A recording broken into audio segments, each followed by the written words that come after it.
Hey Mo, you didn't receive an alert? How you know I'm live?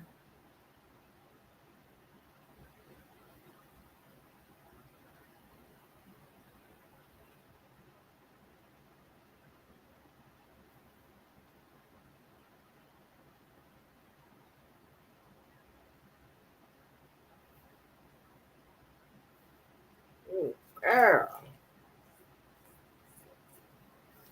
Yo, just a sec, cause this is something that I'm a mama bear, so y'all gonna have to excuse me. I've been trying to get the information, y'all, but I don't understand this football stuff or whatever, and I'm trying to get somebody that does. So let me And why I always get hungry? I was about to listen to the attorney about a sandwich. Oh, okay. Um, I posted the body of her complaint against him on the wall. I don't know if you got a chance to read that. He done released some text messages, and uh, I haven't checked the updates today, so I don't know. Um, yeah, I'm pulling the paperwork, and I'm kind of documenting what we uh, have as way in the way of updates on all the cases that we cover over here, as well as any case that garnering national attention. Right? He got added to the watch letter list.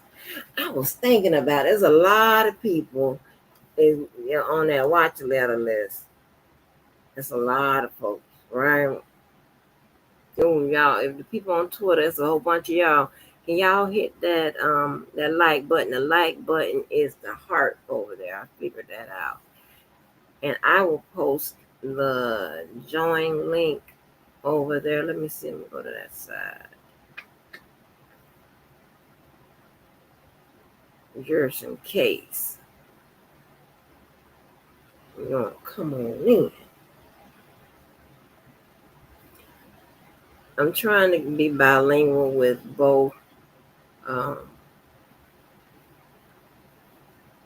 what is it saying there?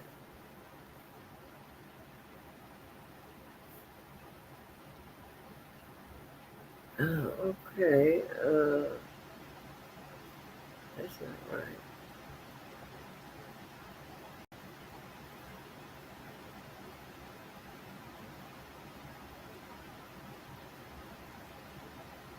Hold on, let me see how to post. I don't know how to post this thing over here.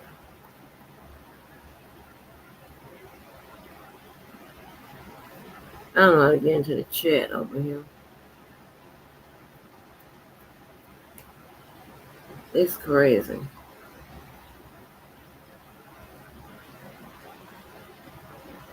Maybe hold on.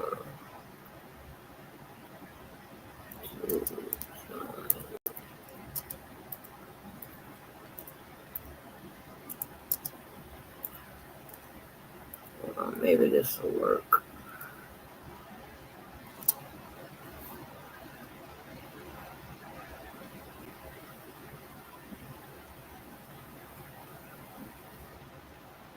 I don't know.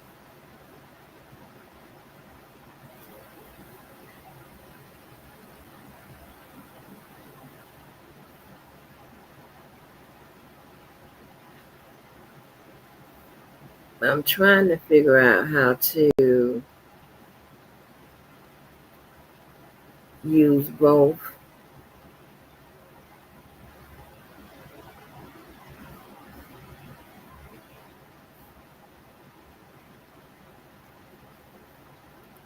StreamYard and Restream.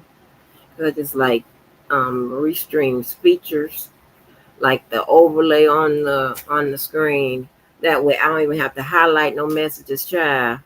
How about that?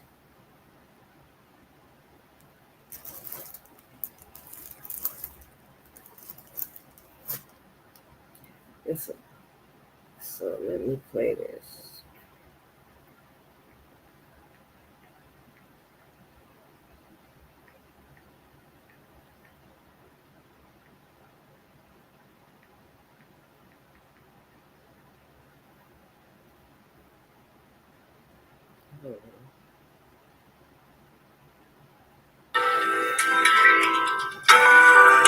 I'll be right back.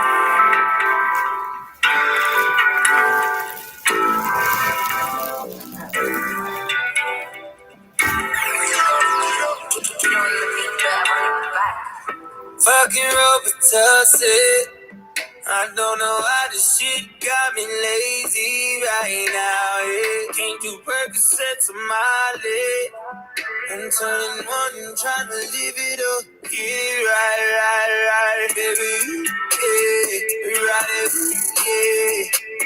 Bring it over to my place. You be like, baby, who cares? So I know you care. Bring it over to my place. You don't know what you do. Keep to me. Your body like speaks to me. I don't know what you do.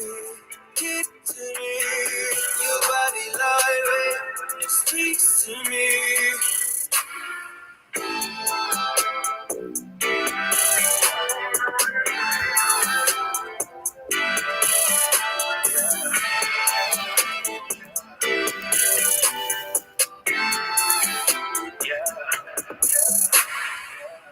I can make it hurricane on it.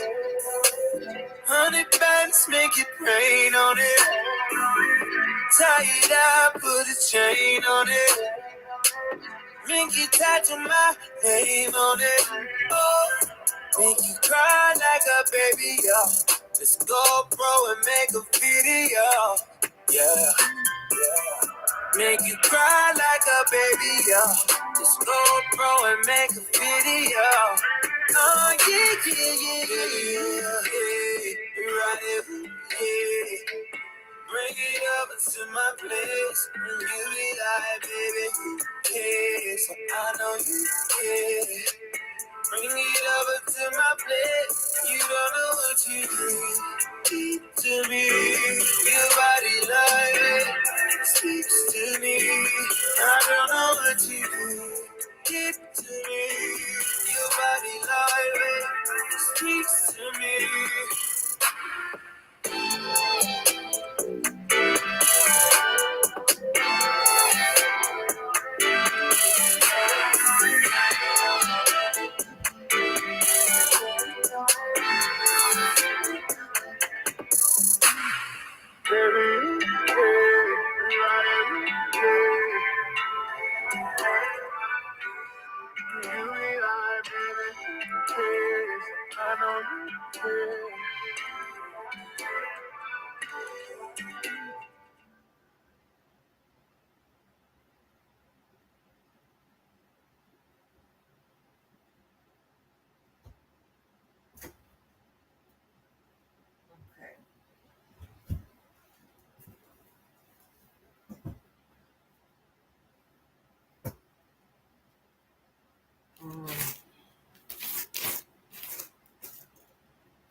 So, y'all,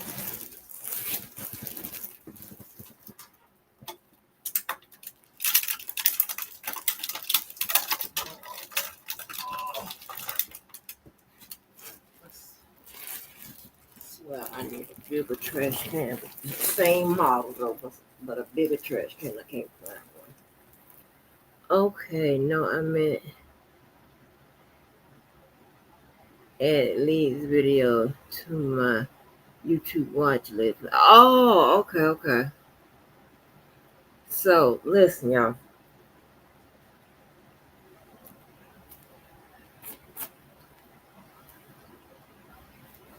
So, turning out today is that we get to talk about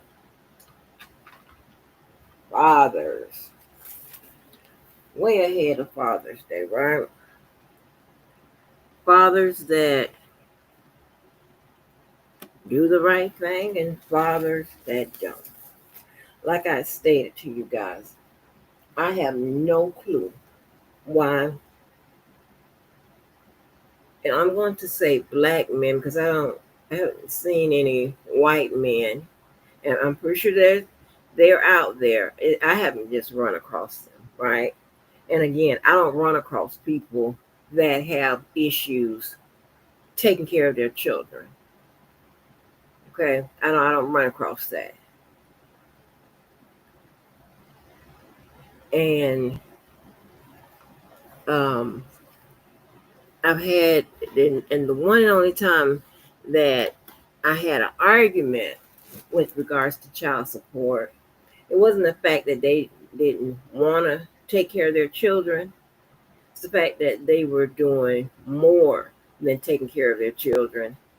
And the mother was just, it was just one of those situations where, if he was doing something that she didn't like, then she would say, well, you can't see the child. If, if he was dating somebody she didn't like, that extra stuff, right? That extra stuff. I told you I have cousins on my father's side of the family that, uh, they, they have laid down and had children with those type of women, put like that. Some of them, you know, just because of the nature of how they roll, right? Um, so I have the pleasure of having two dads, right? One, of course, my biological. The other one isn't my um, stepfather because I don't have a stepfather. Okay, when my mom and dad separated, neither one of them remarried. I mean, divorced or and remarried someone, right? So that means that I have two men that was okay with taking care of me. One was taking care of his child, and one was taking care of someone else's child. Nonetheless, they were men. Okay. I don't understand men who have a problem with child support. That little bit of chump change that they are paying towards the support of a child is nothing compared to what we, as the primary caregiver, guardian, whatever you want to call us, have to pay for it. Because if you lay down with the responsible woman, she has a roof. Hey, purple, purple. She has a roof over her child's head. She's paying for transportation. She's paying for food, the costs associated with having a household. She's paying for all of that. And then any outside activities. That little chump change that the men are contributing is just that chump change, in my opinion, compared to what we have to pay. It's crazy to me, right? But it's usually them old, oh, those guys that's under this new, I call it new because I've never heard about none of this stuff about no submission. So I'm not saying the first time I've heard of, but where men that's actually standing on the necks of women trying to beat them into submission and and using the Bible to redefine submission and passport brothers. I ain't know nothing about none of that until I landed in hell on earth. That's what I call it. And I'm operating under disclaimer number 2. So, of course, if none of these characteristics I'm yelling out fits you as a person, you know I'm not talking to you. Okay?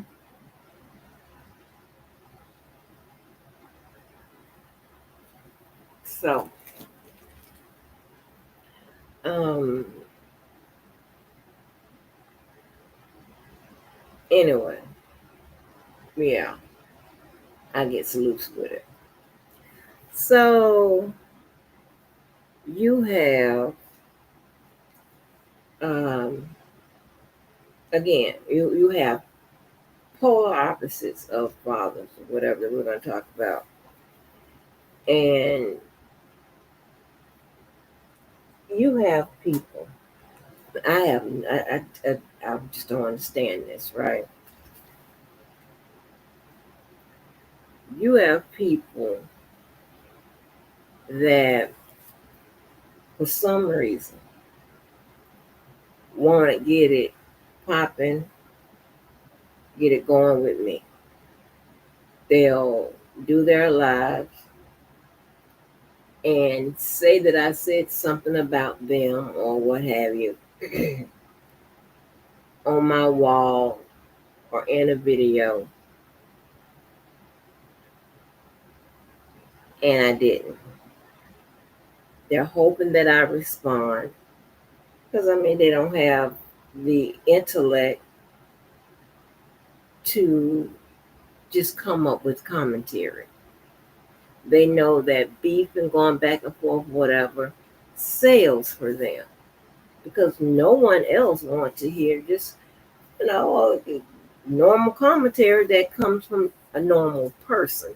But I guess if the person or persons aren't normal, then you won't get normal commentary. You'll get bullshit. Okay? That's what you'll get, bullskate.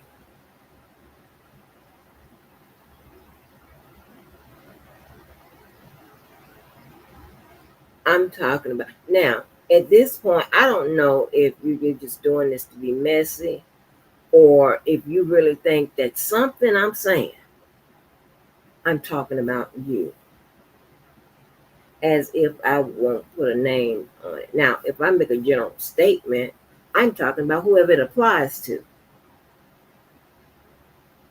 Now, if the scum on the earth, this, that, and the third, if you think that applies to you and you respond, okay, well, I don't know what you want me to do.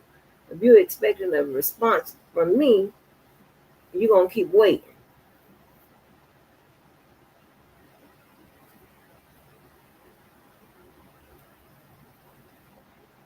This has happened several times over the years. And it has been situations where others have noticed that. And they're like, Andrew, why they said something about you and they live or they video? You ain't said nothing. I said, I know.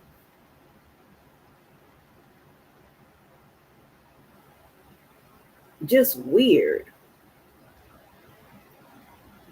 That's how I know you ain't about that life. That's how I know you don't stand on business. So, and no one ever says what I said about them in their video and their response to me. That's how I know you ain't about shit. And you definitely don't have enough. Again, we ain't the same. I'm operating on disclaimer number 2. I am full aware when I'm being narcissistic and all of that. I'm full aware of that when I'm doing that. And I'll tell you when I'm doing it. But we're not the same. You can have more, you can be whatever, you can have less, whatever. But as long as you're not saying that we're in the same, on the same level, in the same lead, and in the same vicinity, I'm good. There ain't nowhere in hell. You motherfuckers remind me of, and I have this flashback, of all those summers that we stayed on the beach, and that time I almost drowned. And that white man stood up there and saw me drowning and didn't want to help until I grabbed onto his trunk. Right, he had on them little bikini um, swimming trunk and was pulling them down, and that's when he grabbed me. Not to say, "Hey, are you okay?" But he grabbed me because I was pulling his pants down. You motherfuckers remind me of that motherfucking man. When I tell you the worst motherfuckers ever on this planet, and I'm telling you, it's about two murders. I can feel it in my soul. It's about two murders that we don't know of that's in this motherfucking sector.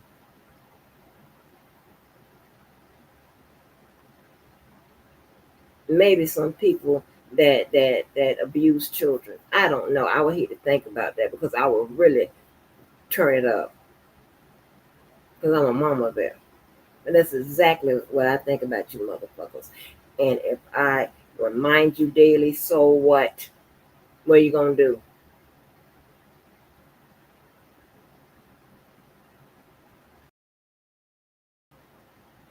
I'm a person that loves one, respect, two, peace.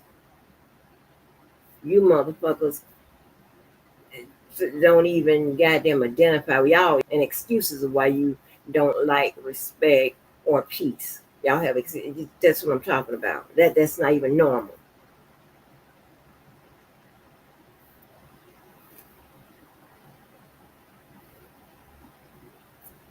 So they ain't name calling. It's putting a jacket on your ass that fits. Give a fuck what you call it. It is what it is. Ain't nobody told me I'm telling a lie because I come with the evidence. I can point right to it. And there's nothing you can say about me, whether it be true. Well, if it's true, that I can't say about your motherfucking ass worse. And I can imagine the shit that we don't know what your motherfucking ass is undone.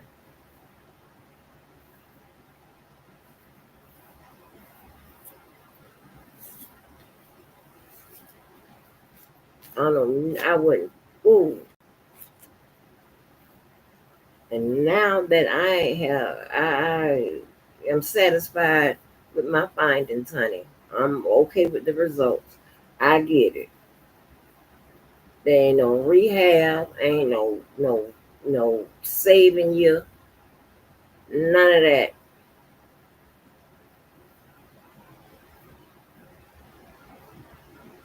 Just horrible. Locking people up and shit and trying to tie people into shit, whatever. We don't get to it. But yeah, next time you motherfuckers want to come out and say, "Oh, she talking about me," so give me a reason, because you throw it off in the head. You crazy.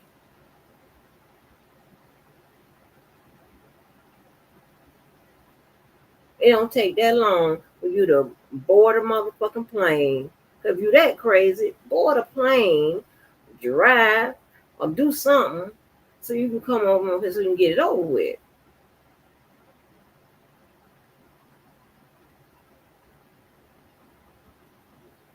Shit. Don't run yourself crazy and be lying all on the stuff. Well, I'm trying to tell you, when you get it out your system, once you put your hand around my neck and get it out your system, I'm trying to tell you, you're gonna woo, child.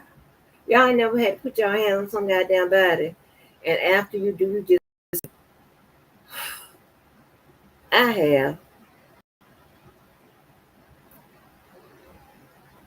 but yeah, tell me exactly what the hell I said about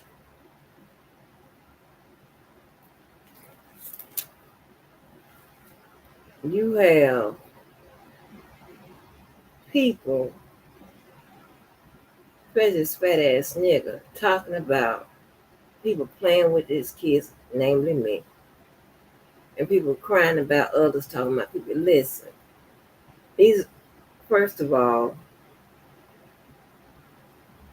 talking about somebody's kids and playing with somebody's kid and talking about paperwork that contains the children that you put on there. Three different things. We ain't gonna play them games. I don't know where y'all get off with.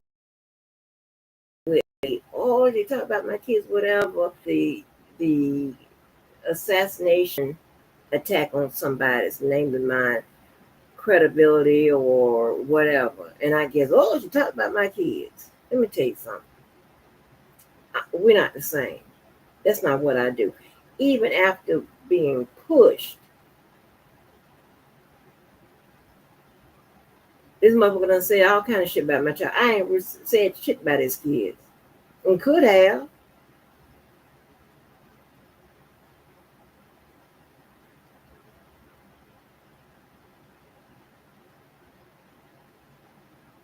Could have. So I don't know what that does for you. Come at. Let me tell you something. And I'm going to make sure you understand this. Because if that's your method, it seems like the preferred method for trying to my character and my credibility, whatever, as if that would, and as if y'all doing it out here on YouTube right here would even matter in my life, because it's not going to do anything to the bottom line of my life. It's not.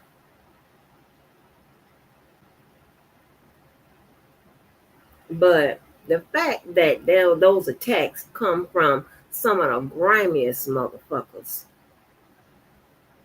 what are you talking about? How does that even, what? If it was true, it would just equal out to some comments like that coming from a bunch of nothing ass motherfuckers.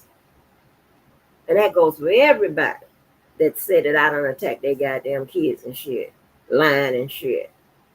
Again, what you gonna do? Get to that. Not a motherfucking thing. That's what you gonna do.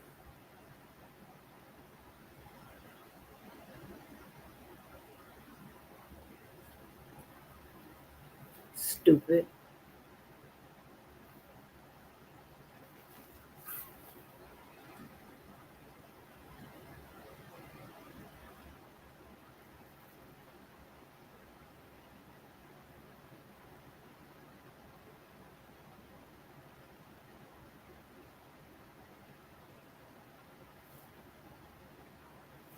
Like, that's the dumbest shit.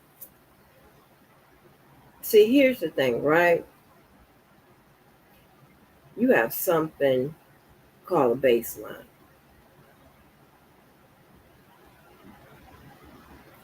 You have something that's called a trend. You have something that's called propensity. You have something that's called character. What I'm saying is, talking about somebody's children and all that shit, that's not even me. That's your scumbucket motherfuckers' asses.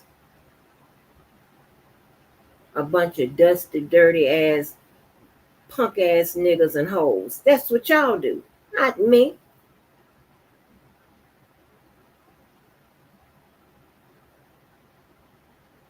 But I can't wait till I read y'all motherfucking asses, baby.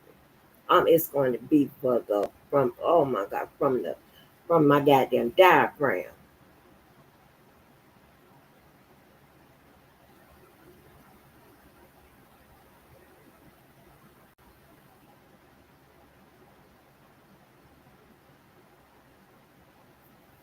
It's loud, goddamn. I don't understand none of that shit. And people do that again to get some kind of back and forth, and then in the mind of this sick motherfucker to justify doing some shit. Do it. I'm begging you.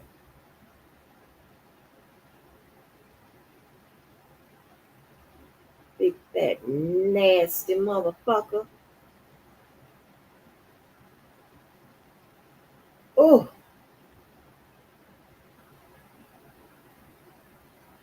big motherfucking goddamn motherfucking goddamn Friday the 13th grizzly motherfucking bear. Shut your motherfucking ass up. Motherfucking bitch.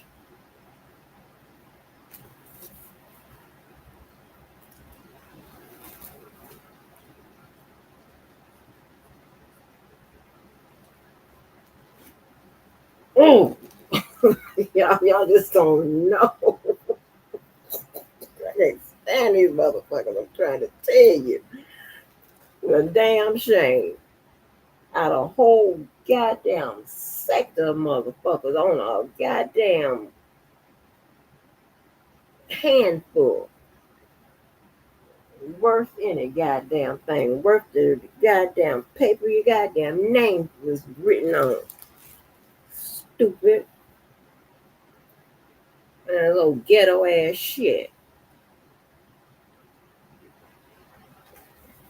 All these damn lies.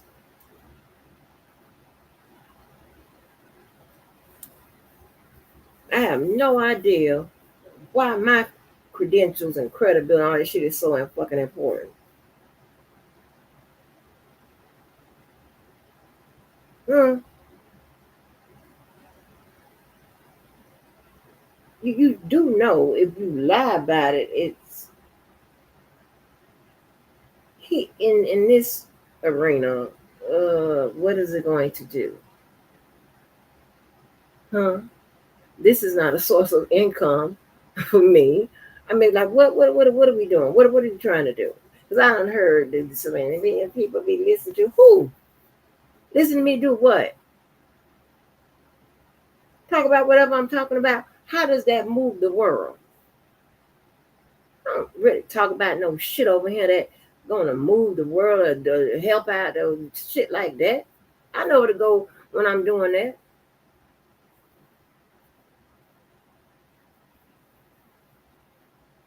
Again, there ain't shit you can do about it. This one. There ain't shit you can do about me. You ain't got nobody. You don't know nobody. Nothing. You don't know the Obamas. You don't know Oprah. You don't nobody. And there's nobody you can go get.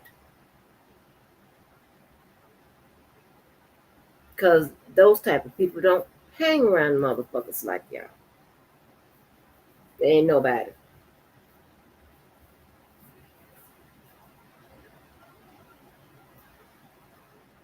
And even if they are a celebrity, it doesn't mean that their resume is one of service and other shit and credentials and designations, stuff like that. So again, who are you gonna go get? So that's why attacking my shit is so paramount or tantamount for some of you motherfuckers. Oh, well, the best thing you could do is put your resume up against it. Do that. Instead of coming from us to no, I'm better. Put your resume up. I'll wait.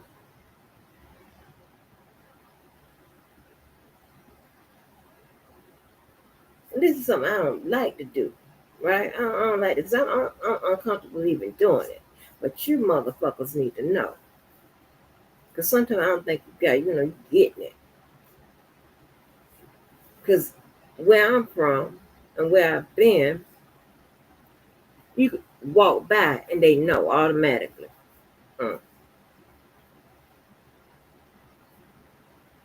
Probably ain't gonna be able to do nothing about that when they keep the motherfucking moving. But not you motherfucking delusional motherfuckers. And I'm not delusional. Not at all.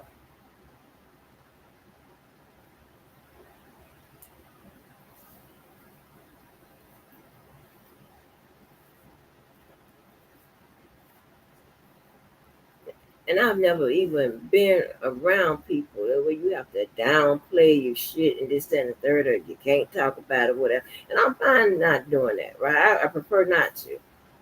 Because you motherfuckers like to, try to get you and shit in trouble and tied up in the with the governing boards of your shit, your credentials and shit like that. I'm good. Think whatever you want to think. Nobody wants to deal with that. Like, I don't know if y'all watch the Real Housewives of Atlanta, but that girl Britt said that because of Kenya's stunt, she said she lost her license. I don't believe that. She came back and said that it's under review or whatever. Because just like with the Shannon Sharp thing, right, with the ESPN, he stepped down because they have a code of conduct, right? They have a code of conduct when it comes to code of conduct and professionalism when it comes to your license, when it comes to your profession, when it comes to your employment. A lot of times you're signing on a dotted line when it comes to that. And unfortunately, it extends to outside of your employment to a certain degree.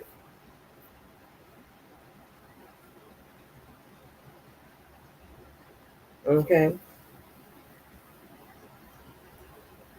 Um, if I'm not mistaken, Angelo Clary said you guys the um call the call something with regards to his business license and shit like that. And here's the thing, right? Him being a bad parent has nothing to do with him being a bad businessman, especially if you haven't frequented his establishment. Shit like that. I don't know the difference. You play too much. Somebody beat the shit out of one of you motherfuckers, then you'll stop playing. And I ain't taking up for nobody, whatever, but I'm just giving you an example. So you better not off just let people think whatever. Because you motherfuckers turn in YouTube complaints on people. And unfortunately, while they usually go unfounded, right? The fact of the matter is, with some of those governing agencies, those complaints stay there. They don't just discard them. I don't got time for that.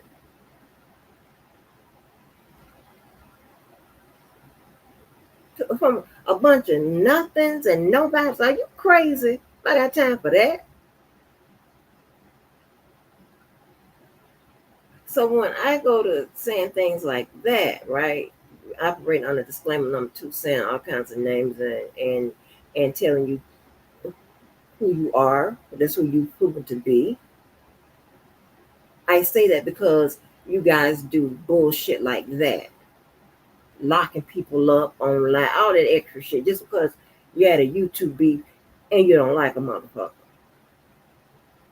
Like, I don't know who does that.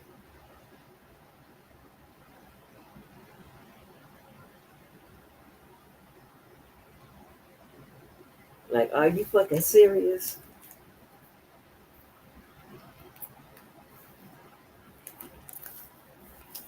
That's the craziest shit I ever heard of. That's why, I told you where I talk to you. I don't give a fuck.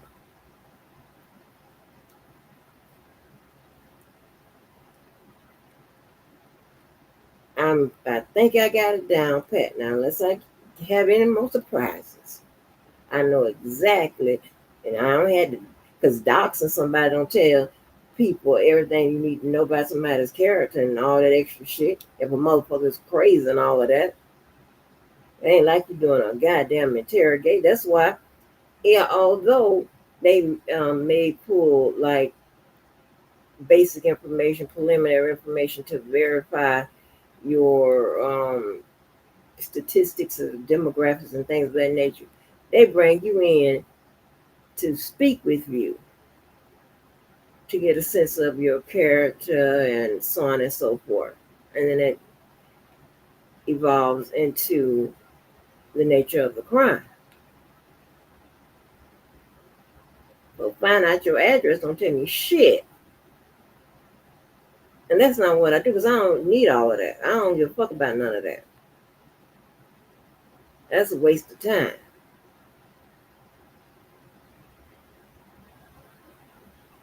I'm more interested in your fucking character, who you are as a person,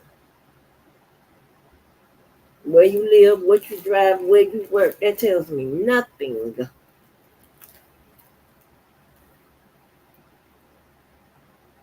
It's weirdo shit.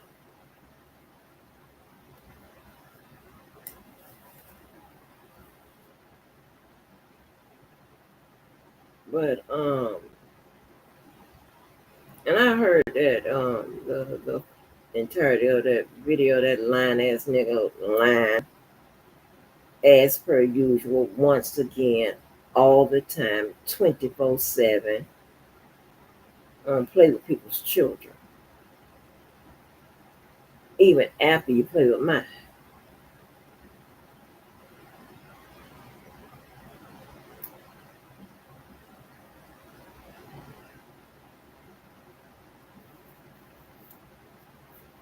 I said one thing. What up, smarter? One thing in response to something a motherfucker said about mine, and that was it.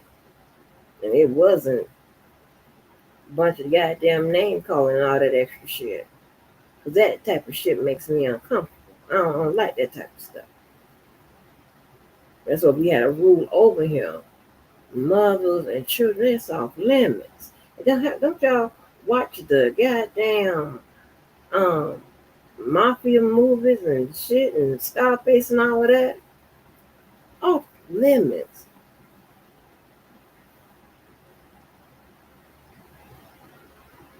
Bunch of damn trash.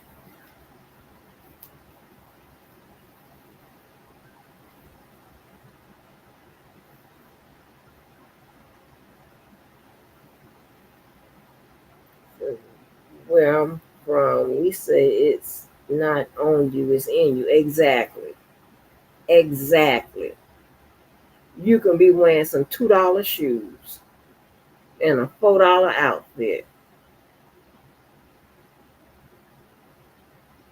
Yet, if someone look at you wearing that shit, they'll think the person that's wearing a $500 outfit and $500 pairs of shoes is better than your ass.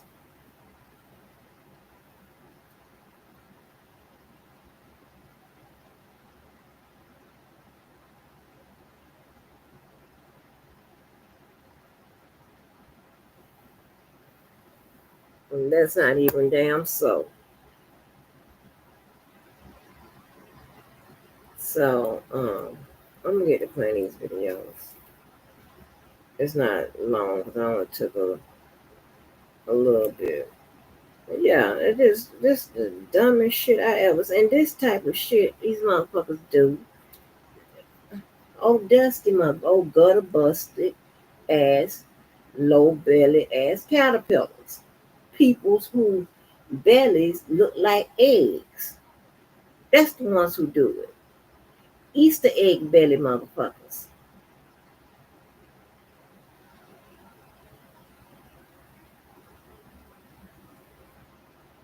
Now, people may have a little, well, I won't call it a gut, but may have a little, a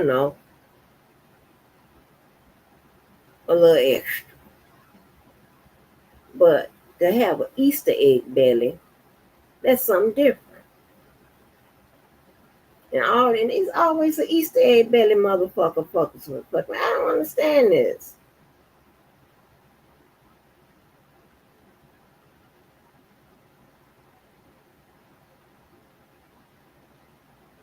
Shit.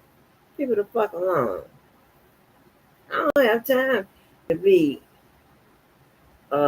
dealing with no motherfucking kangaroos and shit with the Easter egg bellies. I don't have time for that.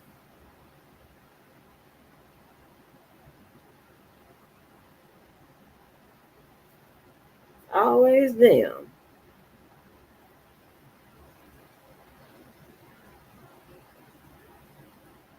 So anyway,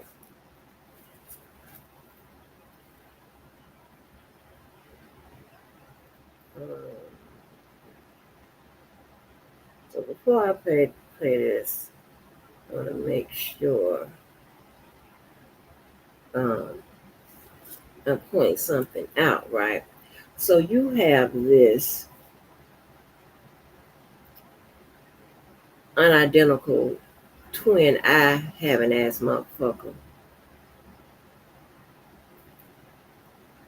saying that in the clip I play, I think I got him.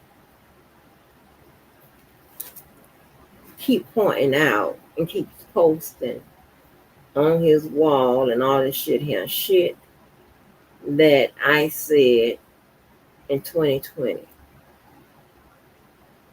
Now I don't give a fuck if I said it in 2025. I'm always stand on what I said, but I always challenge a motherfucker to point out something that I'm saying behind their back and smiling in their face. Point that out. You don't have that. That's not what I do. That's what you motherfuckers do. And y'all will see. That's what you motherfuckers do. That's not me, honey.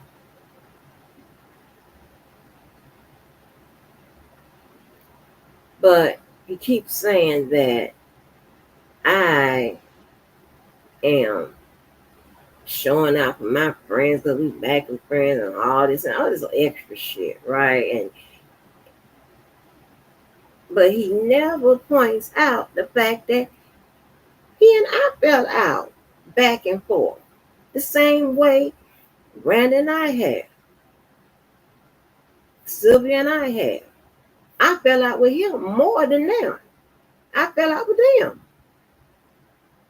and then became back okay.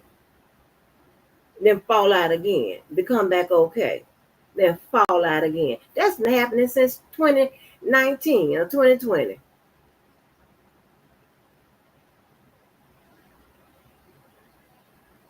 And mind you, 2019 is sector started, right?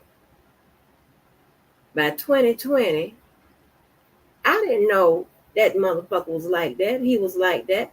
I knew he, told some lies and stuff like that. But I didn't know all of this. What I know now.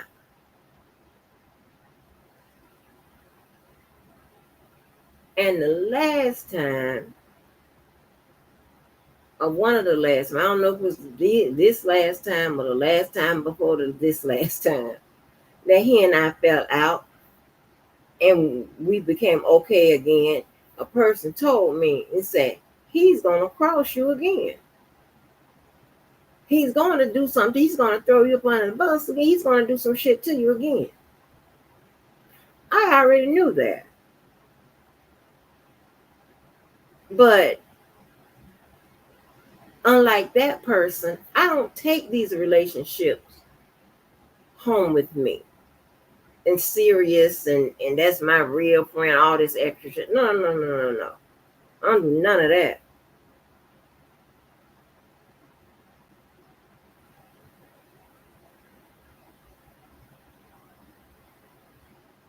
I threw out one friend name before. You had that wrong. That's it. The rest of the people now, we've been down too long to be nothing other than friends or family. one of the two. I take them home. I take those relationships serious. The rest of them, I expected the shit. Because I see how you do each other. That y'all supposed to be friends with and family with and all that extra shit. I'm always the odd man out. So I always know I'm the first one that's going to get. Listen, I don't know if I have to explain all this. You should know just by qualifications that I ain't saying I'm a smart person. I'm smarter than your motherfucking ass. I know that. So I'm never gonna get in my feelings or whatever when one of you motherfuckers cross me. I'm gonna why don't jump off the bridge? And I'm gonna keep going back and forth. No, I'll give it to you as long as you give it to me. You keep fucking with me or whatever. But when I'm done and tired, baby, everybody have time for that. It ain't that serious. I don't know you. It's never that serious with motherfuckers I know. I put two fingers up like a player. I be out. Peace. Like what? It's never that serious. So I'm not gonna take it as it. I'm gonna protect myself. Maybe, but it's never that serious. And again, if I thought more of the relationships or anything, the connect whatever, I have no problem getting on that phone, hit you on that text or email like, hey, are we good? Are we cool? This, that, and third, whatever. Have done it. Me reaching out.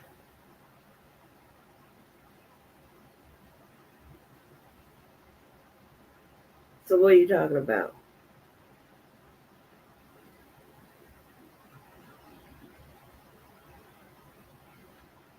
I don't like nobody mischaracterize my relationship with your motherfucking ass. I mean, that's anybody.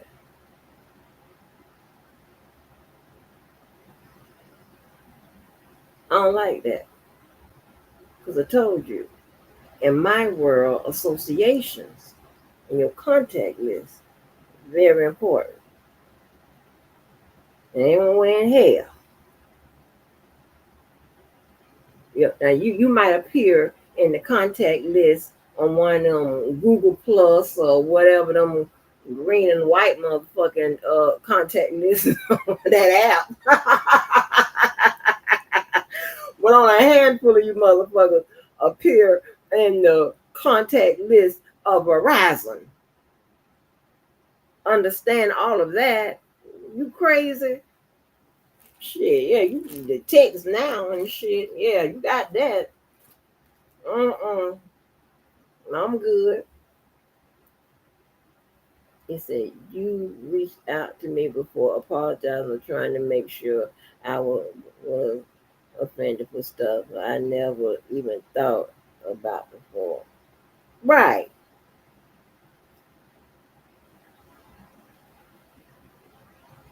So don't get it twisted. Now, everybody can't say that.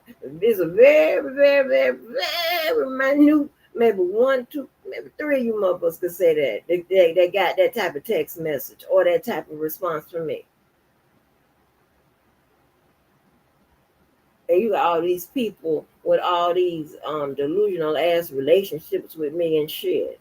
The fuck? That's my friend. When? Who said that?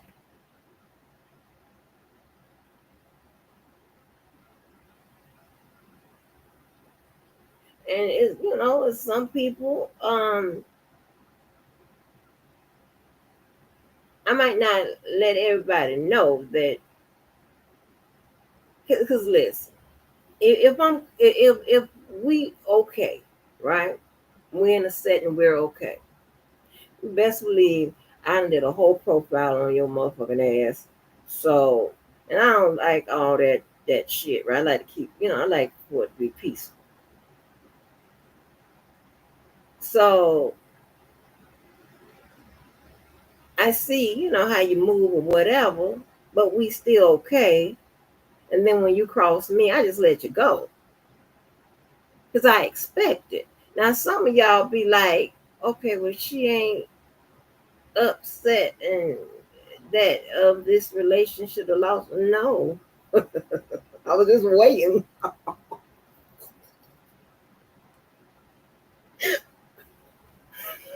Oh, shit. I was just waiting for it. Because I knew it's coming. I'm just waiting. Here we go. I'm up next. Okay, I'm just telling. I'm way ahead of the game. Y'all be so concerned. Oh, I be like, baby, try Jesus. And I told y'all, listen. You let people evict themselves out of your life. It's coming. Just wait. It's aligned with their character, their ethics. They don't know how to be good people. Therefore, they don't know how to be good friends. Usually, good parents. It goes down the line. They just don't know how to do that for whatever reason. I pay attention to everything. But I don't tell you that I'm paying. I don't have to. I don't make that announcements to the people. Behind the scenes, I'm cool with.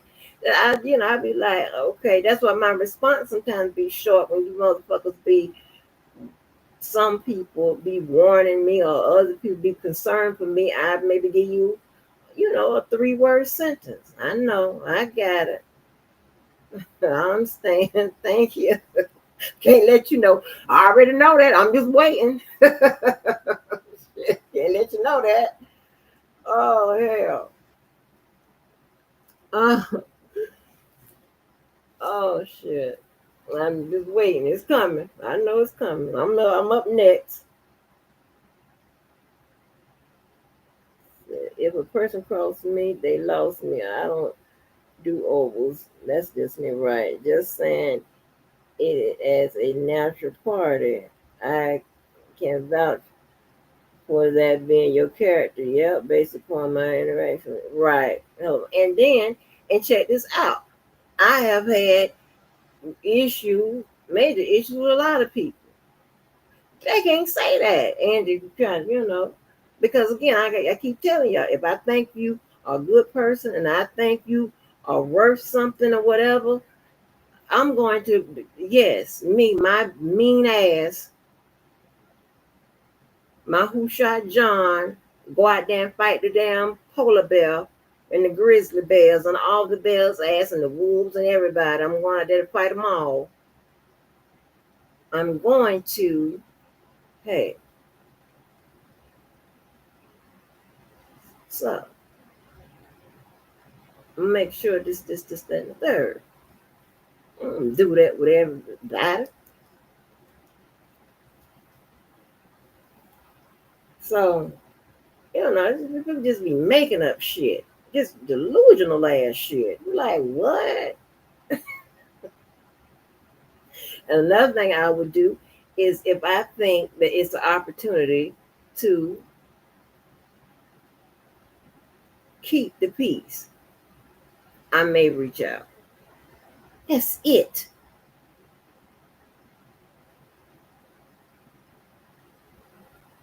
And that would be the gist of what I'm saying. Hey, I'm gonna make sure you ain't misread nothing. I don't want no shit. I'm just keeping the peace. That don't mean I think you about shit. Because if I don't told you I think you ain't about shit, and if I haven't changed that, then that's what I mean. But other than that, I just like keeping peace. And sometimes when I think people may be in the mindset to receive that message, hey, it's peaceful. Let's keep the peace. You know, sometimes I forget.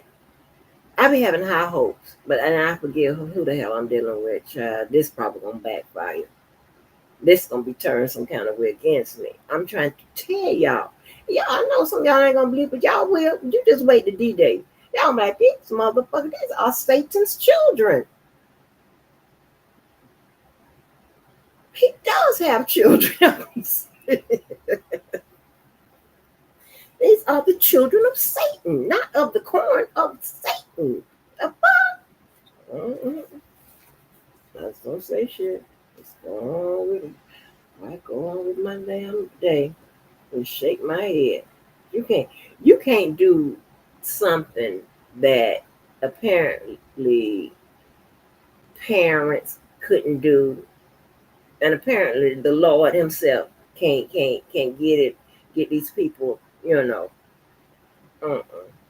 So what you want me to do? I just shake my head. I mean, they be straight up flipping out. They'll kill everybody, stab everybody over YouTube. And you would think that it's 1,000 when they hit that motherfucking live and they goddamn chat that's paying. That's what you would think, baby. Like, what? Like, uh-uh. You got to be kidding me. You got to be kidding me. It is serious, honey. It is serious as a heart attack. I'm like, oh my gosh. Like, oh no, honey.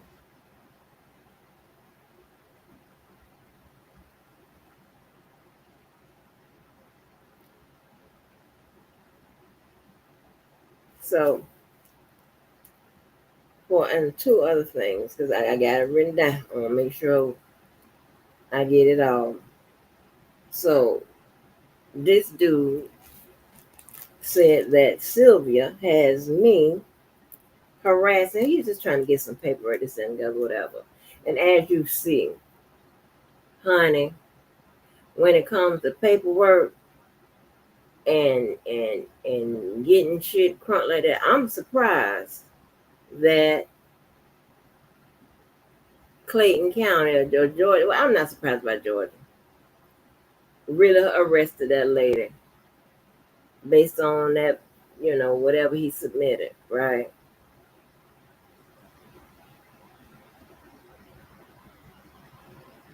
And it has been said that Dennis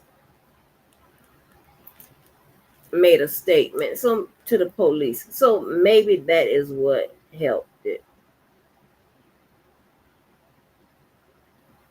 But in true fashion, right? He done went down there and keep piling on and adding people and adding on and adding on and adding on and adding on, right?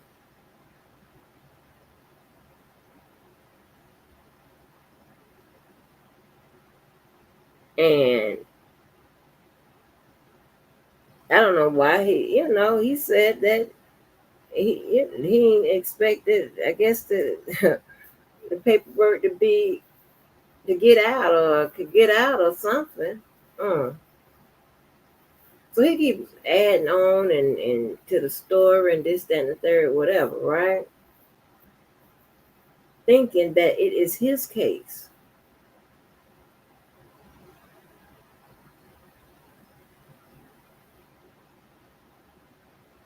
On that charging sheet or indictment or whatever they use to get her, it would say the state of Georgia versus Sylvia Thomasine.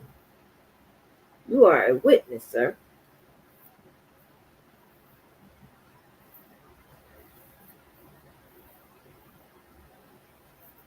And again, they're going to investigate that whole entire thing.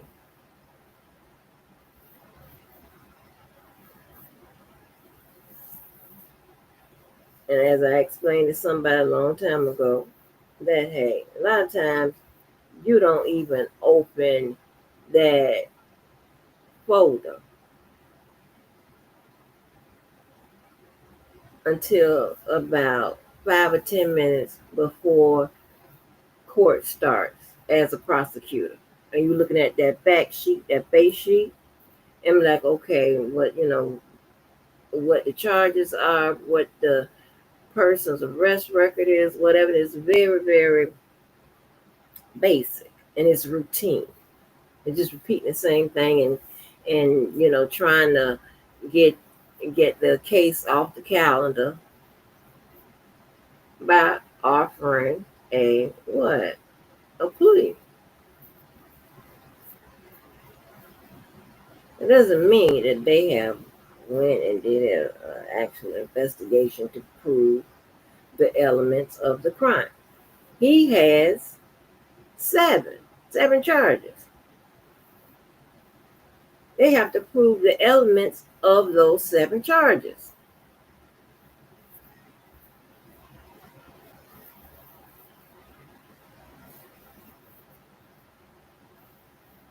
Now,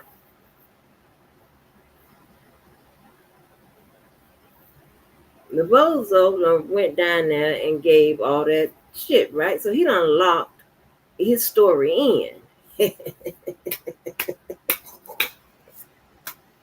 Baby, I'm gonna need State Georgia to do their job. They done locked his story in. He got all kind of dates down there, different dates and shit. No, I don't know what the fuck is going on.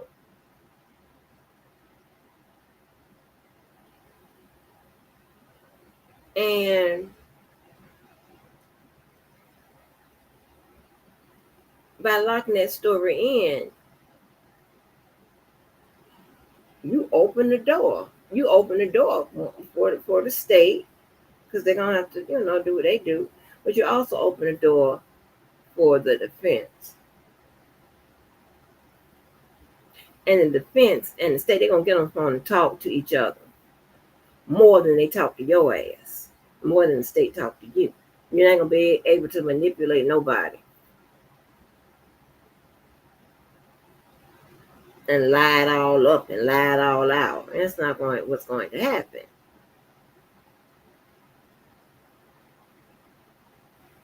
And especially you keep adding people. By all means, honey. Oh, child. Because by the time I get done, they're going to, baby. Mm, mm, mm, mm.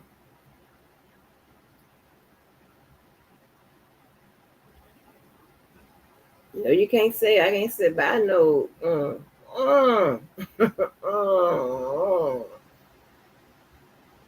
Ooh. Anyway, you want to play games. Keep calling my name about shit. Want to add me to some harassing and all this extra shit. Harassing anybody got me out. First of all, I ain't harassing no motherfucking body.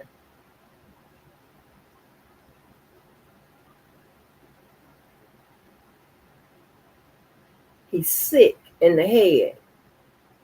They try to use the judicial system to settle bullshit that he can't settle himself because he's a coward. In my white mind, but a bitch ass nigga. In my nigga mind. So, you're locked in your story. And you're adding to it and trying to add people in it and all this extra shit or whatever, right? Thinking somehow. And I'm not combining the cases together. When I say the case is about this car, meaning your issue with her, and you keep fucking with that lady, and is about the fact that they got you with a default judgment about that car that you're not going to pay anyway.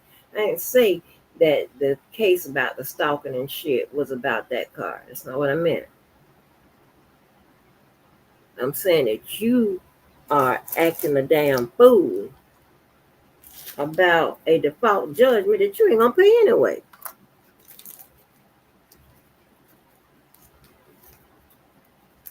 You don't pay no civil claims. When you started paying civil claims? When? Shit. Like, this is a bunch of bullshit. Oh, what?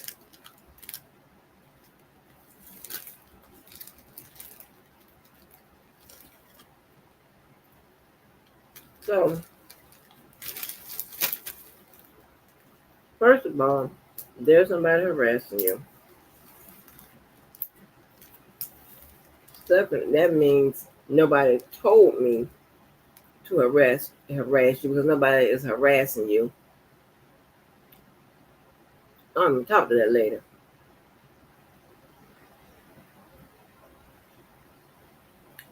Mm. Them elements gonna fuck you up.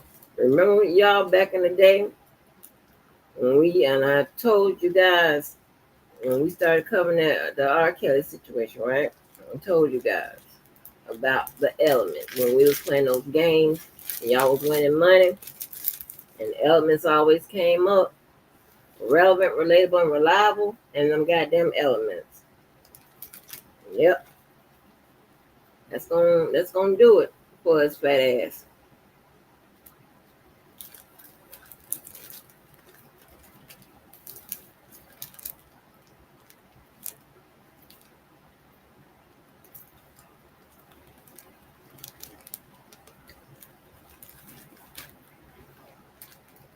Up there submitting little segments of a video to and then again, I am ashamed of Mr. Den. Not that he cares or anything like that. But I just can't believe this. Running down there behind someone and he used to call a liar. You know how in the hood y'all have the neighborhood crackhead? Well, he is the neighborhood liar. That is crazy to me. That's crazy. I don't know nobody with that title just walking around with the neighborhood liar. You got mothers telling their kids, get back in here. The neighborhood liar walking around, get back in here. Like, damn.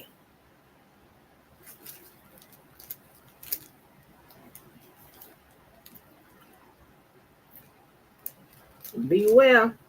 All these motherfuckers that only got YouTube friends and family. The reason.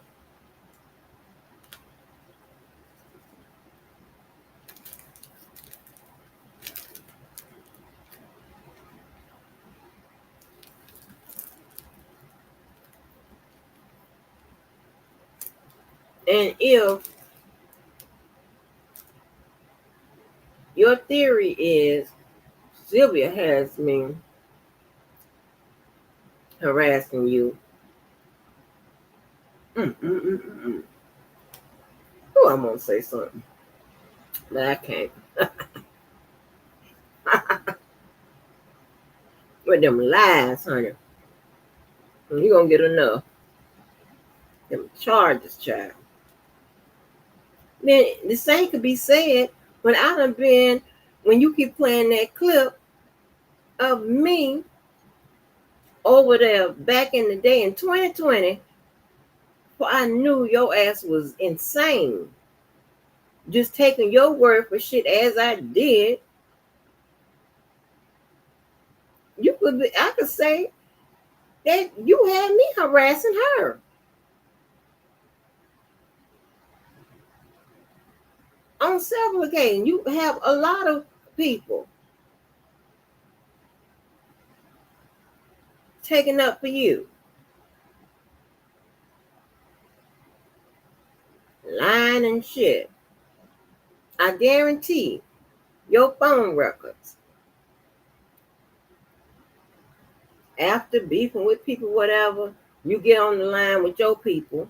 I guarantee you it's consistent with that. See, that's the advantage of being a lawyer. Oh, baby.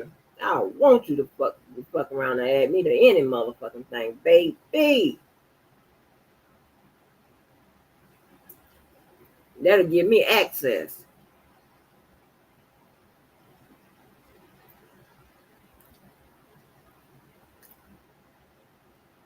Mm. I can jump on in there and help Sylvia out. And the state. And do me a favor, bitch. Sick of you. I'm not like the rest of you motherfuckers. I'm not gonna just sit back, and I didn't in the beginning. I used to come out and even motherfuckers that, didn't like me or whatever. I figured I told not only these some ungrateful motherfuckers, these motherfuckers turn around and attack your motherfucking ass. Just like that time when Debo and him was saying that it was DJ Tyson number they was saying in the R. Kelly court, whatever, and I looked up the number and verified. I said that's not DJ's number. Sure. I'm like, so it's just that this is a lost cause, right? These motherfuckers are lost cause. I wish the fuck I would. The lost cause. Ain't nothing to them. I'm telling you that now. But you already know that. And you're just delusional. And a lot of you motherfuckers are so desperate to have friends and shit that I just don't understand. You motherfucker, like these are the roaches that R. Kelly talks about. You motherfucker befriend a roach. Ain't no way in hell.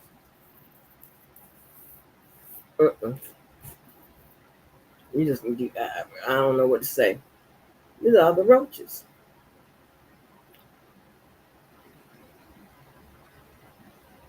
I don't care how well spoken or well nothing or well anything these motherfuckers are. I don't give a damn about none of it. Because if they were so good and whatever, they would think twice about doing the fucked up shit they do to motherfucking people.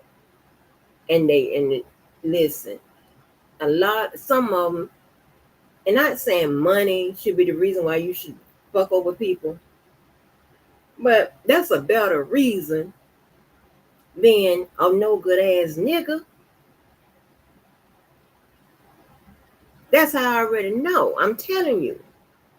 You ain't fucking with me. I don't give a fuck what you say. You ain't fucking with none of the people that I fuck with off here in my real life or on here behind the scenes or what have you.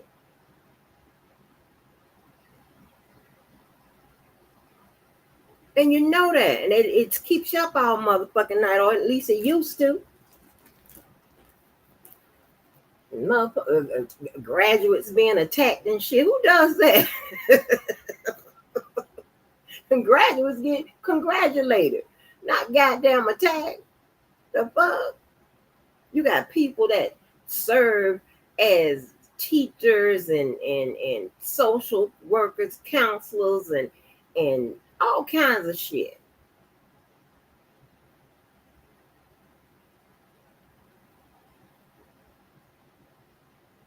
People that's concerned about what's going on in this world and all that type of stuff, whatever you motherfuckers concerned about where you can get the next motherfucking goddamn fix, the next addiction. Are you insane? How are you fucking, how? Houseway? What, how? Please. I hope you know Oprah or somebody. What we doing? And again, you have motherfuckers. You can go. Some of you can go get somebody that make and check off. Maybe, and I'm stretching it. Maybe 4 boxes. Are you crazy? 4? Child. Yes, I'm talking. Yes, I told you I brag on my friends and my fucking family and occasionally myself. Especially when I know it's gonna keep you up all night. That's my aim. Keep your ass up all night. This delusional ass shit.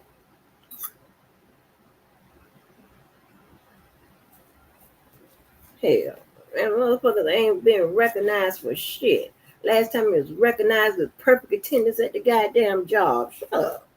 Get your ass away from me. Weirdos. Mad because I pointed out. Stop pointing shit. Just stop lining me up and I won't have to say shit.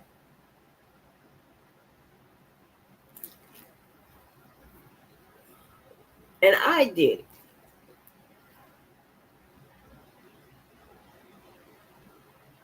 My family, my friends, they all have their own resume, their own history.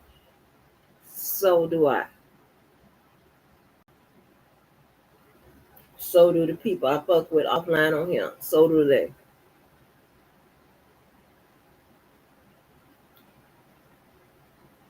Anytime you are in a position where you can directly impact someone, especially a youth, in the way of teaching or counseling or mentoring or some type of social social interaction that helps shape their interpersonal skills and shit like that, you're serving. Are you kidding me? Shut up.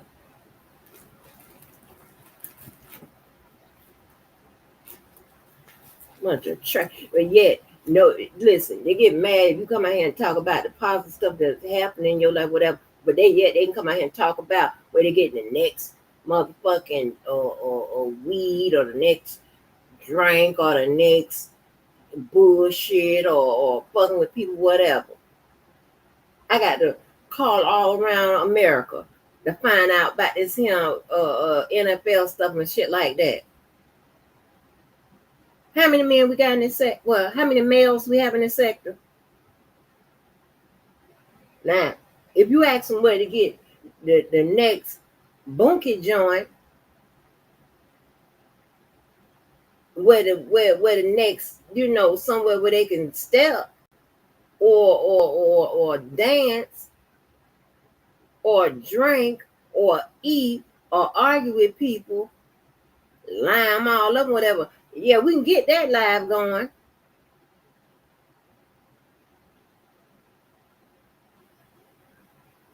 The fuck out of here. The fuck up. But when I read you motherfuckers, I'm trying to tell you.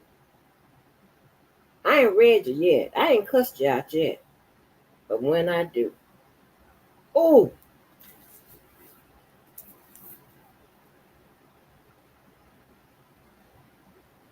so anyway, what I'm trying to say is the shit this motherfucker saying that Sylvia got me doing, the same could be said for this motherfucker.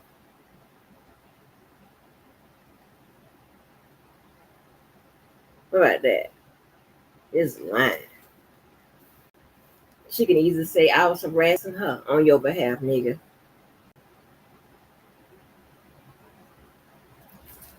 And before I get into playing these little short clips, right?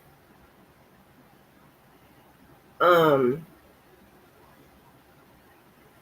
so if Sylvia and her husband resell a car or lease it or however the laws are in Georgia. If they have a current note on the car and she resells it to the Bozo and he's paying her, if she stops paying the car note the car loan company, the finance company, will come after her and more than likely do what? Look for the car to repossess it.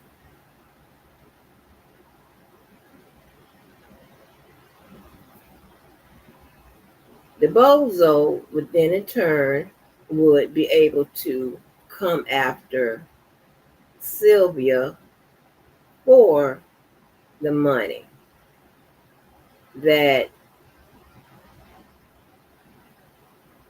she didn't pay to the finance company. Now, a judge will have to make a determination if there was a contract, okay, because you can have a implied contract, you have a verbal contract, you can have a written contract, right? Okay, an implied contract would be like if you started making payments to her for a car, that is that means that you are making steps to ownership for a car. So it's nothing written, it's nothing verbal, but because of your actions, it's implied that a contract exists or that you guys have entered into a contract. Is a better way of saying it.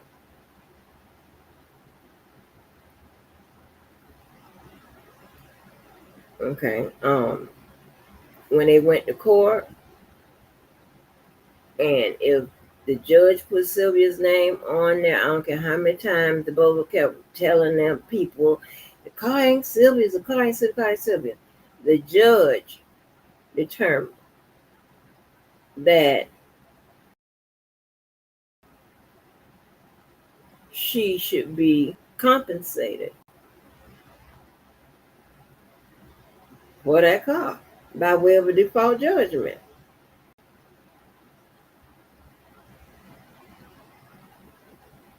Oh, if I'm not mistaken, I think it was a default judgment. If I'm not mistaken, because I think he had his phone died or something like that, right? When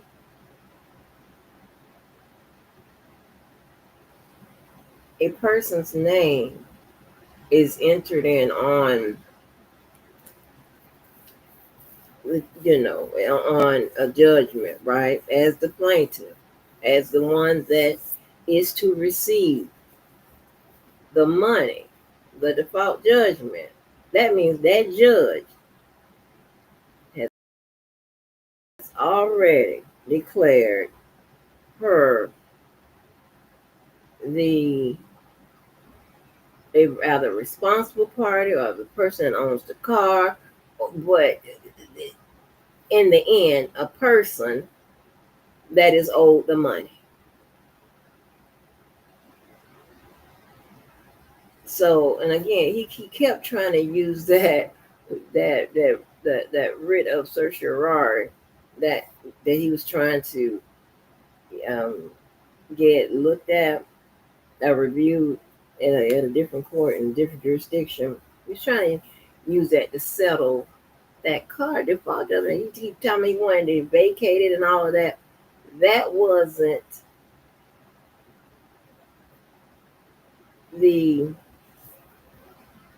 um, that wasn't the that wasn't what that case was about. I'm sorry, I'm trying to pull this down. That wasn't what that case was appropriate subject matter. They were just dealing with the writ. That's it. And for some reason, I have no idea why the publication failed, service failed. I have no idea why all of that failed.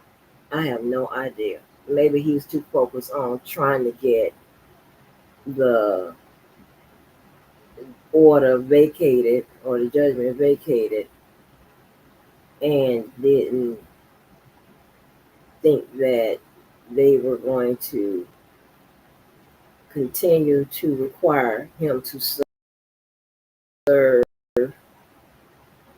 properly.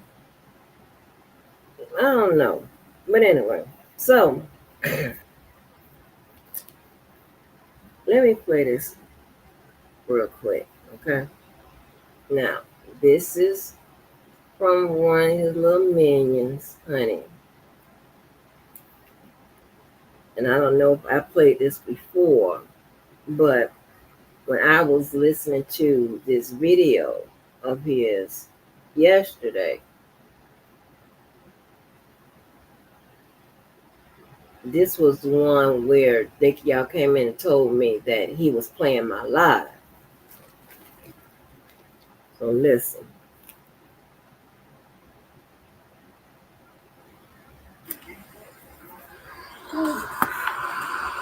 This is Alicia.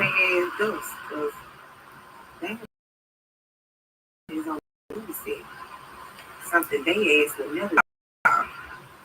What's going on, everybody? What is going on? I see these YouTube streets is on fire, literally. Yes. I know there's probably a couple of the bush watchers that's watching for the ops, as I like to call it, for this to be, the scamming crew. The crew that likes the docs, and they did a lot of that last night. So while we were sleeping yesterday, what's up, Audra? While we were sleeping and minding our own business. Well, yeah, me anyway. I see that there was a lot of things that got played last night, and I had a little question. And let me just do this, because one thing about me, I'm very direct, never indirect. So I want to drop this link for anybody that may feel froggy. You feel me? Anybody that feel froggy? Because I say what I want to say over here. This my shit. For real. So literally, I say what I want to say over here. But anybody that feel froggy, there go that link. You can hit that anytime. Because like I said, I'm always direct, never indirect. But the Light Warrior and one of her fuck buddies, as I like to call them, because these hoes get down on these YouTube streets. Call themselves going live and want to have something to say yesterday about Dana. Now, let me just get say a couple of things on that. There's no issue with you talking about the man. That's not the issue. Because y'all welcome to say what you want to say. I mean, she is acting as if we need her permission. I mean, I understand that you the guard dog, baby. But once again, my links stay dropped. And your bitch ass know better to stay in that motherfucking bush like the guard dog you are. That. I said, at me, bitch. So I'll know. I have no problem coming over there and bossing up on your motherfucking shit. Have done it several motherfucking times. Not on your motherfucking goddamn pound, but somebody else was talking about my motherfucking ass. I went around and hit that goddamn link. Have done it several times. The fuck are you talking about? Don't sit up there and act like I have to gather people up or whatever. That's what you motherfucking bitch ass bitches and hoe ass niggas do. I don't have to do all of that. You got me fucked up. That's what you're mad for, because you can't do what I motherfucking do. Weak ass motherfuckers. Your back made out of motherfucking spaghetti noodles. Wet ones at that.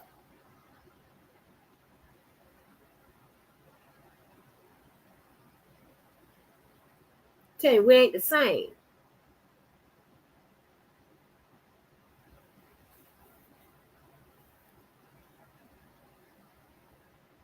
Free country.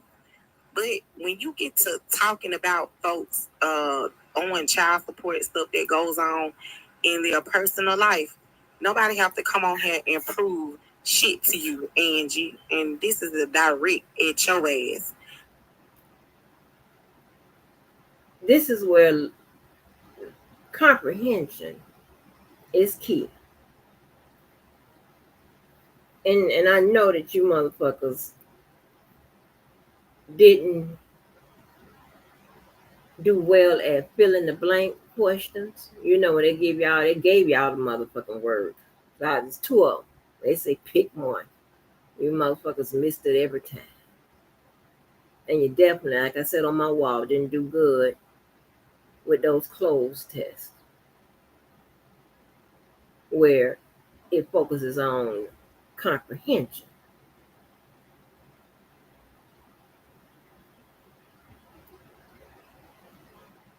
I'm pretty sure I ain't asked somebody to come on here and prove shit, meaning like you gotta come on here and prove that you are a father. No. Listen to how somebody says something.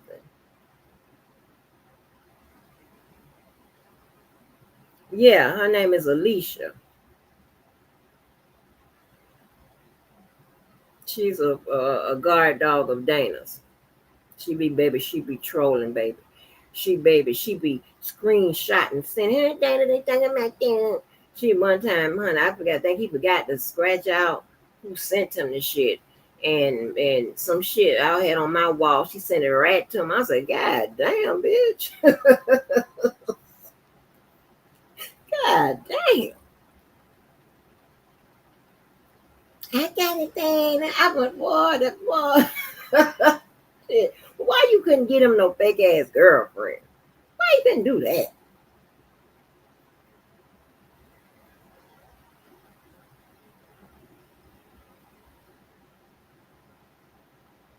Hell, shit. We ain't got one nice and pretty. Mm-hmm. Just, ugh. What?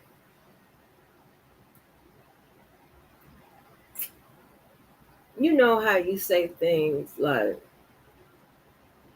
and I don't know what I said, but I know I ain't say, you better come on here and prove that you're a father. And you know how I say, why don't you come on here and show that you can get, all five of them on there or whatever. I'm in there, something like that.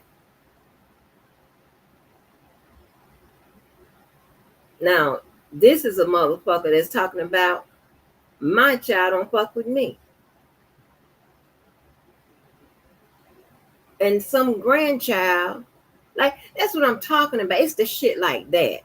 And this is why when them motherfuckers over there trying to convince me that that girl Rhonda, even when we was Miranda and I was going back and forth, that she didn't have no goddamn child. This is why y'all lose to motherfuckers like that. This is why y'all lose the beef. Why would I say that this girl don't have a child? Where here it is, I don't know how old the baby is. Maybe baby about two, maybe baby about 2 or 3. I'm not sure. But here it is, 2 or 3 years later. That baby is in her house in the background.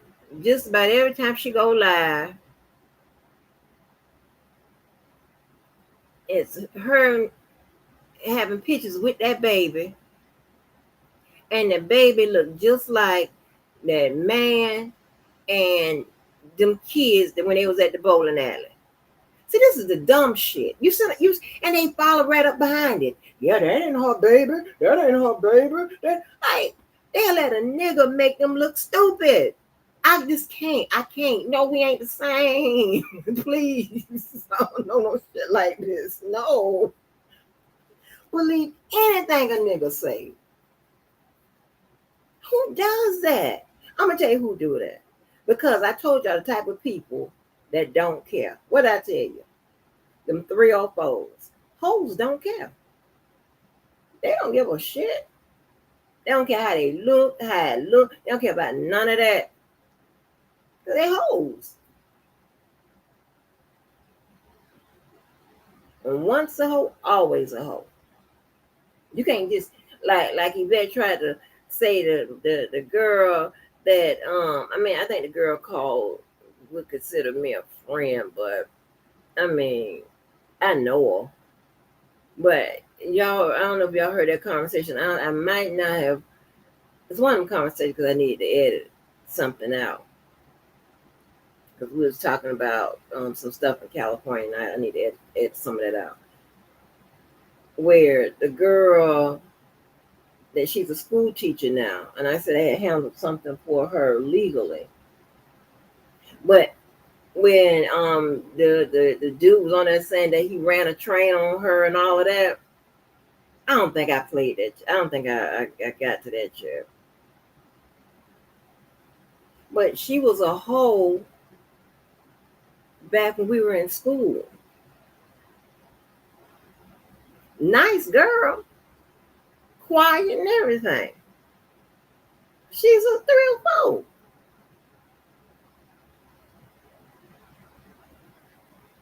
And Yvette had a problem. Yvette and them had a problem with my gang member friends hanging out with us.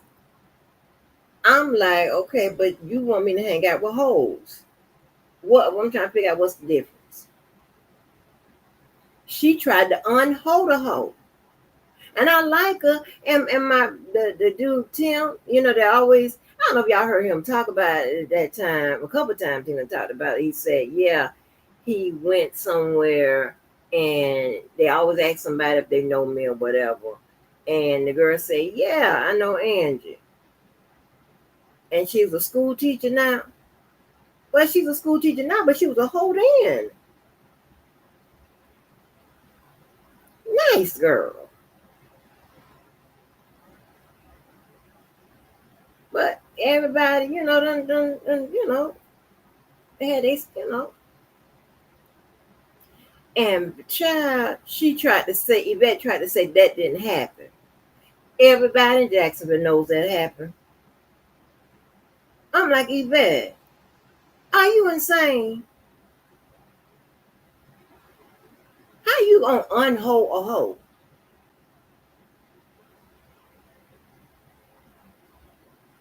And when you be going out with them hoes, they be leaving all with the people and then they be promising the people and then you in the group and the extra friend think that you the same. But I don't like all of that. I know, no. I don't want to go to IHOP. What you doing? I'm going home. Like, I don't want to do all of that. Yeah, but Yvette tried to unhold her and saying that the train never happened. And you heard the dude say that train happened. Because he was a part of it.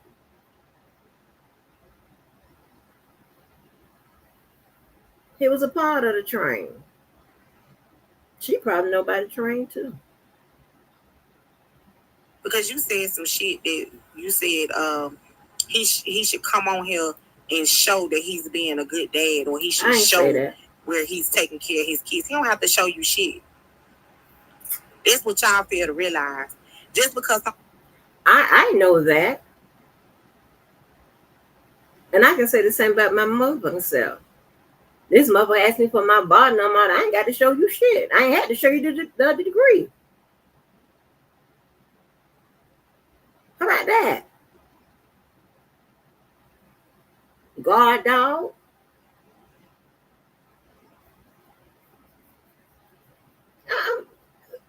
And here's the thing, right?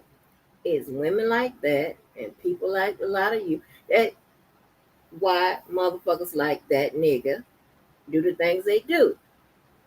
Get away with what they get away with. And he know y'all dumb. These men, baby. Right. Ooh. That supports R. Kelly, that does not mean that they have to tell you anything that's going on in their personal life. Nothing. Do you tell him that? Problem. See, when y'all don't know about a person, or y'all don't know something that's going on in that person's life, y'all like to dig and dig and dig until you find some shit. Okay, I ain't dig shit to find some shit. What did that fat ass nigga say? He say, why she don't put the paperwork up here about the child support? Why she don't do this? Why she don't do this?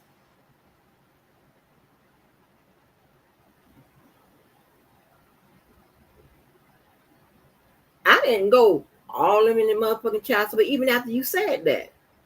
I did a timeline about that motherfucking car and that Ritter Shedeur. Because here's the deal, right? Because I'm very motherfucking understanding and flexible. Even to a no good nothing ass bitch like you motherfuckers over there. And some of you motherfuckers alike. I know that sometimes a man may fall behind. I get that. And if you're dealing with a woman that can, hold hold it together without, that little chump change you kicking in, then for me, it has never been about the support, financial support. It's about being in your children's lives.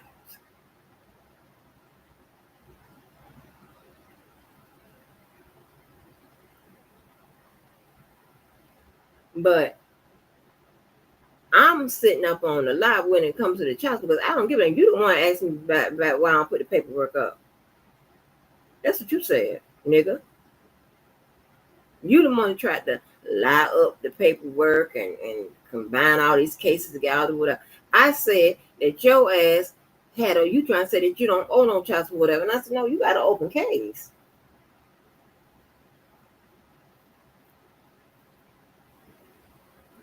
When I'm on live, somebody done dug up where you want the money back from from your son. And you got that little baby girl name on paperwork. You want the money back. And that makes you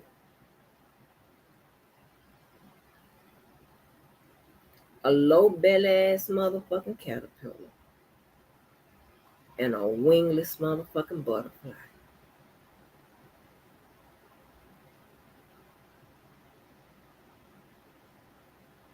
And when I went to reading it and I saw them kids' name, I said, oh, let me take this down.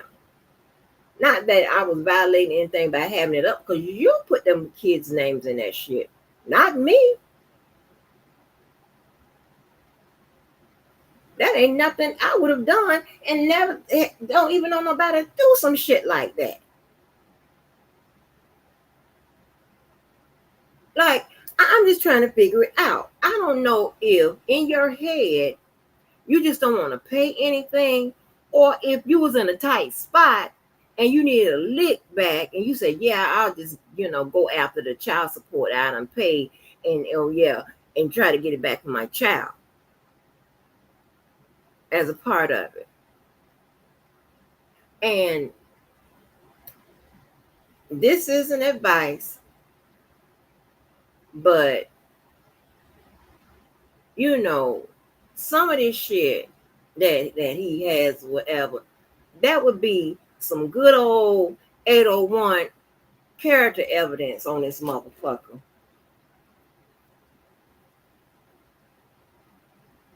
Because he thinks that YouTube arguments back and forth that he's involved in and shit. Boy, please play with me. Please.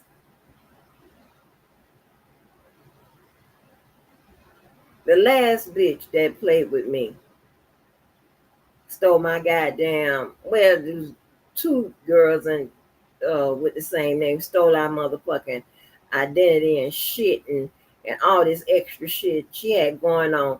When I got finished with her motherfucking ass, she wanted to fight me. And that shit was embarrassing because I'm on my goddamn job in the goddamn courthouse.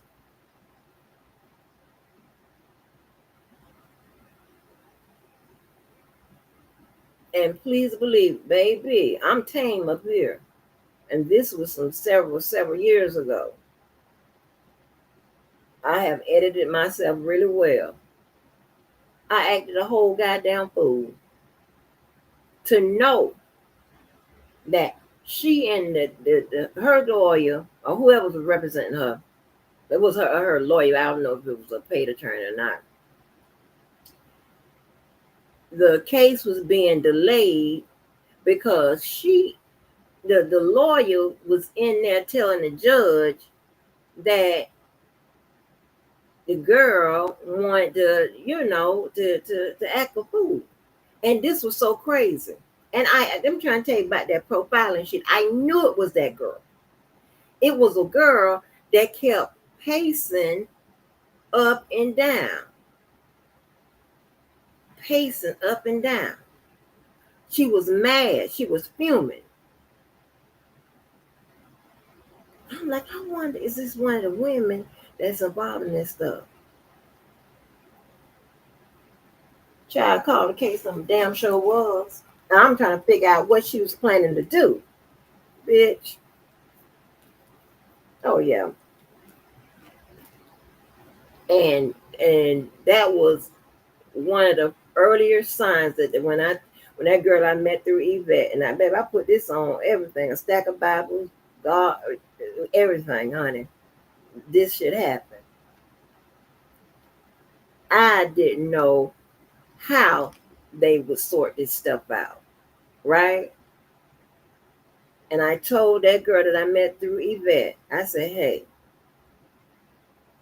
I'm gonna need you to be about standby just in case you have to, because if that's the case, I need you to pick up my child from school. I don't know how.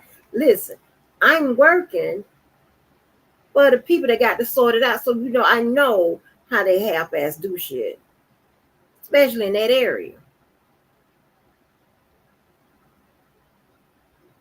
Like it was crazy. It was crazy. I couldn't believe it. I just like, oh Lord, that stresses me out. But anyway, so so I know I'm what I'm saying is I know sometimes, especially if somebody have more than one child or somebody lose their job or whatever, right? It takes a minute to find another job. So if you are fall behind on your child support, well, I understand that. I'm very understanding. I'm not making this shit. I'm not just telling y'all this just to be telling you. I'm not, you understand what I'm saying? A lot of people, but I understand that. But what I don't understand is trying to sue the children for the damn money back and the parents and all and shit, and those people how they wrote that paperwork up. They sick of your motherfucking bullshit. That illiterate ass paperwork. And I'm hoping that be the motherfucking goddamn thing to take your ass down with this Sylvia shit. That illiterate ass paperwork that you like to put in. Because when I tried to tell Levi and whatever about, you got to learn about the rules. He didn't want to learn about the rules. He kept telling me that the shit about Azrael, some of the stuff with the parents and stuff wasn't precluded. When it says it's precluded. So what the fuck is precluded then?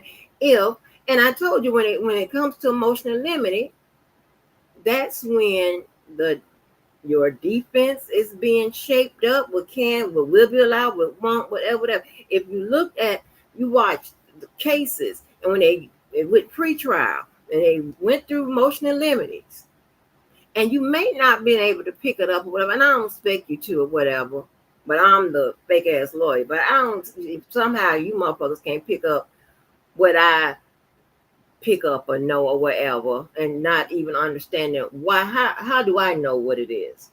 How can I pick it up? How do I know this? On the spot, looking at the cases. What? How do I know this? And you don't. Something had to happen. I had to do something different than your motherfucking ass. Because if I hadn't done that one thing, I wouldn't know it either. Dumb. And take my ass to them people's school. I wouldn't know this shit. Like I wouldn't know shit about the goddamn teeth and shit. I wouldn't know the shit. It's called mandibular and maxillary.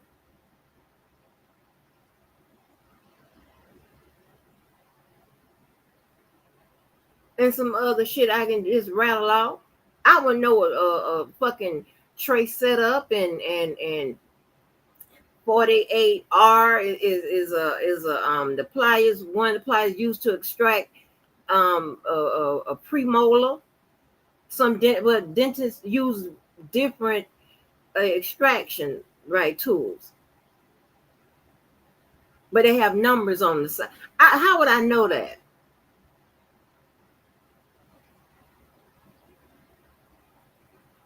How would I know what pit and fissure grooves are?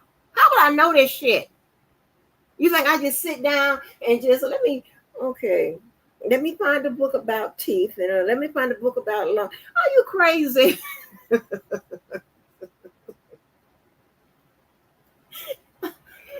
Damn, just slow. How would I know this? Nobody else will know it. I'll wait. How would I tell you that R. Kelly's gonna get 30 in New York and 20 in Illinois? He got 30 and 20. How would I know that? I said if they don't give Lori that verdict by 12, they'll get it in by 3. It came in by 3. How do I know this? The fuck? This is dumb. Shit. Something had to be different. Something had to happen along in my life. Something. Dumb. I can't deal with these type motherfucking people. They're just trying too hard.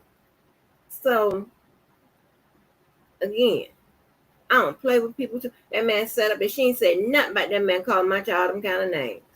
I ain't said nobody's kid.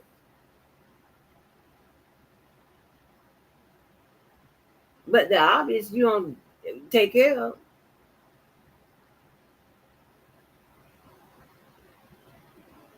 And I always say you and I said you talk to that one girl. Like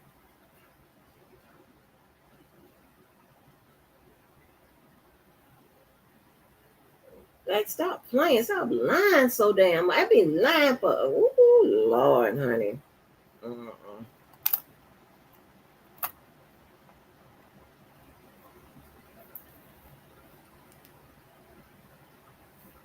Y'all gonna get enough of that shit, and these niggas gonna make you look stupid.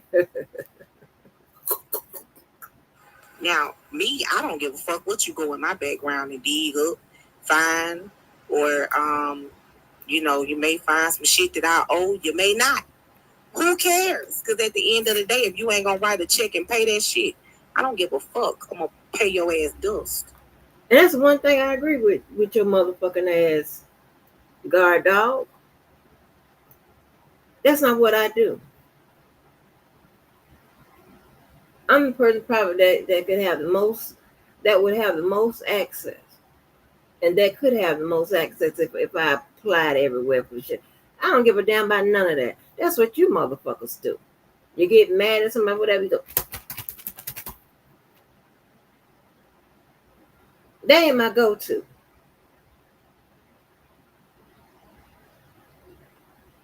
Now I'm allowed, if you somebody, that's your go-to with me, I can go to that with you. Because that's fair, right? Sometimes I don't even care about that. Because I use this here. This mouth.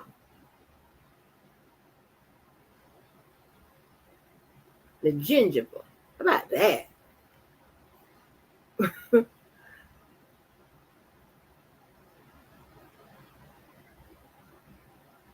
And how would I know that TMJ is built as a regular medical procedure and is performing a dental office? How would I know that?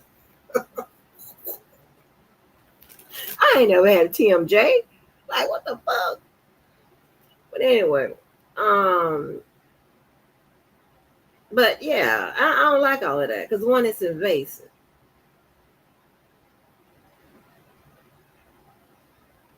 Two, people like to do dumbass shit. I heard people say, call on Angelo Clary, this, that, and that, whatever. And again, I ain't taking it, but that's crazy. Because if I heard somebody else say that, call this, that's crazy.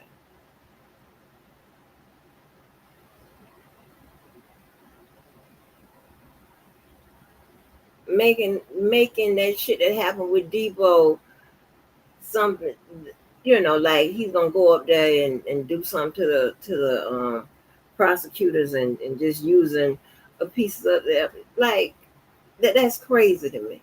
This shit was that's crazy to me. When it's a legitimate threat, when it's this, that, you ain't got to do all of that.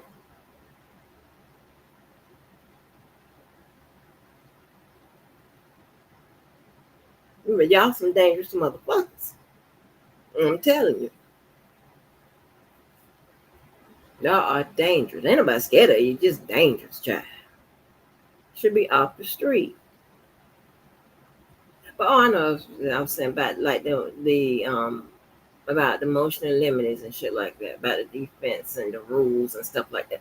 That's when that stuff is addressed, right? A large portion of it.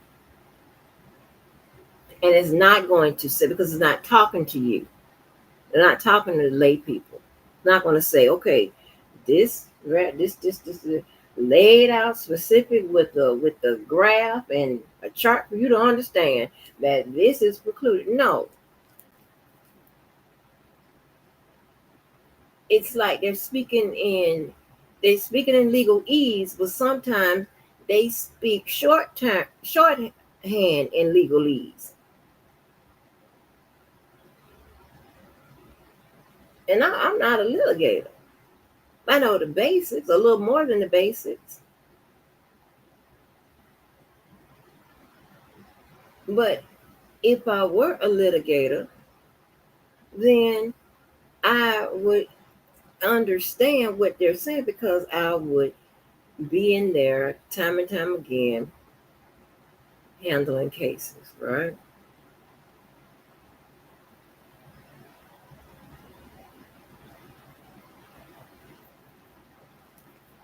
But when it comes to the rules, there are federal rules of criminal procedure and federal rules of civil procedure. There's federal rules of appellate procedures. There is the federal rules of evidence, and there's local rules.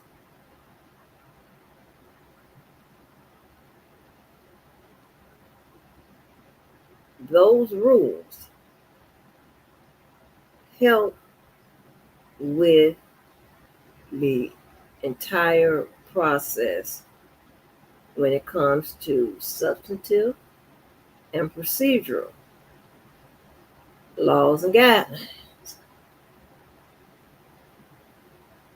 Some things about law, I told y'all this, are enumerated and some things are unenumerated.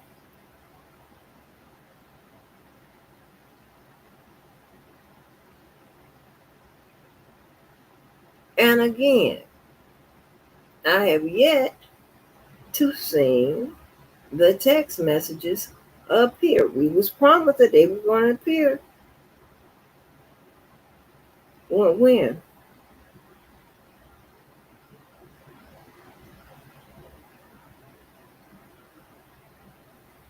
You got to have a proper legal argument. And see, the bozo and all, they don't understand that. You got to have a proper legal argument. It's a lot. He is beckoned that he can manipulate those people to just taking his side of the story, taking what he said, all that shit he done sent down there, and he looking crazy. He be looking like somebody behind him or like somebody gonna break something off in the back of his ass or something. He be looking all around or something. You know what I'm saying? Be walking and shit with his back pushed in and shit looking crazy. And them old man deacon motherfucking outfits.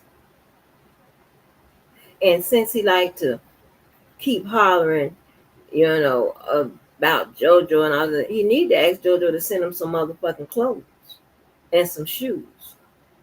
Get with him, see what size shoe he wears and stuff like that, and send it and tell JoJo to send that boy some of that damn shit he ain't wearing. Because it don't make no goddamn sense. Now, JoJo like clothes and stuff like that. He would probably love to send you some clothes and shoes and shit. And ties and shit.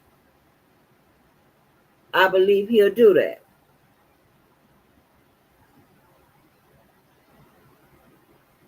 He could probably get some of his other buddies some stuff, and he'll probably make that happen for you. That's what you need to do. You need to bring your fat ass up into this motherfucking century and shit, and get your motherfucking wardrobe together. That's the least you can do for the women. Do that. Tell that man to send you some of them big clothes or whatever that I don't know if you can fit them, but it's worth a shot. Some of them shoes or something. He got something that he's no longer wearing or whatever. You keep wanting to holler this, that, and the third. Tell him to send him. Tell him I said send you some of them clothes and shit and shoes. Because we tired. Look like you got the motherfucker, that shit you be having on, look like you got the jacket from the goddamn Salvation Army and the goddamn pants from the motherfucking YMCA Lost and Found and shit. And the shoes look like you just had them yourself. I'm tired of it. I'm tired of it. As a matter of fact, anybody this nigga size, get this nigga a care box together. I don't see no stupid ass ties. When I get sick of you, I don't. Your whole existence disgusts me. I don't want to hear nothing. I don't want to see nothing. And especially you in some old fucked up ass outfits. Please.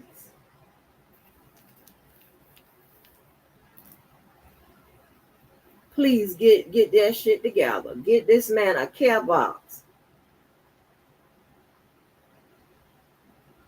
Send it to one of them addresses or something. And listen, I mean, I'm dead serious about it, because y'all know I be dead serious about them outfits and stuff. Send this goddamn man them outfits and them damn shoes. Y'all ain't wearing that shit.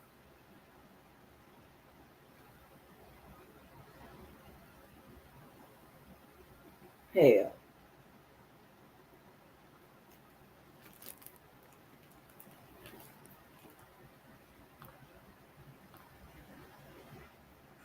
What you say, Audra? But they think they slick though.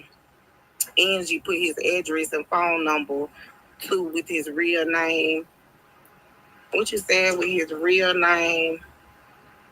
Had the nerve to play it again today, shaking my head. Oh, Ilvia had the nerve. But see, this is what they do. This is their form and tactics of harassment.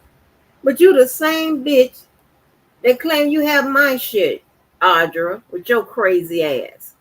And that nigga's the same one. And Audra, send me the stuff. You know, the one with the yellow house and all this stuff. I ain't got no yellow house.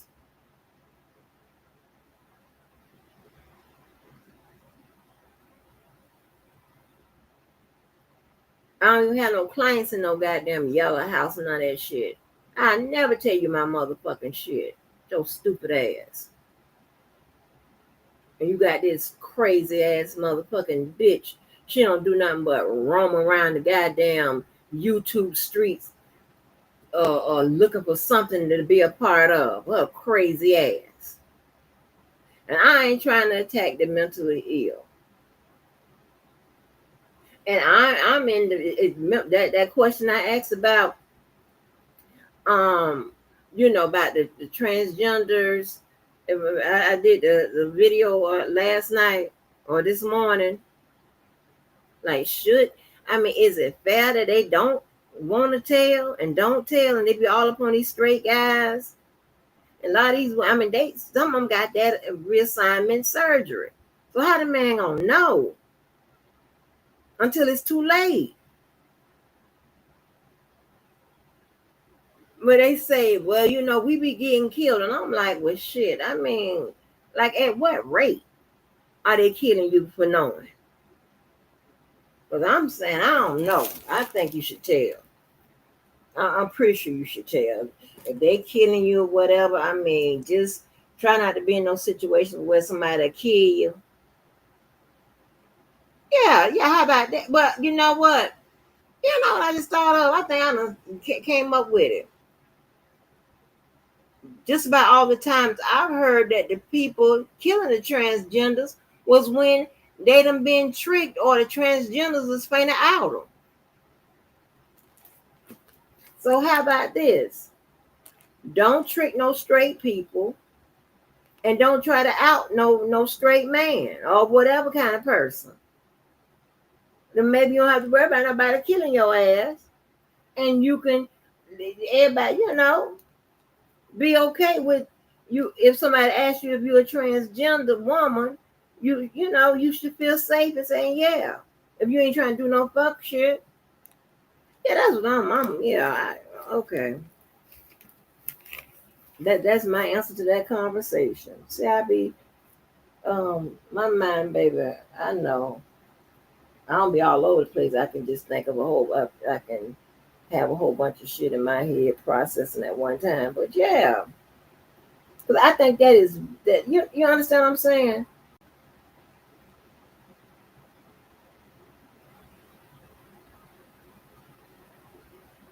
But you got this mentally ill motherfucker, and she has a nasty spirit, calling people hoes and stuff. Yet she fucking with a married man.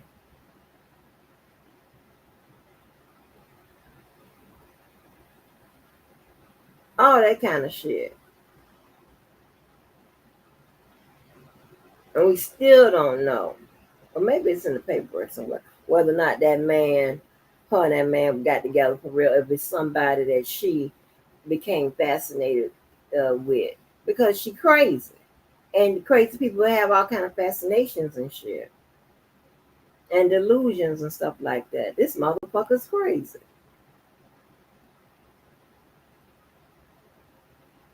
If you ever get the idea to come here and clock me inside my motherfucking head, bitch, because I have no idea why you want to know my motherfucking address. I don't know your motherfucking address. I don't know. Only thing I know is that shit you put out and the shit I was sent.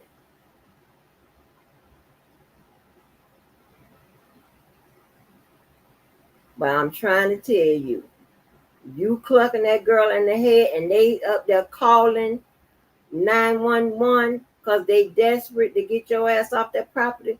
You ain't even got to worry about all of that. Because when I tell you with your little crazy ass, just going from channel to channel, sector to sector, saying all this old crazy ass shit, anytime you find somebody talking about Sylvia or when you want to throw me all that motherfucking bullshit, bitch, I'm trying to tell you. I'm trying to tell you. I ain't lined a bitch up since 2018, and I'm overdue. And it's been by the grace of God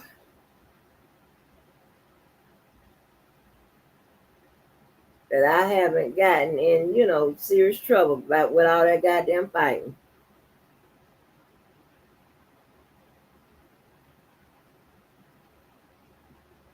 And I prefer fighting men. It's like men don't be calling the cops on you and shit like that. They don't be calling the cops on you. And they be straight, fighting with them. Them women be trying to scratch your face and all of that and pull your hair. I don't like all that. I'm trying to tell you, with your crazy ass.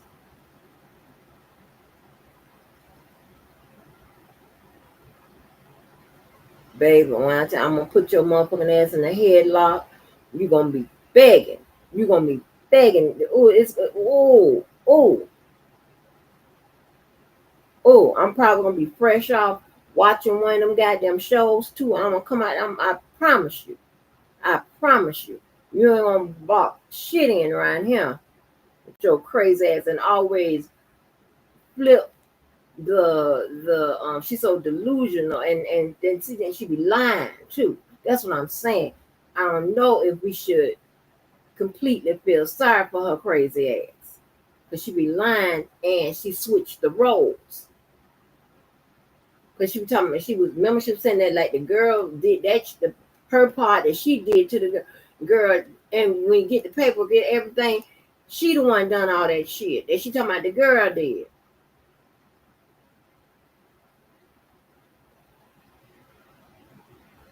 She tried to switch roles with that lady. Talking about he had the outside children, all kind of extra shit. That'll be a fascinating read to get. See, bitch, I don't be doing all of that. I got the shit. I ain't went through all of that. And all I got to the part where certify your ass is nuts. They certified your ass crazy 2 times that I read. And y'all, them crazy people be strong, so that'll be a good love fight.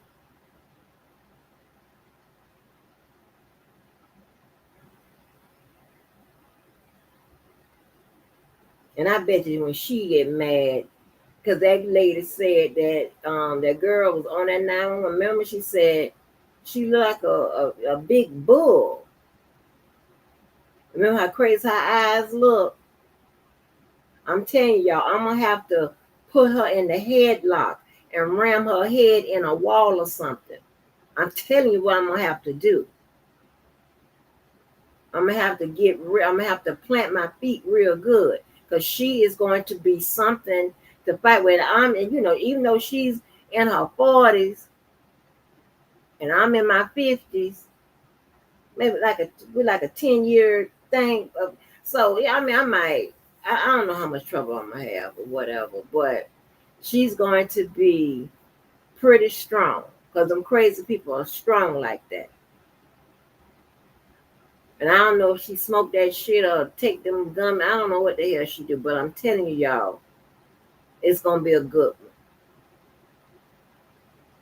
one. I'm gonna work with her motherfucking ass.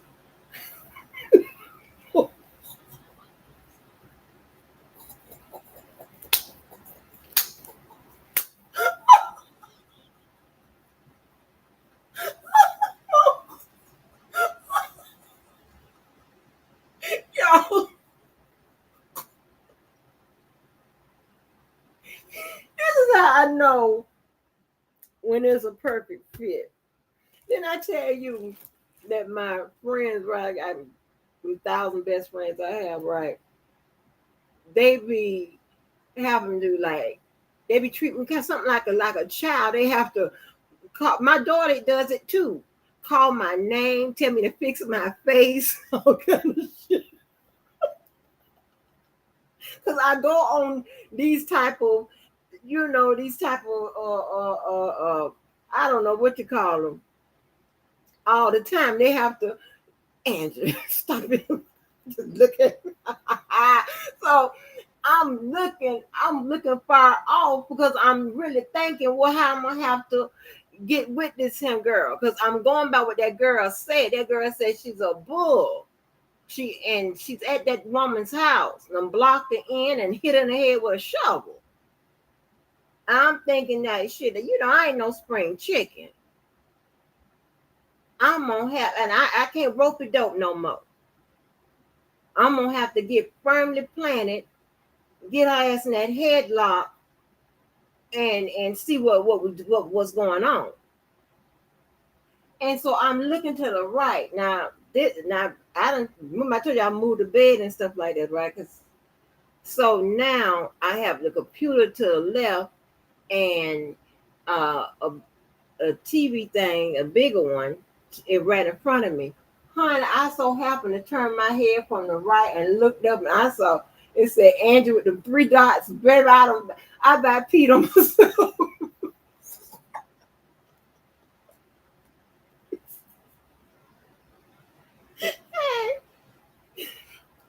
This AKA, damn, I don't know if he home or not. And I will get her on the line. I'm gonna have to get her on the line with this. She's telling me these damn adventures. She'll tell you how I shows out. She's an AKA baby. Let me tell you. We in Miami. You know, them people rough down there. Honey, we kind of got separated. So she's sitting on the other side. And I'm behind this lady. Uh, I'm behind this lady. And we done got into it. Now, anybody familiar with Virgos, you know how we do, right? No, there's nothing there. She ain't type nothing. So we sitting up there. Oh, I wish I can get home the line too. We sitting up there, and this lady done started with us. It started with me really. So the girl Shalonda done jumped in. That's the Virgo, and we tearing her up. Right, we tearing her up, arguing, not fighting. My AKA buddy sitting on the other side, observing what's going on. Honey, I looked at so my phone goes off. I looked at my phone. She said, "And leave that woman alone." Honey, I hollered.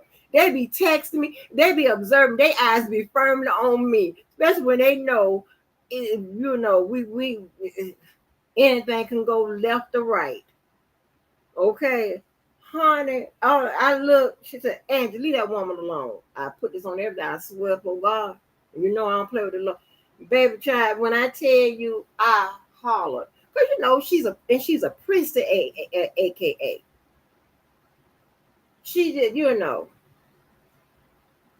She just wasn't ready. She was ready, but she didn't know how I could go. She thought that you know maybe when she figured out that I was first of all, she figured out that I wasn't prissy or conceited. I just looked that way when I walked by. You come on with it, you gonna get it, honey. He said, "Andy, leave that woman alone, baby." I holler. They be treat me like a child. Oh my gosh. Yeah, okay. I'm just telling you. I'm just telling you, child. You got to be careful. You got to be careful. Let me click the button. And child, this is an 8-minute video, and honey, I done made it 30. Hold on. But they will say that Dana's harassing people and that he's stalking and that he's doing this. But we see who's doing it because at the end of the day, his personal life with his kids and what he does do and don't do, or whether he has an apartment or whether he has a roommate. See, these are the things that they have been searching for many years to find out about. See, I didn't know she was that ignorant and stupid and dumb. I didn't know that. She's not illiterate though, but ignorant, stupid, and dumb. And she's not. Well, I'm gonna hold off on slow. She's slower because who? I don't give a damn about none of that. And earlier she said something about the support for R. Kelly don't require all. Listen, he does the same thing that others do with people's information and shit. Did you miss that? Because these people seem to think that just because they didn't pull it, but you posted the same thing.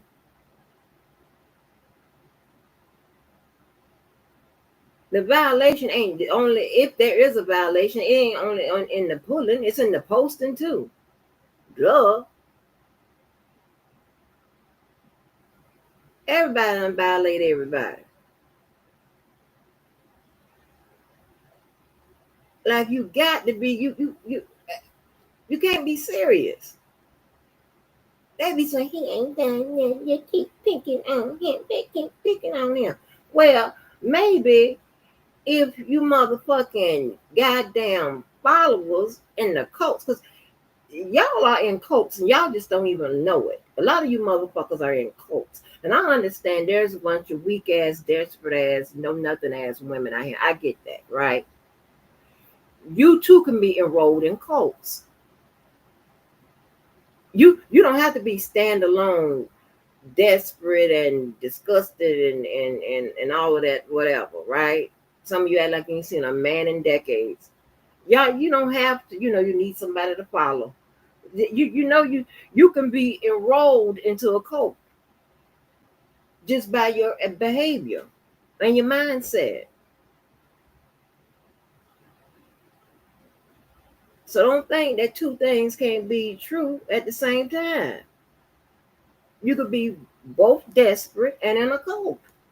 That's how a lot of them motherfuckers end up in cults. Out of something that you think that you're missing in your life or something, the way your mind is set up, your psychology is set up. Or the psychologist study up, but y'all know what I mean.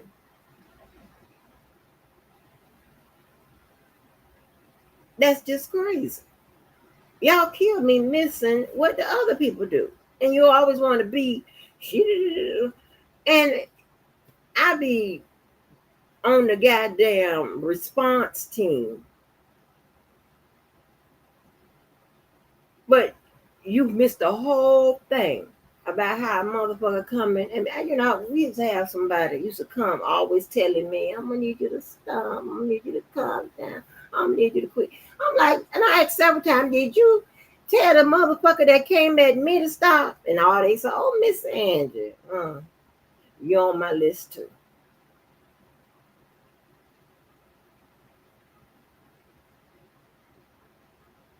Because you have to wonder. See, I pay attention to everything. Why somebody would say that the people in the sector may think that they're fake. I'm like, well, I ain't never heard nobody say that. Then I figured it out. Either it's because they know they're fake, or they're the people in their life, like offline, their family and friends call them fake. So I had never heard nobody around here call them fake. And I have never heard nobody, out loud call them fake, you understand what I'm saying, where that person can repeat that people may think I'm fake or consider me fake or whatever. It was people, it was like two people was saying, and that motherfucker, that fake, that's a fake ass bitch, that's a fake ass bitch, right? And I was like, I don't know, because I'm gonna figure it. I'm gonna find out myself. Because they always reveal themselves, and they did. Because I was wondering, like, well, damn, who is calling you fake? I had even the people that had a little chatter about an incident or whatever. They wasn't even calling you fake. They was just calling you strange because of the situation, but not fake. And I was like, who is calling this person fake? Boom. Mm. I was wondering. I'm like, well, if somebody in your real life is calling you fake or whatever, then they know you better than we do.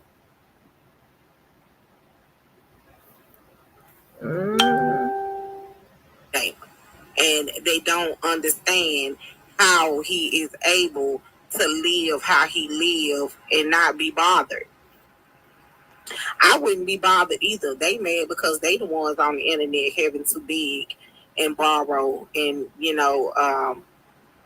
have people to take care of them. Okay, stop right there. First of all, now, ma'am, you said that you wasn't on the Section 8 or whatever it is that's going on. Yet you said that we trying to figure out how this man is able to live how he lives. Come again. Live like what?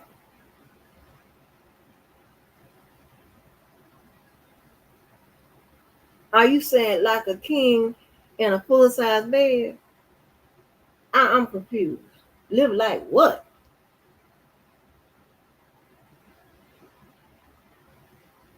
And then talking about begging and borrowing whatever. Oh, it gets better. Oh, let me finish it. Via Cash App, PayPal, Venmo, and all of the other ways that they've asked for these Cash Apps and things of that nature. You're going to have to be more specific with that. That ain't me. That's not me, honey.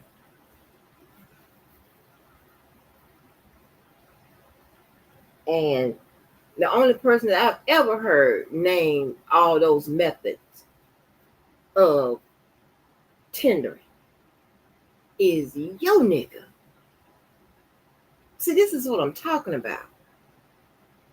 Don't do that. You're going to have to tell me, show me where I'm up here begging. Because this segment was about me. Not your goddamn spittles. I'm getting better, but I wanted to say something else. No, no, honey. I got no cash app till I came here. Nothing.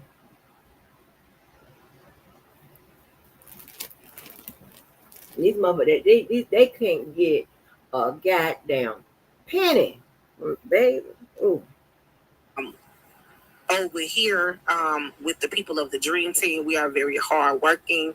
We get up every day and we take our asses to work. We do not have time to sit up on the internet and beg. You understand? What? Girl. Yo nigga beg 9 out of 10 times when he hit that lie. If you decide to give, you can give these ways or whatever.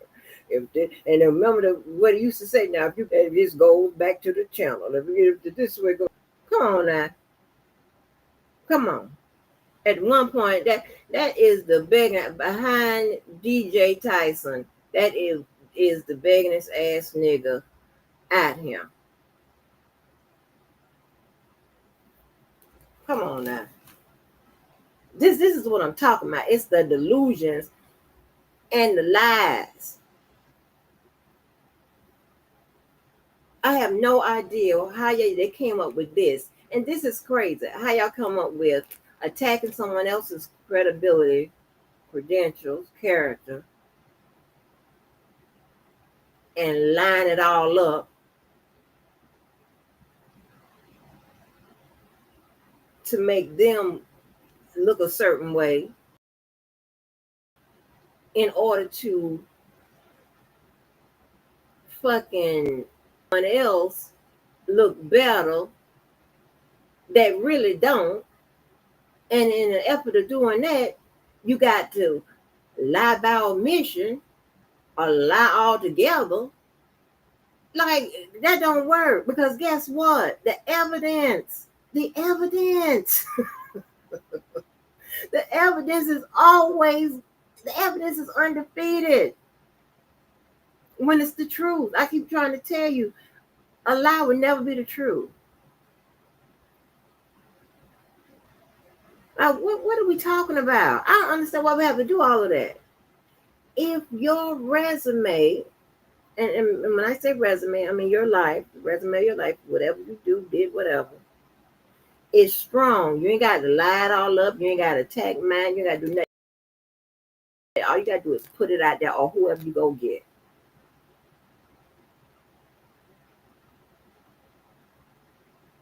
And this is why you have to attack and lie other minds all up and all of that. I get it, because ain't nobody you can go get. Who?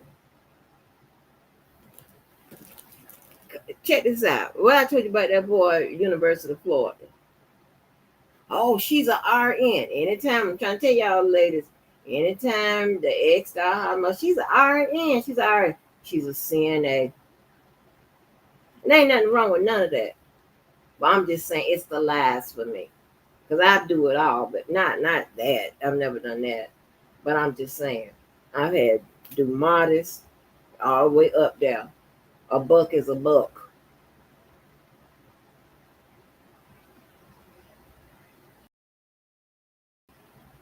But I'm just saying it's the lies for me. If on their own beauty hair shop, they renting a chair. And sometimes they have to come like that with me. Because they already know my work. They know my body. They already know that. So they're gonna have to come like that. They're gonna have to bring this next one in, and it's gonna be lied all up. And I take it for face value, because I would hope, and again, that does not mean what they work out. It doesn't mean whether or not they are a good person. That is all what matters. However, not in a nigga head. You got the ones that want to be ghetto or whatever for some reason. Because I'm trying to tell you, University of Florida, he wanted to be a part of so bad. I don't understand it. I'm like, I don't know how that. I don't understand. You ain't never even lived in a black town. None of that. But I'm telling you, I'm trying to tell you. You be like, okay, I'm serious. That I'm having flashbacks. Y'all know. I go to shaking when I start thinking about him. I want to dig him up. Oh yeah, he should sue them, and he's taking Ilvia, the scammer, to court while she's online trying to plead her case about that damn car that people have heard the story over a million times about this same damn car that she's crying about. Girl, that's the same car your nigga is crying about. She ain't crying about the goddamn. Listen, that nigga done brought that car up I don't know how many times. And Sylvia may address it here and there. Are you crazy? That nigga got that car all through that goddamn paperwork. See, that's what I'm talking about. It's I don't know if is it double standards, it's being hypocritical, it's just the lies or whatever. I mean, you got people on crying, oh, they talking about my children, they talking about my children. It's like, do you remember you talking about other people's kids? And you talked about mine. It's called karma. Deal with it.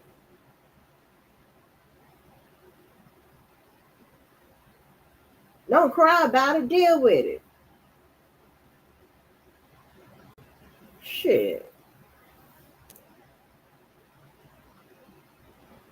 And furthermore, about that car that she keep crying about, who in the fuck in their right mind is going to pay for a car that you don't even own? It was said that y'all owned the car, but clearly, if you were paying, if you still had the a car note on the car, then you didn't own the car, dumbass. See, this is the problem I have with these. Baby, she trying, baby. Now, I don't think she is literate, but she's slower. Girl, I don't know if you steal the cars you driving, riding, or whatever. I don't know. Apparently, you ain't never took your ass up there to a finance company. Apparently, that ain't never matriculate in your goddamn life. You can't. If you have a loan on a car, you gotta pay for it, whether or not you have a car or not. Even if you have had that car stolen, if you don't have that gap, or if you got a decent rate, you got to pay for the car, whether you have it or not.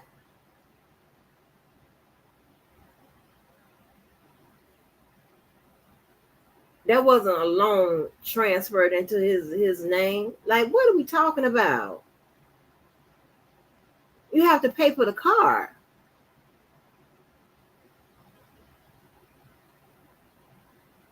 And see, that's nigga thought. I ain't been paying for no car I ain't got. So, but keep listening. Dummies, okay? They think that you're supposed to pay for a car that they still paying on, knowing. And like I said before, we already told Dana that, there was a possibility that by him paying the notes on the car, that they were going to try to take the car back from him. And, he's paid the car off. So if he paid the car off and y'all still owe car notes, but y'all name is still on the car, how in the fuck did you expect him to get a tag? He can't get a tag to put in his name if he don't own the car. Dummy. Now, you heard her say he paid the car off. He paid the car off. Because I'm going to play the dummy respond. They need to get their shit together. They need to get these lies. I just don't understand. I don't understand what her concept of payments and finance companies and all this. I don't know what the concept is or whatever. I don't know. But apparently, either she don't read the paperwork and she just sign and initial the boxes and check it or whatever. I don't get it. I don't know. But she making it up.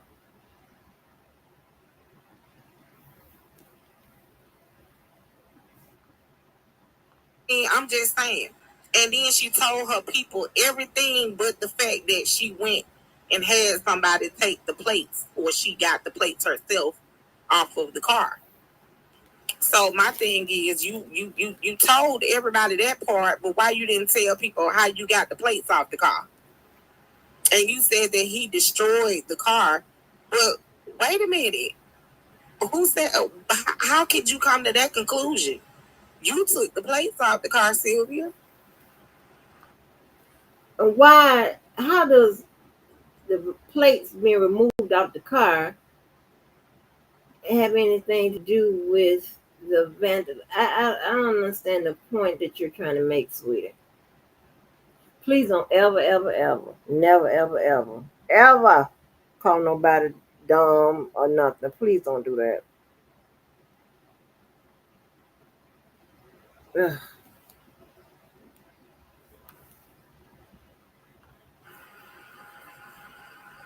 And there is video record of you saying that. I know you got it. Mm-hmm. She just so happened to call. Well, let's listen to this one. Are you the person that said that he already paid for the car? How can you make this up? Wait, those if he already paid for the car, why didn't he just show a receipt that he paid for the car? Or show a pattern of payments going to Miss Tennessee? that he paid for the car. Where do I say I paid for the car? Honey, your lapdog said you paid for the car. That's not something I made up. I just played where she said you paid for the car. Where the hell you think I got it from? I don't make up shit like you motherfuckers. I'm repeating what she said. Now you asking me, where does it say you paid for the car? Ask her where she get that from. Don't ask me shit. I told you about fucking with me. I pick up on everything. Go play with somebody else. It's not your game. You won't win.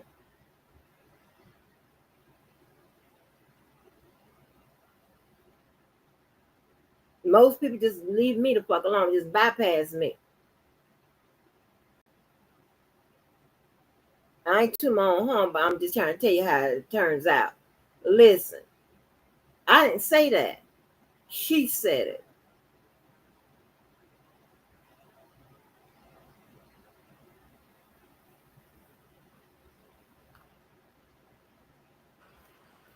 That's what I know. In that badass writing that he done put in, the petition that he paid for the car. Wow. Right. Georgia girl, that part right there, because I'm about to bust her, I'm about to bust his wire.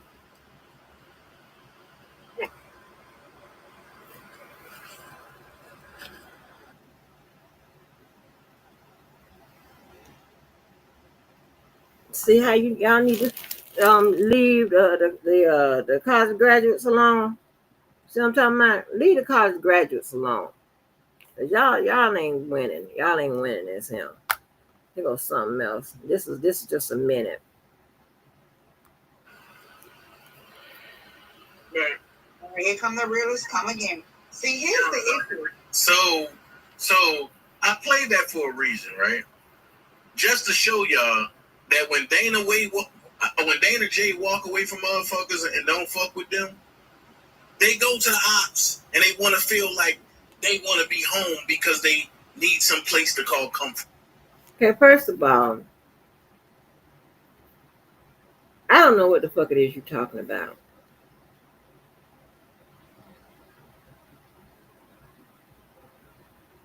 You have issues when it comes to failed relationships, friendships, what you classify as friendships, associations, or whatever. You have issues.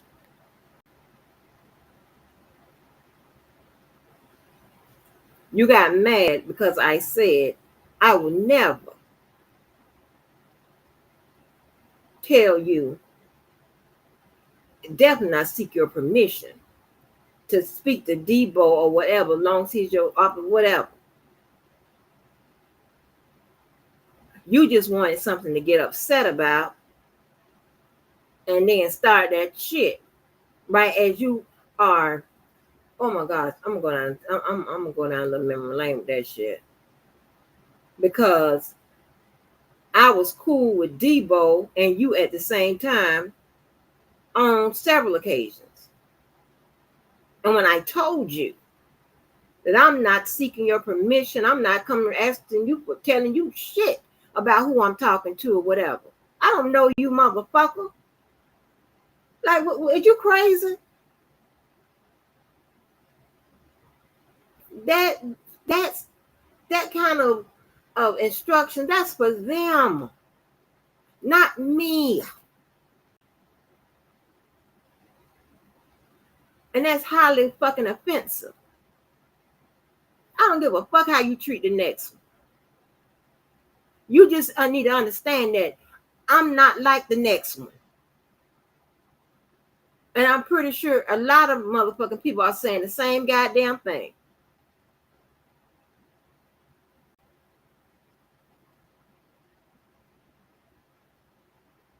Got me fucked up.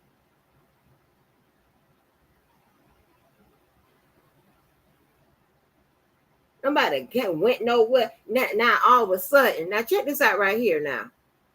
So he's trying to get you to believe that, okay, so when that happened on the channel, I started go hanging with Sylvia and Randa in theory, right?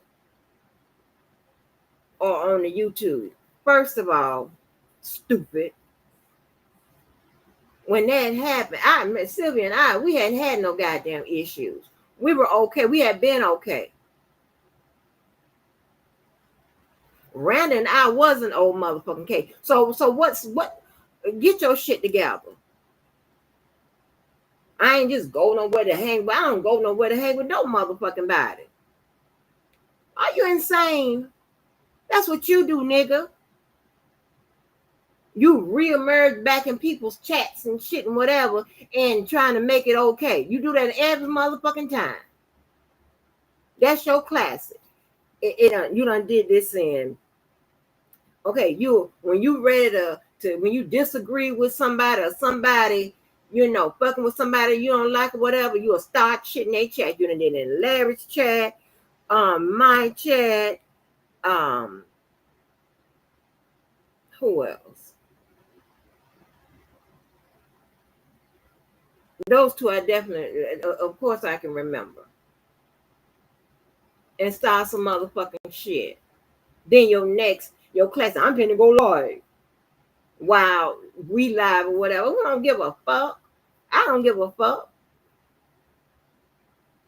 Y'all like that's the motherfucking goddamn the thing that's gonna save our life. We go live. Give a fuck, go live, bitch. I don't give a fuck.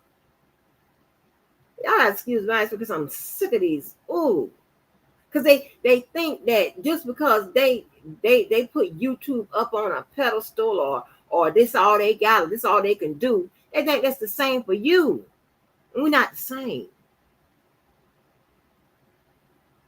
I'm glad for you. I'm glad y'all found something that y'all can excel at. I'm glad.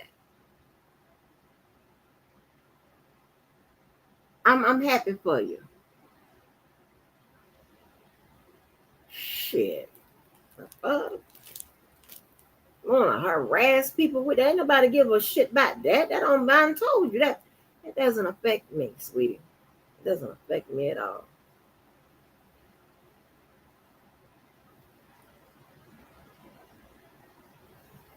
The rest of these lies. At the end of the day, she have all of the details. She's seen all the receipts. She's seen all the videos. But then she playing on a coattail because I don't fuck with her no more. I rest my case. I don't got nothing to say. I will not entertain the Lioya nor her fucking stupid ass people that rocks with that lady over there. Okay. First of all, I ain't seen no shit. I got all the this is what a calculated, manipulative con artist does. He wants you to believe that I have all the paperwork and everything. So, and somehow, in saying that, it's legitimizing what he's saying. And I don't know, because actually by him saying that, it really delegitimized what his whole claim. Because what I've said, you are in the wrong when it comes to this car. In the beginning, in 2020, when he played that bullshit, I didn't know what the fuck was going on. I didn't know you was like you are. I didn't know that. I know you was a piece of shit. How am I supposed to know that? I don't know you.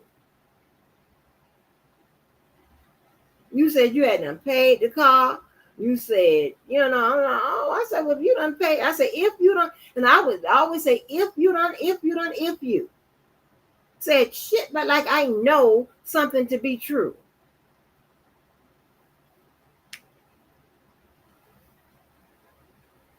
Come to find now, since y'all done went to court, judge supersede anything I could say. because he heard the matter. I don't have no power to do shit. So the judge has all the paperwork. Say it right. The judge has all the paperwork, seen all the videos, seen this and that and the third. And according to the judge, you owe her. Say it like that.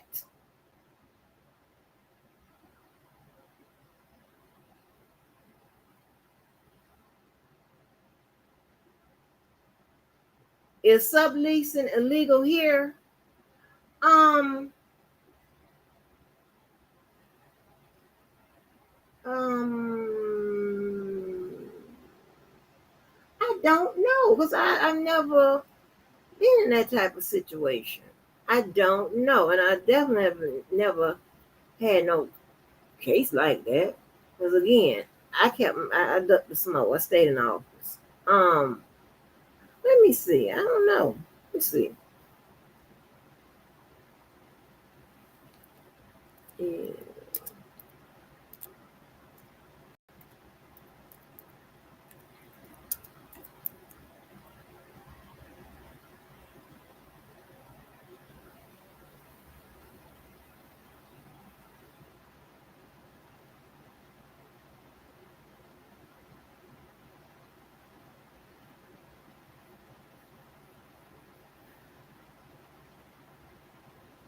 They said that it says that it may not be. It depends on the lease in Florida. So this stuff is state specific. Yeah, we all know that it's state specific, right? I've never had nothing like that.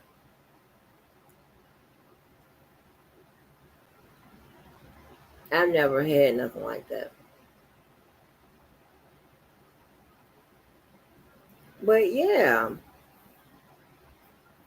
that's low key. Those companies like Turo do. I've known a lot of people who essentially subleasing cars they are still paying for. Yeah, I've heard of some situations where people, have an extra car or whatever, and they want to help somebody out, and all they have to do is pay the payment. Or if a person want to get another car, and they say, hey, you can only have this car, hold this car if you pay for it, whatever. And they usually draw up a paper that at the conclusion of the payments that person owns the car. If you bought the car, she didn't have a lease. Hold on. I don't know why it's coming up like this without the full thing. Good. I have the truth. The question is, y'all just heard her say what she say, and Dana, you go get the transcript. But now all of a sudden, I'm a liar. Who's the liar? That's all I would say. Who's the liar? And that he does that little bullshit, right? He plays something from 2020.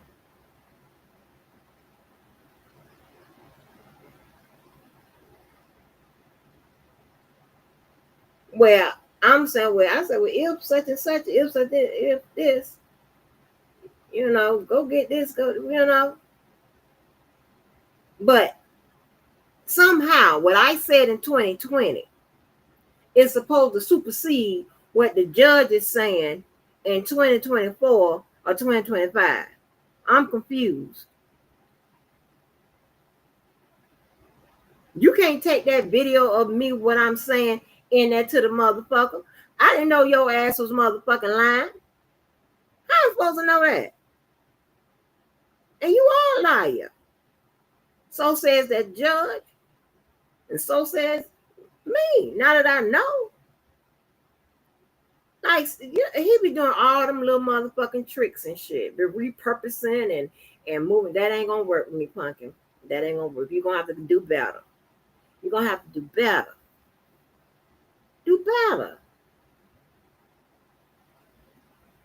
And you want me to be quiet or whatever because you think I'm fucking up your shit. I hope I'm fucking it up. You keep fucking with me, that's exactly what I'm going to do. And threatening me, that definitely ain't gonna help you. That ain't gonna help you, honey. I wanna fuck it up. You wanna add me in some shit so motherfucking bad? Fine. Give a fuck.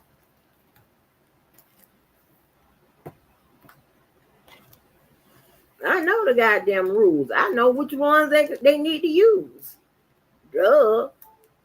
Your bitch ass don't. I'm definitely not gonna help. We ain't doing no more breaking down the rules and no shit like that until after this case is over. Hey, y'all. Mm-mm. After this case is over. How about that? Want your ass to crash and burn. Let me see. But if Miss Sylvia was bought the car, she didn't have a lease, and so it doesn't seem like anything would have precluded her from essentially subleasing it to him to use with an agreement to transfer ownership once. Yeah, if it works like that in Georgia, right? Because it seems as if, just plainly thinking, she could have an agreement for him to buy, pay the car note, and then once he's complete, transfer the title into his name. There's nothing that's precluding her from transferring a title to his name or anybody's name once it's paid for.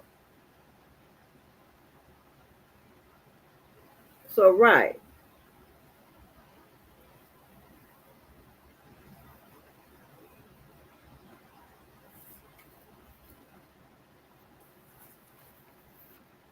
Yep, that's absolutely right. There's nothing precluding that from happening. Try to always piecemeal shit together to act like, oh, see right here, old ass shit. You ain't got to go by nothing I said. Go by what the paperwork said. Go by that. Bet you won't do that. Dumbass, dismiss your own shit and all that. Shut up, you losing.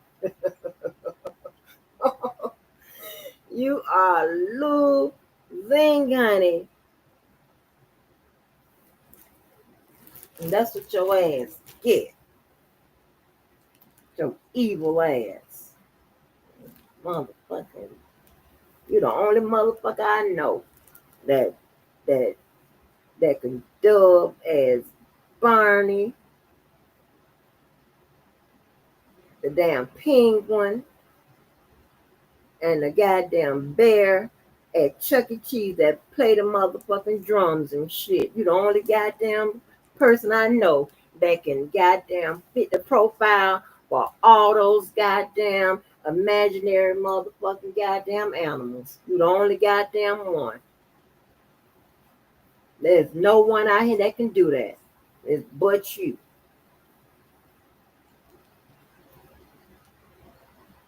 The Easter Bunny, Santa Claus, all of them. It's you.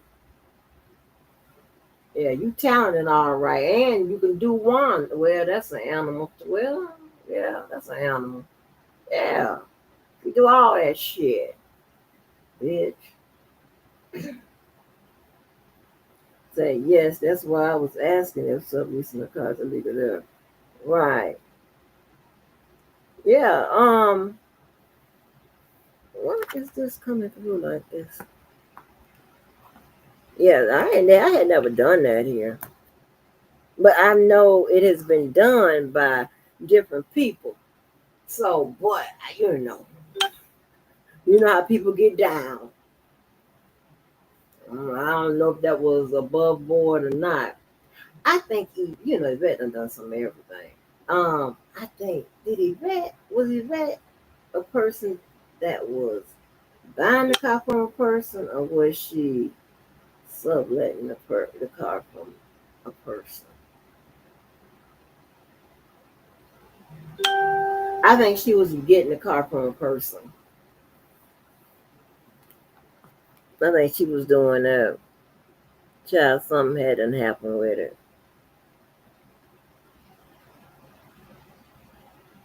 It's always some shit. Something hadn't happened, child.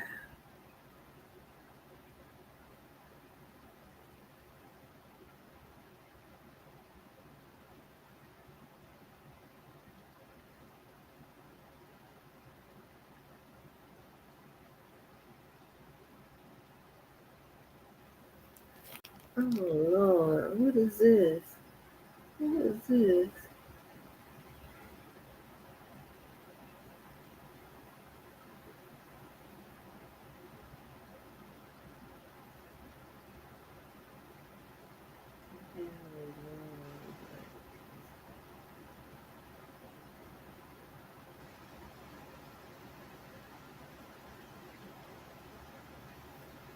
Oh, I was gonna say, I hope this one nobody with no bad news. I was gonna lose it. But yeah, like, dude, back up. All that extra shit you be trying to pull and shit with people and all that old shit you be trying to put together after several days and shit. So you have to, you have to go away for several days to come up with something to try to battle me with. Boy, just stop it. Stop. Well, don't worry about me. You got to worry about. You think you're gonna have to worry about the Sylvia's defense team, her lawyer. You might have to worry about the motherfucking prosecutors. And baby, oh my gosh. Mm, mm, mm, mm. Mm. That may be who you have to worry about. So worrying about me, honey.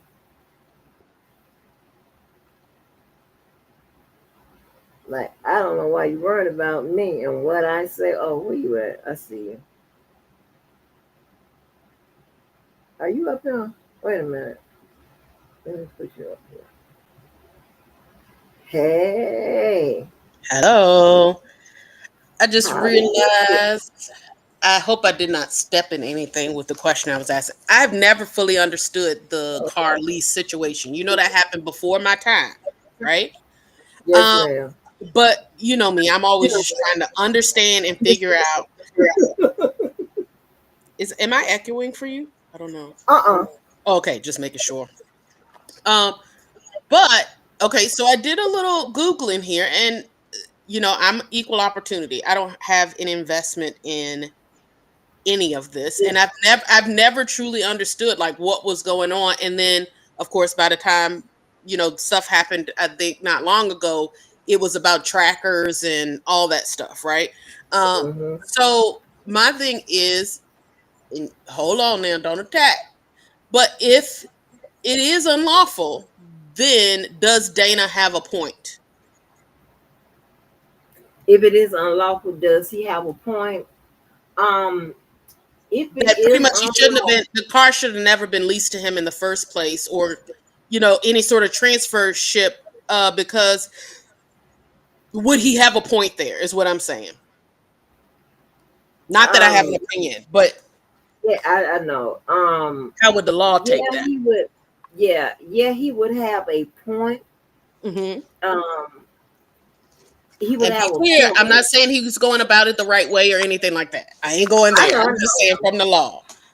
Well, I'm not Right. saying Oh, it for you. I'm saying it for anybody who might be listening. I don't want to get caught up in none of. oh, girl, fuck them. Man, I wish they somebody would say something about you. I know who to call. No, indeed. No, we good. We good. I just Ah, didn't want nobody to say I had took a side or whatever the case. I just call it straight on my end. yeah. No, no. So yeah, he would have a point. However, now, but here's the thing, right? I don't know.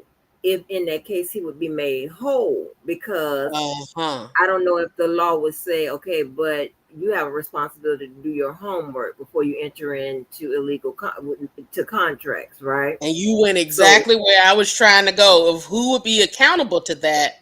Would it be mhm, he had that obligation to look into it, or for instance, a law applies both ways as well, right? So right, the law applies right, to her that you cannot potential if that's the law, and I'll read to you what right, I was able to find. If that's the law applies to her, but it also applies to him. So it applies to right, her, and essentially would put the loan company, like they could have take action potentially against her because that's where exactly, the breach would have taken place, right? And then it also exactly, applies to him that he should have known, hey, you can't just go down on the street and pick up a car and make some sort of backdoor arrangement that is illegal. The responsibility is on you to look up the right, law and make sure that the transaction you're engaging in is legal. And being that you were doing this in somebody's front yard, it's kind of standard practice. And I say front yard. That's what we do. Out here in the country, you put your car out on the front lawn and, put a sign in there, somebody swing by or uh-huh, whatever, right?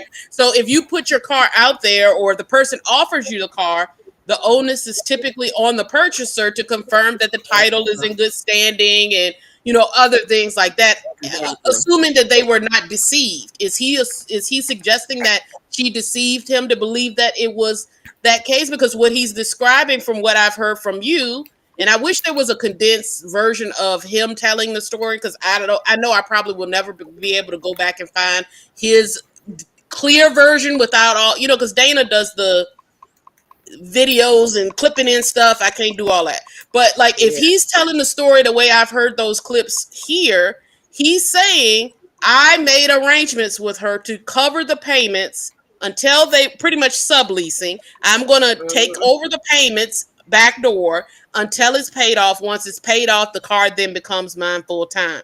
She then is right. saying, is that what the case? So if that's the case, then the law applies both ways, and you end up with wouldn't you end up with a bit of a moot point? Like the only person who would be able to have some sort of action would potentially be the loan company, who I'm sure is Long none the time. wiser about any of this. Right, exactly. Am I hearing So, that correctly? yeah, that is exactly correct. You can hear me? Yeah. Okay. Yeah, that's exactly correct. So, the only person who would legally stand to be made whole, if just say if the car was repossessed, or if the car was at a loss for something and it Mm-hmm. wasn't completely covered, whatever, would be the lien holder. Yeah.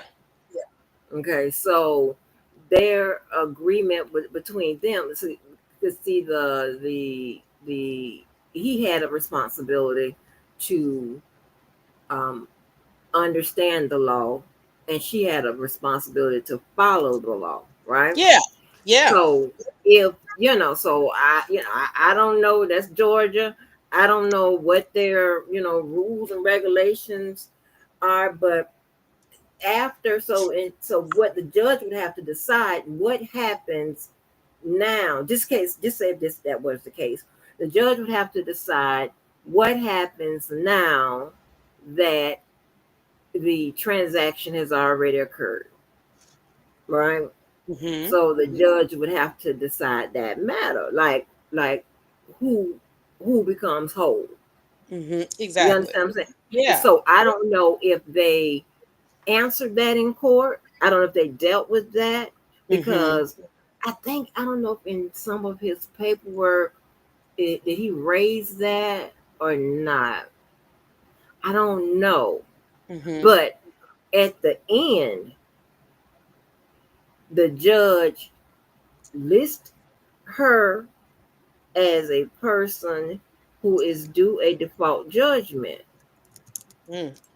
You understand what I'm saying? Uh-huh. So when, in my opinion, if that court, you know, functioned right and did the right thing, whatever, they followed the law, right? Mm-hmm. Meaning Mm-hmm. they answered the question, they asked themselves the question that you're asking: who's the owner of the car? Who should be made whole? Was this a legal transaction? So on and so forth. They went through. The judge should have answered all those, asked and answered all those questions of the court of themselves, right? Hmm. Before they made a judgment. Can you hear me? Yeah, Oh, okay, okay. Because you lighten up. Okay. I So lightened up. I so what? this no, you're pulsing. Because it seems like you're speaking, and That's what it do you was see doing. the That's screen? why I asked you. That's why I asked you because it looks like we're both speaking at the same time, and I don't know if there's an echo or what. But I'll mute up just so that it won't No, happen. you good. It's not an echo. It's not an echo. Okay. So um so I'm thinking that the judge went through all those preliminary questions, right? Before Hmm. he made a judgment. Because if Hmm. not, then it should have been something, some type of an opinion, maybe, that even though this is relatively small or whatever, but should have been some type of an opinion with the judge laying out the facts that he or she discovered. Remember, I don't know if he was in here, but I was reading the where the judge had in the order where he dismissed it. Um, he laid out dates and different interactions between Sylvia and the court and then all of that, right? And so I'm thinking, okay, so this judge did a thorough, you understand what I'm saying, a thorough order, Exactly. Yeah. so they went by the law. It's when Yeah. it comes to coming up with these type of sub agreements and stuff on the side, this little side stuff. And what feels because here's the thing, like for instance, here, once you buy it, what you choose to do with it is up to you. People buy, for instance, companies and people buy cars all the time that they are going to use for other purposes or that they're buying for a boyfriend or that like what Mhm. you do with it after that, the only thing that the bank or the lending company is interested in for us, at least in my state, is that you're responsible to pay that bill. Period. However, you Right. get that money, that part of it is up to you. You just give us our money because you are pretty much you are the owner of it, assuming that you continue to pay off the remainder balance of the loan. So I was just trying to figure out, like, no, low key, I'm not 100% getting the point unless it would be illegal for her to have done that without notifying the. Am I there? Yeah, you're here, but you just went black. Did you cut the camera on? No. I'll cut it on now, but it's on and now it's off. Okay. Okay. Now you're Now it's back. Now okay. you. Okay. Anywho, but my my thing was I don't really get the point behind that if again all you can do is lean on the law, and I would again like you, I doubt that the judge would have assigned the outcome. But I do know sometimes with default judgments, those things just come up just because you didn't go to court, or Right. whatever little thing can happen where they're like, look, you weren't here to argue for yourself, so here's what it is. Um, but when I'm looking through, I do see that there was some, just in a quick Google and knowing nothing about the law, I did some searching to pretty much see, is it illegal there? Because if it's illegal, then okay, you got a point, and the default judgment would have been essentially a technicality.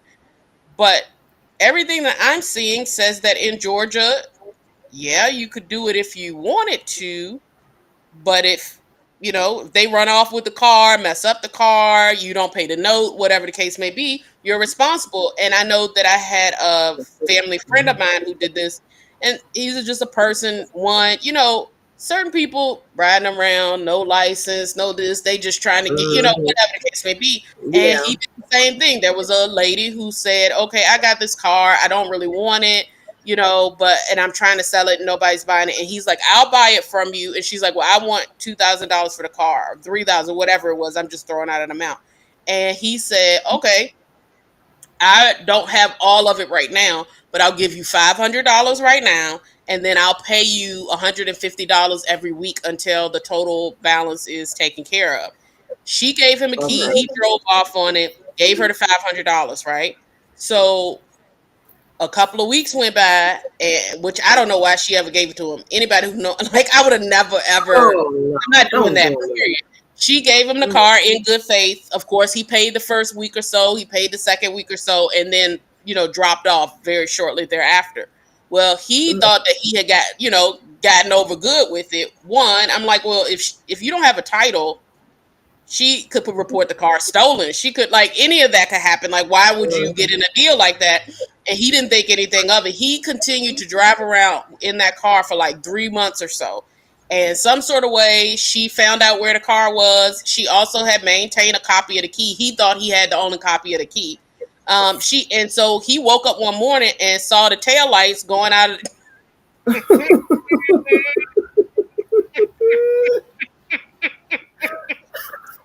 Oh God, it's not funny. He woke up and because one of the kids was getting ready for school and said, Dad, I think somebody's stealing our car. Somebody's stealing our car. So he comes jumping up out of the bed, and he said when he looked out the door, the tail lights were off. That lady had got away up there, and he said she was flying out of that yard because I'm sure she's probably thinking that anything could happen, in that circumstance. Or rightfully, the car is hers, and you did not make good on the payments. And then he tried to pull up. Of course, he had to hitch a ride, but he tried to pull up to her, telling me, "Well, give me my money back then." And she did go ahead and do that, but come to find out, she didn't even have to do that. It's breach of contract on his part. Like, he breached the contract, so pretty much he would have forfeit whatever he gave. But girl, I always want everybody to have what they need and what have you. But when I heard that story, girl, did I holler? Why would you? And I also like somebody who's already trying to work with you and help you get back and forth and willing to essentially let you rent to own a vehicle. Why put them in a crazy situation like that? Like, I would come and get my car back too, because if you miss 2 payments, it's no way that I think you're going to make all the rest of them. And even if you had missed the payment, the fact that you didn't even reach out to her to say, "Hey, ma'am, something happened, my job slowed down," or whatever the case may be. Can we update the arrangement just so she knows, hey, I'm still, trying to fulfill the agreement. And so she gave it back to him. But I was like, you're lucky that she gave you a dime, because I know I would not. One, I wouldn't let you have it in the first place, but I wouldn't have given you a dime because you breached my contract. I had to go out of my way to become a repo man and run for my life in my own car. What are you talking about? She was probably scared. Yeah. I mean, she didn't have to give him the money. But here's the thing, right? Now, just say, for instance, and she had to get it rekeyed because she knew he had the other key. She had to get it reprogrammed. Oh wow! Oh yeah, that what were you saying now? No, yeah, that costs good money with those cars. Yes, ma'am. To get your car rekeyed, yes, ma'am. Yes, to get it. Yeah. So again, $800. She may still be in the hole, depending upon, Okay. That's crazy. That lady said she was pulling from out of there like she is fleeing for her life. But see, the thing is, right? So when they did the default judgment, right? And this is in my opinion, okay, that was the perfect time to argue whether or not it, if he had the Georgia law, right? He raised that issue, and if he was wanted, because he's going to have to prove, because she has to prove, she has the burden of proof, right? However, if his defense is where it's illegal or whatever, he would have to give it back, but he may be able to recoup his money. Oh, really? You know what I'm saying? Hold on.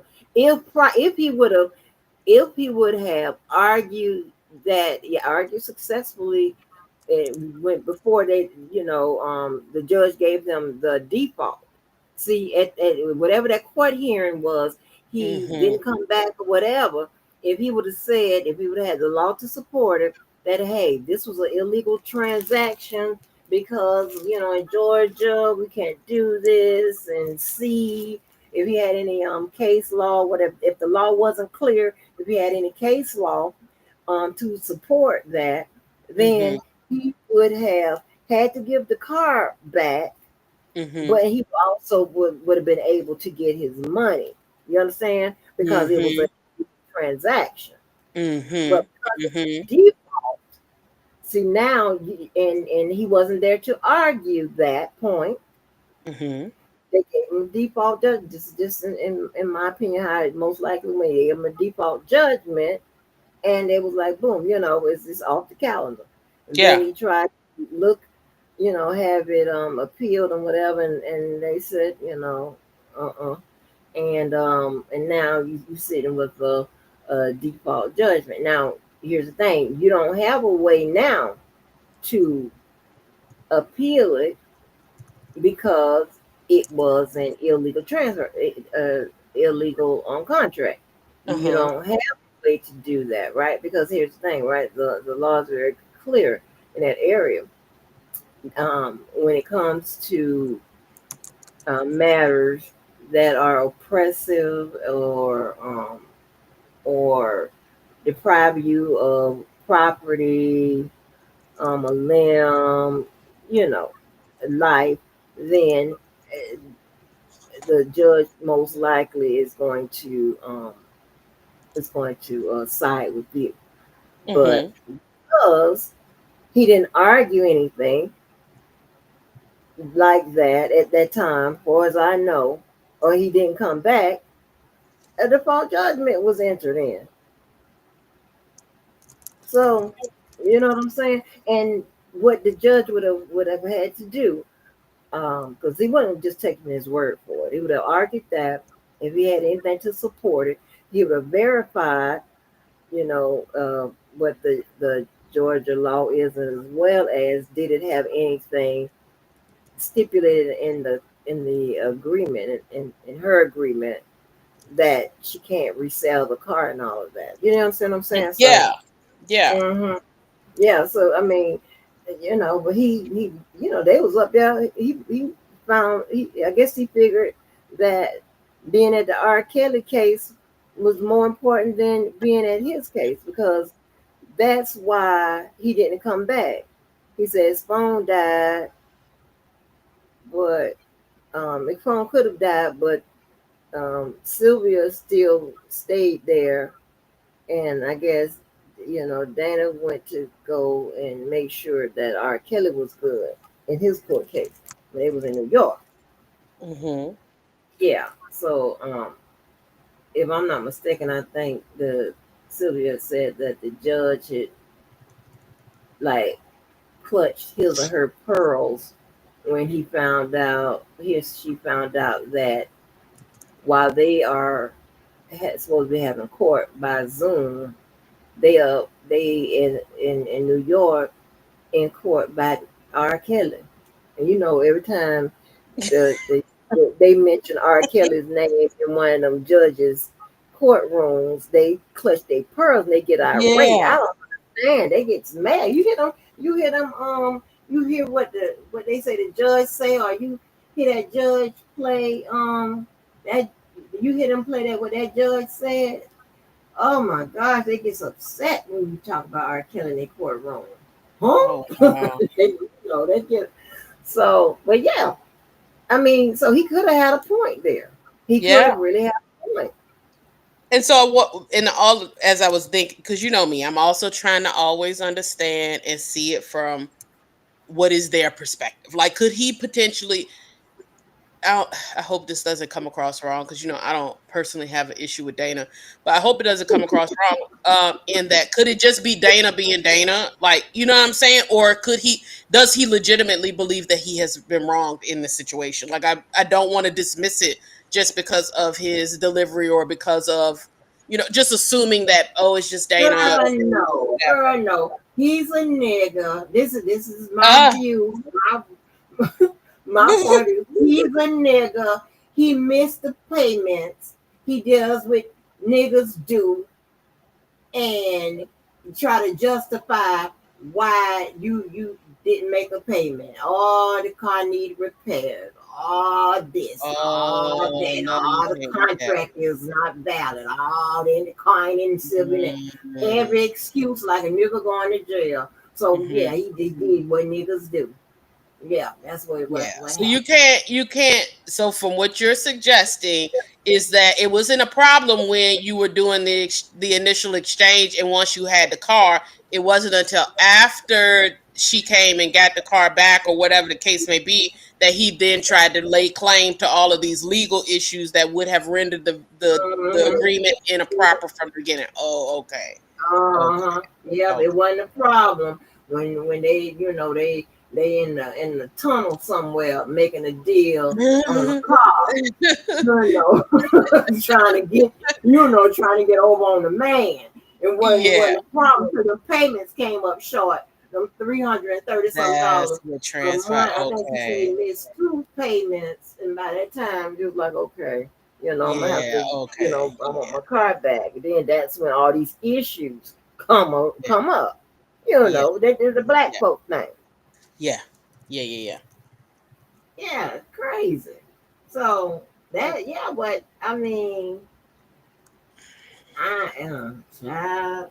Oh, that but it would have been interesting to know if Georgia law allowed that, if that, and more importantly, did that because Georgia law could allow subletting, but her contract could be against that, Yeah. right? The law, especially if So, which we'd never know that. Only Miss Sylvia would know that because she would have the contract that states, uh-huh. depend, whatever the bank is or what have you, and it would give the terms and conditions of what the expectation is.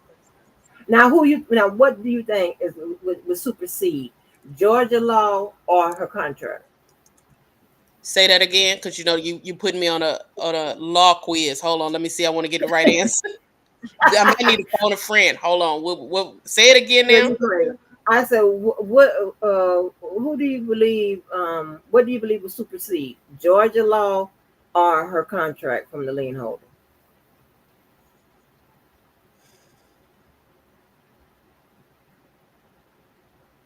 Well, assuming now, mind you, my mind goes to compliance space. So one, the contract itself would already have to be in compliance with Georgia law in order for the transaction to have ever taken place anyway. So in my mind, it would be the contract law, Right, but I could be right. totally wrong by that. You're right. You're right. It would be the contract. You're absolutely right I'm because smarter than a fifth although grader. yes, ma'am. Although, although George, the law may say one thing, right? And remember, the law is written in broad terms, right? Your contract can always be specific. Your contract can always Mhm. be detail specific. That's why a lot of times you see where you have the room for other, and they can write in what have you, right?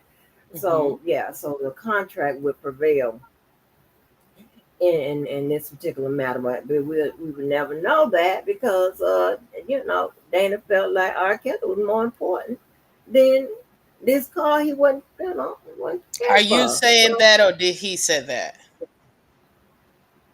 well, I'm saying that because and I think the judge kind of felt like that Yeah. because he let the phone die, and then when Celia was still waiting there for him to come back in the Zoom, Dana went back to court with R. Kelly. What? So Did he really? yeah, Are you serious? He left his own proceedings? He yeah. disregarded his own I got the, proceedings for R. Kelly? yeah, that's how they got the default because he So never he came was back. there. He was available. Yes. Is what you're saying that? Are you sure? No, yes, I'm sure. It's yeah, it's in the paperwork. And they both said it. Yeah. Oh my gosh.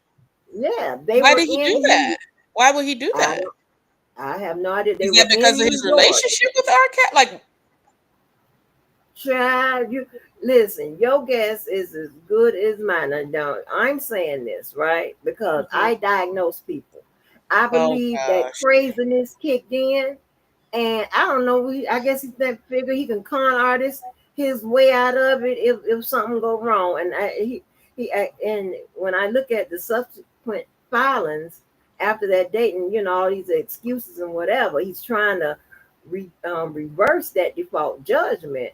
But all you would had to have done was charge up your phone, because I think the time has it's been quoted anywhere from 15 to 30 minutes that the judge waited for him to come back to the Zoom. They were in He New made the judge wait? Yes. Oh no. So that Yeah, didn't help they his were case either, you know. I don't right. know any judge that, and it's been a long time Right. since I've had to go into those courtrooms for different, issues, and really, I was not there to actually hear cases, but just to present them. I know I don't. The judges largely don't care who you are or why. They don't want to be held up on it because their schedules Right. are already tight, and quite frankly, Right. they're in charge of their courtroom. That's a number one thing. If you want to, we would Right. always say, if you want to make sure, like for me and my clients, if you want to make sure you get locked up, you show up late. That's Exactly. what we used to tell, because you're gonna piss the judge off. Exactly.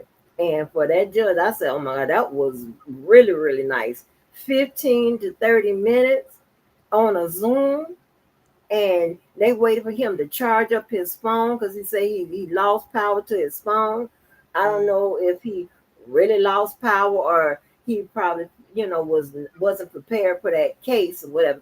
In the minds of those sociopaths and psychopaths, if they don't, sometimes they don't have stuff orchestrated just right, and if they get a question or something that will interrupt their already prepared manipulative plan and stuff like that, it could rattle them or whatever. I don't know mhm. what happened. That's me saying this. I do all the diagnosing around here. I would have been put you on Geodome, brother, and a Oh, CC or something. okay. See, this is why this is why I don't even come up here all the time.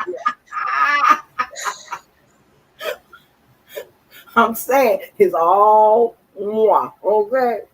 So Uh, Uh, yeah. So, because that's crazy, right? I mean, my thing is, I mean, you couldn't find a plug, because I know everybody walks around with a charger. You find a plug and come right back into the mhm. proceedings, right?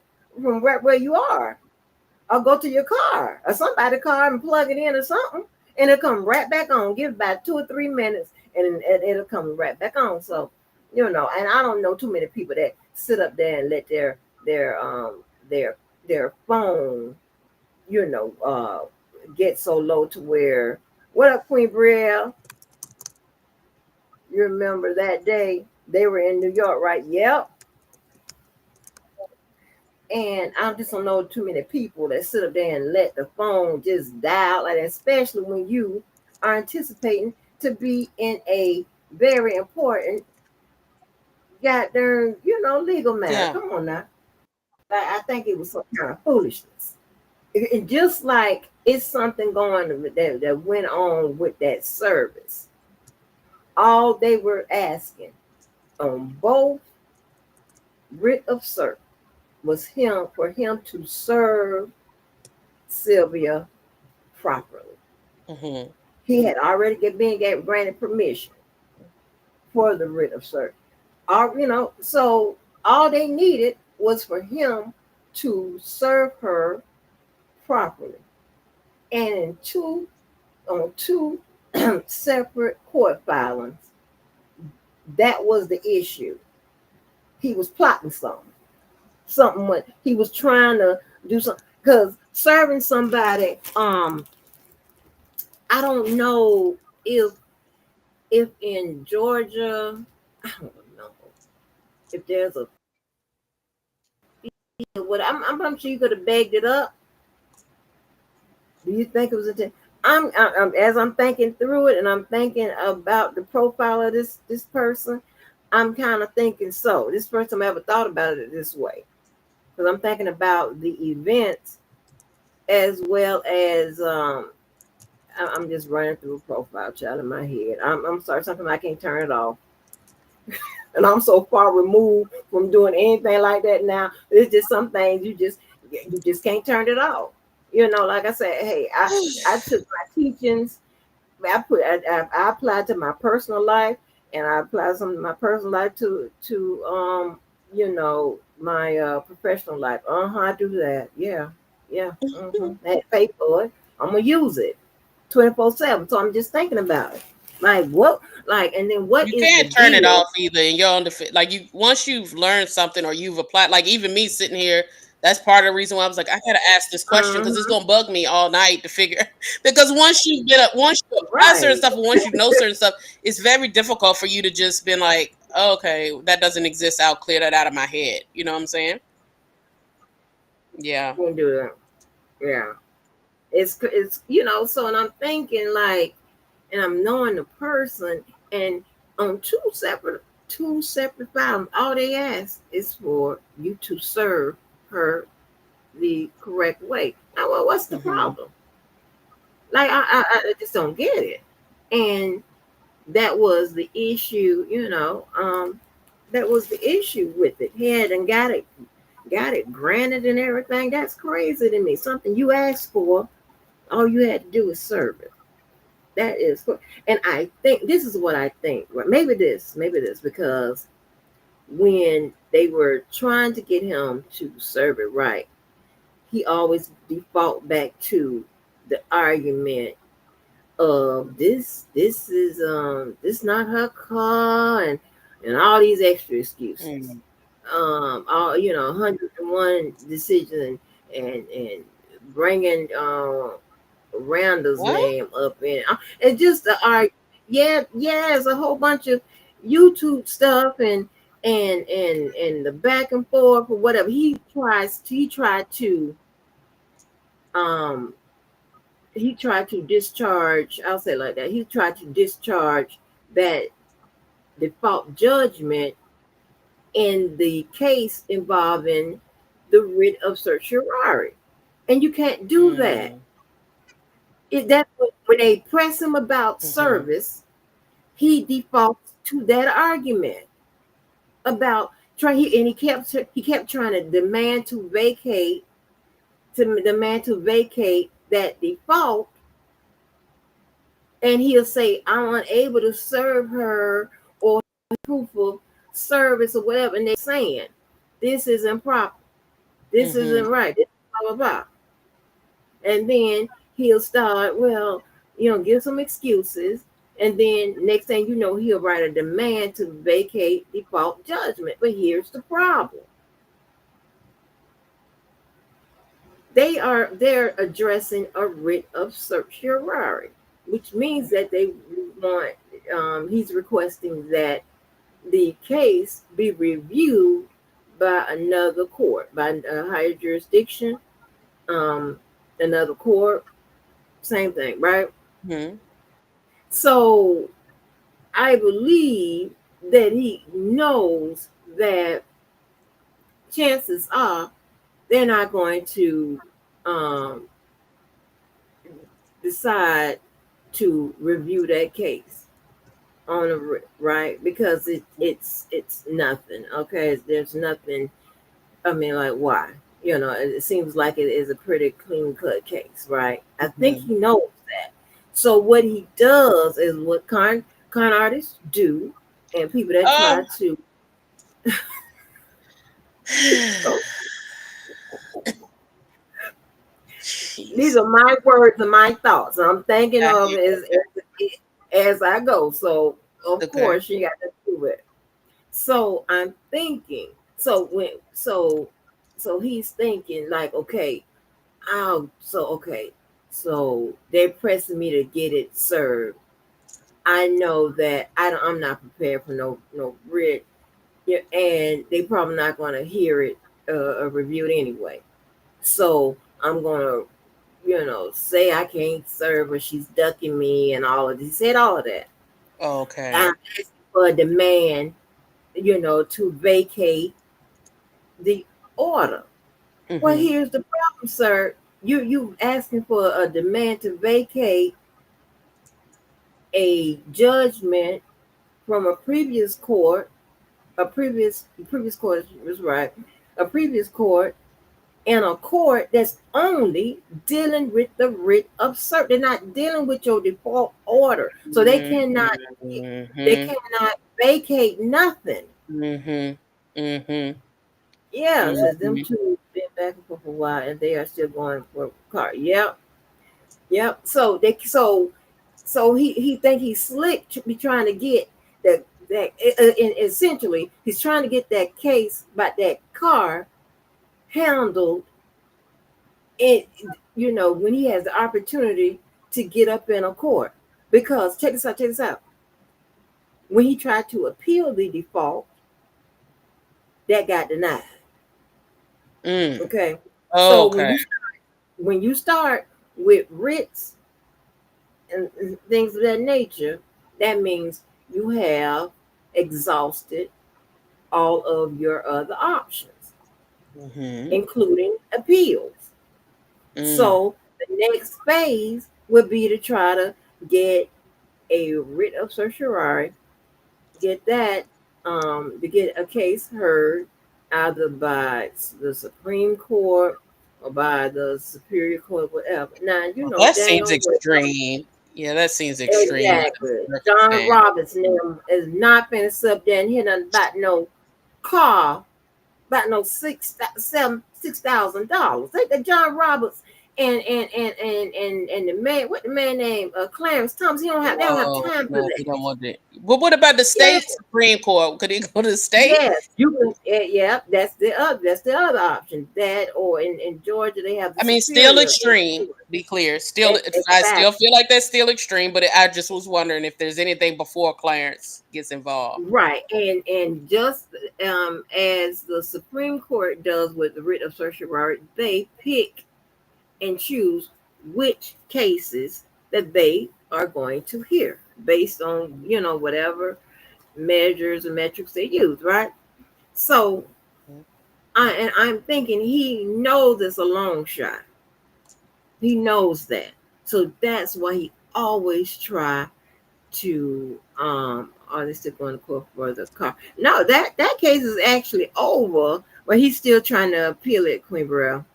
So um I think that he's trying to pull he was trying to pull something on those people. Mm-hmm. And and when I was reading the paperwork, every time, like when they're talking about you ain't improper service, and the court was coming back with that, his rebuttal, his response, it's always something about I wasn't able to serve, and mention other car and this, that, and third, whatever. They didn't want to hear none of that. All they wanted to know, all they wanted, is proof of a proper service. That's all they wanted, child. Mm-hmm. Because I And mean, based upon my understanding of it, I've learned so much just through these conversations and talking to you. But based upon my understanding of it, that's the first formality, if you will, that's required aside from filing the initial, you know, case in general. That's the first thing that you have to do, pretty much the first hurdle you have to jump over in order to even have a court case at all. No? right, you're Mhm. right. You are absolutely right. So, and with different procedures and areas of the law, each state is different, right?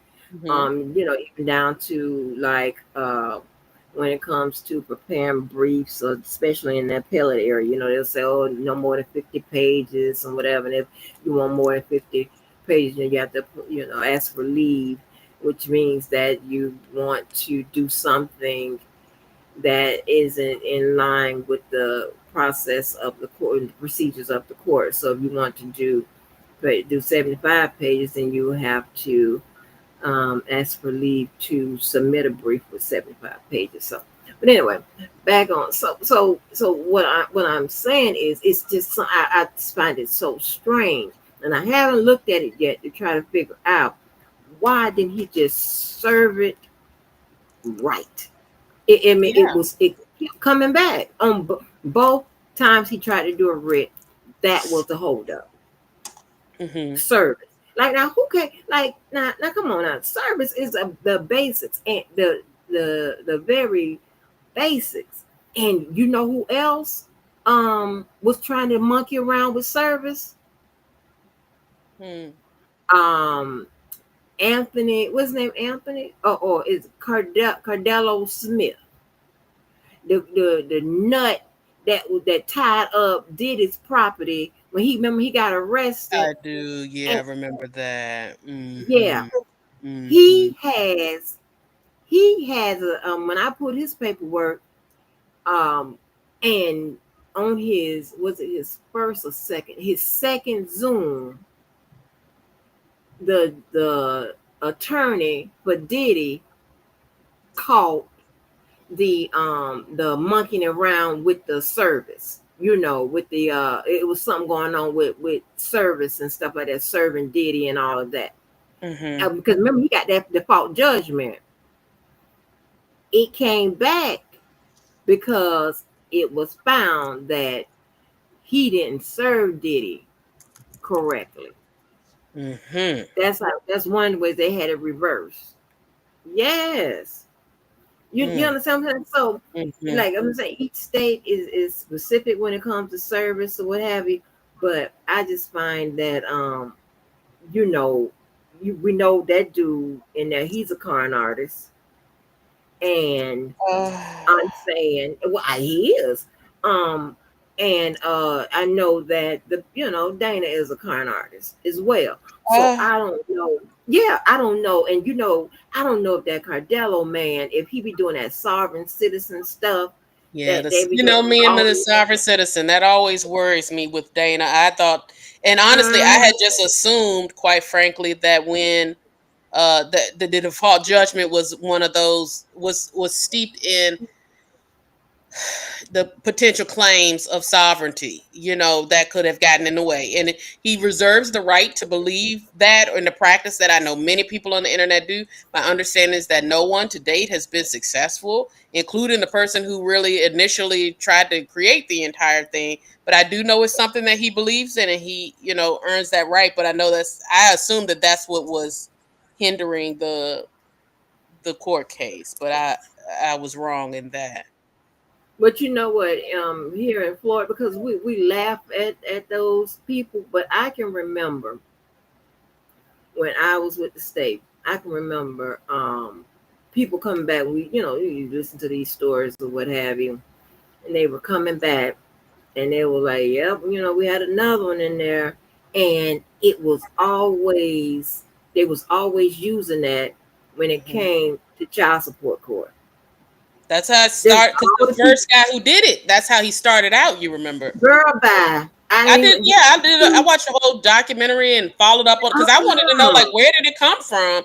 Yeah, it came from a guy who went through a divorce, and during the procedures of the divorce, essentially he lost custody of his children, and pretty much was trying to fight it, I guess, as best he could.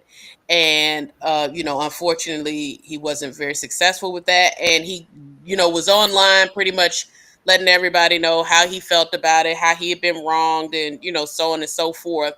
And yeah. So yeah, he lost, and he never did win any. He never won a single court proceeding.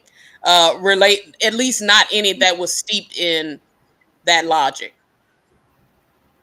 And it's crazy because in school, all we because it's not a legal practice or a legal, there's not a legal defense, or it's not, you don't have a proper legal argument or whatever. They pretty much kind of gave us a bowl or be on the lookout for people who do that, you know. And Hmm. next chapter, You Mhm. understand what I'm saying? So Mhm. it was nothing that we really had to study. We just had a, a casual conversation Mhm. about those people um, that do that.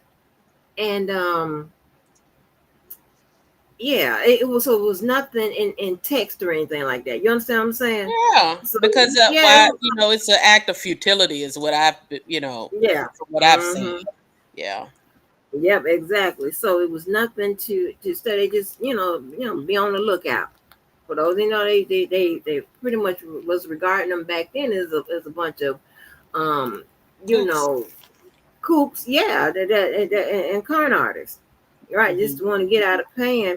But I've always heard them coming back in family law with those stories, and that's crazy that you Mhm. said that dude that was there, that dudes, and that's crazy. Yeah, I That is forgot so his ex. crazy. I used to recall his. Of course, I would, right? But I used to recall. I used to memorize and know his full name and everything like that. And you can find it, but yeah, that's it. Originated with that guy who was essentially trying to do that. But for me, the issue that I primarily have with it is that everybody I've seen who's tried to apply it to me seems as though they accept the parts of the law or the constitution that align with when they need something, but then they Mm-hmm. don't want it applied when it's something that works against them. So Daryl Johnson and all these not Daryl Johnson, geez, that's the man from R. Kelly. Who Oh, you was girl, around here with Daryl Johnson? huh? You was around here with Daryl Johnson? Daryl Johnson was even on the documentary and everything. Wasn't he the PR person who came, or crisis whatever person? That's not the Yeah, same guy. yeah. He was he was kind of like us, A we be scammer. leveraging our degrees, honey. 1 degree, but Hmm. we can do about 10 things off it. Always, always. That's why. Right, Look, right. liberal art degree is gonna be the best thing you ever do if you do. You know what I'm saying? Because like you get in those liberal Exactly. arts and you gonna know something. You know a little bit about everything. You really do. Right, right, Hmm. right. Exactly. Those oh okay, because it covers a multitude of so much. Yeah. Hmm. Hmm. It's a whole, oh my gosh, humanity, from humanities to all kinds of social science, all kinds of different stuff. I mean, it's a Hmm. lot. Yeah, But I mean, because pretty much everything under the sun, and you kind of, and also you get a context of where we've been, where we're going, where the impacts you know what I'm saying. So you end up applying it literally in data. I can't even watch reality shows. I'm into them, but I can't even watch them without watching them and being like, well, social science. You know what I'm saying? Like you're like, oh, mhm. I was watching this show the other day called Extracted. I don't know if you've seen it, but pretty much the family member goes out into the wilderness, and the two family members stay back in like headquarters with all the other families, and they pretty much have to negotiate. Like they're trying to get you supplies, and then they're trying to get you what I'm you the need. promo for that. But then there's so little, there, of course there's a lot of negotiation that really needs to take place, but also some people are going cutthroat, other people are trying to be fair, and then also eventually the contestants out in the field as well interact with each other and learn like, wait, you have a blanket, why don't I have a blanket, or I'm here starving, I just want, Mhm. I want, or I'm here freezing, send me a tent. And the only thing the family can end up sending them is like a can of tuna fish. And they're like, I don't need tuna fish. I need, but all of that to be said, it's a really interesting show. And the two black families on there, of course, I was very much into, but it made like people are looking at it, and some people I'm sure are just looking at it for entertainment. I'm going like, okay, what philosophers' ethical standards are being applied for each person that explains why they're making the decisions that they are. And quite frankly, the show is nothing but philosophy, ethical dilemmas, one after another. Like who deserve, Mhm. if that whole thing that we used to learn in school, like, okay, all of these people are in a boat and the boat is sinking, only one person can get on a life raft. Yeah. Who do you put on a Uh-huh. life?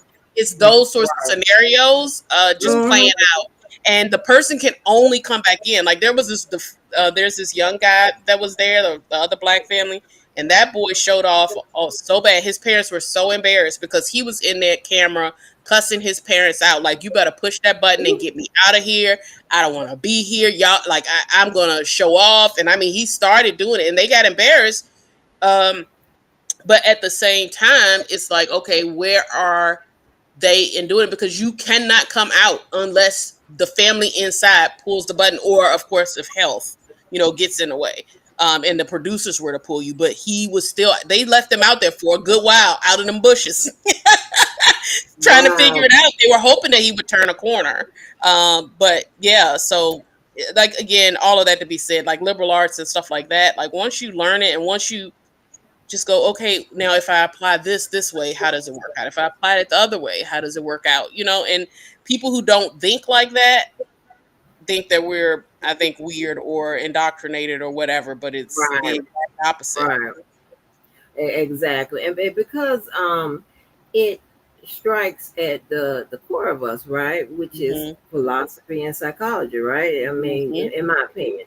Mm-hmm. So I mean, so well, I, people think they'll think you're weird if Mm-hmm. they'll really think you're weird if they knew what we be thinking when we Mm-hmm. observing, Yeah. right? They'll, Yeah. they'll be like, why are you thinking about that? Mm-hmm. And you're just in your living room. Mm-hmm. Yeah. like you're not even at work. Why are Yeah. you thinking like that? Why are you thinking about that? And it's like, I mean, I, I don't know what to say. And it's like it's just like it's so natural. It's a natural part. On very rare occasions, I have to pull out a pen and paper. Other than that, I can do it right in my Yep. head. I can profile right in my head, It happens naturally. and Yeah. it's natural. I can do Mm-hmm. it right in my head. You know what I'm saying? Mm-hmm. It's so weird. And people be like, okay. I'm like, don't even worry about it. It's like, and honey, like, I know my daughter. She probably thought I was real crazy because I remember I went down to watch my daughter's game, right, and we were in a store, Mm-hmm. and in the store it was a thing of, we were in line, and it was on the side, like those courtesy candies and things of that nature, right? Mm-hmm. And it was a little girl and her mom in front of us. And I whispered to my daughter, I said, now watch, I guarantee you that this little girl is going to sneak and get some of that candy. She's going to look around, she's going Mm-hmm. to sneak, get some of that candy. Mm-hmm. They little girls looked around and went Exactly. and snuck and got some of that candy or whatever. Mm-hmm. And my daughter's looking at me like, I know, I'm sorry. It's like I can be like, if I'm sitting there idle, oh, my Yeah. mind is going to observe. Okay, Yeah. that's just what I do. Like, I Yeah. don't know what you want me to do. I can't turn it off. You It's can't so turn it weird. off. Yeah. Yeah. Yeah. It's weird. Yeah.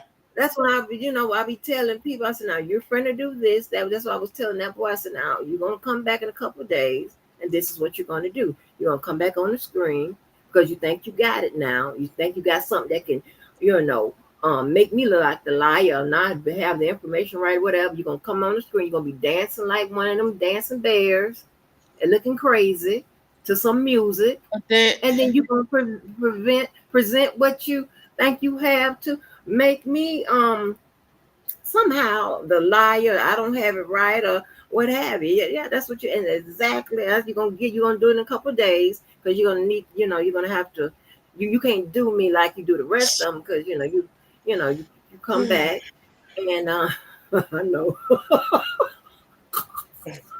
I can't. but I'm not lying. He come back dancing, like a bear, like he going crazy If he on his likes phone. music, I too am a fan of music. He can enjoy himself without critique. No. That was profiling. He come back because he think he has the what up, DB? He think he has the the I don't know what they call it, the antidote to what I was putting out, reading, and giving my synopsis of what had happened with regards to the case or whatever. And it was not really mine, it's the judges. And somehow he think he got something to put together to make me seem invalid. I'm a liar, whatever. So he comes back dancing, like I said he was gonna do. Comes back dancing because he enjoyed music. He think he got it. He that when they think when them old sociopath, psychopath that I want to call them, okay, when they think they have it, or those manipulators, I'll use that word. Those manipulators think they have it, and those con artists, you can it reads all over their faces, and they think they're gonna be able to pull one over on the crowd, and it warms their body. So that's what makes them What? just, yeah, it warms their body, and they jump around. See, this is my side of it. Okay, this is the behavioral side. Okay, I be trying to tell people all the time when we be disagreeing on with these idiots, these nuts. I say on Modem's side, she has to assess based on so many factors. She's assessing to trying to figure out treatment. What's the cause? What's this? What's that? What's the path to a better living and all this? Our behavior, we don't give a damn. He's crazy as hell and he did it. We don't care about none of that. Okay, we don't care about what the modem that you know what I'm saying. Listen, we don't care about none of that. We the behavior people. We were like, okay, so and on our end, we will accept I don't not a great deal of pseudoscience, but enough. You know what I'm saying? We just to give us some indicators, okay, of how these people do. Molding them that they're concerned with care and all of that. Let them care, okay? They don't want to offend the crazy. All right, It's we not. don't That's care. not. Don't characterize me like that. Oh gosh, because you No, know I am very, I was very tough on. I feel I was very tough on Daryl Brooks and Lori Vallow and what's the other man, Murdoch and other people. Just because I can see it both ways, I try to see if we can have an understanding. I don't think people should be critiqued for dancing I'm not critiquing them for dancing. See, no, no, no. or Okay, be that is equated to the a bear. Why is it a bear? but same the reason he called me names. Oof. You don't call me no names, you don't get called. You don't get called the bear from Chuck E. Cheese. Mm. I was doing fine not calling nobody no name. I'm fine with I don't have to call no one a name. But when you start calling me names and Devin calling my child name, oh baby, be happy. I'm just calling you a bear, a dancing bear. Yeah, I mean, any references to children is not okay. I've been very Right. concerned about that. Yeah. So, and again, right, and a lot of times with the names that I like to give people visuals, right? Hmm. Now, I'm not saying that he uh physically looks like a bear. I'm saying um in theory how he's dancing around and all of that, looking like a bear, a dancing bear. I mean, because he's due to the statue and just the facial features, it's a lot.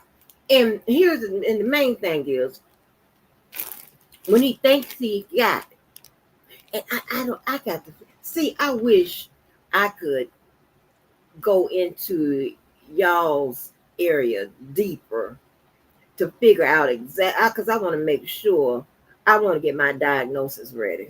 I want to make sure they're right. You I'm cannot. in trouble, y'all. No, no, because here's the thing, right? Here's the thing. Because that whole that I troubled his spirit when he told me when he played the song R. Kelly shut. Oh, he does a whole theatrical presentation, honey. He played the song Shut Up, and R. Kelly says all that stuff, Uh-huh. and he wants, and then Dana like is looking at the camera, telling as if he's telling me to shut up, like shut up, you know. Okay. And he done said several times, you know, oh, they trying to mess up my case and all that extra stuff. No, no, I'm not gonna shut up unless you shut up. Stop lying. Is he suggesting that you're personally involved, or is he suggesting that you are in that you're he thinks you're trying to sabotage his case? Now it's both because he said that because you know he has a a I think it's conspiracy with Sylvia, and one of the I think Yes. one of them is harassment, I believe. I may be wrong, but it's 7 charges, and he's trying to say, 7 charges. mm-hmm, he's trying to say now he's already got has Debo and Randa in the paperwork, so he's trying to add people. He's saying that that Sylvia has me harassing him. No. And so yeah, when he make blanket statements like stuff like that, he usually run you on down there to the people. Mm-hmm. I welcome it. That means I get access. No, I don't Yeah, think it's I'm gonna good. have access. So I'm gonna be working on the case. Yeah, you know adding me on now. Is he actually planning to add you, or is this he is it Oh, is he made a veiled threat, if you will? I don't know. It could be a veil. It could be a veiled threat, but that's okay. I was just getting ready to use that same word, but it could be. But my thing is that's fine with me because I that means I can legally, actively play a role in the case. Yeah, please add me. Other Hmm. than that, I can't just be on the case and all of that type of stuff because she has an attorney and all of that type of stuff. I can't do just jump on the, hey, let me help. I can't do that. But you add me on there in any shape or form, it's on and popping. Okay, because I don't anticipate. I mean, you're not even in a state. How would you have anything to do? Like, he here's the thing: you Debo's how are not you either. independent? Randall's not either. How are Because you he's a different? liar. How are you He's saying different from any other law tuber who's commenting on any court case? Like literally there's I forgot the one guy that I used to watch that literally just brings up court cases and comments on. There are lawyers everywhere. Like and not like the celebrity exactly. ones that a lot of people do, but a lot of people like especially like sovereign citizen. There are lawyers that make money on YouTube just by pretty much poking fun at sovereign citizen people trying to fight their cases. So like how is this like just because you happen to pick theirs or you commented on theirs, how is your commentary relevant? Exactly. Oh, hold on. Let's see if I can get some of this. Hold on. Hey, question. I had a football question because I know you was a quarterback. Check this out. Is there a way that we can get should we can't get Shedeur Sanders no kind of way now? He's drafted. He got drafted. He's round 5. You know, okay, right, but I was thinking so that there's no okay. That's all I want because But him, but Dax really gonna do it. They're gonna do it. You see that you see how they punished him. They punished Dion like they punished you. Yeah, man, White said the same thing. Oh, they said, but yeah, they did y'all the same thing. Don't get up in front, man. Get back. Yeah, they did the same thing. Yeah, that's the view. That's funny. You smiling and shit. You think that shit funny? But it's shit funny about it. Sit in the front, man. Over there. Were you at scouting or going to the game or something? No, I'm at a game. We just lost the game, man. Oh, Lord. Lord. One thing, man, with Shedeur, them, you know what? They ain't never quit on me. You know what I'm saying? I ain't never had a player quit on us in the game. Never. Never. Oh, wow. What age? Or at the high school group.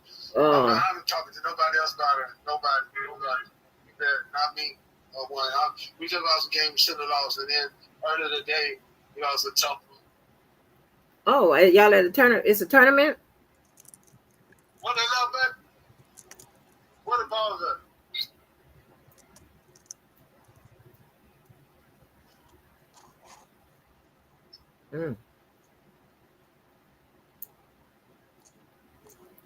I know they ain't smiling. They must don't know you. That's what I'm saying, man. They don't know you. And they don't know me. They don't know me.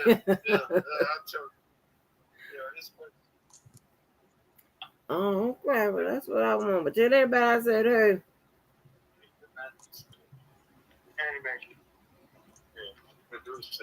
Hey. Hey, Hunter. Yeah.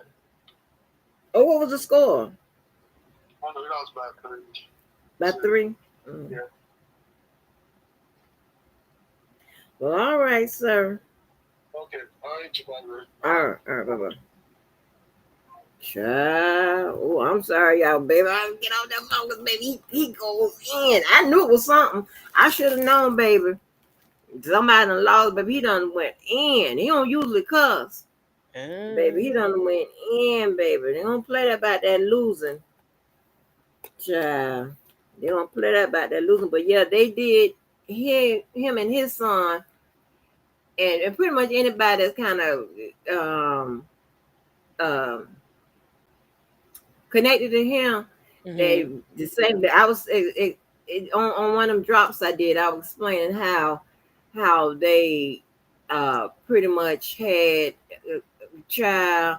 They're doing the same thing they did to Shedeur, just because they didn't like. They trying to humble him, and they like the dad and all of that. Yeah, made it know darn well that boy shouldn't have been picked no 144.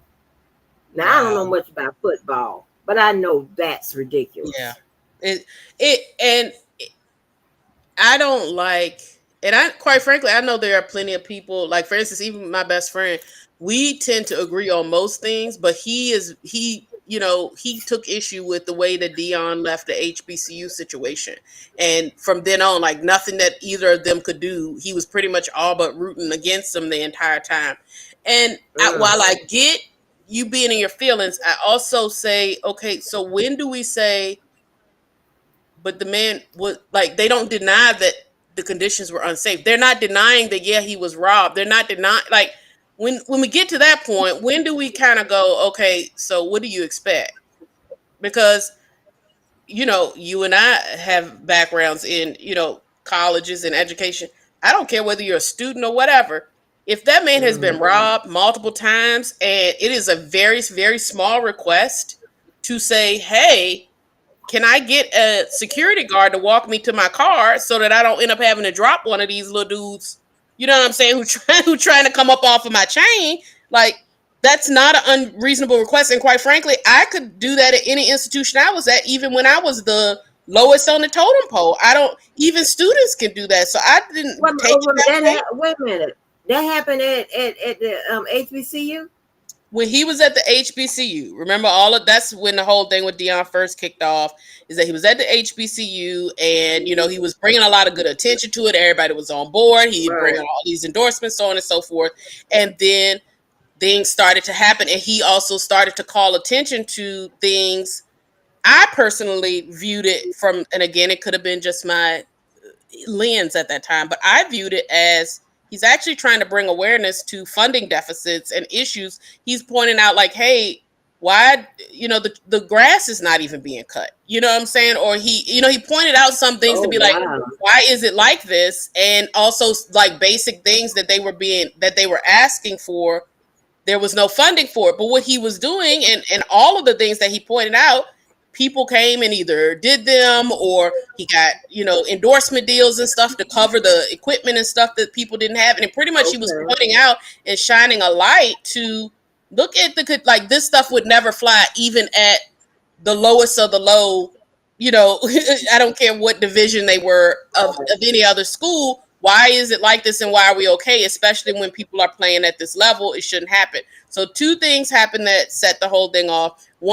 Three. The university got up or started complaining or what have you when he pointed out, he did a video on social media just kind of showing like, look, man, we don't even have enough money here to get the grass cut regularly. Like, look at how overgrown it was. And it wasn't like just up high. It was like a field. Like, you would not want anybody walking through those areas. Oh. So it got on the news, and then the officials of the institution kind of had to respond to some of the things he was pointing out, showing stuff that was broken, Oh. windows that were broken, people didn't have basic necessities. And so that happened, and they had to respond to it. Then he got robbed a couple of times. No. Yeah, he got robbed trying to walk after practice and, whatever. Girl. They tried to rob him for his chain, that sort of thing. And I think, and there was some other situation as well where there was an attempt at least. And he was like, look, I don't need anything else, but can a security guard or somebody at least walk with me? Because and he flat out or all but said, like, look, if it's going to be like this, and if I don't have some sort of support, like, I'm going to protect myself going to my car, right? Yeah. So if y'all don't give me at least a security guard or somebody who can just walk me to my car in the afternoon to make sure that I'm safe, then I'm going to do what I have to do, and you put me in a crazy situation. He sent an email. The email is, you can search for it and see it. It was no other email that you or I would not have sent to our boss or to the president or whatever for the same exact reason. They replied back and said, no, we don't have the money to do that. That is a standard practice. So anyone who knows anything about higher education administration, I spent a good majority of my career there. That is a standard practice at almost every institution I've gone to or been a part of, including when I was a student on up. And that includes the smaller institutions to the largest. That is not an unreasonable request. So that happened. Then the third thing that happened was they won the bowl game. And when you win your bowl game, it comes with bonus pay to the coach. Like, the coaches get XYZ and whatever the case may be. Well, unbeknownst to the institution, he knew obviously that comes with the deal. And he had already planned, which they did not know about, he was going to donate his entire check back to the institution because he didn't need it. He was planning to do that. Well, what happened is nobody ever said anything about the check. So then when he eventually came forward to be like, pretty much like, not unbeknownst to them, how can I get this donated, and came to find out that the check had already been deposited, had been allocated by the institution. And then when he said, wait, but that's not your money, like that's not how this is supposed to work, they pretty much were like, that's how we were going to do it. What are you doing? Yeah. And again, people who don't understand higher education, and then of course for him that was kind of like final straw. And he was like, it's not the principle of the money, which I can hear you going out. Oh, my bad. Can you hear me now? I can hear you now. Oh, okay. So people, especially, you know how it is with Black people, especially like similar to the R. Kelly thing. Everybody immediately jumps to money, money, money, money, money. Right? So everybody starts saying, oh, he just was money hungry, because he brought up the fact, like, why is this institution taking money and deciding how it's going to be applied? And it wasn't even being applied to the football program or anything. They pretty much took the money and allocated it how they wanted to. Right. And he was like, that's not acceptable. Like, you can't, like, that's not, you're pretty much, hey, DV, I hadn't even looked at the screen. And so he rightfully pointed out, like, this is not the way that things should be run. Well, people went, well, you already got all the money. Well, you need more money. It doesn't matter, is his point. The point is that it was my money that I should be able to do what I wanted to do with it. And I worked hard with these kids under bad circumstances to make it happen. I should be able to determine where it goes. Well, people then flip that, and and then also you had a lot of people who was just like, that's the way it is at HBCUs. Like, he shouldn't have gone there if he didn't want to pretty much accept how some of these things go down. And I find it absolutely ridiculous, and I think he was well within their rights.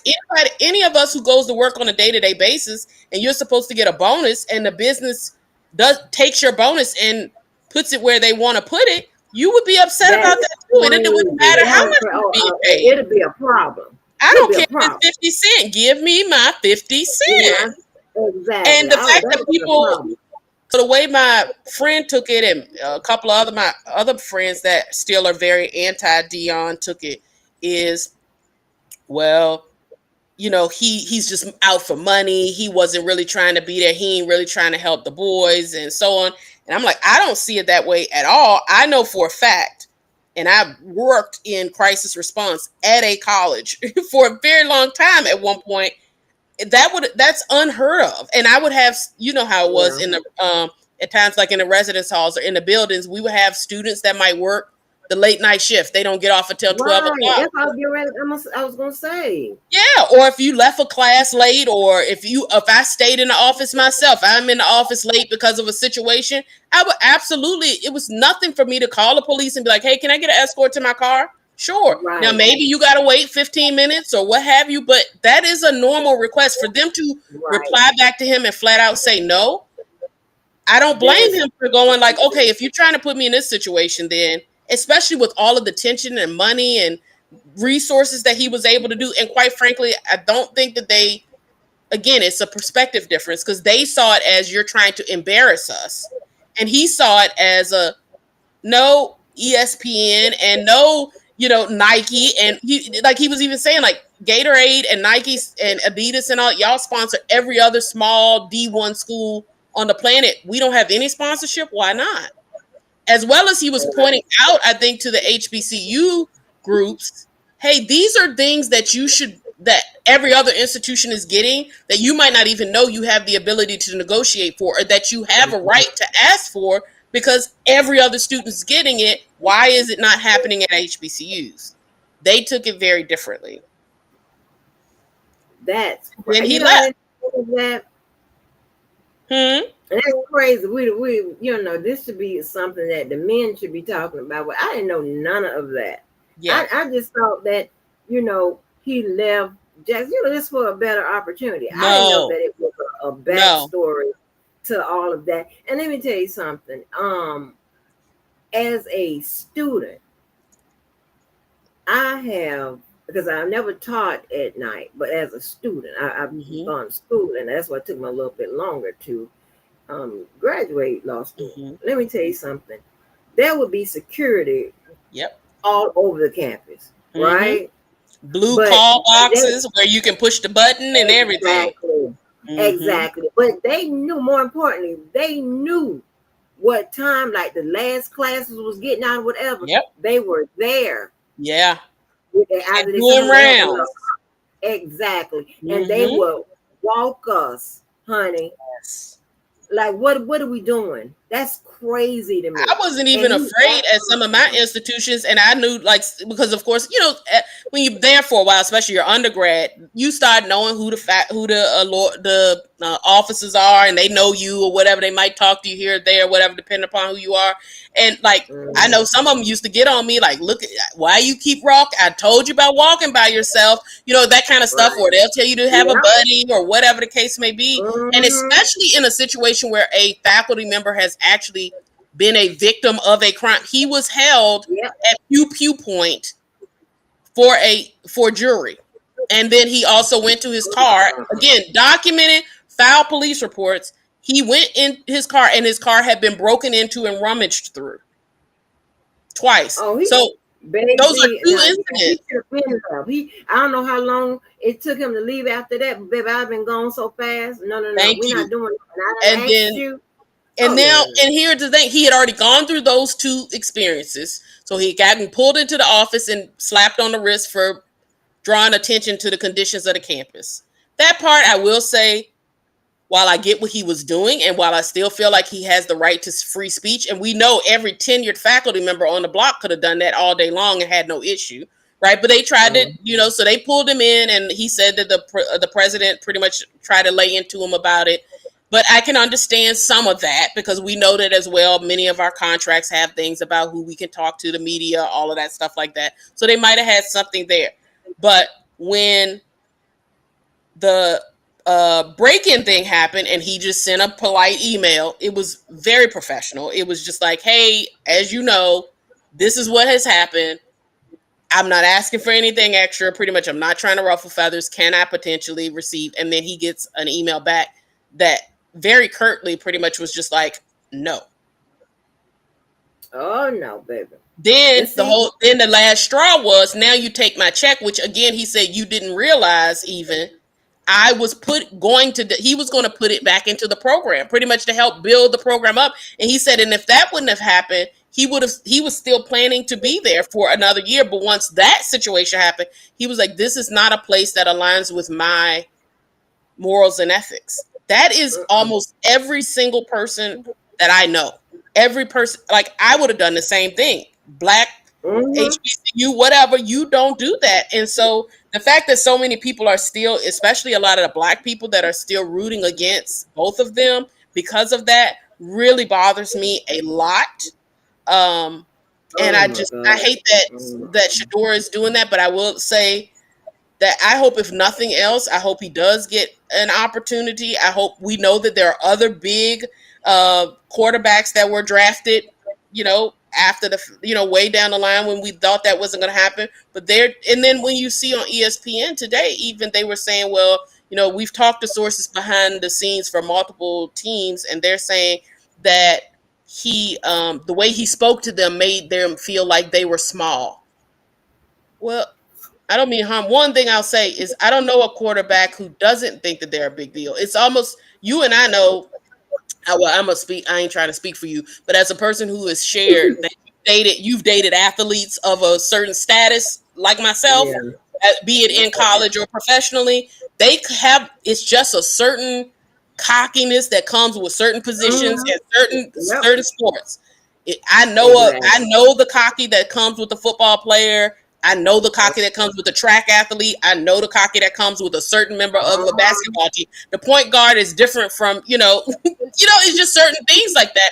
So Right. I don't understand why that is being used against him. Does he have the ability or not? Does his stats add up or not? Exactly. Period. Exactly. And you feeling small has nothing to do with what he's saying.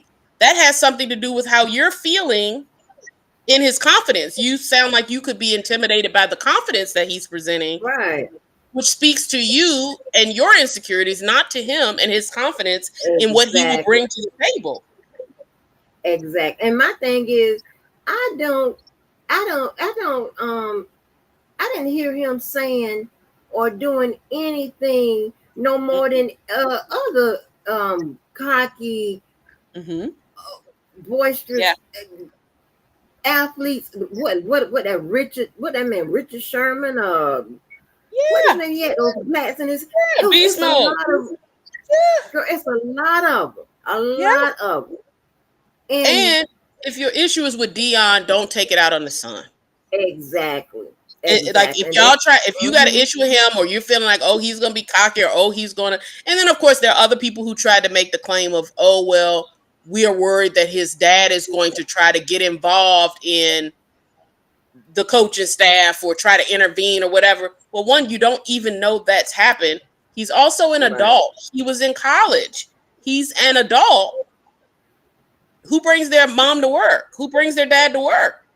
That can be addressed after the fact, if that even happens. But you're making an assumption that hasn't even materialized. You're not worried about him doing it with Travis Hunter. He grew up in their household as right, as one of the very. exactly, You think he's not going to show up to that team? And that, I don't understand. I don't like it. Exactly. And here's the thing, right? And then what's so crazy, right? That ball guy, what's his name from the NBA, LeVar. LeVar Ball, he acted a whole fool. And Mm-hmm. they were able to find places for all of his children, and they didn't, all of them didn't turn out to be Yeah. all but the Shedeur is actually pretty good Yeah. at his particular position, right? And Yep. that's that's a major, probably the most important position on the field. And he, has the he's not just, running his mouth and without the resume. You understand what I'm saying? Yeah. DB, I don't know what happened to you. Oh, wait a minute. Yeah, he's not just running his mouth. I see you. He's not just running his mouth without the resume. So I think that's just crazy to me. Yeah, what's up, DB? Can you hear me? He's muted, but I'll also say this. Now, be clear. I Yeah. do not believe that Shedeur Sanders is the number one QB of all time. Like, I don't think we Yeah, should yeah, yeah, equate him to be no. something that he's not. I think he has work to Yeah. do, all of that. But I also think that every QB that comes out of college has that same thing. And I know that most of the people who got drafted before him have stats that don't even measure up. Like, they pale in comparison. And it would be the exact same for us as people when you apply for that job or you apply for the promotion, and the person who just showed up 2 weeks ago doesn't know anything, that can't hold a candle to what you have in your credentials, they end up getting promoted before you, or they get selected for this huge promotion. That's kind of, oh no, did DV go? Oh, he's back. Okay, yeah, but that, Yeah. so I don't want, like, I know some people try to make the argument, oh, he's the craziest, most talented person. I try to keep things realistic. I Yeah. don't think so. I think if you're willing to give some of those other people that were drafted, even in the second round and the third round, a chance, and his stats could run circles around, Right. that's not fair. That's not fair. That's not fair. What up, DV? Yeah, that I don't know what's going on with your stuff, DV, but yeah, that's not fair, right? And that's what I don't like. And the guy that was on the phone, he experienced that, and it kind of touched, all of us in one shape or form, right? So it's like they will. I'm trying to take care of one time. It was in your neck of the woods.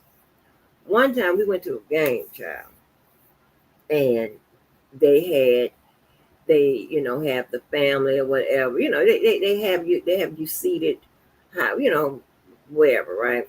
So our seats were like right behind the team.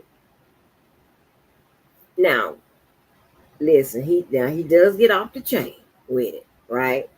He's a coach himself, so of course, uh, he's gonna have some input. Mm-hmm. Child, I didn't go to the game with him the next time he went to the game, but baby, he told me, he called me laughing. He said, went to the game. Some of them people don't put his seat somewhere. So, you know, I'm talking about, and they started really kind of taking it out on his son, because his son was a point guard. And girl, it's crazy. People don't understand that whole sports, even it's from high school, but definitely in college and professionally, sports, it is a bunch of foolishness, to Mm-hmm. be honest, right? And they Yeah. want you to kiss butt and all that. And here's the thing, Deanna ain't really like that. But the people just ain't gonna, kiss your butt and whatever. And they're always going to compare their son to the next one. If the other person isn't as good as their son, they're gonna know, okay, why is this boy being drafted higher, whatever. So the questions and all of that, the concerns and what people are saying, whatever, I think it's valid. I think it's warranted, Mm-hmm. because we're looking around like, and I don't know too much about no football. All I know is, I'm going to the game. And but they're saying, like what you're saying, like the stats and the performance. from. I mean, they turned the whole program around. Mm-hmm. Come on now, Mm-hmm. you understand what I'm saying? Like, come on now. And Mm-hmm. he was the coach. Come on now, Mm-hmm. I ain't stupid. I ain't Mm-hmm. stupid. That's Mm-hmm. crazy to me.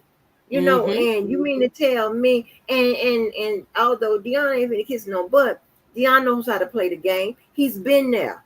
Mm-hmm. He knows not to ruffle the feathers.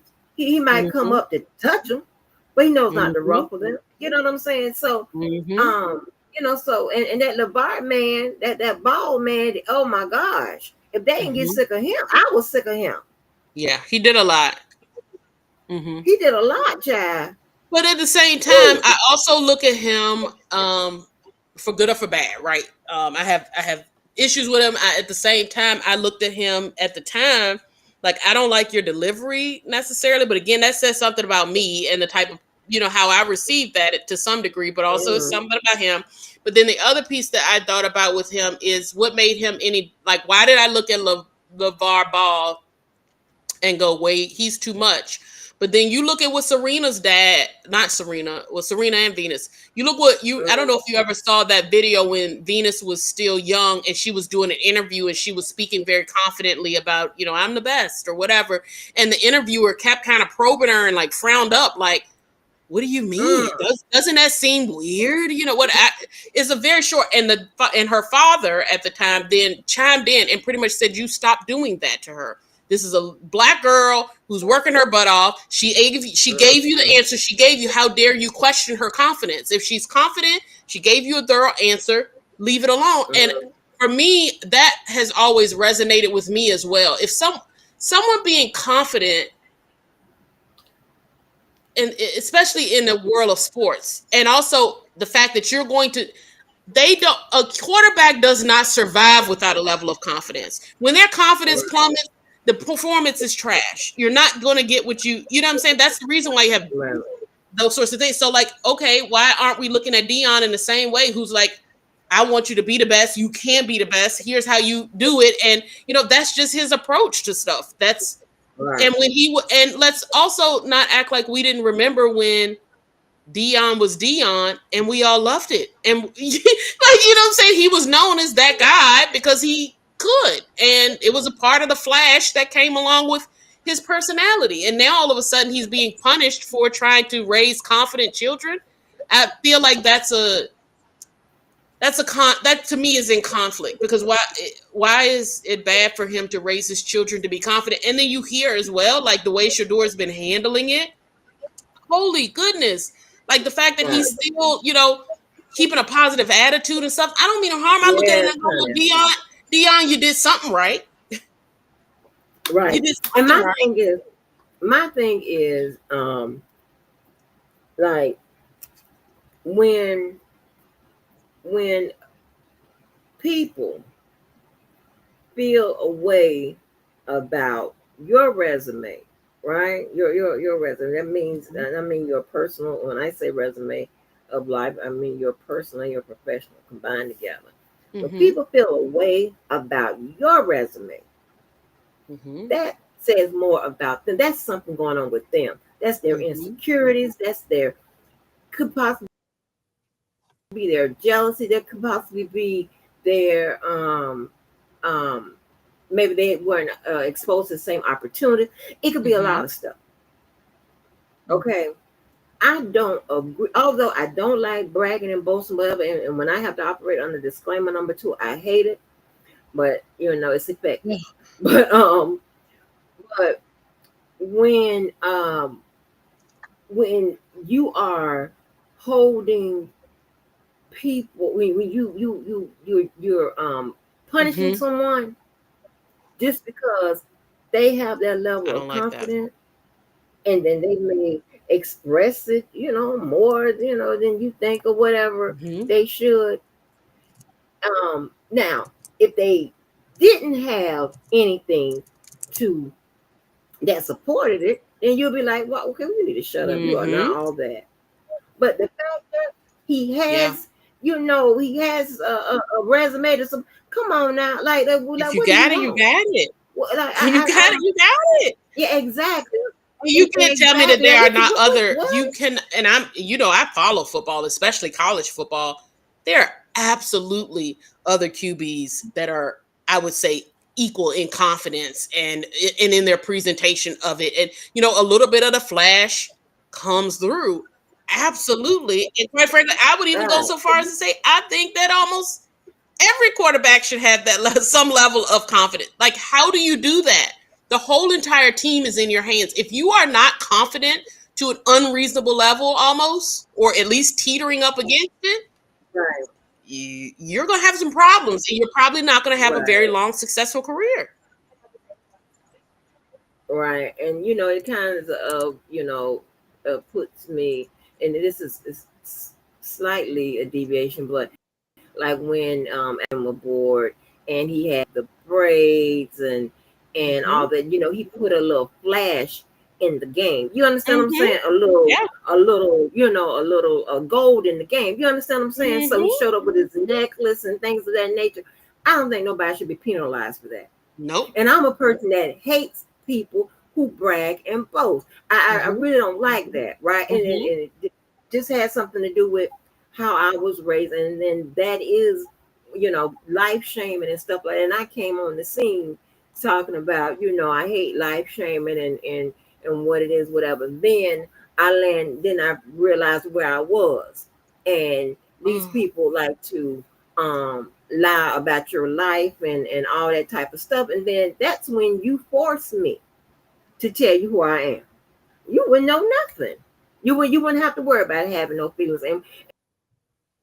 And when that lady, and this is not the start number, when that lady said that when she hear me talk about the people I dated and stuff like that, it made, it's like I'm saying I'm better than them, or I made them feel some kind of way. And I'm like, huh? This was before, you know, y'all know I, started getting rough with y'all with the words, but and just sharing the stories, right? And I'm sharing stuff, not saying, yeah, I'm all this and if I was, I can see if I'm saying, oh, I'm all this and Mm-hmm. I'm all that because I dated this and I did that and whatever. Here's the evidence of when it did happen. If I was saying it like that, then I can understand. But if I'm sharing a funny story, if I'm sharing Mm-hmm. a story, because this is what Mm-hmm. happened to me. Okay, if I'm sharing that story, then I don't understand how it could make you feel a certain way or whatever. That has something to do with you. Mm-hmm. That's some internal stuff Mm-hmm. going on with you. I don't have nothing to do with Mm-hmm. that. You know what Mm-hmm. I'm saying? And what I can do is, just not share. I have no Mm-hmm. problem with that. I have no problem. I have no. We were supposed to be talking about fashion and stuff like that. I thought this was, a normal setting with normal Mm-hmm. people. I didn't know that. I didn't know. Talking about fashion and stuff like that would send me straight to I hate Angela. I'm like, what is going on? This like being a graduate. I'm never gonna get. I'm telling y'all. Listen, I would take Mm-hmm. that wherever I go. I'm never Mm-hmm. going to get over being attacked for Mm-hmm. being a graduate. I'm never going to get. I'm like, Yeah. huh? Like, but they said that's Yeah. good and real. Like that's Yeah. They're never crazy to going to me. convince me that I it's don't a bad thing. understand. Yeah. Yes. I don't understand it because when and I'm trying to tell you, you may laugh, and hey, I diagnosed myself too. I've contracted PTSD. I don't think I don't think I have you it. have a I, diagnosis. I, I have contracted that PTSD. No more. Let me tell you something. People that I know, that I've known, that I know I always have my people picking process on point or whatever. People that I know. Now I'm looking at them like, because I'm like, I done ran to a whole sea of oh Lord, honey, people from I don't know where, and because of what I've experienced being out here, in this weird, I'm looking at people that I Uh-huh. know that ain't none of that they good to go and whatever. And I'm like, okay, you Uh-huh. sure? You know, people they're like, like if I really share with them that what's in my head that I sometimes may second guess after I already know the answer. That's how I know I got PTSD. I already know the answer to my friends and family, and I'm looking at them. Well, maybe I'm like, like I don't know how these people do it. All the cutthroat, the backstabbing, the front stabbing, or whatever. Two good people. I'm used to bad people getting that done to them, but because I mean that's just how it is. And of course they people backstab good people. I'm not saying that, but I ain't never seen them where they congratulate and exalt and cheer on the good people and and help. I mean, I'm sorry, not the bad people and join the bandwagon of the bad people. Yeah, like I'm not like what? Where they do that at? Like I'm just not But that. that's kind of the I'm way trying to of tell you, I the got when I people. talk about that social science stuff that I was talking about, I've noticed that in a lot of different Mm, things and a lot of different like and I wonder is it a societal shift even? Uh, but that we're doing that a lot more in mm, American society than I recall us. It almost was the antithesis of what we were kind of always told was anti-American. You don't root for the bad guy, you root for the good guy. I yeah. mean, you know, Mm-hmm. I even take it so far again. Every time I open my mouth, I end up sharing something that you're gonna be like, "Oh Lord." I I always grew up watching WWE and wrestling and stuff like that with my dad, right? So I Me still too. watch it, but with a different lens, right? And so it used to be, if you remember, Hulk Hogan, who is a piece of crap, by the way. He's a real Mm-hmm. jerk in real life, but um, he was the Mm-hmm.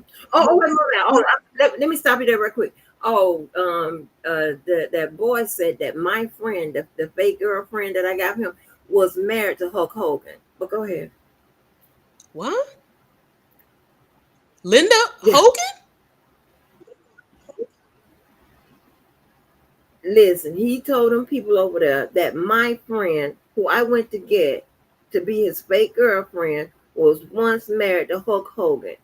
And everybody want to know that Hulk Hogan has a strange relationship with, He's uh, you racist. know, He's black racist. people. Yeah, Yeah, he's racist. exactly. He's a bigot. That is the crazy. You have the craziest stories ever. Period. Um, but besides that, But that's a lie. She wasn't married to oh him. my gosh. So but Go my ahead. point was, so back in the day, it was unheard of. You rooted for the good guys. You hacksaw Jim Duggan, right? Uh-huh. And you had Uh-huh. Hulk Hogan and the Ultimate Warrior and the people who were standing for good, and they would always triumph if they stood for good, and rooting for the bad people. That was again, Uh-huh. everybody would have looked at you like you were totally weird, and you can say that from a sociological lens because you watch the show and you watch the audience, and that's what I do now. I watch it both from a just a kind of creative theater kind of thing, because that's all to me they are. They're just athletic theater kids. uh, and then Right. I also watch it from the sociological perspective. Who do people like, who do people not like, why, who are they rooting for, because it's a microcosm of our society, right? And it I just Right. remember growing up and I didn't know a single human who was rooting for the villain. That just didn't and you didn't Right. hear the crowd rooting for villains. Now, if you look at Right. the people who are there now, you literally I listen to the crowd. So for people who do watch John Cena, or at least people know John Cena from the movies and stuff like that now, because he's one of those crossover people. Uh-huh. He's now back doing his retirement tour, and he's turned from being the ultimate good guy again, which is what his whole 25-year career has been about. Now he's turned into a bad guy for the Oh first wow. time, right? When he first turned, it was Oh. universal booze. And then it started becoming the crowd is now split. You get half of the crowd that's screaming John Cena sucks, and the other half of the crowd that's going, let's go Cena, right? And they chant back and forth and have these battles. And Wow. because he's trying to commit to the character so much, he keeps coming back and like doubling down. So for instance, last night, he pointed out, look at that 6-year-old kid right there. Like, your dad probably sucks. The kid flips him the bird and he just goes in on the kid, literally Oh, tells the kid, don't bring a knife to a gunfight. Pretty much, I got the mic. Starts going in on his dad, all this stuff, like trying his best for people to believe that oh, he's this bad guy. And it went like, most of the time, stuff like that happens. We would have been like, whoa, you don't do that to kids. No, no, no, that's not. The crowd starts cheering him.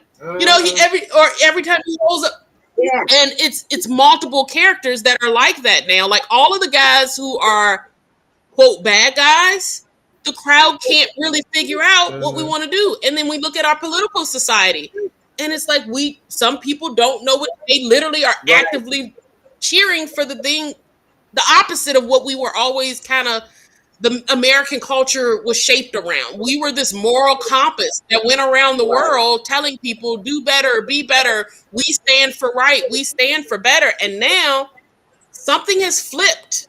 And that's not the rule anymore. And I Exactly. still struggle with it. I also wonder, where are we going as a society? And I also wonder, is it Yep. real? Or is everyone in this mindset? Or is there this, from social media and other stuff, is there this piece in the back of our minds that have difficulty differentiating? Is it really good or is it bad? Or have we gotten to this place that, from an ethics perspective, we go, well, if it's justified, if that person's been hurt, You maybe know they what? can feel that. But maybe they can be the bad guy. Maybe the bad guy isn't always bad. It's very interesting to see where we're going as a society. Right, and it's funny that you said social media because it's so crazy. I was thinking about the same thing we're talking about now, right? And I said that social media has pretty much taken over our whole ethical structure, the Mm-hmm. whole ethical system, in my opinion. I attribute a lot of that nowadays to Mm-hmm. social media, right? Because it's it's clicking on all caliber from put it like this, from all directions. Put it Mm-hmm. like this, right? You have a way where social media is engineering a lot of Mm-hmm. behavior. Then you have social media emulating what is being Yeah. engineered. And it just goes around and around and around and around. And I said, when it came to, I gave an example when it came to our system of economics Mm-hmm. in America. We are in a Mm-hmm. cycle, and we're in the middle Mm-hmm. of it. We're in the Oh, middle of significant shift. it, okay? And it's just bunch, yeah, it's a bunch of Mm-hmm. cycles. We're in the middle of each of them. When it doesn't matter what what the topic is. It's if you when you look at it, it forms some type of cycle, and we're in the middle of Mm-hmm. it, right? So so I believe that and Gert, this is another thing, right?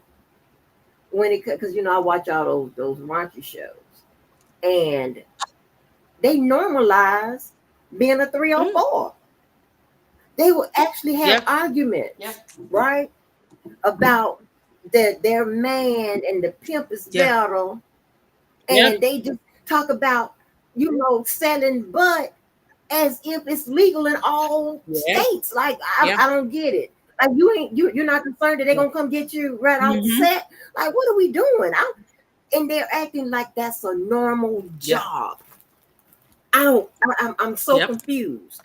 I am so confused. That's why I said like attorney Bruce Rivers, right? He does that show about self snitching and stuff like that, and he goes over a lot of the cases and things of the nature, and it's like these gangsters, so-called gangsters, they get on social media and they Yeah. snitch on Mhm. themselves and others, or they make up story or whatever. In other words, however you wanna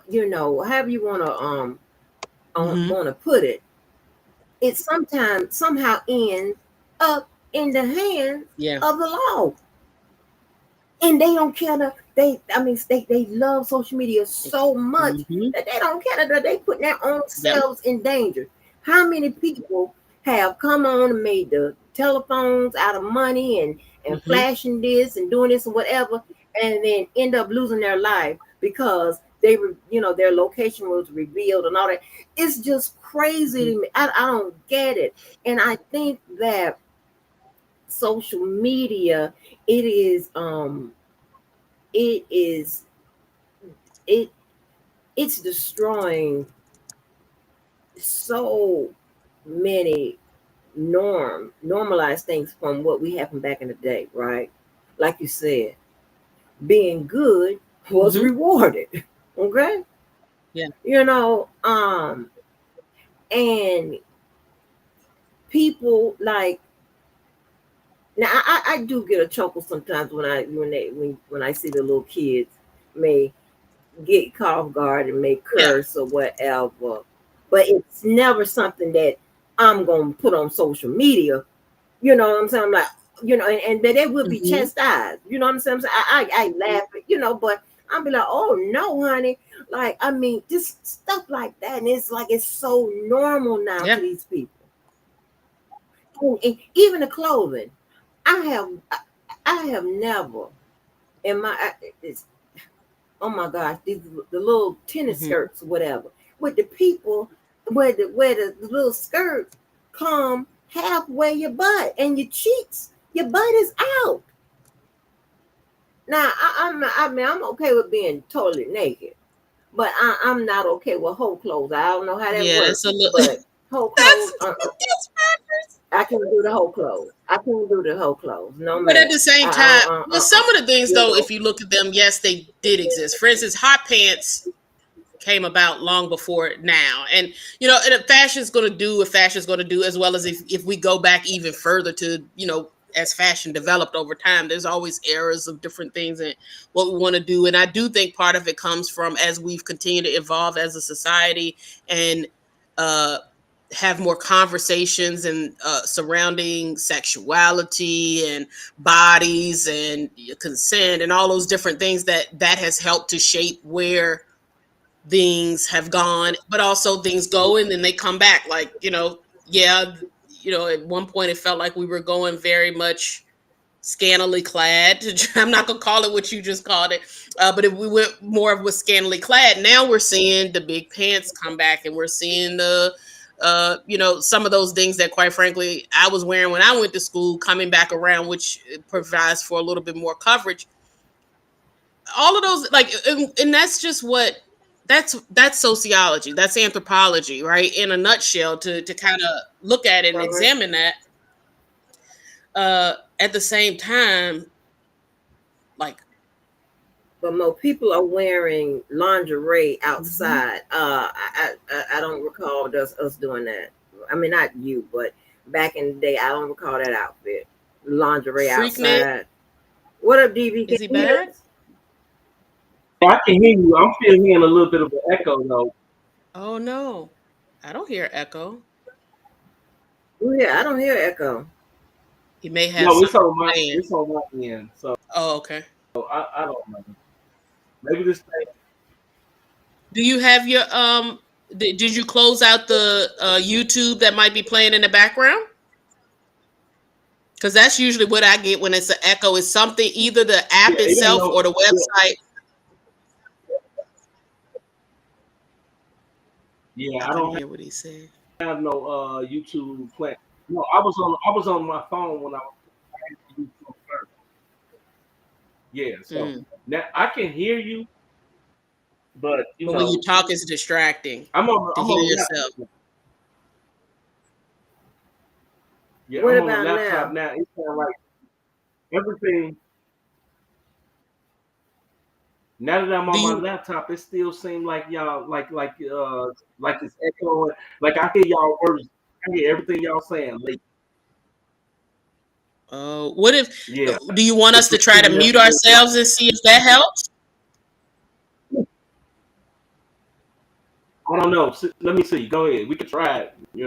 Uh, Angie, I'm gonna mute up. You try to mute up, and then he'll see. Okay. Okay, and then start talking, Dv. I'm gonna mute now.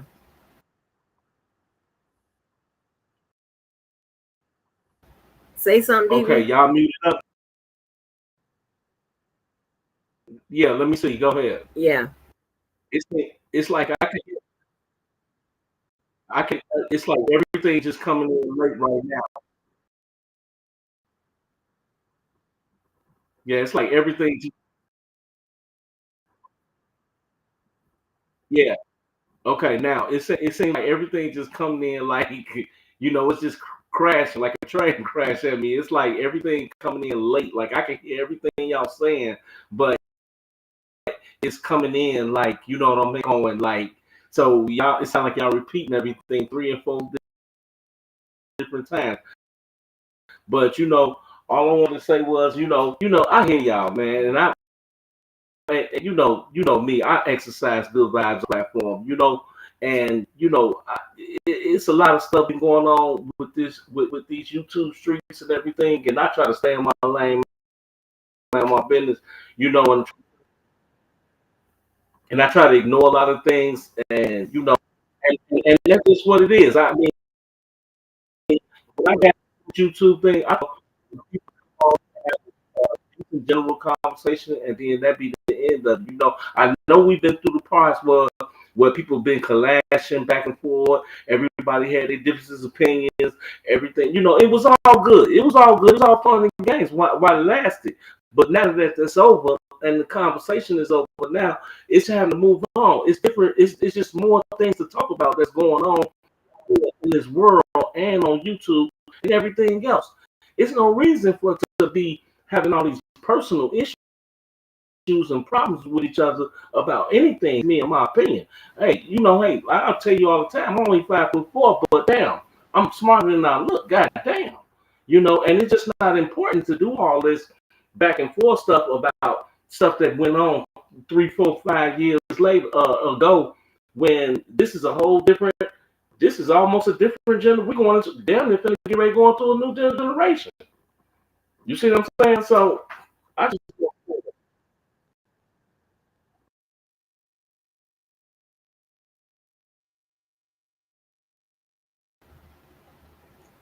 Can you hear If me? you, yeah, if he's still talking, DV, I think you cut out for us You cut after you out. no, said I'm putting myself on mute. it's a new.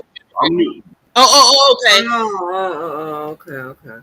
Well, I yeah, think you have valid points. yeah, right. I mean, to me, like my whole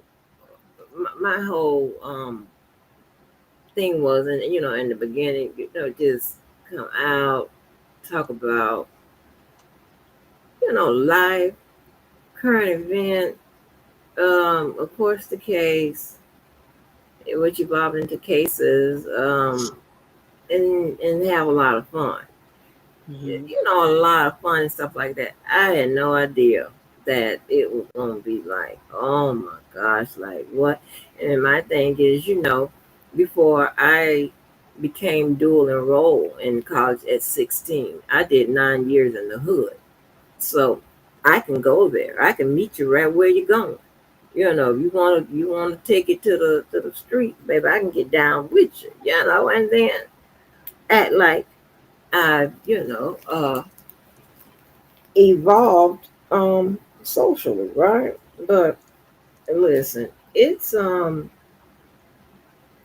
I just it's just it's and another thing, right? With social media, it's so many of these people are doing anything to go viral. They're doing so much on these reality shows. I mean, they getting decent looking women and whatever. They are signing up to get their faces pounded over and over again to um uh getting their teeth knocked out, all kinds of stuff. I'm like, Mm-hmm. oh, and it's Mm-hmm. like, I'm like, it's that social media, baby. It is the devil, honey. It. Now, don't get me wrong. It can be used. It is used for good reasons, right? Good causes No, used. I'm not. You know what? It's going. I'm on mute. It's still echoing. I don't know what's going on.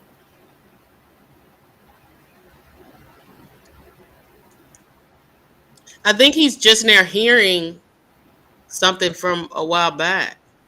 Oh, I don't know what's going on. What's the audio? He's clear as a bell. You're clear as a bell.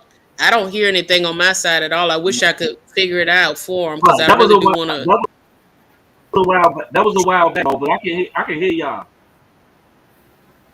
Okay. Okay. I'm But yeah, so social media is responsible, in my opinion, for like so much of what society is emulating, right? Mhm. And it's not being controlled. If for children, it's not being really controlled by the parents, and of course, the networks or whomever, they try to control some things. Sometimes you may get that warning, you know, but child, that it does nothing because the kid gonna view, the content anyway. It's Mhm. crazy, right? It's Mhm. just I don't know, but like you said, it's things that were normally shunned upon. It is being celebrated, Mhm. congratulated, and everything else, honey. And they trying to make you seem like you the one, the abnormal one. I'm like, huh? No, Mhm. no. But again, I see that, uh, on the networks and stuff, and then I see that in this sector. I don't experience that in my normal life, whatever, because I don't hang around those type of people. Mhm. You know, I don't hang around anyone that's going to celebrate a 304. That's not what's going on. They're gonna be trying to get them some help. Oh Lord, so it's just it is what it is, right? But it's so crazy that you act like, Mo, that you're very familiar with the world of wrestling, honey. Don't I tell am. me that your family had you going to the wrestling event that came to your town every week. Yeah. Yeah. I Girl, mean, it wasn't every week, but it was often. It was a normal occurrence. Yeah. Child, my aunt took my cousin and I to the goddamn wrestling. Oh my gosh, she loved that goddamn wrestling. And Mhm. when her daughter died, and we were going through the pictures and things, child, to find all that wrestling, those wrestling, um what you call them, little cards, trading Mhm. cards, and Trading cards. like, Yeah. yeah, all that type of stuff. I'm like, wait a minute, she was still into it, Yeah. girl. My daughter's father was a wrestler. Oh, okay. Well, from one of them. One. It was a local Independent. network. Yeah, Mhm. yeah, Mhm. independent An independent. network. Yeah, Mhm. child and girl. They tried to get me involved in one of them skits. Yeah, you should have. No, ma'am, because they would have been doxed it and been like, "Angie, is that you? That's you running around, girl." They want, baby. They wanted me. They want me to run around the arena hollering, "He's coming! He's coming!" I'm like, "You Oh got my me god. messed." He talking about, "I told him that you wasn't gonna do that. I told him that you were. Are you crazy? Yeah, no, that's a little much. Yeah, you want me running around with my hands in the air, screaming and hollering like a goddamn fool, boy? I was like, if you don't, ooh, Mm. that was crazy. I was like, I'd have been right. Oh, shit, I can't get it out of my mouth, honey. No, I don't do stuff like that. But yeah, Mm-hmm. it's weird though. It's weird how things have like changed. They make it seem like on away from your your regular, your normal life. They Mm-hmm. they make like some of the, Lord, honey, like I said, being a prostitute, like it's, you know, like it's what everybody should be doing to get money. I don't understand. And Mm-hmm. they will make having regular jobs or having more than one job a crime. Mm-hmm. Like, huh? Yeah, child. But I think kind of what DV is saying though definitely ties back into it doesn't really matter whether we're doing it in person or whether we're doing it online. And quite frankly, it even kind of makes me think after hearing what you just said as well and what he said and putting those two together is like, are we doing more harm than good by even letting some of the beef online continue to fester?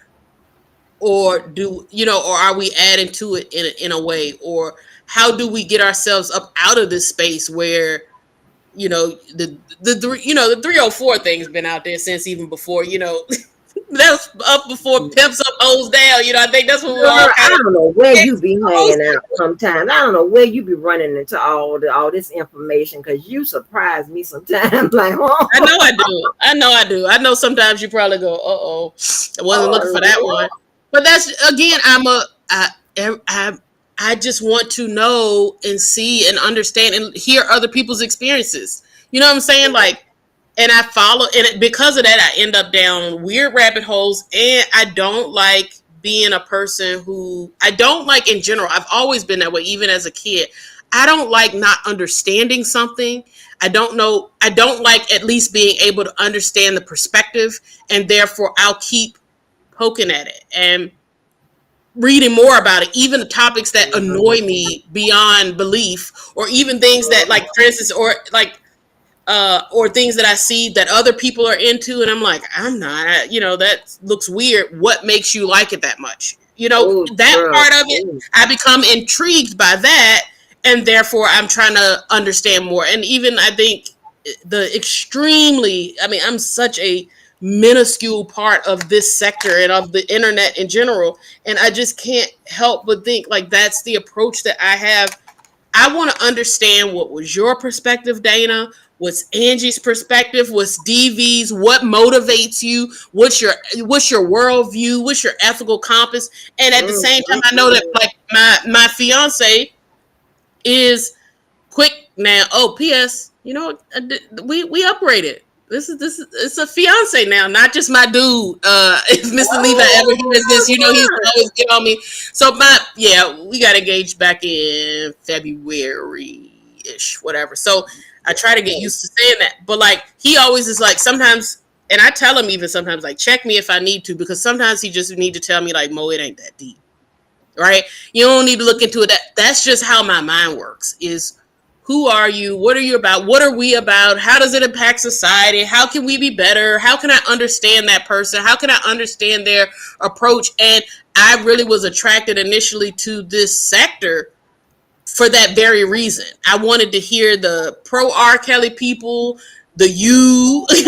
The people who I felt like, okay, this is somebody who's a little more impartial, but they're reading it down the line. And then I also had people that were very, anti R. Kelly. And I knew where I felt personally, but I also didn't want to just assume and go off of what a documentary presented, because I know that those can also be slanted as well. I didn't want to do that. I wanted to either be able to reinforce or change even my opinions if I had them. And just continuing to expose myself to what are y'all saying? The other stuff that came with it, the The extra I was time. shocked. I'll be honest with that part I wasn't looking for when I came here. I literally was looking just for how is the world taking in this huge documentary, and how with this huge person, this is kind of a phenomenon of its own, right? So how was that? I came there for that, and then to see that the discord that happened, and then just the personal stuff, and then the fact that some of the stuff is still on the table now, conflict, like even the car situation again, that came in, the Miss Sylvia, and that came in before I was even there. I hadn't even found it, and it's still a thing now. But yeah, And like Larry was, didn't know, I never knew who Larry was until he came back out, and I was trying to just see his channel to go like, so who is this guy? Why did everybody talk about him for a year and some change or whatever it was? I don't know how, it was like at least a good 6 to 8 months I was in there like, who is Larry? Where is he? Y'all still bring up people now that I'm like, I never even, what's that? Oh gosh, it's one of those names that y'all use a lot. Blockbender? Is it Block? Yeah, Blockbender. I still don't know who that is. But obviously that person was, but obviously they were so significant to the sector, right? They were a significant part, or else people would still bring them up. Yep. And and it's so crazy that because you have a deep philosophical characteristic. If you want to know all of that, see, myself, I just need to know just the story. I don't need to. I'm not seeking to understand. I'm a true lawyer. Yeah. Just the facts, man. Right. I said it before I even thought about it. I just need to know the story. What's the facts? That's all I need.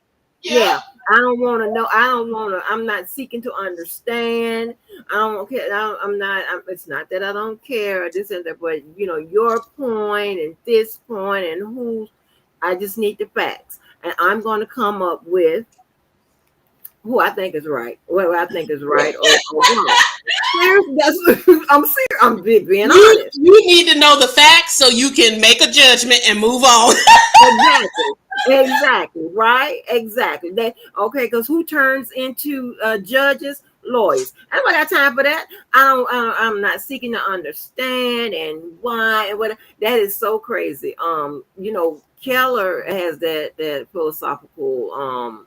I think he studied philosophy or something like that. Oh, I think so. Right. I just need the facts. I just need the story. What happened? Who did what? Huh? Okay. Listen. Your true feeling behind it. How you felt at the time. Okay, save that. For your therapist, honey. I don't have time for that. I just need to know the facts. Okay, that's all I need. Right. So that is so crazy. That is so. And it crazy. also makes sense as well why I think, to get back to the topic or the theme of this live, I actually wonder, is that part of what bothers you so much about Dana's typical approach? What you mean by that? That it seems like from your perspective, it's not steeped in fact, and it's cyclical, possibly indefinitely cyclical, and therefore that's a pet peeve right there for a lawyer. You know what I'm saying? So I wonder sometimes, is it? I think some of it, of course, is just Dana, his delivery, personalities. People don't always get along. I get that, but I also think that it gets under or it seems at least that it gets under your skin that much more because you're already immediately annoyed when things are going, that are not steeped in fact and logic, and those things that are not. How do you know that? I'm just from my observation of you over the years. Oh yeah, baby. When I tell you, it's been time where, and I just had to get used to people. I don't have a lot in the gray area. It's either black or white. And when I'm okay, and this might sound crazy, but I'm okay with your opinion as long as it's based on fact. If your opinion is not, based on fact, it is if it's based on a mischaracterization of the fact, all that type of stuff. Oh, child, my nerve be like, I was about to, oh my gosh. I was like, oh, that. So Mm-hmm. yeah, I don't Yeah. like all of that. So, Mm-hmm. so of course, a liar is going to send me over the top. My child, and it was the thing with my child to still to this day. And this is how it goes. I said, I'm gonna tell you this. If you tell me the truth, you got a 50-50 chance whether or not you're gonna get a beating. But if Mm-hmm. you tell me a lie, 100% you're gonna get a beating because I can't stand it. Mm-hmm. It Mm-hmm. just, I mean, it's like, oh my, and granted, I know sometimes you have to, tell one for a greater good. I get that. I get that. Mm-hmm. I understand that. I mean, because I always say good people sometimes do bad things for good reasons. I know that. So Mm-hmm. I'm setting that aside. Mm-hmm. I'm talking about someone who constantly lies and lies for no reason. Mm-hmm. You have people that lie even when nobody even asked you for a lie. That really sends me. When oh my gosh, nobody even asked you for that lie. Babe, I want to punch. Oh my, like what? Nobody Mm-hmm. even asked you for that. Mm-hmm. Like that type of stuff. That drives me crazy. Yep, you're right. Oh yeah, you're right. I'd be upset.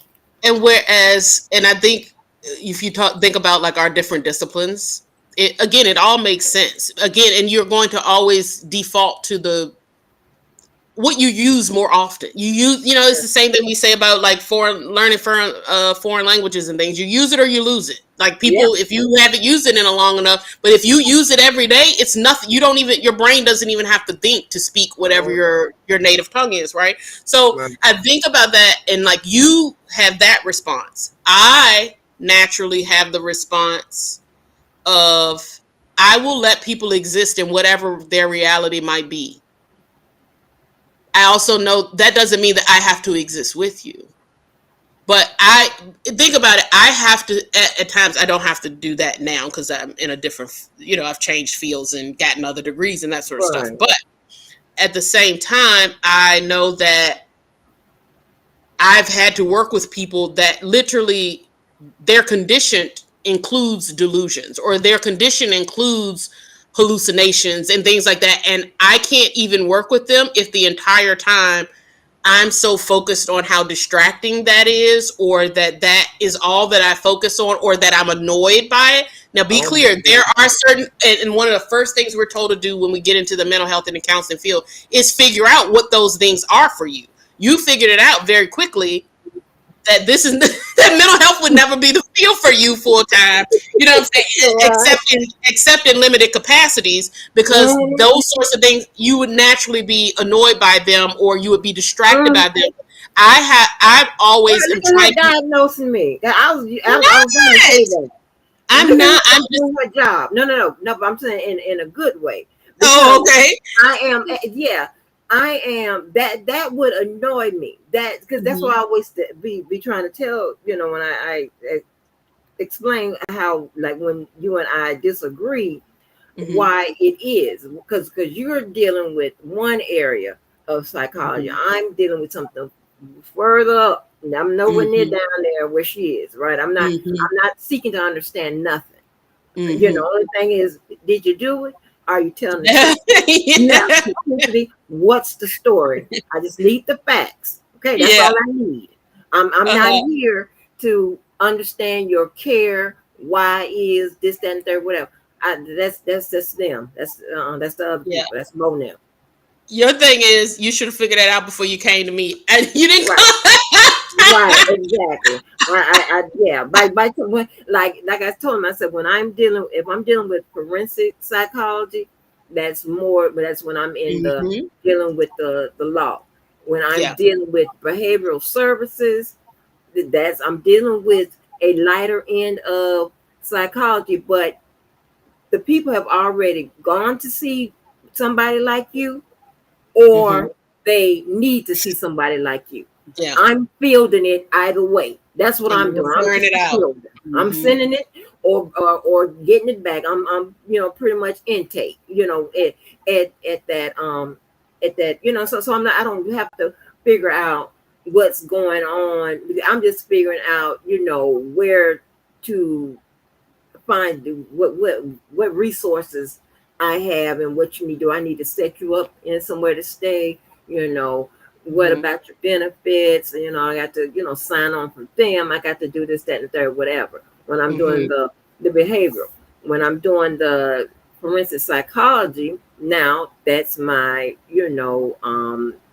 junior degree with law, right? So Mm-hmm. now I get to, now I'm more aligned with figuring out, okay, what really happened or whatever. I'm Mm-hmm. in that realm. So it, Mm-hmm. so and I separate the two. I've done them both at the same time for a while or whatever, but I can separate it. You understand what I'm saying? Mm-hmm. But I don't have to know. I don't have to get all deep into that deep into the philosophy part of it, Mm-hmm. other than understanding your character.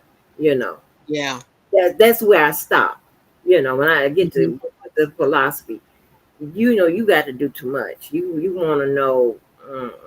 You Again, my fiance tells me regularly, and even sometimes even gets to the point of being annoyed. And I'm sure I annoy people in this sector. I'm not trying to do that, but I'm sure I do just because of the way I pop in and everybody's trying to turn up and cuss each other out and do, whatever else is going in. And, and here I come. Well, I can really understand. Can't we just all get along? You know, and I get that that's not the place all the time, but and like he definitely tells me, he's like, it's not that deep. Like, what's all the philosophy for? Kind of stuff. And it doesn't always have a place. Um, at the same time, I do wonder sometimes, or maybe I'll pose the question to you to kind of build off of what DV was saying. Can you see the value in the other ways of thinking or the other ways of being? It's like, for yeah, instance, and let me use it as an example. Obviously I've never had a personal issue with Dana. I've also never spoken, well, I've not spoken to him very much, but the times that I have, it's been pleasant. I've also, complimented him on certain things. I think some of the things he does is super neat. I think I think he possibly has interest in wrestling and stuff like that as well, football, different things that we have in common, right? So I try to see past some of the theatrics with Dana and try to see who he is or who he is portraying. And then I also see some of it as just artistic stuff that he's doing for his own personal entertainment, right? I know that a lot of people don't see him or struggle to see him right, in that right, way, right. or to find redeeming qualities about some of the people in this sector. Can you see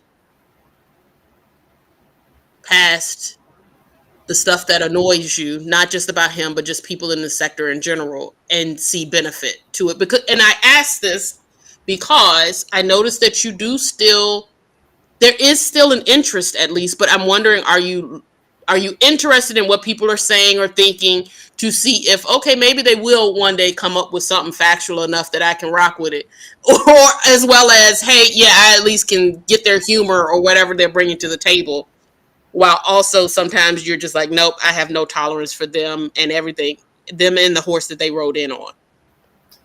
Um, what do you mean? You mean as if am I over these people? Is that what you're asking, or are you saying can I find something salvageable or some value, or what were you saying? That can you and do you?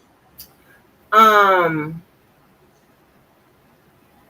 I think that I have run all the chances, and that I think that I have been more, and I've surprised myself because normally I would be at your house, okay, straight up, but Mm-hmm. I think that I have been more than patient, more than nice, more than understanding, and I have come to a a I have come to a conclusion that it's just no hope. There is no hope. They don't they don't understand someone being um being decent and being decent to them. They don't understand that. Mhm. They use it and they use it against you. Mhm. Okay? So and when you do that over and over and over and over again, I no. We're not going to do that. And Mhm. what pisses me off about that is that they force you to be a person who you really aren't. You know what I'm saying? Mhm. You really are not, right? And How and I so? don't like that. I like, you know what I'm saying? I like to, if somebody is in need of whatever, and if I can help them, I want to be able to help and forget and not even think about like, oh my God, you know what I'm saying? Like it, that this person not even realizing like in a year or so, this person's gonna turn on me or do, act all crazy, whatever. Mm. I like to, if someone's being accused of something and I know for a fact that it's they're being lied on, I like to be the person that Yeah. say, hey, that's not true. You know what I'm saying? I'm like, Renders justice. Renders justice and finds truth. right, Yeah. exactly. Right. So Uh-huh. and I want to be, but you can't be that type of person with these people. Mhm. It's no help. It's like the lowest. I mean, straight low belly ass caterpillars. It's like, oh my gosh. I mean, people who are supposed to be cool with each other, whatever, stabbing each other in the front, the back, the side of the head, whatever, doing all kinds of stuff. I mean, it's crazy real. And all Mhm. I'm just saying, I'm just ready to swing. That's it. Mhm. Like it is nothing else. It ain't. I don't. No, I can't. No, because I'm not gonna be. I'm not gonna hold out hope. I'm never gonna be fooled again. None of that. No, Mhm. and I'm a person that prides herself on you know uh picking being picked and picking those who I have something in common with, whatever. And decency is something I want to have with people who are decent, like that. Like what? No, ma'am. Nope. The worst of the worst. And if I ever run across, baby, I'm gonna have a flashback from the old days, and I'm gonna think I'm 20 something instead of 50 something. And baby, I'm going, ooh, girl, I didn't see. And no, nope. The answer is no. I don't went all around because check this out.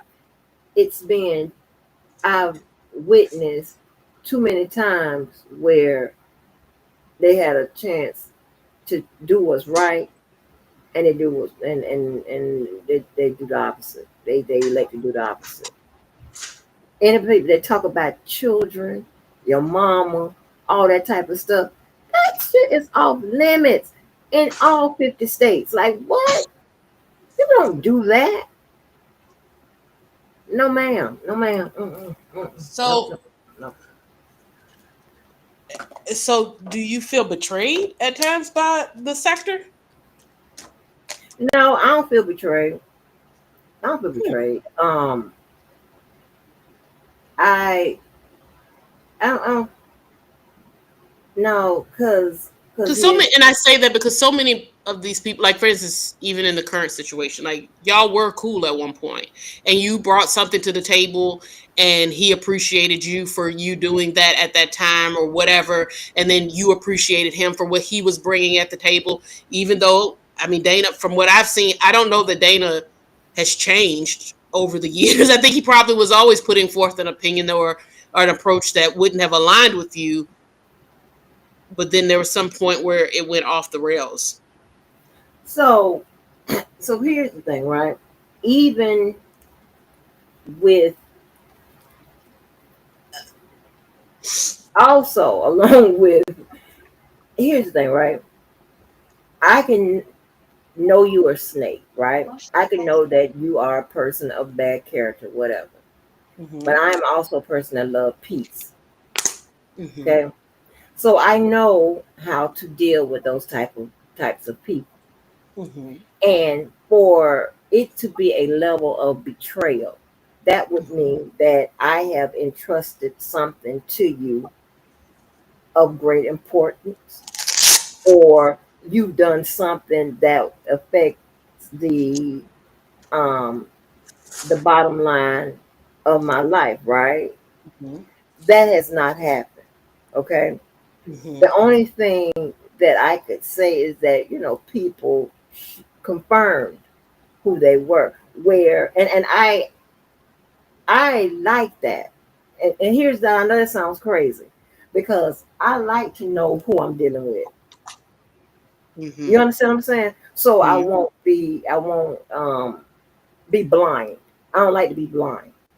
Mm-hmm. You know what I'm saying? And my thing is, I watch how you treat others. I may not say anything, Mm-hmm. and I'm never gonna be like, let on that I know who you are. I'm gonna be cool just like this. Then when you get me, I know it's coming. I expected it. I was just waiting. I'm gonna greet it.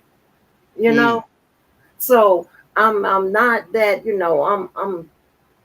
I won't call it a street savvy or whatever. So I would never allow people like this type of, these Mm-hmm. people like this to um get to a level of where it is a betrayal or whatever. You understand what I'm saying? I'm going to I'm going to profile you. I just hate because it sounds so terrible, right? But I'm going to profile the shit out of you Mm-hmm. to prevent any of that. As a protective measure. Huh? As a protective measure. Exactly. Mm-hmm. Mm-hmm. Exactly. I'm on always. I'm on. Because I always. And you may not see them, but I always have my fences up. Oh, I'm we a see them. I think we see them more than you think. Well, I see them. Let yeah, me say that. because it doesn't seem as if I'm standoffish. Well, Can no, I I don't really think be that standoffish? that's not the way that comes across. Okay. I think I personally think that I see it in your pop off. Anybody who has a pop off like that, it don't like you know what I'm saying. And I say that as a person who had a pop off that was a lot worse than it is now, and still have a pop off that I and I can appreciate it, but it comes out of a place of protectivism. Personal protectivism is like, Right. I'm not going to just sit here and let you expose me to harm, or I'm not going to sit here and let something Mhm. harmful happen. Or even for you, at times, I think it's even gotten to the point of, I'm not going to let this happen to other people. Like you said, that I want right, I want justice, I want truth here, and I'm not just going to let Right. that exist in my world. And that is totally and completely fair. At the same time, it sometimes as if you're lying in wait Yeah. for Yes. such a Yeah. moment. Yeah. I'm like, bring your ass. Yeah, because I see you coming. You understand what I'm saying? And Mhm. then, and people, and this is so funny, right? This is so funny. People are write you off as being naive or not having street smarts, whatever, just because they believe that they've gotten something over on you and you didn't see them coming. I'm like, sweetie, I saw you when you was around the corner. Are you Mhm. crazy? I went all the way up to Virginia, Mhm. studied with the best. Are you serious? And even before that, I already had that developing, you know, listen, Some please of don't it's say it, intuition, right? huh? Some of it's intuition. Some of it you just Yeah, feel. some of it, I but believe anyway. yeah, some of it's intuition. But but some of these, when you have a manipulator who is also a con artist. When you pair those two factors, pair those two traits together, and you have people who, and now I'm trying to kind of get, and you have some who who use that as a smoke and mirror, right? So you can't really see them when they're coming. And then you have those that that use pair those together to get something out of people, right? It's crazy, right? It's I have it all in my head, but trust me, I do it like it's I don't know, it's like it's second nature. I don't know how to describe it, but you know, they swear they done got something over on you, whatever. And I'm trying to tell you, and when you read them for everything they've ever done, they be so surprised. Like they be like, I didn't even know you was in their mind. You could see it in their faces. I didn't even know you was paying attention. I thought I had done got you. They don't even. Sometimes they don't even understand that. Sometimes I have to. Now we get more in another area where sometimes I have to do something to even see. This guy gets like a test. Like it's crazy. It's crazy. Don't like listen. And here's the thing, right? That's not something that I do with every day with normal people and stuff like that. But with people that be on that BS, oh, you're gonna get it. Because you trying to play a mental game with me, I'm the wrong candidate, baby. I like people who just keep it simple. Be you, I be me. We good. I'm not on that with everybody, you know what I'm saying? But when those traits start showing up, those characteristics, when they start showing up, I'm like, okay, what do we have here? What do we have here? Here we go. It's gonna end somewhere. It's gonna lead somewhere. And it's like, baby, you got the wrong one. Don't play with me. And that boy, he think he got a lot going on. He think he got the mental game on lock. He think that behavior, that con artist, that manipulation, that I'm a victim. I love the Lord. It's a lot going on, honey. Mm-hmm. And it's a whole big old I don't at this point I'm not sure if he knows who he is anymore. Because he's been playing these roles. Huh? Do you feel like it's really gotten to that point? Yeah. I don't You think think he I'm not believes that that this is reality? um no, I don't think he believes that this is reality.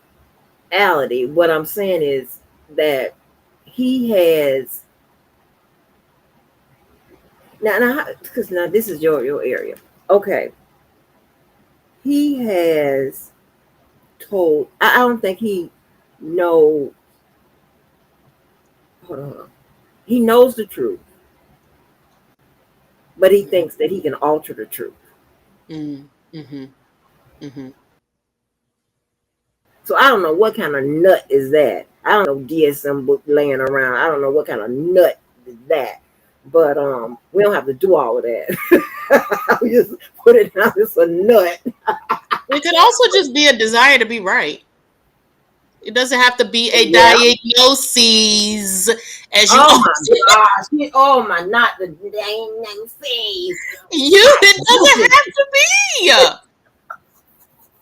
It doesn't have to be for you. If you feel like the moment that you see trouble, it's like, okay, yeah, you definitely have a diagnosis. It could just be a desire to be right. It could be and again, this is, and I'm mentioning it not to sway you, but more so for you to see, like, here's my thought on it, or at least the things that I still Mhm. try to give him a benefit of a doubt on. Uh, I think that there are times where he doesn't feel heard, and I think there's times where he doesn't feel appreciated. And I feel like There you go. he's the type, or I don't want to say the type, but his approach to things tends to be either you gonna hear me or I'm gonna make you hear me. Okay. Oh my God, you the perfect candidate for him. Listen, Candidate check of this out right here. what? Um, they, of his grand plan of manipulation. I Check didn't this out say right that. here. Check this Uh-huh. out right here now. Okay. What was the first thing you said? Because my mind The desire going to be the to desire. It could okay. be a desire to be right. It could be. Exactly. Desire to be right. Okay. Let me stop right there. First, right? Hmm. But then in come the other factors. So there I then I had to switch. I was like, okay, where's this going? This is going somewhere else. Hmm. Because now it's more than the desire to be Hmm. right. Because a reasonable person, a logical person, would know that a lie could never be the truth.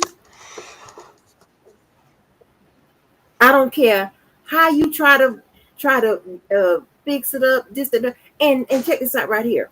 Check this out right here. And I told you, my first encounter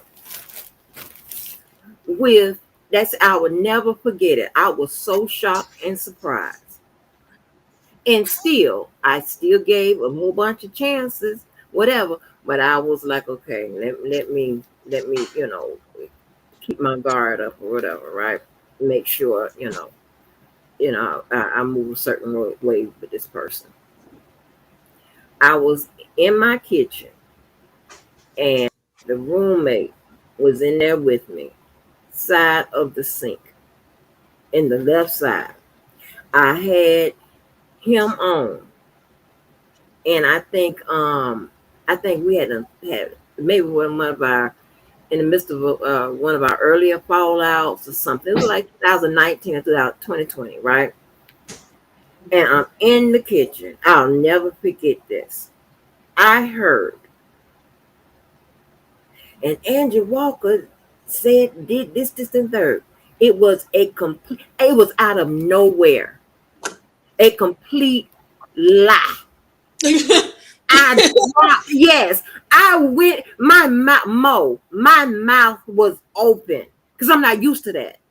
And I Mm. went and I remember going to my room and standing there and staring at the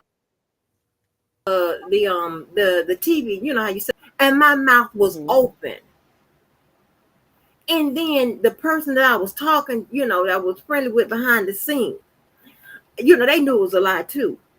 And they text me back and said, "You got Dana Jade." That's what he was calling behind the scenes. Mm. They have been used to it. Like, who does that? Like, Mm. this boy would literally pick out people from the chat. People just typing in the chat.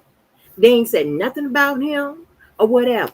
But he needs somebody Hmm. name to use in one of his lies that nobody asked for. Mm. He just random people's names. I'm like, this is crazy. Somebody told me that they found, how his stuff. And I probably shouldn't say this because they probably turn up a notch. Hmm. They find it fascinating. And I told that person, yeah, you would because you're just like that person. Mm. Hmm. Because they Yeah. find him fascinating. No, they got Oh. other character. They got characteristics just like that person. Yeah, I said you know you would because you just you got characteristics Mm-hmm. similar. So yeah, I said that. Yeah. So but that was like that is a new level of line and stuff like that. Mm-hmm. That's I was like what? I was like whoa. He made a totally made up story. And he did that just out of like you had no, there was no conflict, no, not like he just like you were just thinking, oh, everything's good, and then one day he just woke up and just threw that out into the world. He's done that too, but in this particular case, I can't remember. I think we had fallen out, but just say even if we fall out, right? Okay, It didn't warrant the response. The it didn't punishment didn't warrant fit the like a crime. total made up something that even didn't even have anything to do with what we had fallen out about. It was Mm, just a step separate. That's what I'm saying. He would find people and check this out right here. This was so crazy. mm-hmm, So he has this thing, right? How he was getting people to contact him.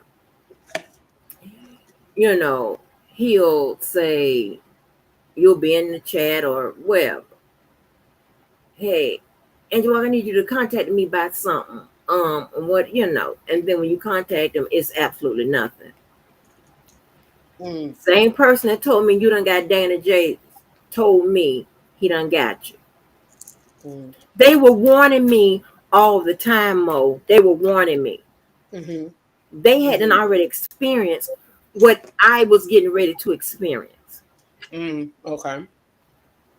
So why I understand, that's why I say I understand that, you're a very kind person. You wanna see the good and even after it's bad, bad, bad, bad, bad, you think it's some more good up under that bad, and it's bad, bad, bad, bad, bad, and then you hoping it's good and whatever, Uh-huh. and you won't give up. You just like the modern day. You won't give up. You the modern day Harry Tubman. You gonna free I everybody. will give it. I will. It Yeah, just I makes get a that. lot You're more. gonna free them through your Yeah. time in psychology and understanding and philosophy and all that. You're gonna do all that. But Mo, I'm telling you, baby, it's nothing there. Nothing. I didn't beat you there. But Mo, it's nothing, honey. I'm trying to tell you. Mm-hmm.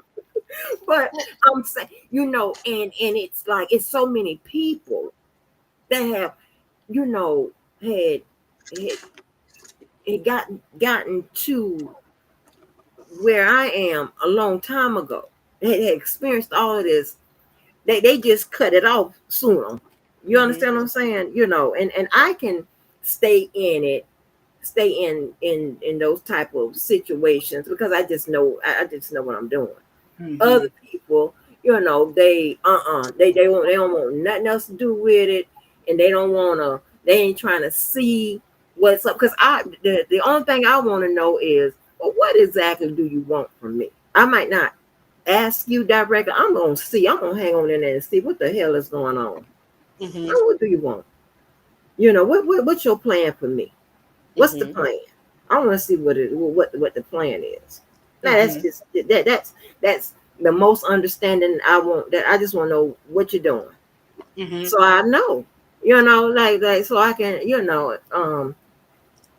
Plan say accordingly. yeah, exactly, exactly, but it's the weirdest thing ever. You will be and it's the repurposing of the evidence, the manufactured evidence for me, right? Yeah. I Yeah. never see so about the defense one thing, right? Came out, every time somebody says somebody at defense one, he got another story, another person, another story, another. And the thing about it is, when we know when defense one was set up, who set it up, and I personally know when that part that he had control of changed hands, right? I know that. And when I went and went to the lawyer, Doug Anton, right? I know that part of it. But so it was a bunch of stuff going on with the defense fund or whatever. So they was accusing him, what have you, right? Mm-hmm. So you and this is started back in 2019. So as people kept coming, every time somebody comes out, he has another story, a whole story. He does. Oh my gosh, girl, listen. He like this Jocelyn Smith. He done said she set it up. At one point, he said DJ Tyson set up the defense fund. Houseway, along with Levi, and come on, like come on. Eh, So who everybody. did set it up? Who set it up? Who did it? Did we He ever find out? Yeah, he set it up. The he set it up. Yeah, he set it up. He actually was on a call with what the other attorney name is, the white guy. Anton No, the other one, Steve Greenberg. Greenberg. He was on the call with Greenberg, and he was like, when I set it up, duh, Mm-hmm. because Greenberg was asking a question him about it. He Mm-hmm. played a Mm-hmm. call, and he was saying, when I set it up. Okay. Then yeah, and then and it was they were mailing checks, I think, to the lawyer's office, but he set up the portion where like if you wanted to make a donation by Cash online, out. like one of them Mm-hmm. apps or whatever, he set Mm-hmm. that up. Mm-hmm. Okay, around September, October of 2019, Doug Anton took over that portion of it. At that time, it had been set up for several months with him having the access to it. Levi said he didn't have the access to that. And it was just, I mean, it was a lot going on at that point. Blockbender name was not that Blockbender had. I don't know if he said Blockbender set it up, and I don't think so. But it was, then and other uncalled for lies, right? Mm-hmm. So the sisters. I don't know if you're familiar with the sisters, right? I So heard them reference, and I think I've seen them on. They're the ones that would sometimes pop up on interviews and stuff too. I mhm. think. Yeah. so so this strange ass lie, just weird shit. So the sister with the had they say the wig that be too far down on her forehead. Now I I'm don't not sure if know it. huh. I don't want to. No. This is what they say. Mo, I don't know if the wig too far down her forehead or not because they got that thing on there. And, I told y'all how to apply that thing. So I don't know if it's too far or not.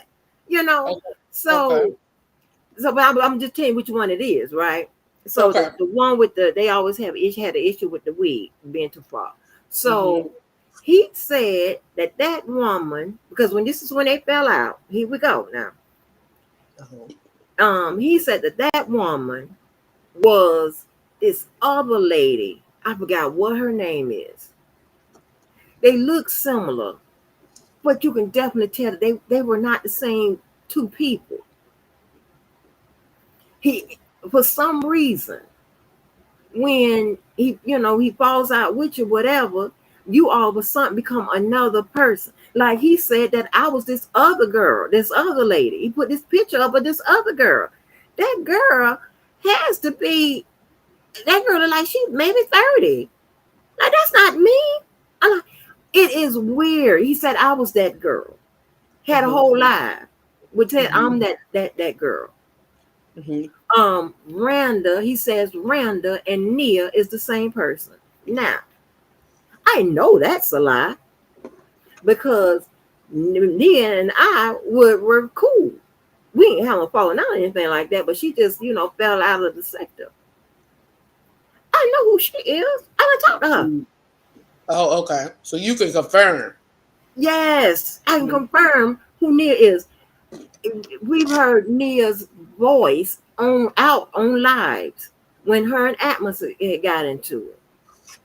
When yeah, so yeah, that girl, that is my Virgo girl. Okay, she's like took up for me one day when I wasn't even around, and like so I know like that's crazy. Like I mean like Randa's child, like Randa don't have a baby. Like what? All kind of weird shit. It's like why the extreme lies? What are we doing? It don't make it makes it. I don't understand. It is, and when he said my friend was married to Hulk Hogan, who believes that? And he'll be over there like, sure to do, sure to do. What? I can't remember no damn Hulk Hogan.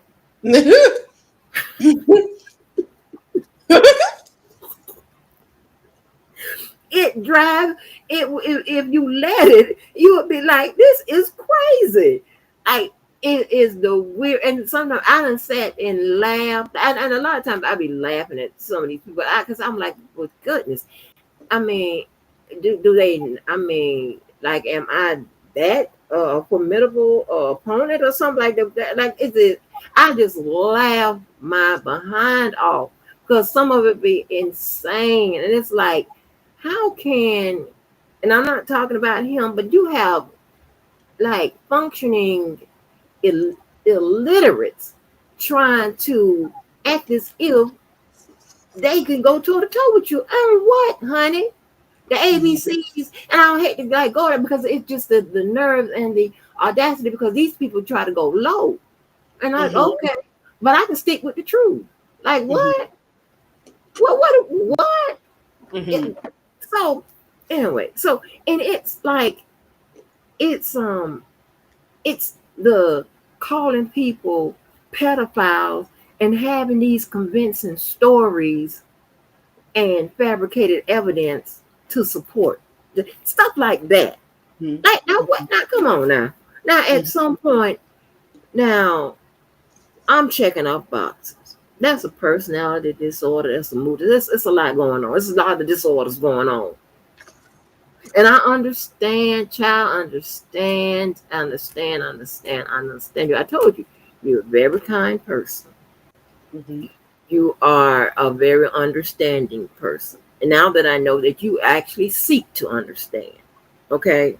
I don't seek to understand. I know you are crazy. I don't seek to understand none of that. You making up shit like that. That's crazy to me. He said that woman, the sister with the wig, he said that woman was this lady that was a Cal supporter, right? She had a page on Facebook. What was the purpose of that lie? What was the purpose? And I'll never forget it because it really put him in his feelings, and he don't understand that people came out and said, listen, they were tolerating him, his them in his life, their life, because it's crazy, because it's a lot of it's I mean, acting a fool in Chicago because the man won't allow you to play Angelo Clary in his documentary. See, I just heard that occurred literally not just a couple of weeks ago. I think I had no idea. I still don't. I never heard him. What? Like acting a fool with with Shabazz over that because he won't allow you to play Angelo Clary in the documentary.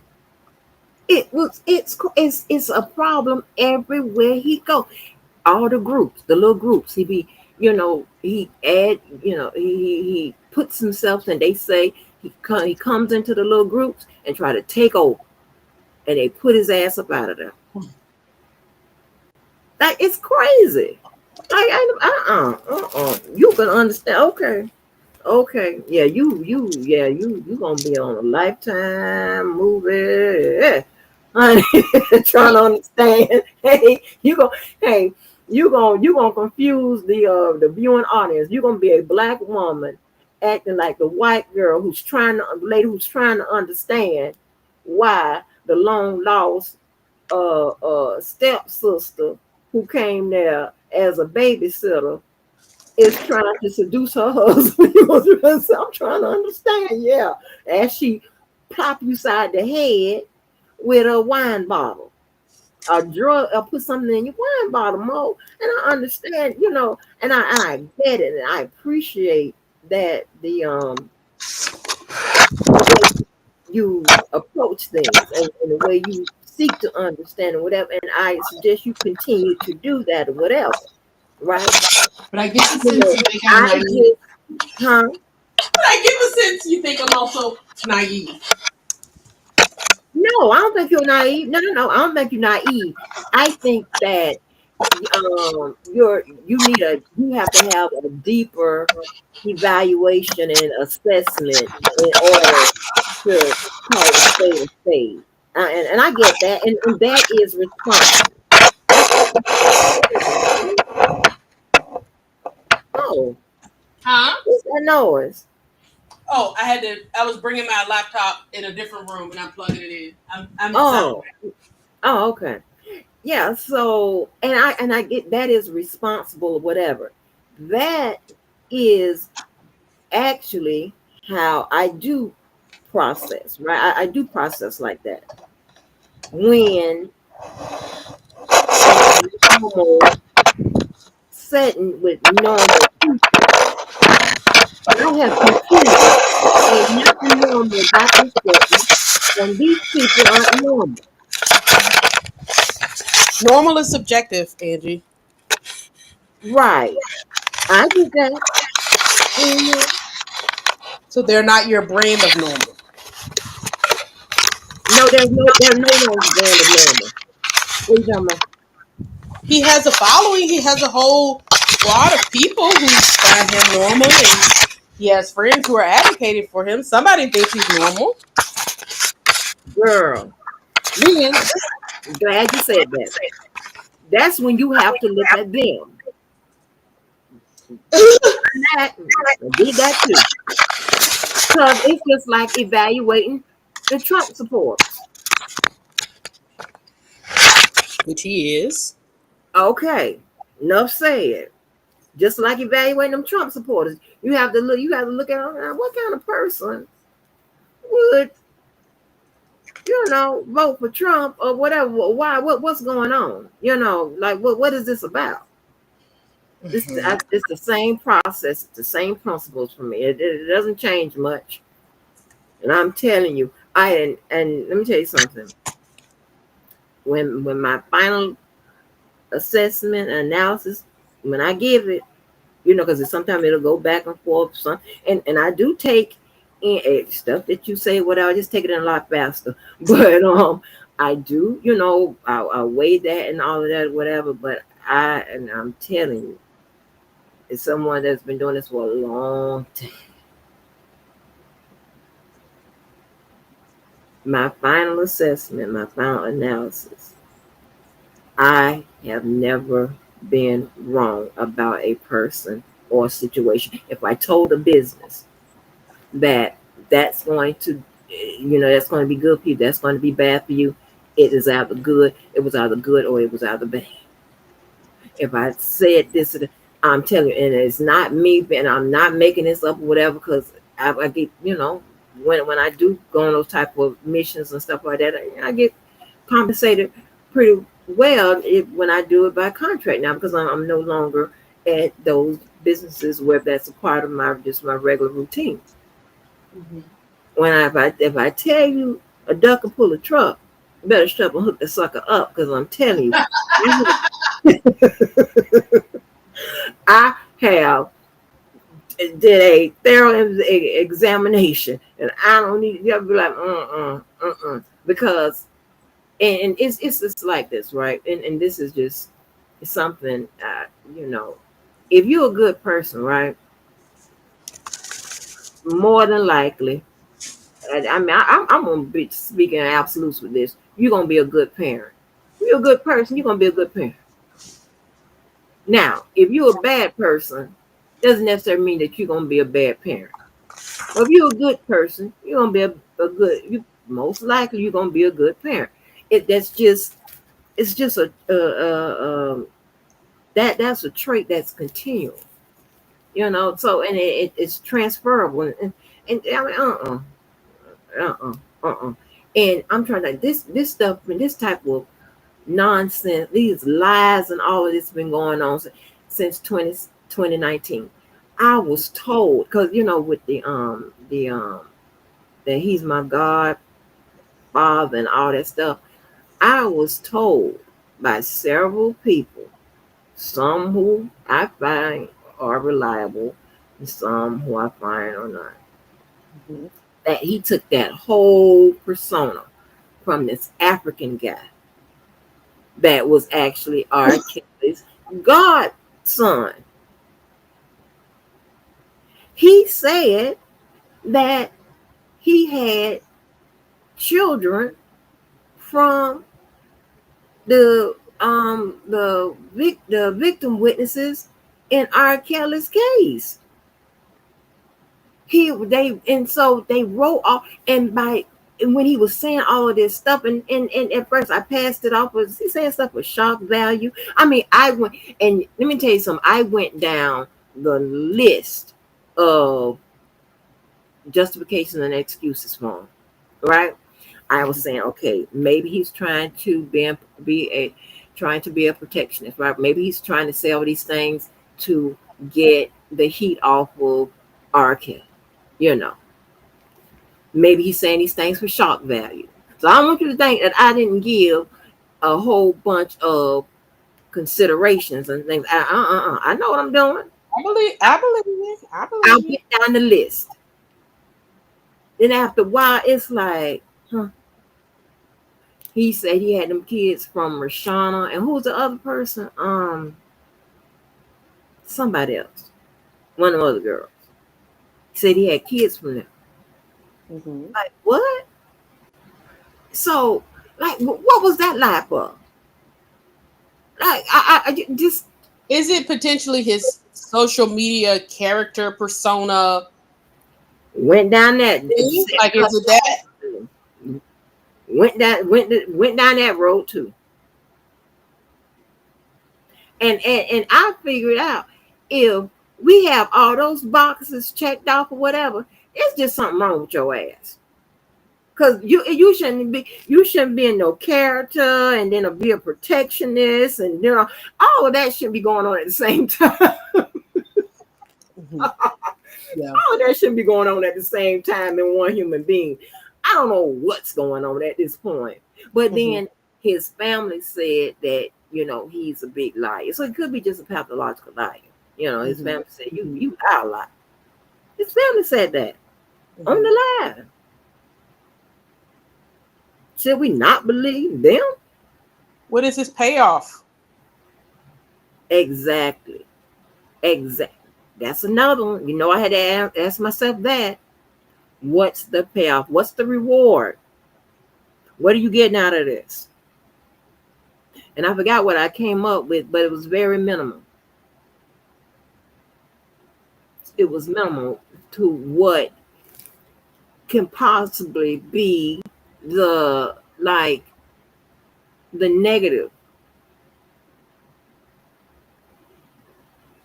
Like it's a lot going on. It's a lot. And then but check this out. Check this out. Then he'll do all this stuff, right? All this craziness. But that's the same dude that I don't know how he knew I was sick at the hospital, maybe like 2019 to 2020. Mhm. Called me and said, let me pray for you. Oh wow. Now, what kind of shit is this? It was still a very nice thing to do. No. Now, I ain't say that then. Okay, because I wasn't aware. Oh, you're saying like full circle now, looking back now. Yes, Okay. yes. Yeah, Like, how did you what devolve kind of into human being is this? it? Like that, it's team too much. It's crazy. It's like it can't. It's like something. And then I know he said that, and I don't know if this is truth or not, but he said that he digested, what is that, lead, Huh? when he was younger, and then he's also one of those people that he said they did some time in one of them group homes and stuff like that. I went, trust me, I did my job. I did all the contributing factors. I did them all. I did everything. I even, I went down the list. I came up with, you know what? Okay, I know what it is. I'm looking at the environment and Hmm. all the people that just seem to land here and how they act, you know. And then you got to like search and rely on your magnet that you attract decent people, mainly decent people. And so far, the decent people that I have attracted, and a lot of people y'all don't even see, have remained decent. Because I said a long time ago, as channel holders, you attract the type of person you are. When you see the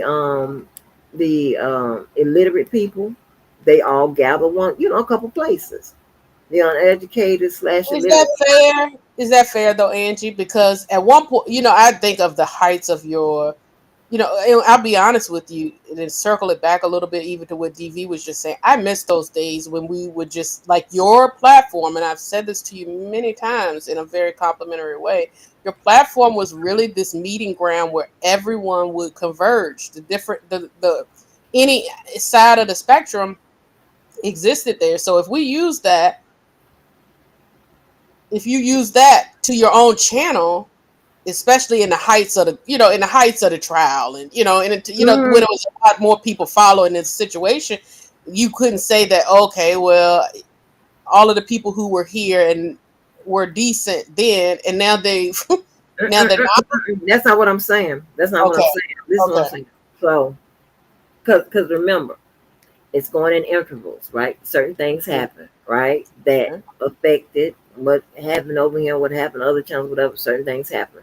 Okay, the people that I attracted, right, Mm-hmm. were people, were paperwork people. Had Mm-hmm. nothing to do with their decency or whatever.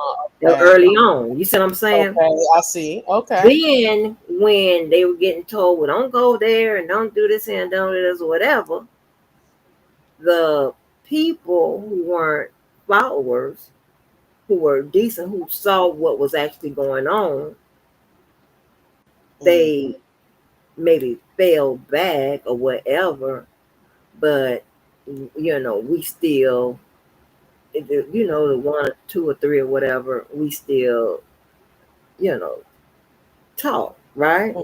Mm-hmm.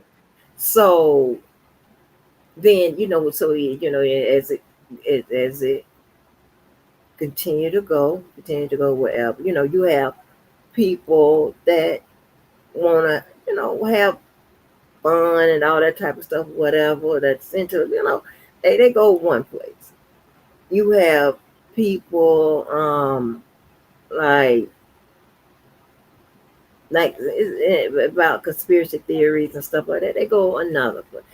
So it kind of, it starts to settle and fall in place. You understand what I'm saying? So early on, I wasn't getting people who um who wasn't who was interested, who wasn't interested in what the actual court says, right? The truth according to the court.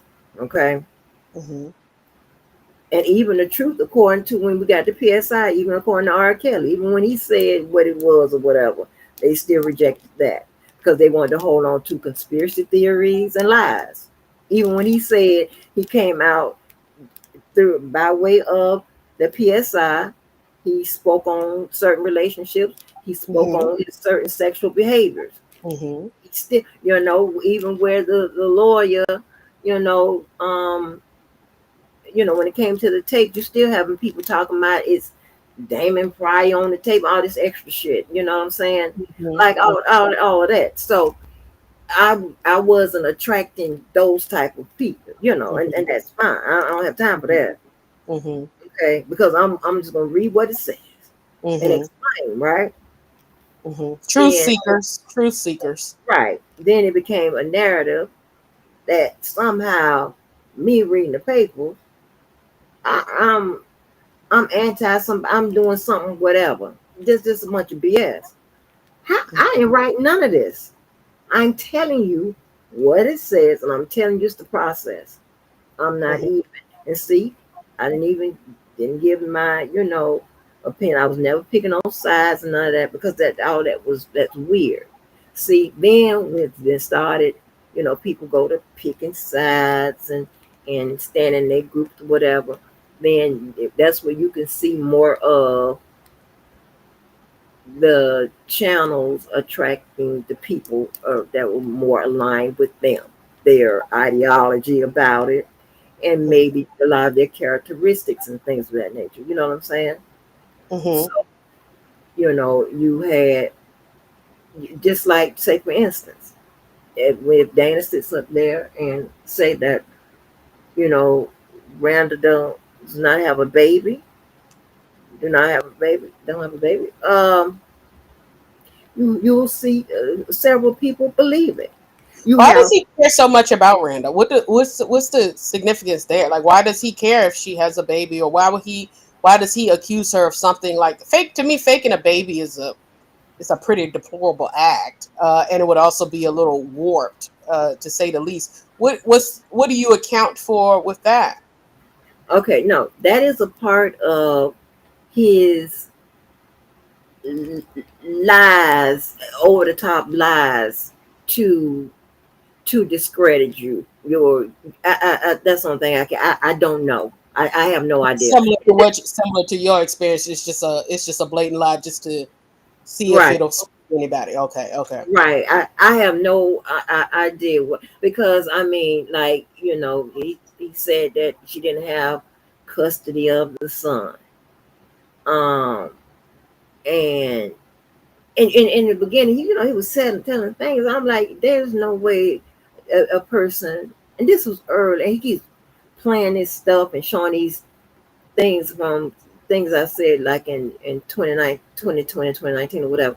Hell, I didn't know y'all was lying and stuff like that. And if anybody listen, I said, well, if that's the case, this is the case. If that's the case, I don't know, Mhm. but I'm not going to do nothing without evidence or whatever. But anyway, but back to what we're talking about. So I don't know why he goes so. What's the true meaning, reason why he goes like over the top with the lies?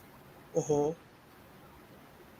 Like, I would love for him to sit down with somebody and get to the bottom of, like why go this far with it when you don't have to. And even with her and I was into it, and I was on my live. I said, now listen, this is why y'all lose to her. I am not gonna sit here and say this girl did not have a baby when she posted a pregnant belly. She disappeared from YouTube the same amount of time it would take to have a baby, and the dude that she had the baby by, the baby looked like him and his kid. Like, Mhm. how is that not her baby and his, like, what? Mhm. And he Mhm. would stay on it. I mean, just stay. Oh my God, it is the weirdest thing. And that's, I mean, But he has a following that believes him, though, right? Which I don't know if they believe him or they just hate the people. Don't Oh, dislike the okay. person. I don't know. So is it Yeah. possible that he's not really serious about this stuff? He's just doing it to try to troll? No, no. I don't know. I don't know. That's sometimes I don't know if he. I don't think he believes the stuff that he's saying. I believe that Mm, this is part of his. These are his characteristics, right? mhm, He's a liar, probably a pathological liar. He's a manipulative. He has a bit of narcissism. I think he may have a bit of God complex. He mm, also does that savior. Um, I thought at one point, and the jury's still out on this, where they create a conflict just to save you. But the jury's still out on that. I don't know why I mm, left off on this. I did my homework, okay, mhm, mhm, but um, um, it's it's a daunting task. It's a lot. It's a lot with that one. mhm, So so I don't know if he actually believes it or if mhm, he believes that everyone believes him or whatever. I don't mhm, know what it is, but mhm, and it's always he has always the same the same type of lie, response, reply, right? mhm. Either that person's a pedophile, that's not the real person, um, uh, somebody people children. It's just crazy. It's the same thing, right? The same thing. Mhm. And so like he said, so since we're into it, it's the same shit. Since we're into it now, he said that only reason why he fell out with DJ Tyson is because he was sticking up for Sylvia and I. Huh? It'll just move around like that. The only reason why he fell out with Debowski is because he was taken out for Randa and Sylvia. So it just moves. It's the same Oh stuff. Lord. And Oh that's Lord. those are lies. Whatever. Especially Mhm, not me. Why would you have to take up with me with some DJ? That's a mhm, lie. Because here's the thing, right? Um, and what that's about is that so he needs allies, right?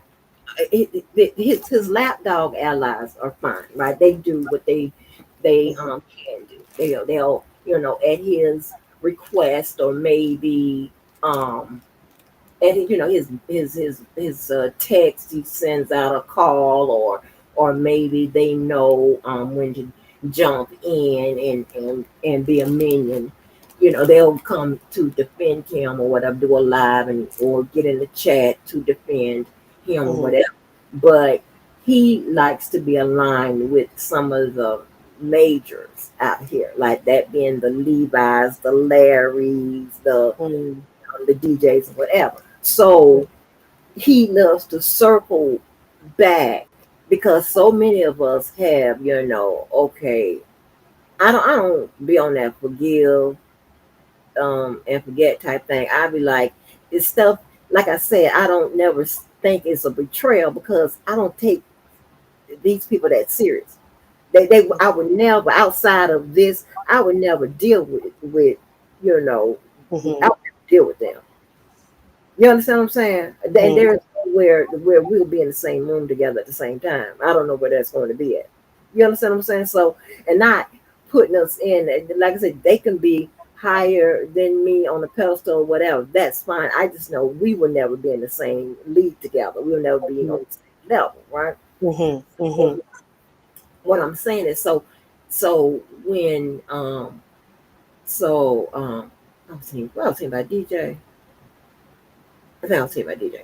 So mhm, DJ, so he was talking like, yeah, he so so he likes to be aligned with some of the major players, right? So he likes to circle back to see if he can wiggle his, you know, wiggle his way in to back with that person, or be back on good terms with that person, or whatever, right? So when he says, the only day, the only reason why, we and DJ fell out because I was taking up for Angie and Sylvia and all this stuff. Now everybody know, I don't need nobody taking up for me, and people just don't take up for me. Just to be honest, like, are you serious? And I don't need nobody to take up for me. So that's a whole lot. Like, when was that conversation? So since you don't see DJ, he wants to, trying to see maybe he can get DJ as an ally. Is he just move like that? It's crazy. He have a whole lot. Boy, he have a whole lot going on. He has a whole lot of stuff going on, right? He goes to those files and all of that, and come up with something. I mean, girl, I thought I was gonna pass out again with that text message when he's trying to say that that text message was between Blockbuster and myself. And he tried to say, first he said that he's trying to get it right, because I had done, cornered him up, right? So he tried to say that Blockbuster was in the black and white the first time, and I was in the green. I said, well, how are you going to say I'm in the green when, one, it says I'm going live Pacific Standard Time. Everybody know I'm on the East Coast. And then you do the day and of the year, whatever, and you do the calendar, it went back all the way back to actually 2019 or 2020, right? So I didn't even have a channel where I was going live. I didn't start going live to 2021. So so after I called him out with that, of course he's going to respond, because he keeps trying to sure up that lie. And he says Blockbuster was in the green and white. Blockbuster is in the DMV. So he can't go live on Pacific Standard Time either. So I think he's abandoned that lie. Then he says that he showed something. He said he told them people that it was me, saying that I'm running VIN numbers and whatever, because he's trying to connect me to the case or whatever. I'm running his VIN numbers and all of that of the car. So I put that up on the screen, and it to show where it says clear as day that is Janet Moran, YTF. That is a Jamaican lady, and that is in blue, which means that even if I faked that account, I couldn't do it, because that lady was a mod. It would, if I was faking it, it would come in black and white, not in blue. So what are you talking about? It says Janet Moran, YTF. She has a thick Jamaican accent, and she used to be on it, bozo, just very thick accent. Like, come on. Like, I'm like, I just laughed. I said, now this Negro here, are you serious? Like, are you serious? It's just stuff like that. It's and then the lady last name, I think that lady last name was Andrews or something like that. Then when he said the sister, um, the sister, who he said the sister was, I think that girl lady name was Andrews, and he tried to say that lady was the sister, and that lady and that skin tone is similar. The hair is similar, but that's about it. Just like he said, came up and said that Dubowski snitched on the traveling vice lords. I don't know where he found some paperwork. And Dubowski said, I don't even know them people. It's crazy. That's dangerous. That's dangerous stuff like that. That's Mhm. nuts. And I hope those people, and I hate to say that, but I hope that judge see and that prosecutor sees him for the serial abuser he is, and stop him from Abuser of the court system. of the court. Oh. Oh, no, it's a girl, one of them girls that was over there. I don't know how the Enterprise be digging up people, but it was one of them women that said that she was, her and Dana had went together, and he caused her to lose her apartment because he done put a gun What? out her head or something, and had her baby got evicted or something. He was showing his ass over there. Who said that? What? I've never Yeah, heard that. yes, it's on Deboski. Deboski interviewed the girl. Him and the girl was arguing because he went live to kind of counter her over there on Deboski. She on Deboski over there crying, and he was texting her and whatever. And then So it is a real person. It wasn't like Debo, no, you this know. is a real person. Mm. Yes, it was live. And on yes, it's a lot. And I be questioning everybody's stuff, whatever. And then Debo found one of the baby mamas who participated in the documentary because her and her baby was in the shelter or so. It's a lot, girl. And then they found the son mama who wanted him to sign his rights away, the one who he wants the child support back from the son, and all kind of crazy shit. He wants a refund on his child support for real? Yeah. You think I just be From the saying this? court? Who is he going to get it from? Where would he get it from? His son. He has his son's name on the paper, on the paperwork. He wants his child to give the money back? Yeah. Under what basis? I didn't even read it all, and I haven't read it all. I got so mad when I went back up there and saw that child's name because I started at the body of it, right? Mm-hmm. And I was reading, and they were citing, and the government was citing the names in it and whatever. And I went back up the top and saw the son's name. The son looked just like him. Saw that baby's name on that paperwork. He wanted his company to refund him this child support. The son, he had the daughter he always talking to or talk to, and we see him talk to her. Her name is in the paperwork. You can't make this shit up. Harriet Tubman. No, for what it's worth, let me be clear. And I've literally been sitting here and I asked some of these questions as well. Some of it, like every now and again, I like legitimately did not know or had never heard before. But then Right. anything I try to hear, I just want to hear your perspective of what is going on with this person, as well as why do why do y'all interact with each other in the ways that you do, that sort of thing. I am Mm-hmm. very observant. And again, I'm pretty sure you and others probably listen to me or see me and hear me on the here and think like you sound naive, and I'm not as naive as it seems. I No. just know, like, I think I do it the same way that I said that I do with other stuff, where I have my impressions. I am Dana has let me put it this way. Dana has very distinctive patterns of behavior Mm-hmm. that you could almost set your clock to. Yes, Um, ma'am. and I'll just leave it at that from my perspective. Mm-hmm.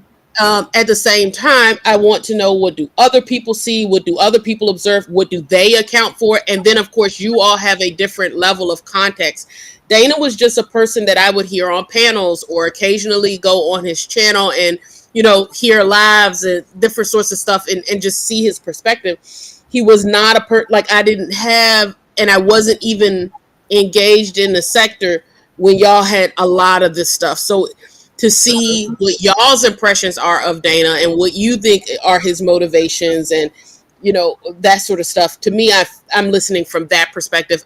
I am not and I've told you before, I think almost everybody on this sector, I have a very clear uh belief about them based upon the behavior that I have observed. Mm, Again, like I said, I'll never, or I don't play it to, like if Dana showed up right now and was like, hey, give me, what do you think? I would tell him personally, I wouldn't want to speculate, you know what I'm saying? That kind of thing. But, some of the things that you're saying, I can sit here and say that, like, yeah, I have also observed some of that stuff. I don't understand it. And for mm, instance, I've definitely seen multiple situations where Dana will repackage evidence, receipts, recording, whatever it is, and they become repackaged into a totally different uh, portrayal of the facts yeah, than it was the time before and the time before and the time. I've seen that myself personally. So those are things that I definitely see. My thing is always, I'm just like, well, so what are we doing here? And I'm trying, right. but it's interesting to me to see how you experience it and what you account, and also it explains your frustration and it explains your anger at times and it explains your hurt. It also explains why you're willing to go around and around with them sometimes. And a lot of that, because a lot of that, I'm used to just, you know, um, and this isn't preferred, and I'm so glad that I'm used to dealing with it with, you know, fighting or face to face, some kind of Mhm. combat like that, right? Yeah. And and I'll say this, I won't. This is it's not my finest hour, but my child will be. She can come in and tell you. I have put her on the passenger side from a little girl to a grown adult, and I got to go ride. 'Cause I'm gonna go see about this, right? And we're gonna, it is what it is, right? Mhm. So, and that was letting my anger issues get the best of me, right? Mhm. So a lot of times I get real frustrated. I said, man, I'd be like, but if I ever go run across any one of them, I promise you, I'm telling you, so I'll get frustrated because I can't solve it in the way, I'm not using no tools. I don't have any tools. Okay, I don't have no tools to use. Okay. I have a friend that love to try to with the breathing techniques and the counting. I'm like, baby, I ain't got time for that 1985 way of handling shit. Mhm. Uh, I got, you know what I'm saying? But so I'll be so my only way that I can really get with you is a verbal assault, right? Mhm. And because it's so unnecessary. Because see, I love peace. That's the one. That's the one of the the best part of being single and love being single is Mhm. that I have peace Mhm. and I don't have to worry. And my other thing in a relationship, I choose respect over love. Love is like number maybe three, maybe Mhm. four. But respect is number one. I don't even have to worry about being disrespected or not having respect. Mhm. So I love that. I love that because one, I like to think a lot. That's number one. Mhm. And when you got a lot of all that la la and stuff going on in your life, you Mhm. can't think, right? Mhm. You got to attend to your relationship, right? You got to get with your relationship goals. Mhm. So and so I love that peace, right? I love a peaceful life. When you have people that love disturbing your peace, I have a problem with that, but just for no reason. And here's the thing, right? If you argue once or twice or whatever, let it go. Like, go ahead on now. Go do something else.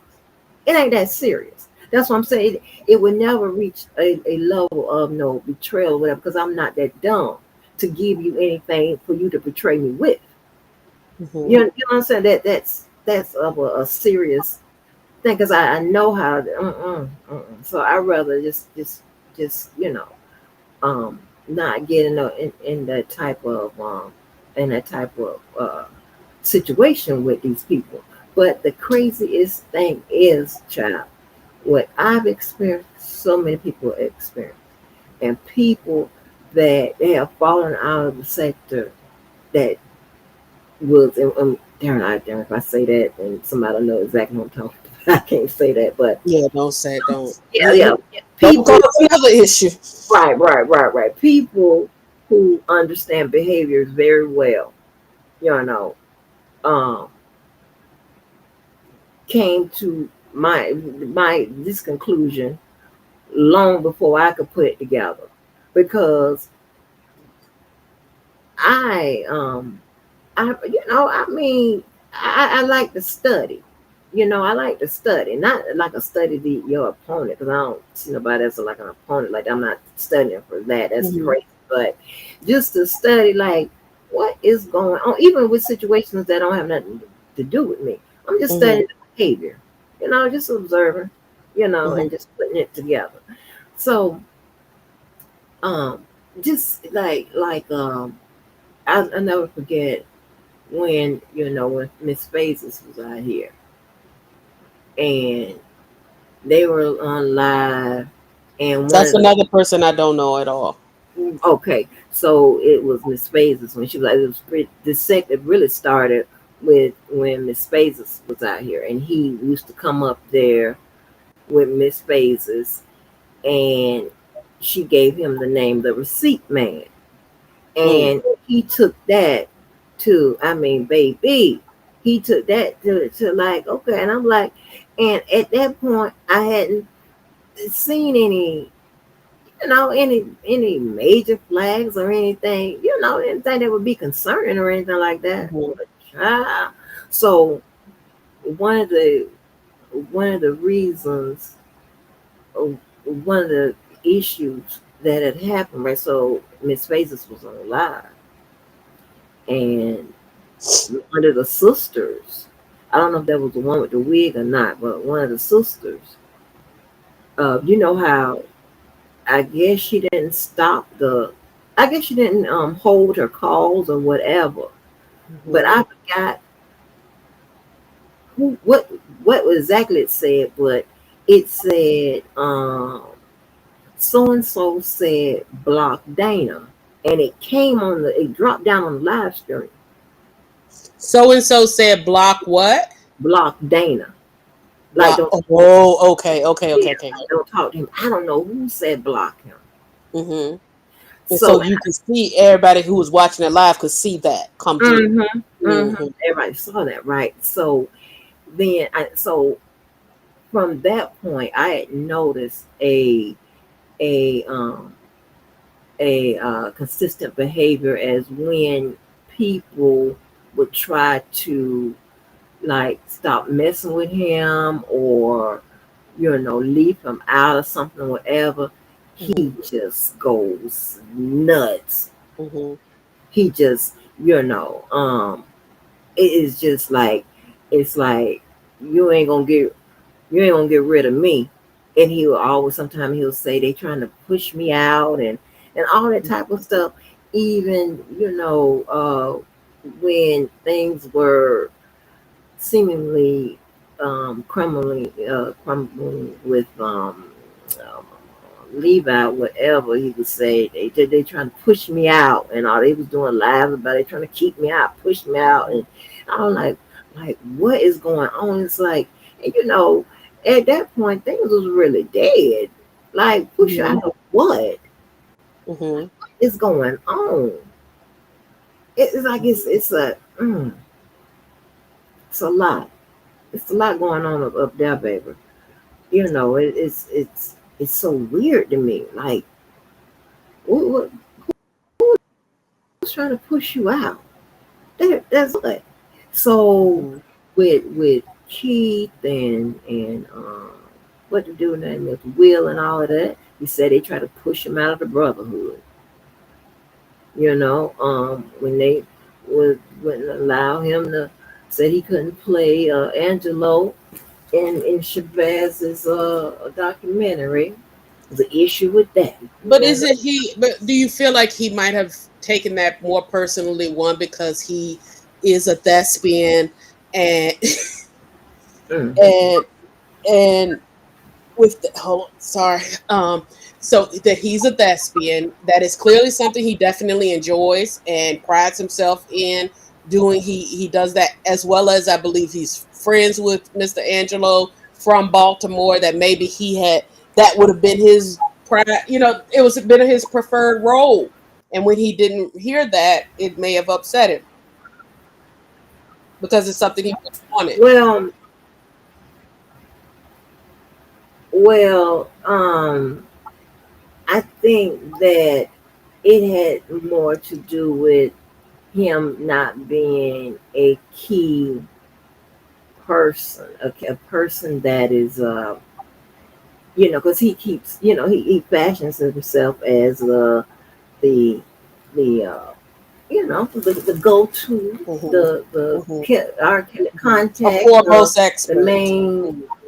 Right, right, right. So, and I think these roles he take. Why I think that he um, enjoys this Hmm. acting thing.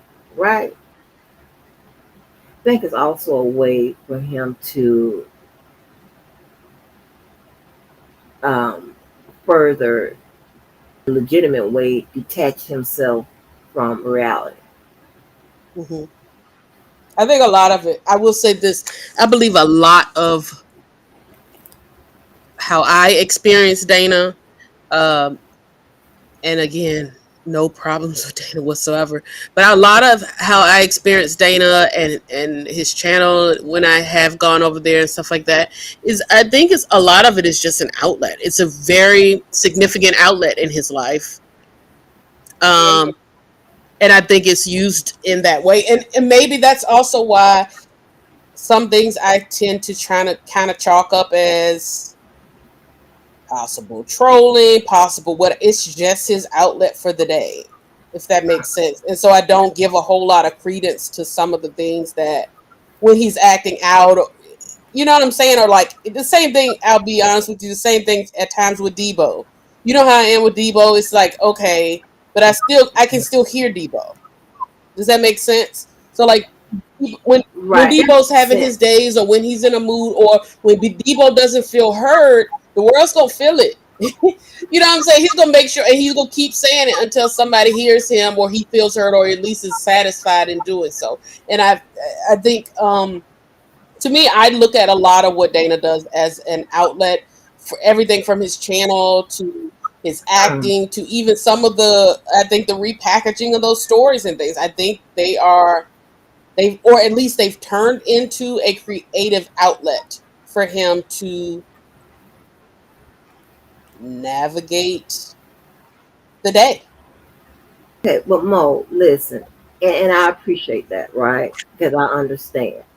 But Mo, with all due respect, what you just gave me is white people home alone diagnosing. That is Macaulay Culkin. That's what you get. That's what that is. People are going to jail. These people are reaching people beyond this YouTube, causing all kind of havoc and shitting people's personal lives. And I mean, he told Debo's baby mama, you got an hour or so to put Debo out and all that. Like it's He beyond did? that. These people are, When? yeah. Back when one of the times him and Debo was into a couple years, maybe Oh, 2 or so it 3 was years. a while back. Okay, okay, okay, Yeah, okay. yeah. All kind of foolishness like that.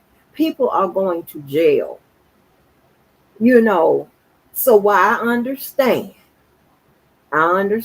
You know, you probably subscribe to the glass half hour. I get it, but that is what you would talk to Home Alone about.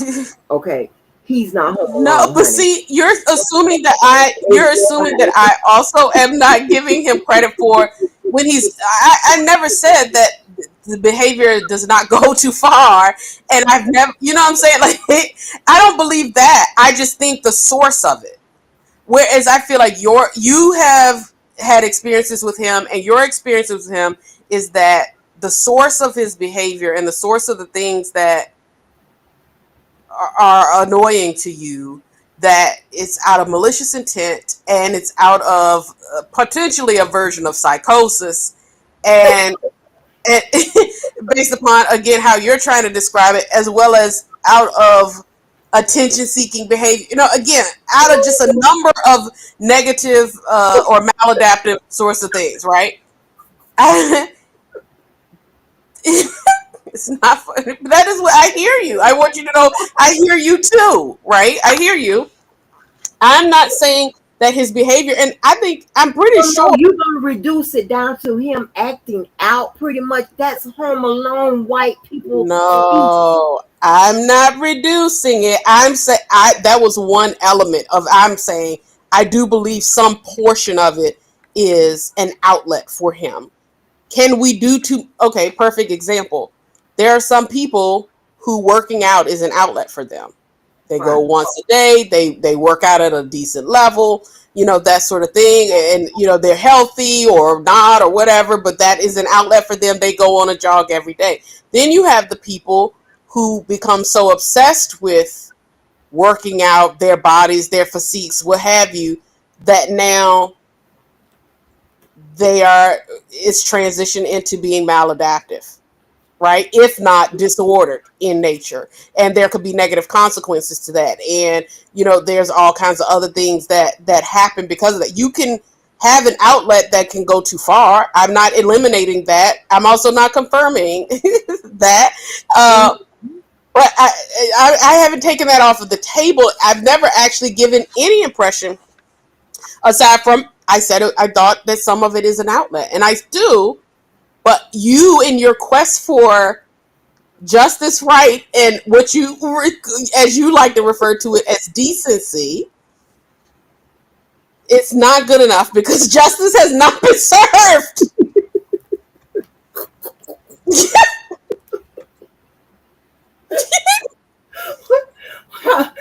You Listen, feel like all of it has to come with a dose of justice, and here's your dose, right, based upon your behavior.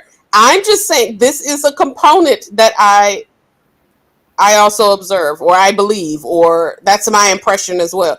I don't necessarily have to render any justice with it. It was just and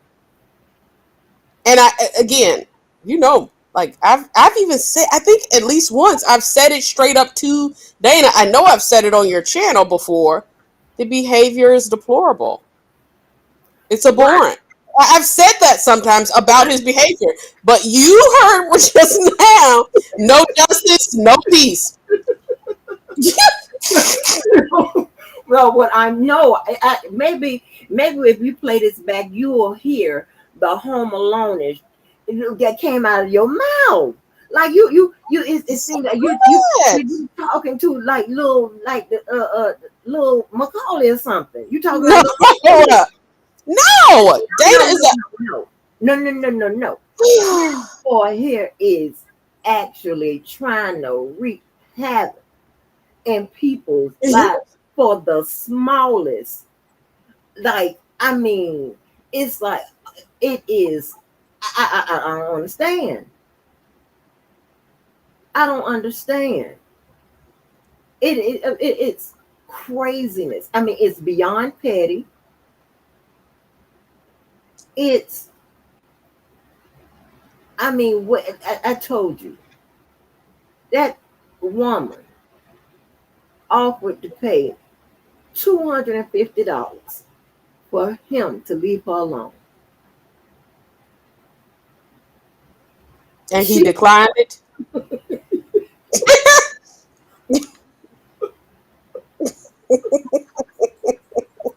I'm being serious. Yeah, I think So he declined it and continued to harass. yeah.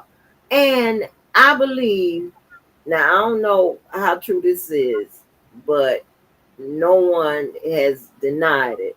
And that Larry betted him $1,000 or something like that for him, if to see if he can leave Randall alone for 30 days.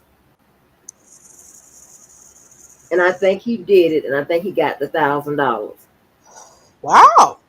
Yeah, this is that. Okay, when it goes, when people start like paying you to leave, like, please, Mm-hmm. please, that's when it's like, come on now.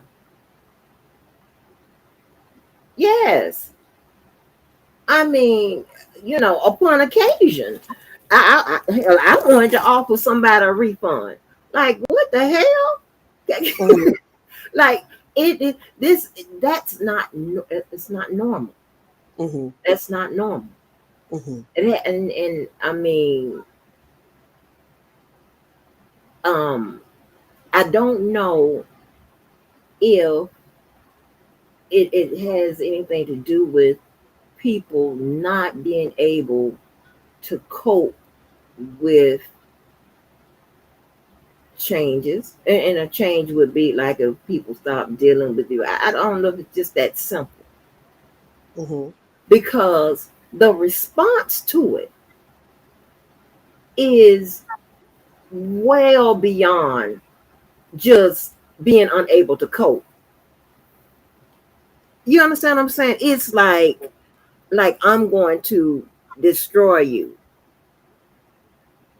Mm. Mm. I mean, it's the list goes on. It is so many. And then I have heard men say, "I just don't want to beef with the nigga. I just don't want to do, because it's so draining, because you Mm. never know what is coming up. And you never know what lie is going to be. You don't know if you're going to be in paperwork. You just don't know. You Mm-hmm. never know. And and and it's not just, and again, like, I don't just pay attention on to how someone treats me. I pay attention to how you treat others as well. Mm-hmm. I pay Mm-hmm. attention to that too. I count that as well. Mm-hmm. I Mm-hmm. count it all. Mm-hmm. I just be waiting for my turn. Here we go. That's what I'm saying. Here we come. Here it comes. So, and and again, with his behavior, his responses, his this what you can say. You were so right. You can set a clock by. That's why I was so able to tell him what he's going to do. You're gonna come on here dancing, bouncing around because you think you got something. It's gonna be something old. You're going to play. And you're going to try to apply it to the situation now. It did Mm-hmm. exactly that. I'm like, okay, you know, okay. It's just it's it's, I mean, and with the sisters, right? Once what did he do to them? Those sisters? Oh yeah, he gave them hell too. Um, he said, then he started exposing the actual, the, maybe not the sisters or whatever, the whole, how that came, it was brought to the sector and the situation or whatever, right? You Mm-hmm. had that. I mean, and this is so weird, and I'll never forget on that one. And this is just veering off a little bit, but I don't know if anybody, y'all remember this. Y'all remember that interview, that interview they did where it was the two sisters, and it was another sister who had the same name. Yes, the as- Kelly. I was around during that time. Right? hold on. That was one of the first things, I'll be honest with, that I was just like, this place is weird. Like, this space is weird. Uh, because, and for me, and not because of them and what they might have been trying to do, but it was because Yeah, of, like, to me, there were just so many things there that I'm like, wait, some people actually believe that? It was that kind of stuff. yeah, That was my first encounter, I think, or at least one that really stands out for me, that I was just like, are y'all real, or what am I seeing here? And that was also a period of time where I kind of was where I am even a little bit now in this conversation. It's just like, are some people playing around and some people are serious and they don't realize that the other one is not, they don't realize what the other one is doing, or are all of these people actually serious and we're doomed as a society? right, exactly. And Yeah, you, yeah, you know, and you don't know. You don't, and mm-hmm, that's yeah, sad. You don't know, like, what is mm-hmm, going on. Like, it mm-hmm, is the weirdest thing ever. And I laugh a lot at it because I just don't get it. Like, what is the purpose? And mm-hmm, I'm like, okay. Okay. All right. If there isn't a clear purpose, I know the answer. Then it is mm-hmm. something wrong. Y'all are psychotic. Okay, crazy. Oh my god. This is like, because it now you're doing all of this for absolutely no real purpose. Uh-huh. And that means that it is something going on. And then, because one nut attracts another nut, you have a cluster full of nut. So it's just a lot going on. And it's from one one situation to, oh my gosh, and it's like, it seems as if, because we used to have, oh my gosh, we used to have some good little times, right? you know Different people channel for used to have like little slumber parties, little, I mean, good little lives, and a lot of interactions and things of that nature. And it seems as if anytime, I don't know if he wasn't maybe the center of attention, or he wasn't the leader of it, whatever, he'd start some disruption. Mm-hmm. And I mean, it was mm, it's girl, it is so much that has happened. And I don't, and my thing is, and I know he needs the attention, because it can be something going on that has nothing to do with him, and put himself in it. He'll put Mm-hmm. himself in it. And I don't know, what was that name of that media place? It's Scandal, some kind of media, some kind of some kind of media, where they did this article, and they had, this is when he had said that he had the babies from the same women R. Kelly had been with, right? There's some pictures. Mm-hmm. Scandal media, or some kind of media. And it had a write up. I think they had, it was Angelo said. It was published.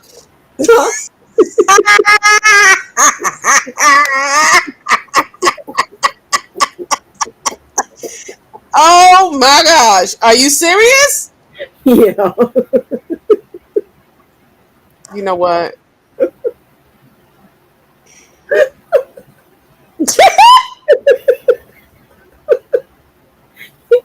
It was, whose face was in the front of it? It was online, but whose face was in front of it? It's his. It was his, Angelo. I want to say Larry. I don't know who that fourth face was. It was four faces up there. Oh, I think Don Russell. It was four of them. And that article.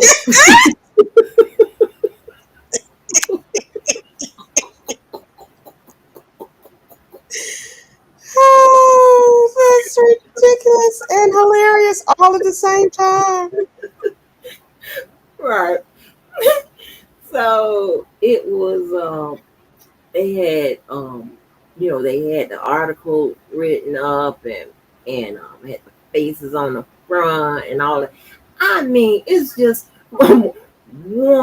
It's just one crazy. So when he had said that, right?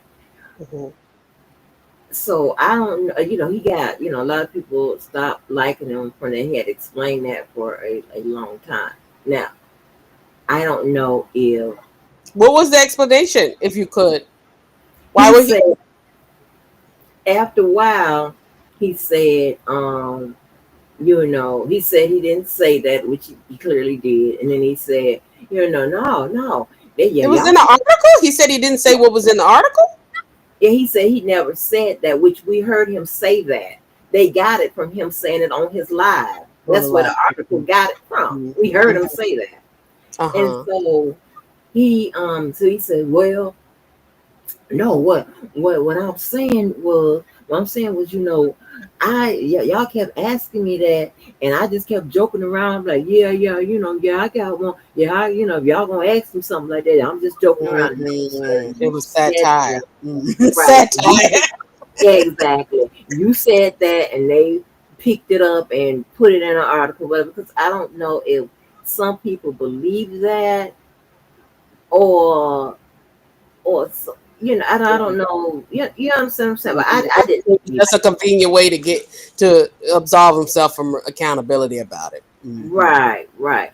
And Mm-hmm. I never believed, the him when he said that. And again, I told you it was early on. I said, well, maybe he's trying to be a good friend. Again, I didn't know he pretty much didn't know R. Kelly, but Um, I said maybe he's just saying that to try to get the heat off of R. Kelly's back, something like Mm-hmm. that, Yeah, right? yeah, I yeah. didn't know, Mhm.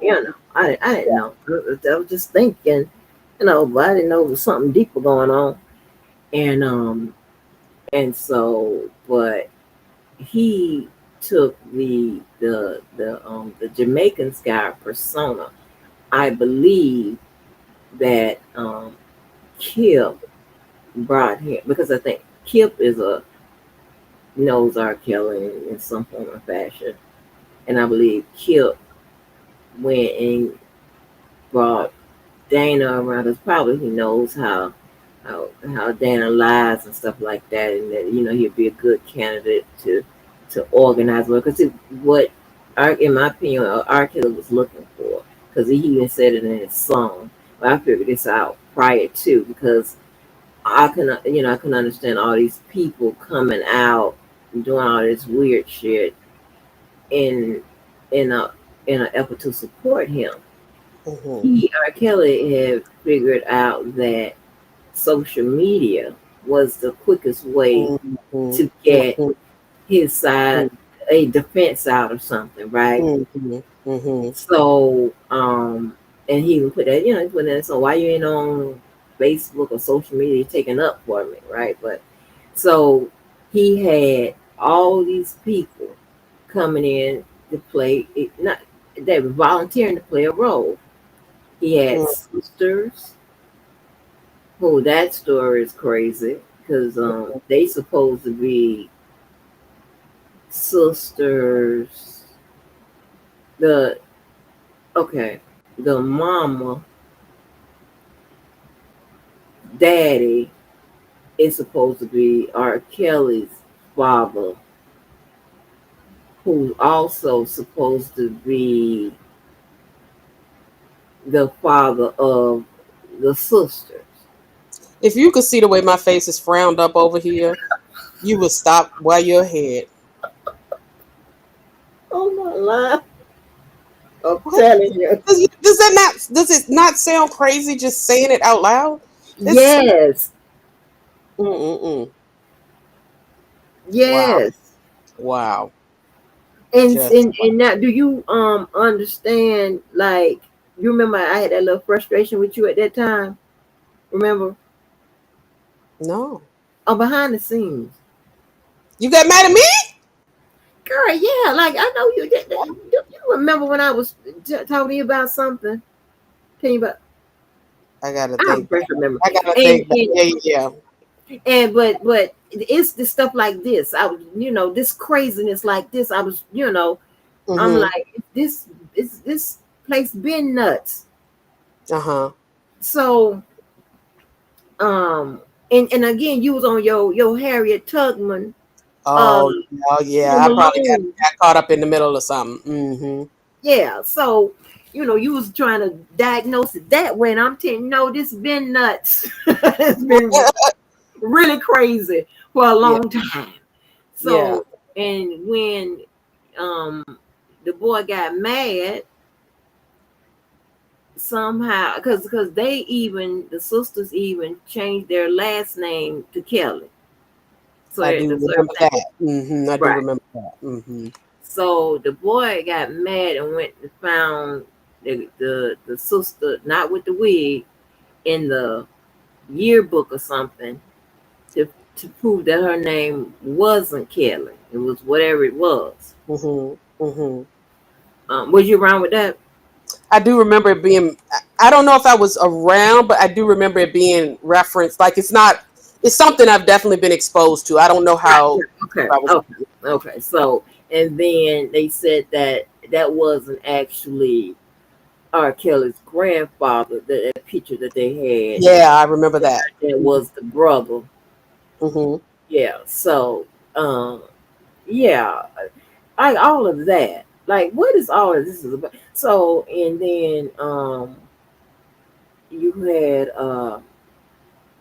so so he took the persona out of this Jamaican guy.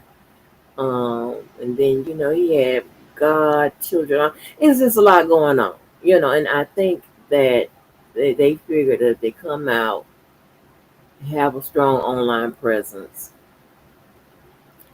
um, that would would shake something. And like with um like when he was saying a lot like what was going on at the Billboard. I was making them sing songs and all this extra stuff. It was wild. It was just everything Dana was. sings. It was saying that it was making R. Kelly. He said they waking him up in the night or something like that. They making him sing songs like you know I don't know, like Eddie Kane, I guess. Nights like this side Who was singing? Who had to wake up? R. Kelly. He was saying that you pretty much trying to say that he was being um Going to be a harassed in performer? prison, right? Making him perform and stuff like that. So the sisters would take that and then hit the platforms or hit wherever to put that out, right? Like they're So doing it. Dana was saying that people were harassing R. Kelly inside the prison, making him do things like get up in the middle of the night and sing and that sort of No, stuff. the sisters was running around with that. Oh, the The sisters had said that that sisters was was going on. running Okay. around with that, putting that out. I'm just trying to lay out how R. Kelly, I think firmly believe that, the social media was going to be the his defense and the way to get out of this mess, right? Hmm. So just and so when they were taking all those trips up there to Chicago and whatever, I believe that Don Russell being and he immediately started in on Don Russell. It was as if Don Russell had killed his dog or something. Mm. So, and the reason why I believe he had such an issue with Don Russell, when I tell you, everything was blaming on Don Russell. If it was raining when the weatherman said it was sunny, blaming on Don Russell. It was just it was crazy. It was almost an obsession, right? Mhm. And I what I can understand, right, is that from what I was observing, is that Don Russell was an actual friend of R. Kelly's, Yeah. or something, Yeah. right? And I believe that because R. Kelly, say he accepted help of a roach, anybody that had a idea to help out with this social media thing or whatever to get his defense going on, hey, more than Mary out there, they didn't really have their stories together. There was a lot of shit going on. I paid attention to. So, Mhm. um, and I'm not saying Arcade orchestrated this. I'm just saying he was like, Well, help. the for what it's worth, the PSI suggests that he's certainly more than capable. um, oh wow. It suggests that he tried. It suggests that he was actively that the therapist or the person who was evaluating him, the psychologist or whatever, was suggested that he was actively trying to manipulate the psychologist while they were trying to assess him for the thing.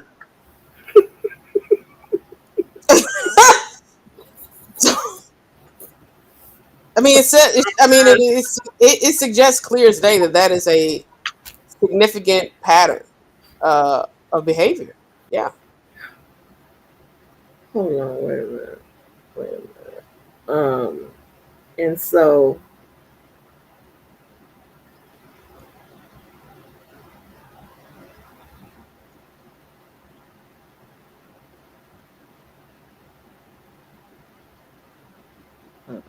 so, um,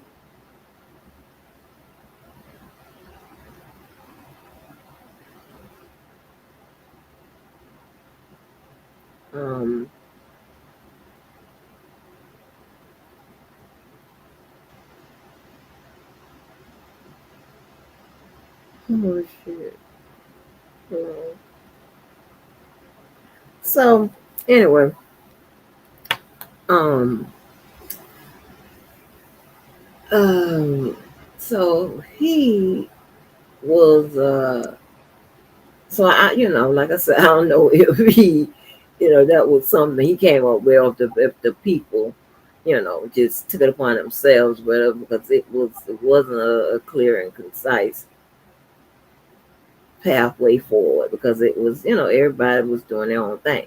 So at that time, Don Russell emerged as the, kind of like the one that he's on the mic, he's photographed, coming in with R. Kelly, and all of that. So, um,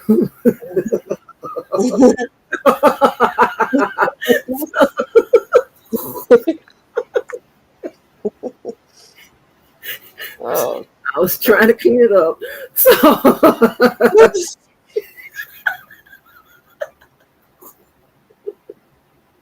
so, um, so, and so when Don Russell was, started being like, known as the person that, the guy that's, you know, the right hand man, then Dana really went in on Don Russell. Like he started accusing Don Russell all kinds of stuff.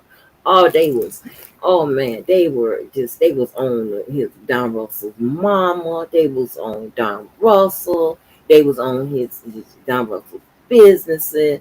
They was just crazy, right? And when all of them met up over there on Choke, I don't know if you saw that. Did you see that live? When it was Don, Dana, Devo, Sharon, Yeah, yeah, Gwen. yeah. Everybody kept popping up. Yeah. Everybody. Hmm. Yes, child.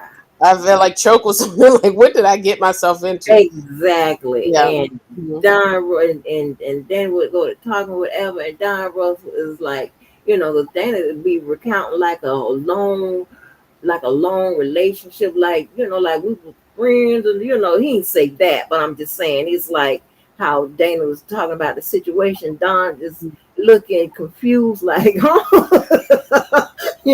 like I don't even know this dude, right? Mhm. And I mean, that was pretty much, and it, I mean, he attacked that guy, whatever. And granted, right, Don did come out on that one interview and say he did say the only negative thing that I ever heard him, and I don't even say it's negative. I was saying the only anti-Kells thing that I've only ever heard him say. Other than, and they said the man was going to snitch on R. Kelly. They said the man was going to take. They said that man didn't do any of that.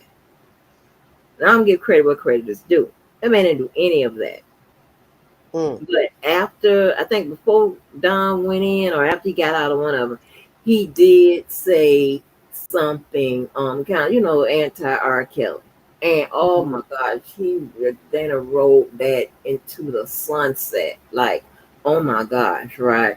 And Mhm. I mean, the guy, he's going. I mean, this dude, like, how can you? This dude is actually going to jail for, Mhm. essentially helping Yeah. out, doing, you know what I'm Yeah. saying? Yeah. So it's Yeah. like, how y'all gonna talk about Don and if he got, he wasn't thinking, so, and if they say claim he caused the Rico. I don't say he caused R. Kelly to have a Rico, but he definitely his behavior, Yeah. whatever they Yeah. I mean, allege. blowing that car up definitely put a shone a light on. It definitely it didn't help his case. Right, It actually right. changed it for And sure. calling in the The bomb threats and stuff. Yeah. yeah, yeah, Yeah. It yeah, actually made the situation much worse.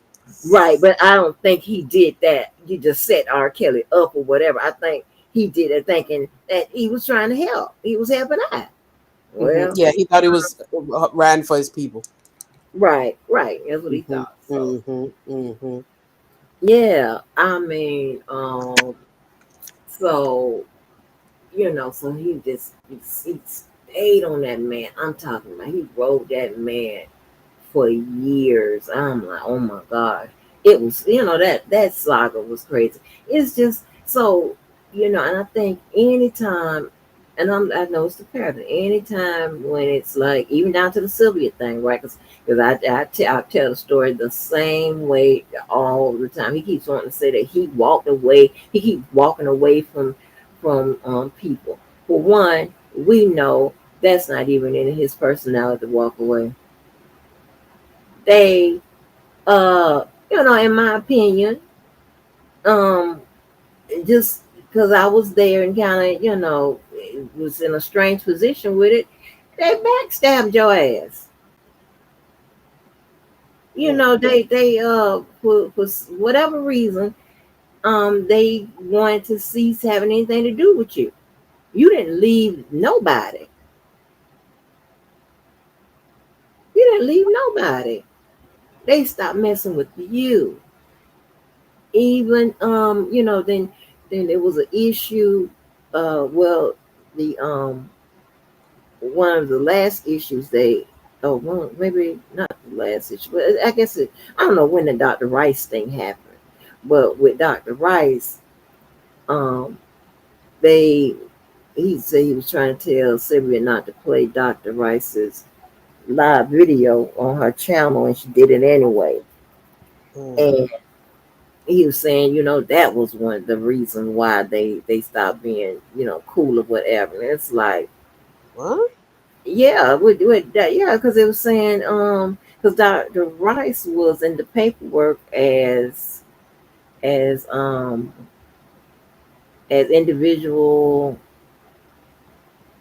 one or three or something like that. He was in one in one of those filings, right? As somebody, or not a cooperator, but as an individual or something like that. Mm. So, and so him and when did him and Dr. Rice fall out or whatever? Yeah, him and Dr. Rice fell out, were they ever friends? Were they were cool, something like that?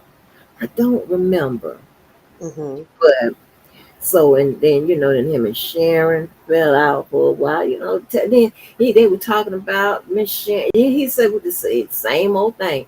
Sharon he's putting a picture up of this woman that wasn't Miss Sharon and whatever. It's just crazy. It's just the same behavior. It's the same response or whatever. It's like this is nuts. Mm-hmm. This is not sane behavior.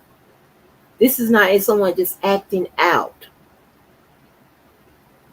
People are going to jail.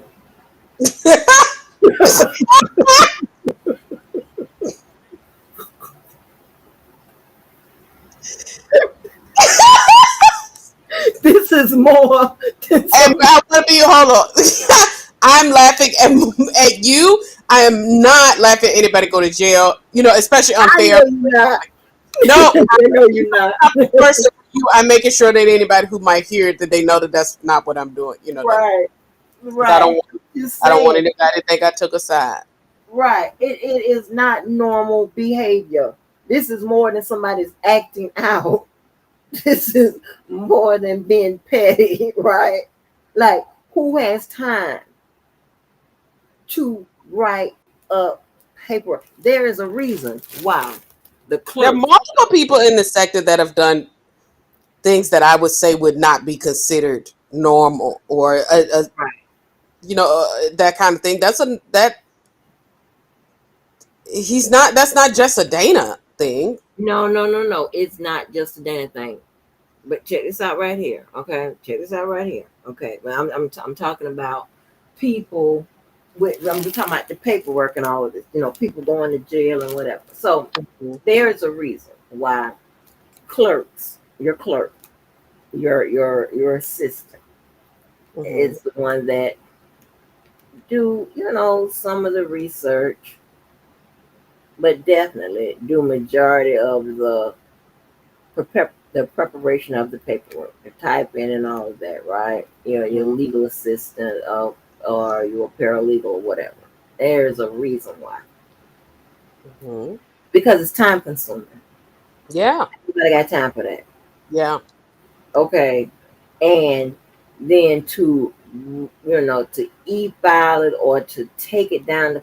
This dude is doing all this paperwork and is running it down, and I read, downtown to file it. And it hasn't always been just one jurisdiction. It's multiple. Mm-hmm. Like, who does that? Who has the time for what? And the story is unbelievable. Like, huh? Mm-hmm. It's so, you know what I'm saying? And and we saw what happened with Justice Smollett, right? If anyone that was a layperson, we saw what Justice Smollett said it happened and did and what have you, right? Mm-hmm.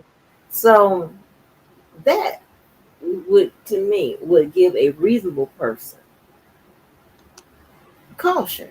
You don't do that type of stuff. It backfired, right? Mm-mm. Not to someone that's not playing with the full deck. That Mm-hmm. doesn't the caution and reasoning and that doesn't even that plays no role. Mm-hmm. So um yeah, that this is far and beyond. I'm talking about the amount of time that they have filed paperwork on each other, like lawsuits and all this extra stuff, where it's going back and forth. It is unreal, you know. Yeah. And but check this out right here. Now, check this out right here. Enter in. That's not the only paperwork for us getting that woman arrested. Mm. It's like that dude who we know is insane. And well, I'm gonna use something. He has a mental disorder that Cardello Smith dude. He has a he that did it. That attorney for Diddy said this man has 140 something, 50 something filings. Yeah, yeah, yeah. He has some sort of obsessive. Mm-hmm. Yes, Mm-hmm. and this man is in jail for a long time. Mm-hmm. So you're not gonna even really get a chance to enjoy whatever you understand what I'm saying? Like I mean, like what are you planning on doing with the money while you there? It's only so much money you like. He got a default judgment for 100 million. Like what you can't put 1 million on commissary. You can't do that. What we doing? Like Mm-hmm. it's insane, right? Mm-hmm. So you look at some of the stuff, filings and stuff with Dana, and I just go off of now Fulton County, Newton, Clayton, Mm-hmm. and I'm thinking Maryland, and God knows where else that we don't know. Who asked for the child support back from the baby mama? The company that took the child support out and the children. There's no look, Harry Tubman. I know, I get it. But I done checked off so many boxes, baby. I done moved boxes, put extra boxes because I be trying to make sure that I'm getting this wrong. I'm hoping I'm getting it wrong. I'm like, well, maybe let me add this box. Who does that? That don't make sense. I've never in my entire lifetime. I know people that don't want to pay the child support. I get that. Okay. But this is the first time I never even heard no water cooler talk and none of that about somebody asking the kids, the mama, or the children and the business to give you the money back. For what? If they took it, they took it. It wasn't taken in error. Like, what are we doing? Like, Mm-hmm. that's crazy. That's consistent with something else going on. Or he has a philosophy on the law and rights and that sort of thing that are quite, it's, very unconventional. He's a very unique person in his thinking. Uh, but I yeah, considered that. I considered that, but coupled combined with other factors. Now you know the deal. Combined with other factors, it's going to lead you somewhere else. I don't deny that. It Okay. is possible. I don't, as you know, I don't feel comfortable. And here's the other part I have to continue thinking. I have only seen and interacted with Dana in such small doses. Hmm. You know what I'm saying? Like I really have. I didn't get the full body picture of, and I'm not saying the physical one, but like I have never gotten the full. I was never as immersed into all of the timeline in the way that you are. I've never been immersed into just Dana and his channel, and I definitely have followed Dana and all that good stuff.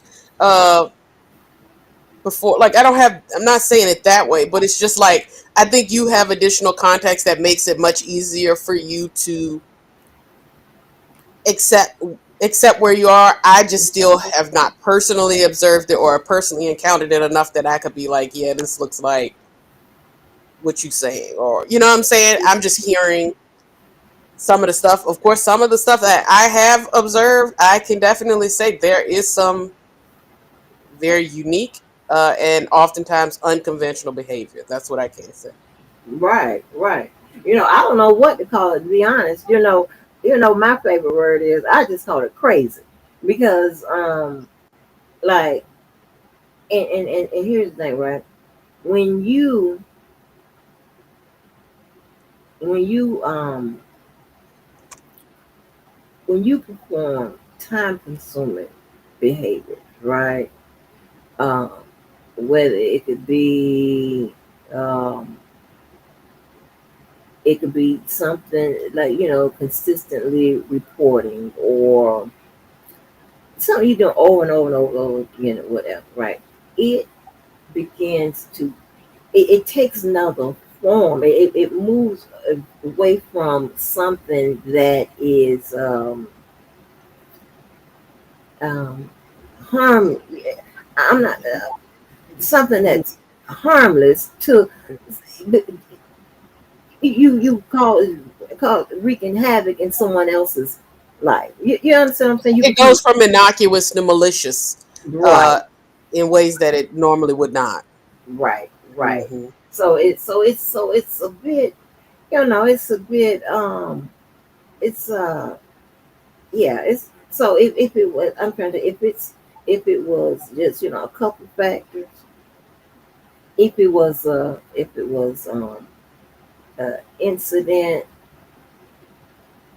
even if it was several isolated incidents, if I can rationalize that, you know what I'm saying? Because Hmm. hey, it is what it is.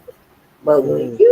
when you start to see whole a pattern and oh Lord, the baseline is there. It's a lot going on. You be like, Hmm.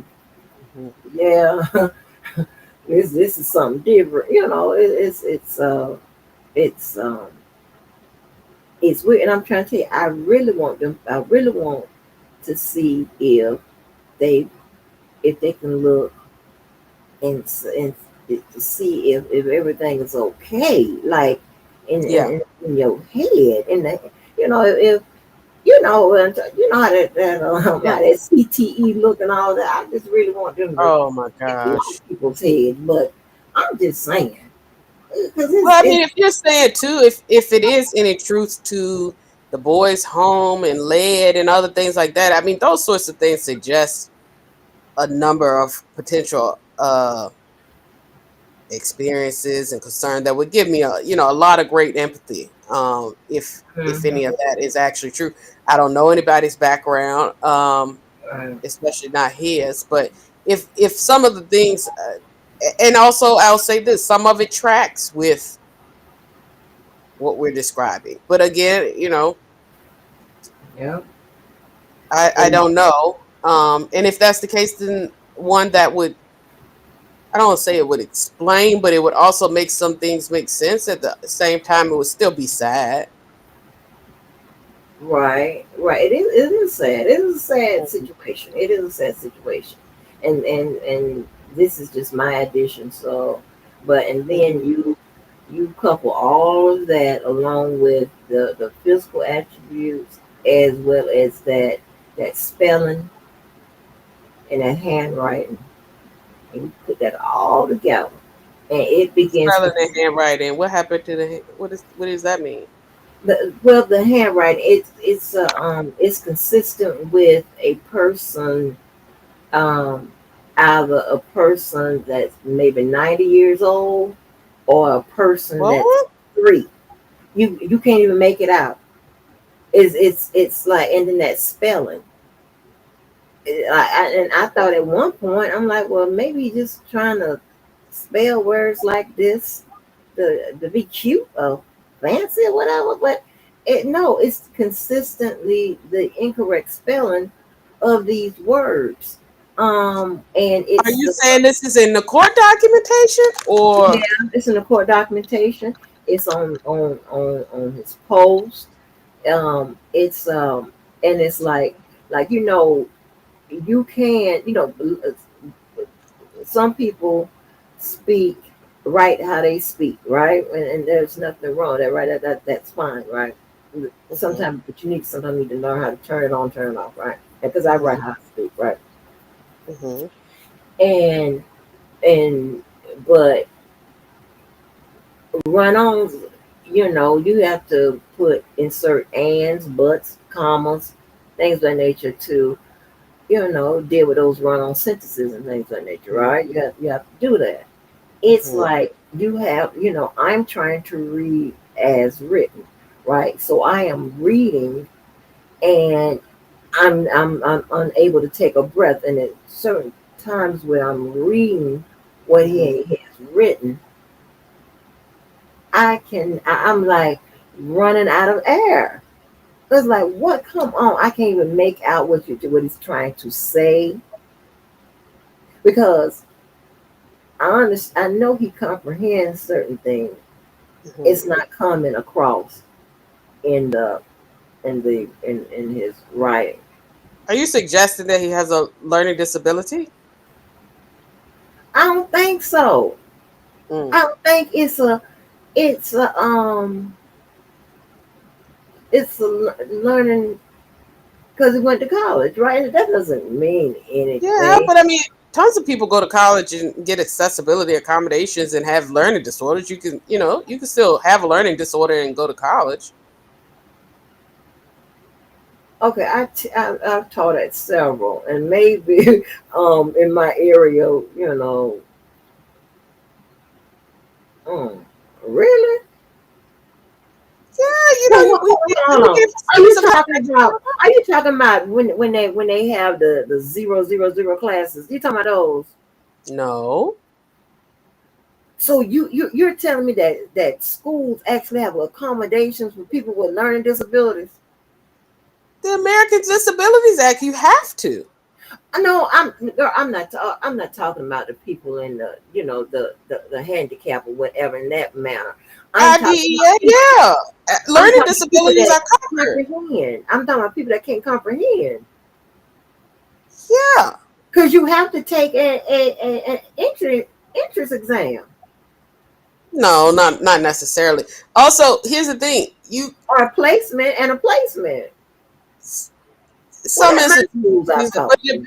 but here's the bigger thing. There are certain people that, for instance, you can modify and hone certain skills in order to be able to accommodate that. Here's the thing: why would people, if people had learning disabilities and they all just didn't go to college, how would some of them develop through it, right? So some of them might have an accommodation that I'm not. If I just have 5 minutes and I go to type down something, it's likely going to be written on error because I have a writing disability or I have a comprehension disability or whatever the case may be, right? But if I were to give you double time and then I were to give you certain tools that you can use to lay out your material differently or lay out the textbooks differently and different sorts of things. I'm using far reaching examples, but Right, I can give certain accommodations that then the person goes, oh, okay, I totally, like if you give me an extra 15 minutes to read that same thing or to type that same thing up, I can give you a product. As well as, think about it, people with dyslexia,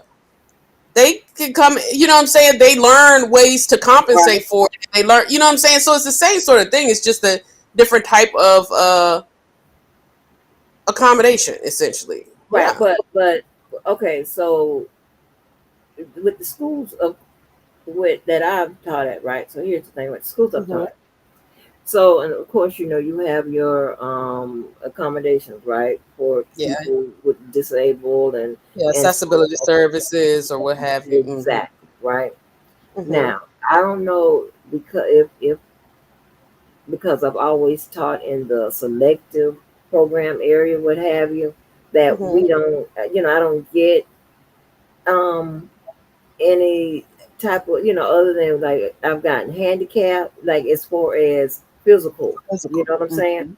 Hmm. Yeah. I do know people who have dyslexia that who can comprehend, who Hmm. can, you know, but what I'm seeing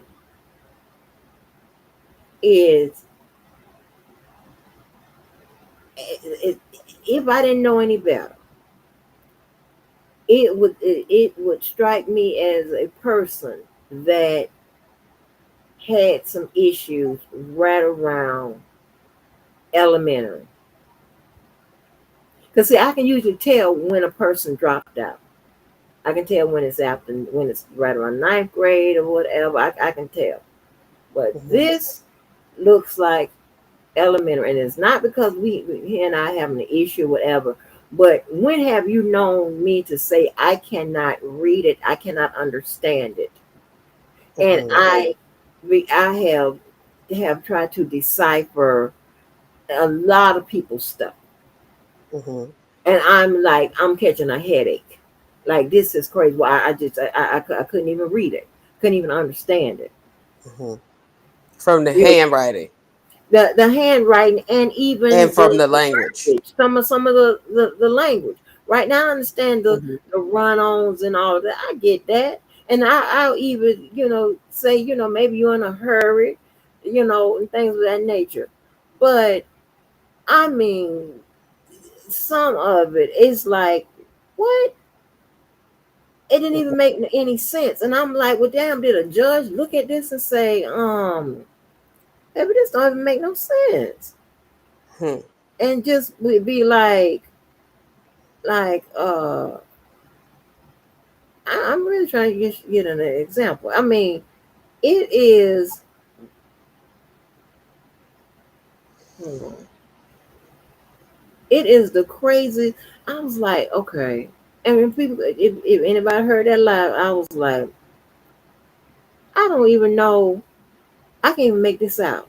The handwriting is so poor, like somebody What if he 90 has a years sensory what if he has a sensory disorder or whatever? You know what I'm saying?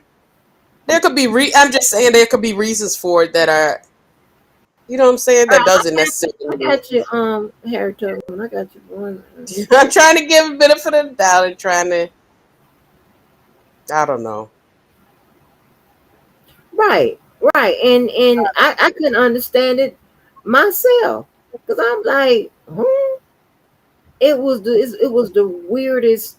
It's the weirdest reads to me. I'm like, this doesn't make Mhm. any sense. A person that I feel or I felt that was pretty had a good understanding of the law. Mhm. I'm like, well, what in the hell is this? Why I can't get this up here? I was gonna show you what in the Oh world. yeah, I've never seen this handwriting ever. Oh, and this is some of the better. This is one of the better ones. Hold Hmm. on. To where I was sitting up there like,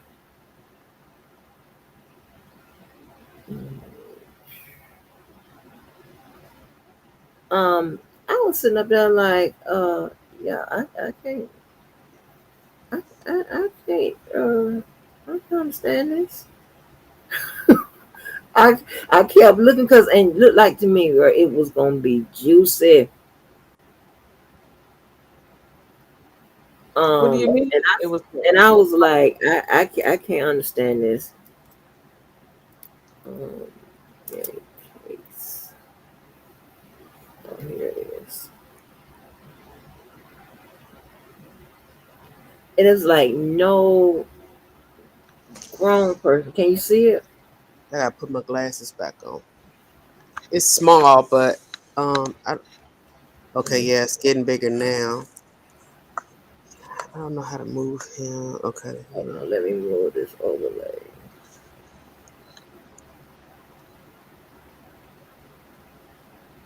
And this is the better, right? There's one I couldn't even make out the first line, Hmm. Mm-hmm. and even the type written.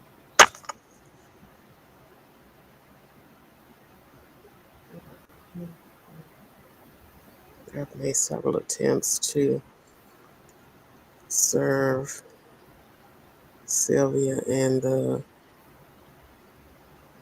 resilient. What is that? And the at the residence. Oh, okay. Mm-hmm. So let me see how to take this off. Mm-hmm. And the ones that was even typewritten, it's like, but that was a better one. That was You one know, that you and your uh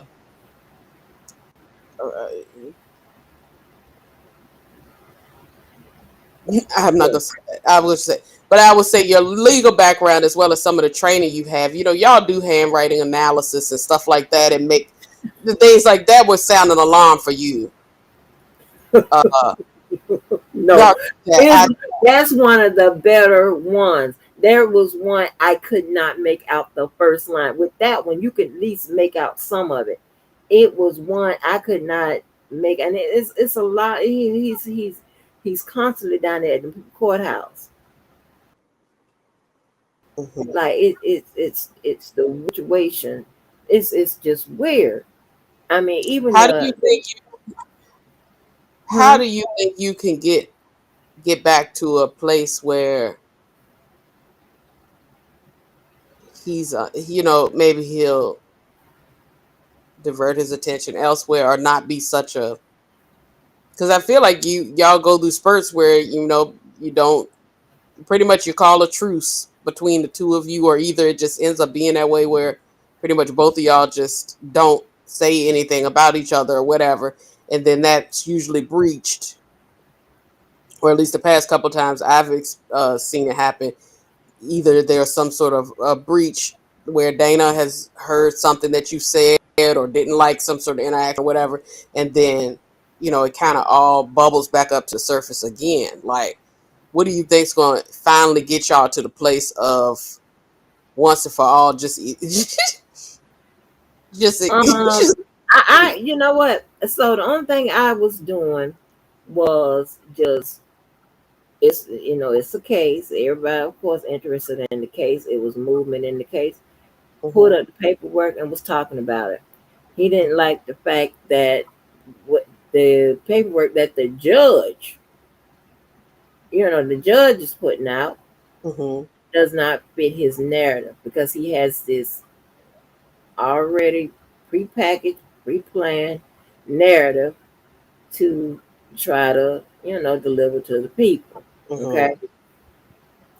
And by me breaking down what the paperwork actually says, mm, okay, I am a disruption to his narrative, right? mm. So that made him attack me. So That's what he does. that's what happened this time. Yeah. Yeah, Okay. that's what happens a lot. That's what happens a lot. And it has been time, and I don't be saying nothing to nobody. And these people will come up and with some stuff. Oh, this person said something. This person is watching me. And I ain't looking. I have to look on my wall and look at my video. I'm like, I ain't said nothing for a person to even think I'm talking about them. Mm, I mean, if I say something in general, that's in general. If it don't apply to you, then don't apply to you, right? mhm, I'm very if I say your name or you know say something about your likeness or pet name or whatever, then of course you know I'm talking about you. mhm. But I be talking in general. I sometimes I be talking about what I'm watching. Sometimes I be talking about these people. You Sometimes just want the whatever, freedom to be able to But express yourself the same way everybody else expresses themselves, exactly. and let people exist. If it's, yeah, Right. Yeah, yeah, like, that's fair. but yeah, but people you have people want to argue with me or whatever and I won't, you have some people who needs a back and forth, um needs a back and forth to have people in their chat or whatever because they ain't got good sense or know how to deliver commentary or whatever, just to pick a topic and that doesn't contain talking about someone else that ain't talking about you and do commentary on that. I don't care who or who whatever. If that's what I want to go live and share and put on the record, that's what I'm going to do, and be done Mhm, with it. Right? A lot of people that they rather pick a fight that they think that you gonna take the bait. You mhm, understand what I'm saying? And I'm like, honey, It's days and weeks before somebody even send me whatever nonsense you done said about me. And baby, ain't nobody got time to be responding. I'm not responding to nobody that's slow. I'm tired of that. I don't want to argue with nobody, no crazy people, and nobody that's slow. I don't want to do none of that no more. I'm done with that. Argue with somebody on your own level. You know, argue. You can You argue gonna with give them, it up? huh? You gonna give it up because I mean he's gonna still Dana's still gonna be Dana. Right, right. But Or you just speaking in um, general? I'm Okay. just speaking in general, right? You know, and I pick and choose who I wanna Mm-hmm, mm-hmm, go back and forth with. Like again, I'm not like because you have people that don't even comprehend, right? They're using the wrong analogies. They're using the wrong rhetorical. It's just crazy. It's like so, like you, and I think a lot of people, some people are dyslexic. mm, It's a lot going on. I'm not arguing nobody, no people that that can be considered, borderline. I mean, if I don't think you'll get a 90 on the IQ test, I know IQ test don't mean nothing to you, but if I don't think you can get a 90 on the IQ test, let alone 100, I don't want to argue. I don't want to go back and forth with you because you don't even understand what the hell is going on. mm. You know, listen, I'll categorize it a lot much better. You remember when Portia thought that the Underground Railroad, You that's thought what it I'm dealing with. That's was what I'm dealing with. There was an actual, there was an actual yeah, train, they and come out. yeah, yes, that's what I'm talking about. That type of stuff. Mm, But see, yeah, and so you got those type of people that want to argue with you. I'm not mm. doing that. You know, mm, child, I I'm really and I really would. I'm shocked sometimes when I look even at the sector, and I think in a couple of weeks we start the P Diddy trial, or unless they gave him a did they give him a delay? I think it's still supposed to start in May. Uh, right, and then right. we have the Shannon Sharp situation or whatever, and there's just so many parallels and so many issues at play that really seem like things that were the cornerstone of arguments for many people in this sector, as well as the sources of agreement and or disagreement. And I'm a little surprised that it doesn't seem like that there's more new conversation and conversation surrounding some of those similar controversies, and of course still adjacent to what we went through. But I think all of us as people who listened and read through all the paperwork and all that, and I don't even know if that same sort of thing will happen with this Diddy case, but it's certainly it could lend itself very very easily to a similar sort of thing. And I wonder, why is it, if the people actually were so passionate or believed their viewpoints so much for R. Kelly, or were against so much for R. Kelly, what do you account for?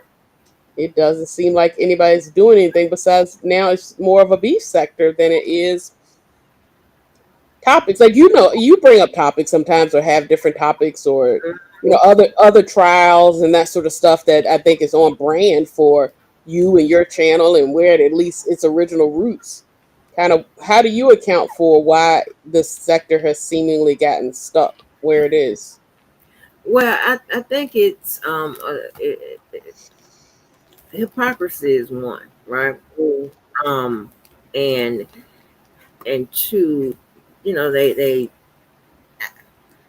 I think that while they fashion themselves as more supporters than fans, I think they were fans more than a supporter, because supporters mm, usually support a cause, right? mm, You have Diddy and other people in similar situations, right? mm, I say that if by the looks of things, right? mm. A lot of what Diddy is being accused of, R. Kelly was accused of the same thing, right? Yeah. And but of a lot less with lot less um, alleged victims, right? Mhm. So my thing is, but you will have people say, "Oh, Diddy is guilty." The same people Mhm. that say R. Kelly is innocent, whatever. And I don't care either way. I'm not casting whatever on either one of them because I really don't care. But my thing is, if you're a supporter and you support a cause, right? Mhm. And if your thing is, the black men and all this here, it seems like they're being, rounded up and all of that, whatever your spiel is, whatever your belief system is, whatever, Mhm. then it should be consistent. If not, then I know that, you know, you just probably lying and it just I just it's consistency, right? It's Mhm. just a um it's just something that it's a trait, it's a characteristic, it's it has it's a it plays a major role in our ethic. The way I feel if I'm looking at people, 10 people, black or Mhm. white, that are facing the same justice or injustice, the way any way you look at it, whatever, I'm going to feel the same way about the situation, regardless of who it is. Yeah, that's what I've been very shocked at because I feel like Yeah. you would think that this sector, probably more than anyone's, would be primed to Mhm. again reestablish those similar or same arguments for either side of the coin and say, see here, this is another example of a black man being taken down by Hollywood. Mhm. This is another example of parents that should have had better handles on their children, like all of those different things. And I don't Yeah. get that. I feel like even, and I've been shocked that it seems like of the conversations I have been a part of or heard where the topics have come up within the sector, that the people who, like you said, were very staunch supporters of R. Kelly and had so many arguments in favor of him, just because they accept that, yeah, I think Diddy is different. I think he is a bad person, and they don't have the same views at all about him, and the Right. circumstances are identical, if not even more veiled. Right. And on top of that, they're not even thinking that, okay, this is our, like for example, right, with um Black Lives, let me see, which one is it? Is it Black Lives Matter? That Well, all of them in jail and corrupt, pretty much at right, this. right, right. But when you saw, I'm trying to see, is it Black Lives Matter or is it Me Too? One of the other, right? Wherever you saw, just say, and I may be saying this backwards, just say wherever you saw, I think it's Black Lives Matter, you will see Me Too show up, you Mm-hmm. know. So what I'm saying is, so you could take two situations, very Mm-hmm. simple, and mount a whole advocacy. You know Yeah, what I'm saying? yeah. And make it, ain't nobody said or done nothing, you know in here and there, like just Jazz, she still is doing her thing. I think Spitfire, last I checked, had a petition going on or what have you, For P and Diddy. for R. Kelly, but what What? I'm saying is, yeah, I thought this was over. What do you mean? A petition to do what? to child, you He went white. was. Child, you went white. I'm sorry. I did not know that. This is news to me. And Spin Fire is a Yeah. person that I've heard people talk. I've never even been old. Like I don't know who Oh that. wow. She has a petition. I had a petition out, not too long ago for R. Kelly. She's still um saying that he was, treated unjustly. Oh wow. So Well, yeah, at least that's somebody who's standing on their conviction, exactly. whatever that Yeah, is. Like, I'm not mad at that, you know. right, And it's probably exactly. even harder to do it now. It probably was a little easier to do it at that time when it was at the height of it and people are all, in. So good for her. Right. Now If you that's what then you believe, I don't agree with that stance, but I appreciate somebody standing on what they believe in and continuing to fight for what they feel is the right, right thing. right. That's what I'm talking about. That's what I'm talking about. I'm used to like action. You Mm-hmm. understand what I'm saying? So, so you combine that along with what's going on with Diddy and whomever else that's getting caught up or whatever, and make child. You know what? Listen, I would even combine with what the white guy is, what the dude named Abercrombie Fitch, man. I got this Yeah, paper too. Oh, baby, I would get the white folks in on. Baby, I would have a whole movement, yeah, you know, yeah. because at this point, right? R. Kelly's already failed in the appellate court. Yeah. He's already failed in they set in court Hmm. um with New York and so now you got the And that Longine is gone, and well, she's going off the civil, not off yeah, the off the table. Yeah. criminal. Yeah. So what? So now you're putting your stacking your chips on a habeas, right? Which is Hmm. should go back to the court that where the trial was, you know, because it was already sent back to the lower court. So it should be Hmm. with the when you file a habeas, you're essentially um, asking for a review. Well, and not really a review of what happened, but then you can also hear a new argument or whatever when it comes to a habeas. What thing about it is it goes in front of the same judge that sentenced you, that tried you, right? Hmm. Or you could send it to you can have it sent to the Supreme Court. Now that's beyond my scope, so I've never had to deal with anything like that. So I'm Hmm. not sure what's the steps. I don't think you can skip a step. So I think it has to Hmm. go to the back to the court in the jurisdiction you were trying under the same judge.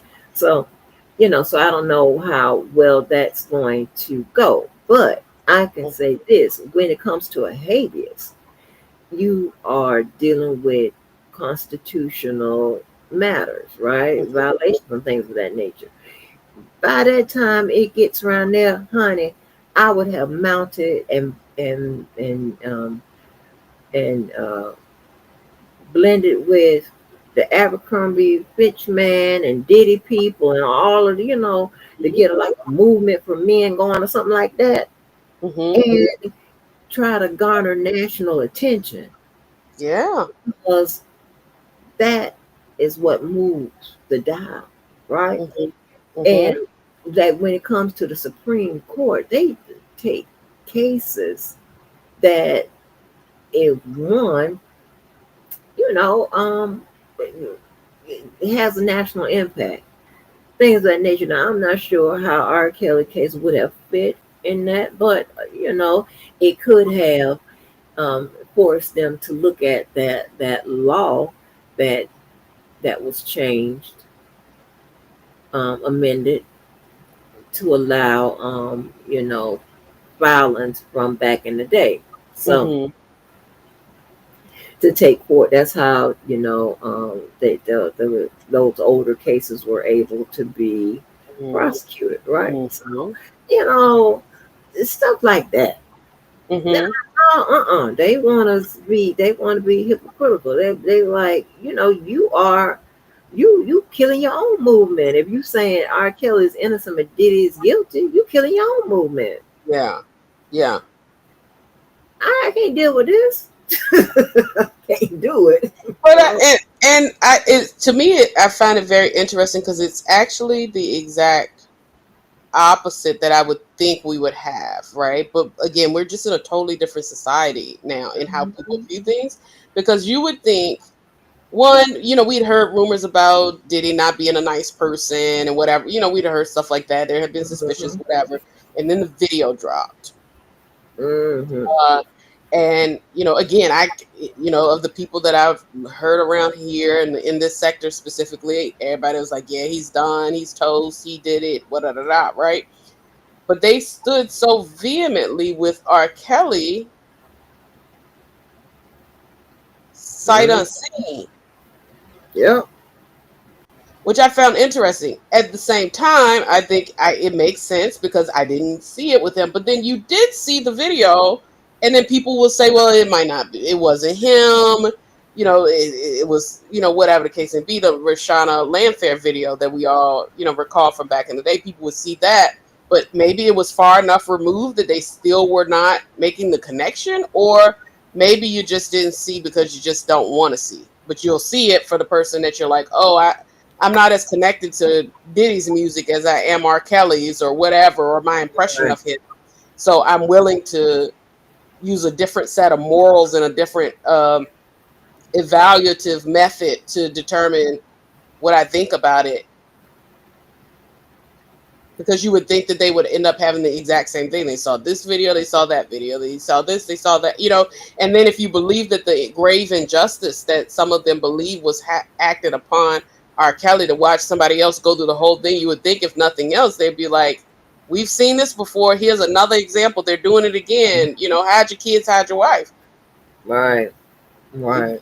doesn't seem to be that call for it. Even so, you got me up way past my bedtime, but I'll also say that I'm interested in all of those stories. And if you know of people, or if you yourself are planning to cover any of that stuff closely, I would love to engage in anyone who, is open to having conversations about stuff like that or whatever. I'm going to be following it either way. And I think, everybody's voice helps.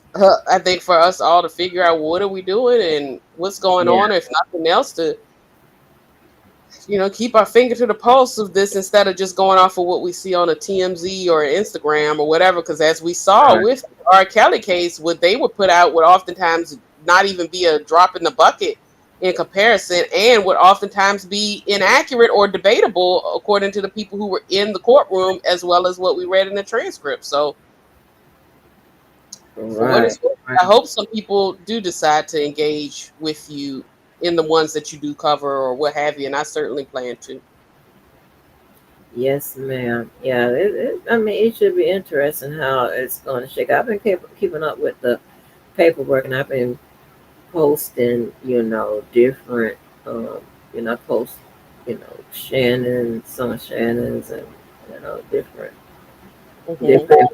important parts from the paperwork, because it's important to just know, because we went over extensively of when it came to the elements and the rules of evidence and so on and so forth, right? And by Hmm. now, everybody should be able to look at the paperwork and identify the elements, see if the government makes its case, and you know, and that way, um, you'll have a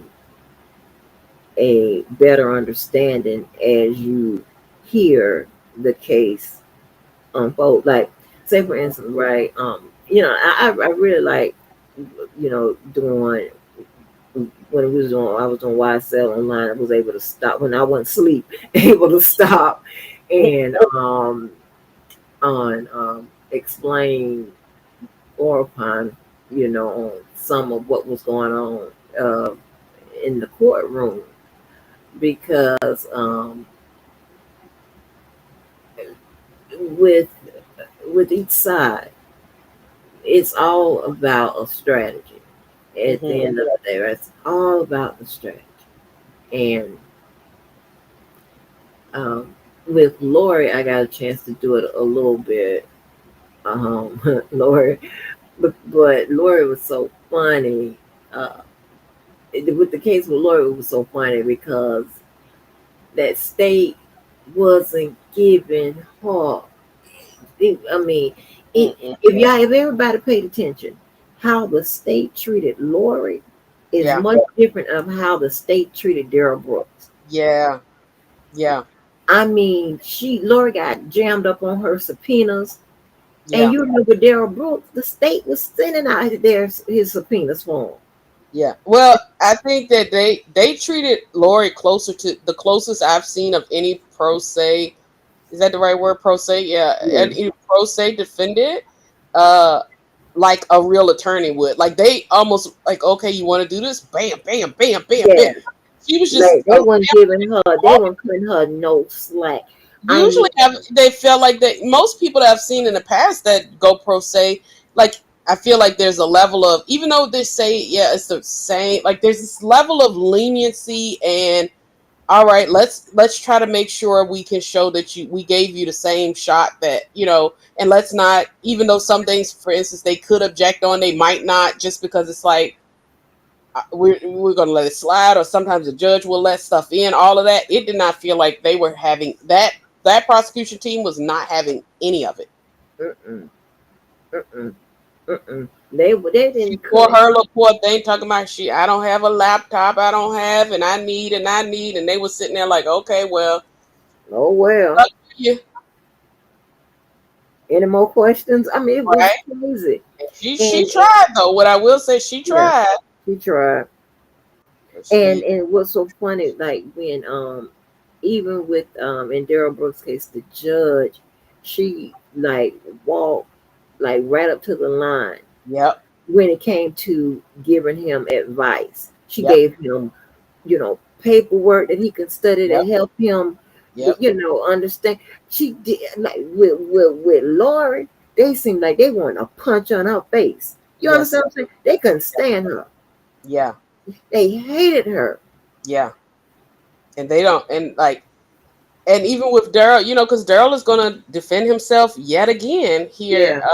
coming up, and that the amount of extensions and the amount of all these kind of things, and like at this, where the jail that he's at, the prison that he's at right now, apparently does not is not anywhere near as accommodating as the one that he was with the other lady. She was telling them like he needs to have this and this, and apparently they made all this stuff available in boxes of this, that, third. Apparently Yeah. this new place is like, nope, and they're gonna have to scan it and like send it to them and stuff like that, but it's gonna be super limited, and all these other issues Oh will come wow. about. Yeah, like they're gonna scan, they're paying a whole other company just to scan all of those documents and get them organized, and what have you, to send to him, but then he only can get the computer for a couple hours a day, and he'll have to get up at 3 o'clock in the morning to come to court, and so he can't prepare and sleep. Like the whole nine is going to be really it's going to be a really wild ride there, for a number of these cases. I mean, because now, don't we have Brian Steele on the Diddy case too now? Mhm. And So it's so many federal, of and these we things, if can't you're, see it. yeah, like for us YouTube case watchers, Yeah. interesting stuff that I hope that people re-engage in, whether they agree or whether they disagree. I hope some people do decide, or their interests are piqued enough to dig into it to see what actually happened, because we've heard all the rumors and we've seen the social media posts and what have you, and even to some degree we saw Cassie's lawsuits, but like who else is the government going to do, and what angles are they going to take, and who's going to be doing what? The same sort of shenanigans or more are likely to happen, and it'll be very, very interesting, and I want to see as well do I still agree? Because I'll be honest with you, once I saw that video of Diddy, I didn't really like him anyway, to be honest with you, and I didn't. But once I saw that video, for me, I was like, all right, I'm good. Like whatever they said he did. Right, as far as my initial feelings about it, because of course, my heart goes, yeah, you're a jerk, so I don't want to hear anything. But I've heard some other people, as well as some of the other law channels, saying that he actually could have a shot with some of this stuff. So Um, I want to hear it. I want to hear it, and I want to see it myself. But I know I right, want people to see it. But the paperwork and transcripts or whatever, if people do stuff like that or whatever, all of the information I could take in about it, I want it because I want to either confirm or change my opinion, or right. at least be able to understand why the decision was made the way that it was. Now it's a number of defense attorneys out here, right? So Mhm. they normally always take they don't look at it objectively. You know what I'm saying? Mhm. They look at it from the standpoint of a defense attorney. They're Mhm. looking how, oh man, we could beat this, because they always, have high hopes or whatever, you know what I'm saying? And they put themselves in in that position, right? And their normal, their natural position, right? So, Mhm. and usually it ends up, in a conviction or something of that sort. So, Mhm. um, I find that some of the defense attorneys out here are biased. I mean, and I get it. Uh, Mhm. so they think that, oh, I mean, because they'll run down the whole litany of defenses, right? Oh, to the government, it's, it's some kind of conspiracy, but I won't say conspiracy, but something, something ridiculous that the government is doing to, um, you know, questioning the legitimacy of the witnesses. This is what Mhm. defense attorneys do, right? Yeah. That's what they do. So, Yeah.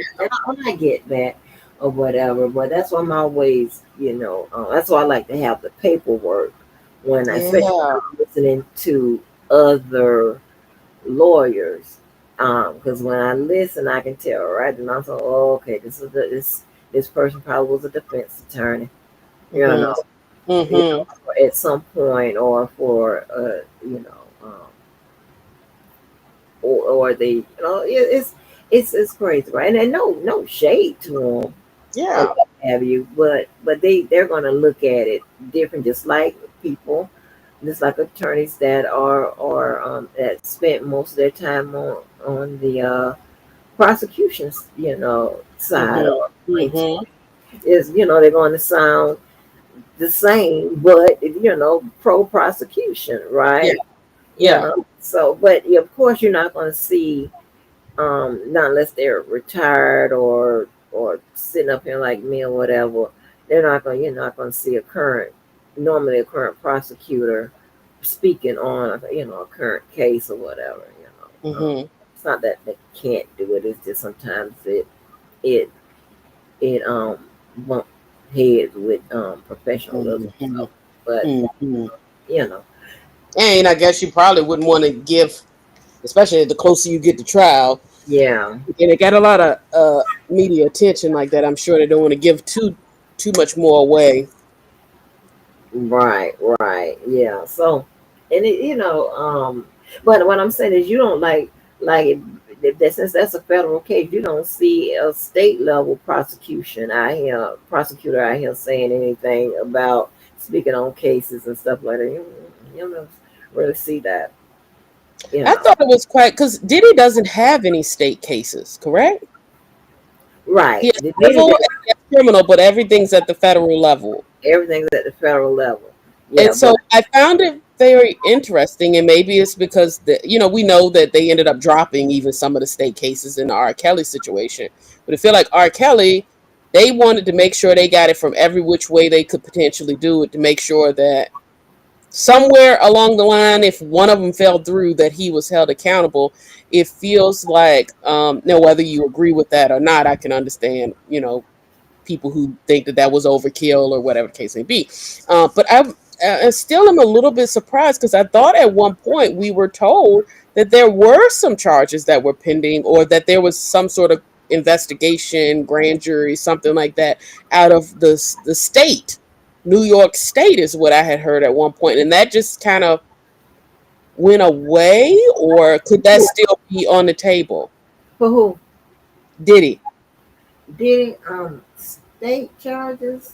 I At had some point there was some talk, or some, before even he got his federal charges, there was talk about that there was state charges that, they were looking into, or that people were anticipating, because people were anticipating the state charges before the federal charges even came out, and the state charges never happened. mm, I don't know. I hadn't heard that, to be honest. I hadn't heard that Oh, you hadn't? Oh, yeah. unless I don't recall. But I hadn't heard anything about state charges because normally, um, well, he got New York. He has he has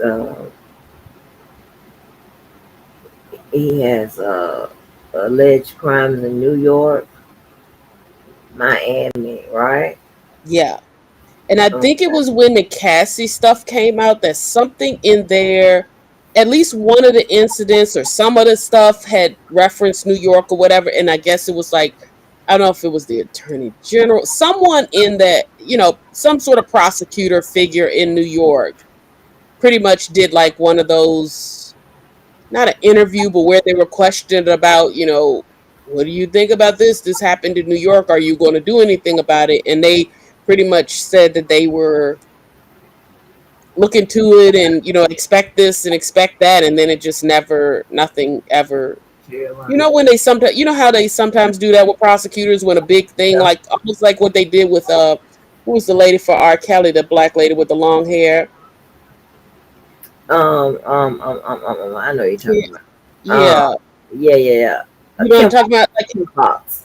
Kim Fox, yeah. So when she did kind of that interview of like, everybody come forward or whatever, it wasn't as big, but it was the same sort of vibe where the person was asked about it, and they had a similar, like, know that we're investigating this, and yes, we anticipate, or it was suggested that it was anticipated, but that, I guess that just fizzled, or it'll be interesting to see if anything comes out about that while this federal case is taking place. Yeah. Now remember it superseded his Peter Puffy's indictment, Indictment. right Uh away. huh. So and then it includes additional victims. Yeah. So it's either up to three or up to five. I'm not sure. So I don't know if some of those maybe came from the state because they could have just absorbed Oh, they could have that just case. sent them on over. Yeah, Oh, I hadn't thought about that. yeah, That's very true. It could have been like, hey, we were doing this investigation, but if y'all already on it, and it yeah, let's just consolidate that all and save some taxpayer money. Yeah, that might be it. I don't know, but I know I want to, and I know people are also going to be trying to figure out who some of these victims are and try to identify. I know oh yeah. Cassie's going by her name, obviously, but the rest of them, I would really love to hear, because we obviously know what we saw and what we've heard from Cassie from her lawsuit, but and we know all these other lawsuits that have swirled. But what about the people that we didn't know about? 'Cause similar, like all these other trials, you end up finding out that there are victims or people that you're like, wait, he did what to who? We never even heard that part. These are people that might not be in the limelight, or might not have, been out in the forefront, that I want to hear their stories. I want to see, is there a pattern? Is it consistent? Do I believe this? Does it add up? I also want to see, is Brian still going to come across in black and white federal transcript paperwork the way that he did in Young Hug?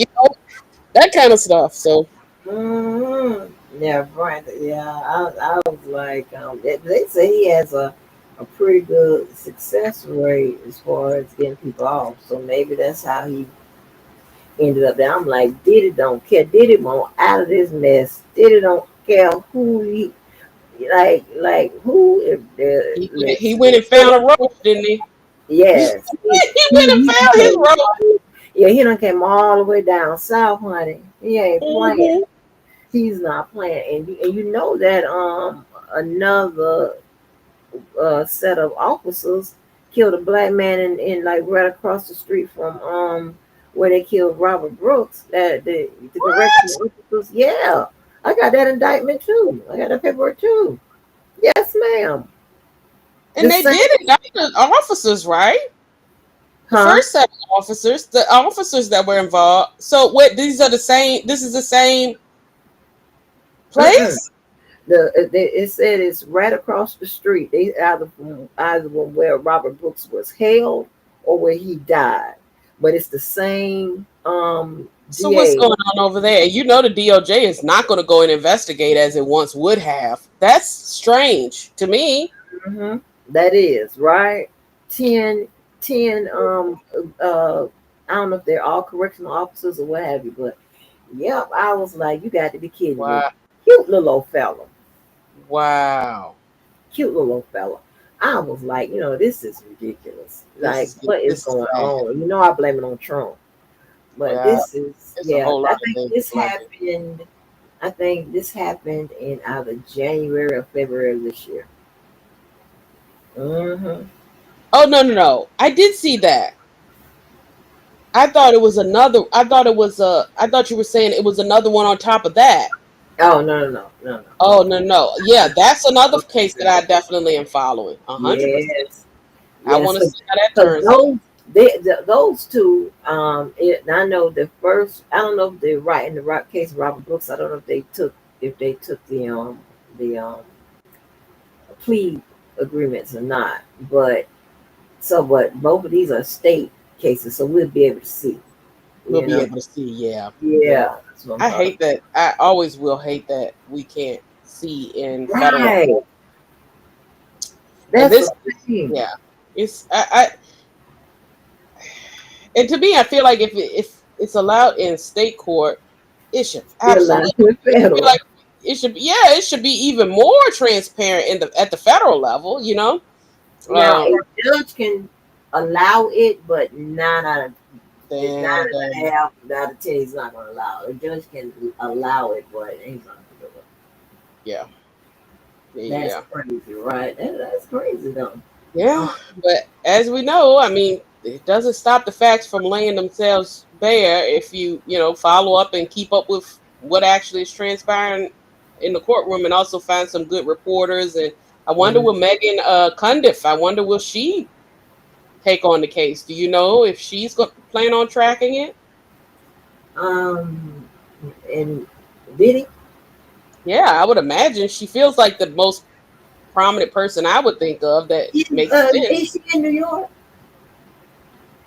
I don't know, but I know she travels because she traveled for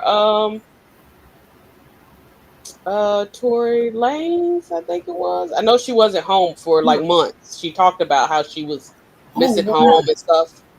Let's see, Mm. Megan I Cun- didn't, I had lost connection with that channel, or I wasn't onto her yet with Tori. I think, yeah, that, Well, he looked at her in the courtroom and cussed the lady. So she's in Southern California, so maybe that's the reason why she did that case. Let me see if she says anything about Diddy. If she's been covering the story, at least she might be invested enough to try or have some boots on the ground out there. is it, hold on. Wonder why, um, Diddy didn't get ASAP Joe, the one that defended ASAP Rocky. And he's in New York, isn't it? Because he's on Wendy Williams' case. But perhaps couldn't take on the caseload. Yeah, that is guaranteed. Man, he'll figure it out because listen, with Wendy, that's gonna be a bunch of like I mean, it's not gonna be that much of a you know what I'm saying? Not that Hmm. would require that much of his involvement, right? And Hmm. maybe not like where he couldn't do it, you know, squeezing another case. You That understand? you feel like from the business end, that's the sort of offer you don't refuse, is what I'm getting. Right, right. And Mhm. and Okay. I want to see a dream team anyway. Mm. To be honest, I want to see how you know how it would look. You know, I do I think because I mean, I would imagine he's gonna have as close to it as you can get, though. It ain't gonna be no Canic situation. Not that anything's wrong with Canic, but you know what I'm saying. As far as you know, how we at one point it kind of felt like people were kind of on the people who were R. Kelly supporters who had hung their hat there, quickly turned to speaking yeah, on him a little shaded, like he ain't what we thought he was gonna be. I don't think we're gonna have that. I think we're gonna get close to a Johnny Cochran sort of experience potentially. you think so? Well, I think closer Yeah, to it because not being funny, but R. Kelly was already in financial distress or financial, wasn't at the peak when that whole thing transpired, so he didn't have the same resources, and quite frankly, just Diddy in general has had a much larger empire. So I think that naturally he would be able to afford something that is not that not that R. Kelly had cheap attorneys by any means, not that Jennifer Bongine is not, but like that dream team sort of thing. I feel like if there's a person in the current generation who could afford to have a dream team and probably would just based upon his persona, I feel like it would be Diddy. yeah.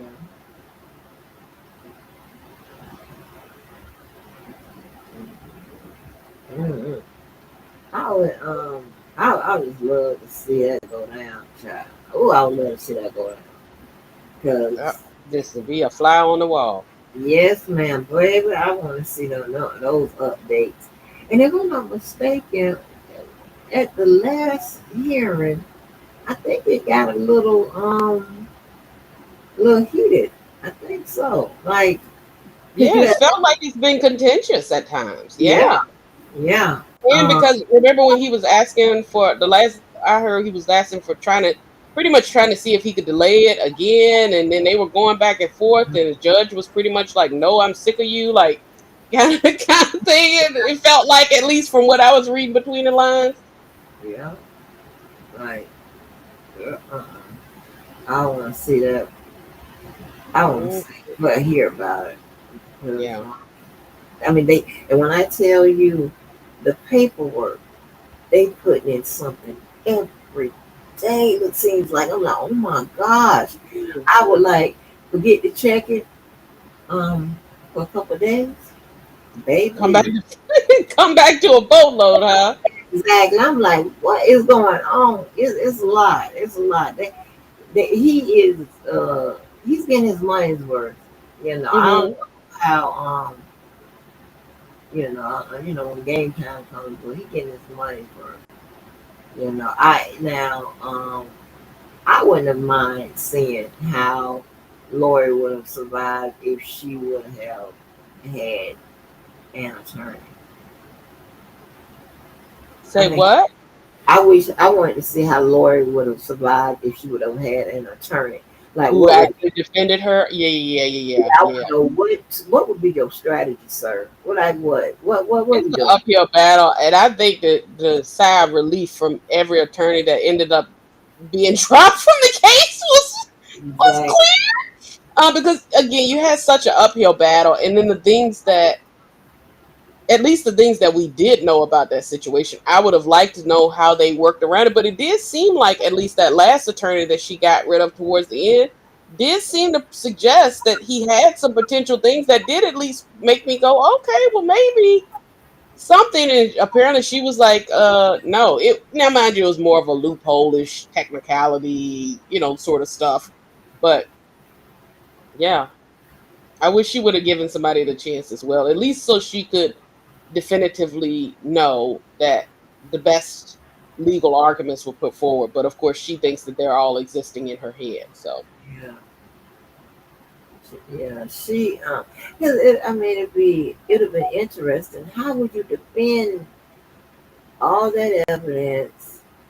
She at times, um, although she was smart enough not to go in the fact she called that man Ned. I'll never get over that. That man named Ned and all this extra stuff. Like Mhm. it's crazy real. Yeah. And um, some of the things that she was saying, um, I would love to see what strategy, would they um, would come up with against Hmm. that lady, against that prosecutor, right? That prosecutor, she was visibly sick of Lori. She was tired of her with that foolishness. And, Um, and in her defense, that's easy to do with Lori. It feels from all of the interviews and things that I've seen with her, plus the seeing how she was carrying on in that courtroom, and the things that she would be arguing when it's clear, like it's irrelevant. She's not gonna let it go, sort of stuff. Yeah, she's easy to be annoyed with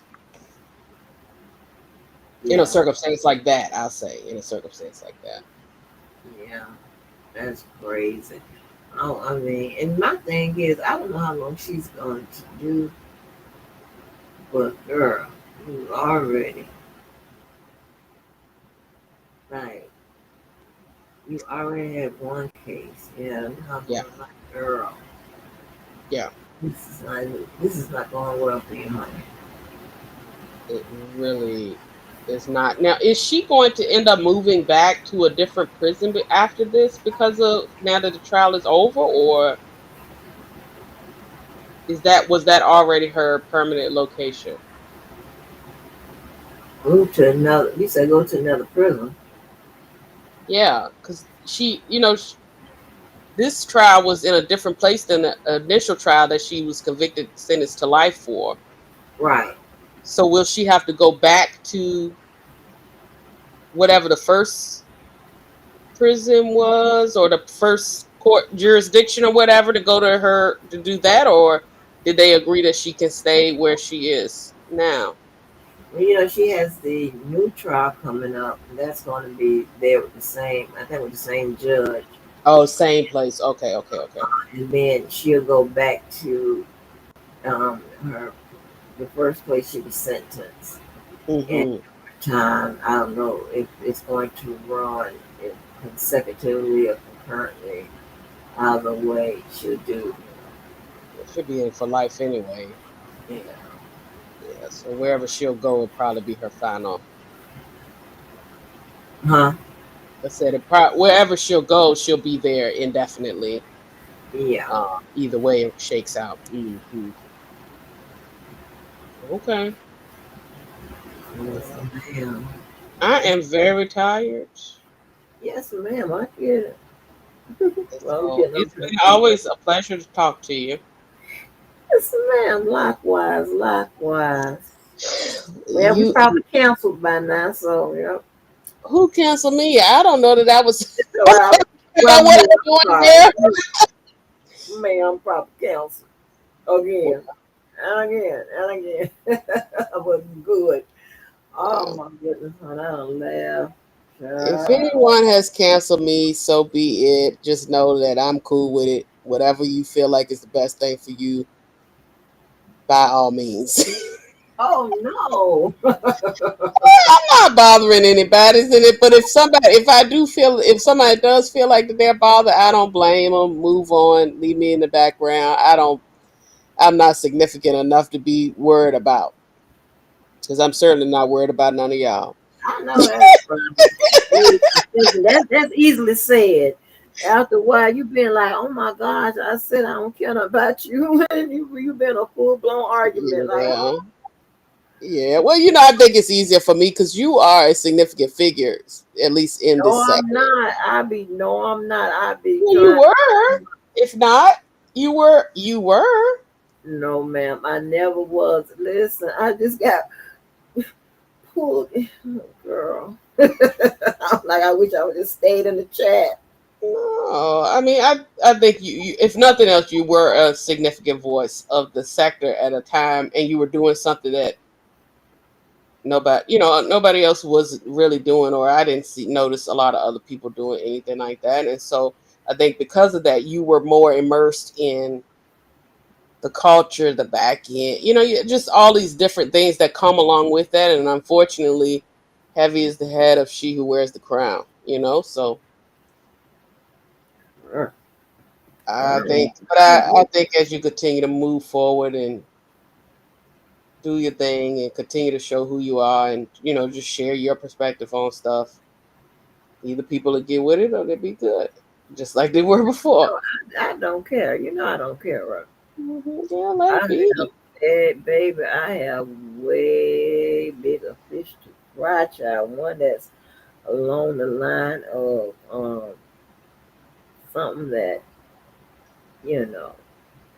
Yeah, well, I doubt if I tell y'all. I tell you, but I doubt if I tell y'all, 'cause baby, until it's long, y'all, y'all, baby, these people are Hmm. calling in for your child.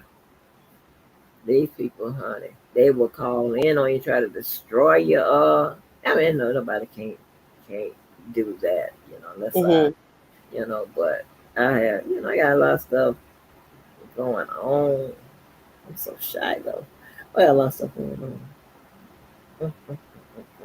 But I never cared about because I don't like attention anyway. I've never been a person that wanted attention. At 16, I told my mom and dad to stop giving me birthday parties, honey, because I am tired of being the center of attention. Child. I don't like that.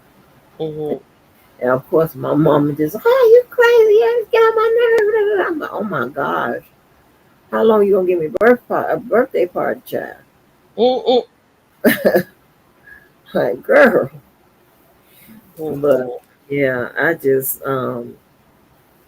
like to put things on the record, Hmm. and those who can want to click on it and understand my perspective, share their perspective or whatever they can.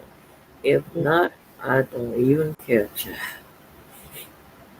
I think that's a good enough perspective to have because ain't none of it that serious that I'm hearing. Right. It was never that serious with me, child. It was never. I just, I'm just a person that's able to fight back, girl. But it's Yeah. never been, serious with me. I mean, are you kidding me? Like the strangers? Like who put strangers in jail? Like what is going on? Yeah, I mean that's what I for the my biggest thing, and whether anybody ever sees this or whatever that I just referred to, I love everybody, I care for everybody, I hope everybody does well, but I will still stand on what I've said consistently. I don't think anybody should be going to jail behind any of what I've heard. Like it just sounds outrageous, and it also sounds like I don't mean to harm. And I'll say this and this will definitely be the last thing I say, but I know I've said it before. I don't know a single person in this sector that if any of us heard that something was wrong with them or that something tragic had happened, I don't think anybody in this sector at least the people that I've directly engaged with, that they're the type of people that would not feel bad about Girl, how please. situations went. Girl, please. Okay. Oh yeah. I Okay. don't feel that's just in Yeah. my and I think Because if you a are real Harriet situation happened. Tubman. You Well, Harriet I don't Tubman on know. I'm gonna keep psychology. them alive. Well, Call the you gonna keep them Rainbow Push alive. Coalition. Call call the NAACP and call everybody else. Call all the black people, Black Lives Matter, get them back out of ACLU. corruption. Yeah. I wouldn't want anything to happen to any of y'all, and I think that if anything That's did how. happen, I think everybody would be very sad. Stop expecting you out of others. I had Well, to learn okay. that. Are you serious? Yeah, I'm serious. Baby, I done got death wished upon all kinds of all you people. Like, girl, like it's what? It's a lot going on. These people are not normal. That's normal people, sweetie. This okay, all right, I can't okay. imagine. I would. I Well, know, I know. well, Yeah, I'll speak you for would think myself. And I would never want anything to happen to anybody in here, and I just in this sector, and I just hope that everybody will at some point consider like it's really not worth it, and it's really damaging people. People going to jail behind this stuff is it's just outrageous. insane. It's It's over the top. outrageous. It's outrageous. Yeah. Right, right. I mean, and you have people that stay up all night. That's just up there and just plot to get you. Find out, try to figure out a way to get you. Like, that is insane. Like, go That's the to reason, that's the bed. reason why I go to sleep. Right. You be like, go to bed, instead of sitting up trying to plot to get you. I mean, craziness. Let me tell you something. I knew, I was like, baby, this is some insane stuff when and it's like, let me see, it's like one, two, it's like three people do this. They will pretend like somebody done said something about them. They done heard somebody say something or whatever. And what be so funny when I hear that they'll go live and say, because they just want to bicker, argue, you know, just whatever with the person. And I be reading the chat and the people be lost. Who said what? And who said that? And I ain't heard that. What's going on? Well, I be rolling because they haven't picked up on the pattern yet, right? That they just making up shit to argue and beef with people. Ain't nobody said nothing about you. Like, take your ass on. What? Well, who said what about you? What was it? Tell me exactly what it was. Like, next time, people need to question these folks. What was said about you, honey? What did they say? Exactly when and why? Where did they say it? Mm. Like, girl, oh baby, if I ever run across one of y'all, I'm trying to tell you, I know I'm almost 5'9", but I'm telling you, I look 6 foot tall, and If the people are that crazy, Angie, you don't have nothing. What you look like fighting a crazy person that you know is crazy? because that's the way I deal with my anger issues. Yeah, well, how's I that already working? How's that went. working out for you? I'm gonna rope it dope your ass. It makes you crazy right along with them. What? If they're as crazy as you said that they are, for you Okay. to engage in it, you might be a little ticky ticky boom Mo, boom too. Mo, Mo. People getting, and unlike you, I don't know if you know, and then I don't know if you, because you know all the tools to use, and you might practice them yourself, and you might got the Zen going. No. You might wake up at 5:30 in the morning and burn sage and sit in the No, I do not. I don't believe in that. Baby, I don't know what it is you got going on. I'm telling you, that's not how I deal. I don't like all it. Let me tell you, my MO, everybody knows. Like, when I'm going to get you or whatever, I get right out of my car. I don't say a word. I'm very quiet anyway. I don't say a word. I see you, I'm walking real quick to you. And usually people, oh, police or security or whatever. You know, I'm not. Listen, I be about that. I'm finna get right up on you. Like, what are we doing? I don't be wanting to do all of this arguing back and forth.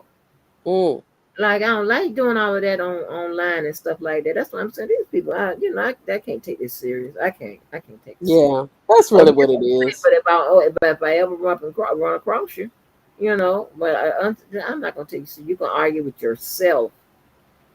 You can argue with an old video of me arguing with you. You can argue with that.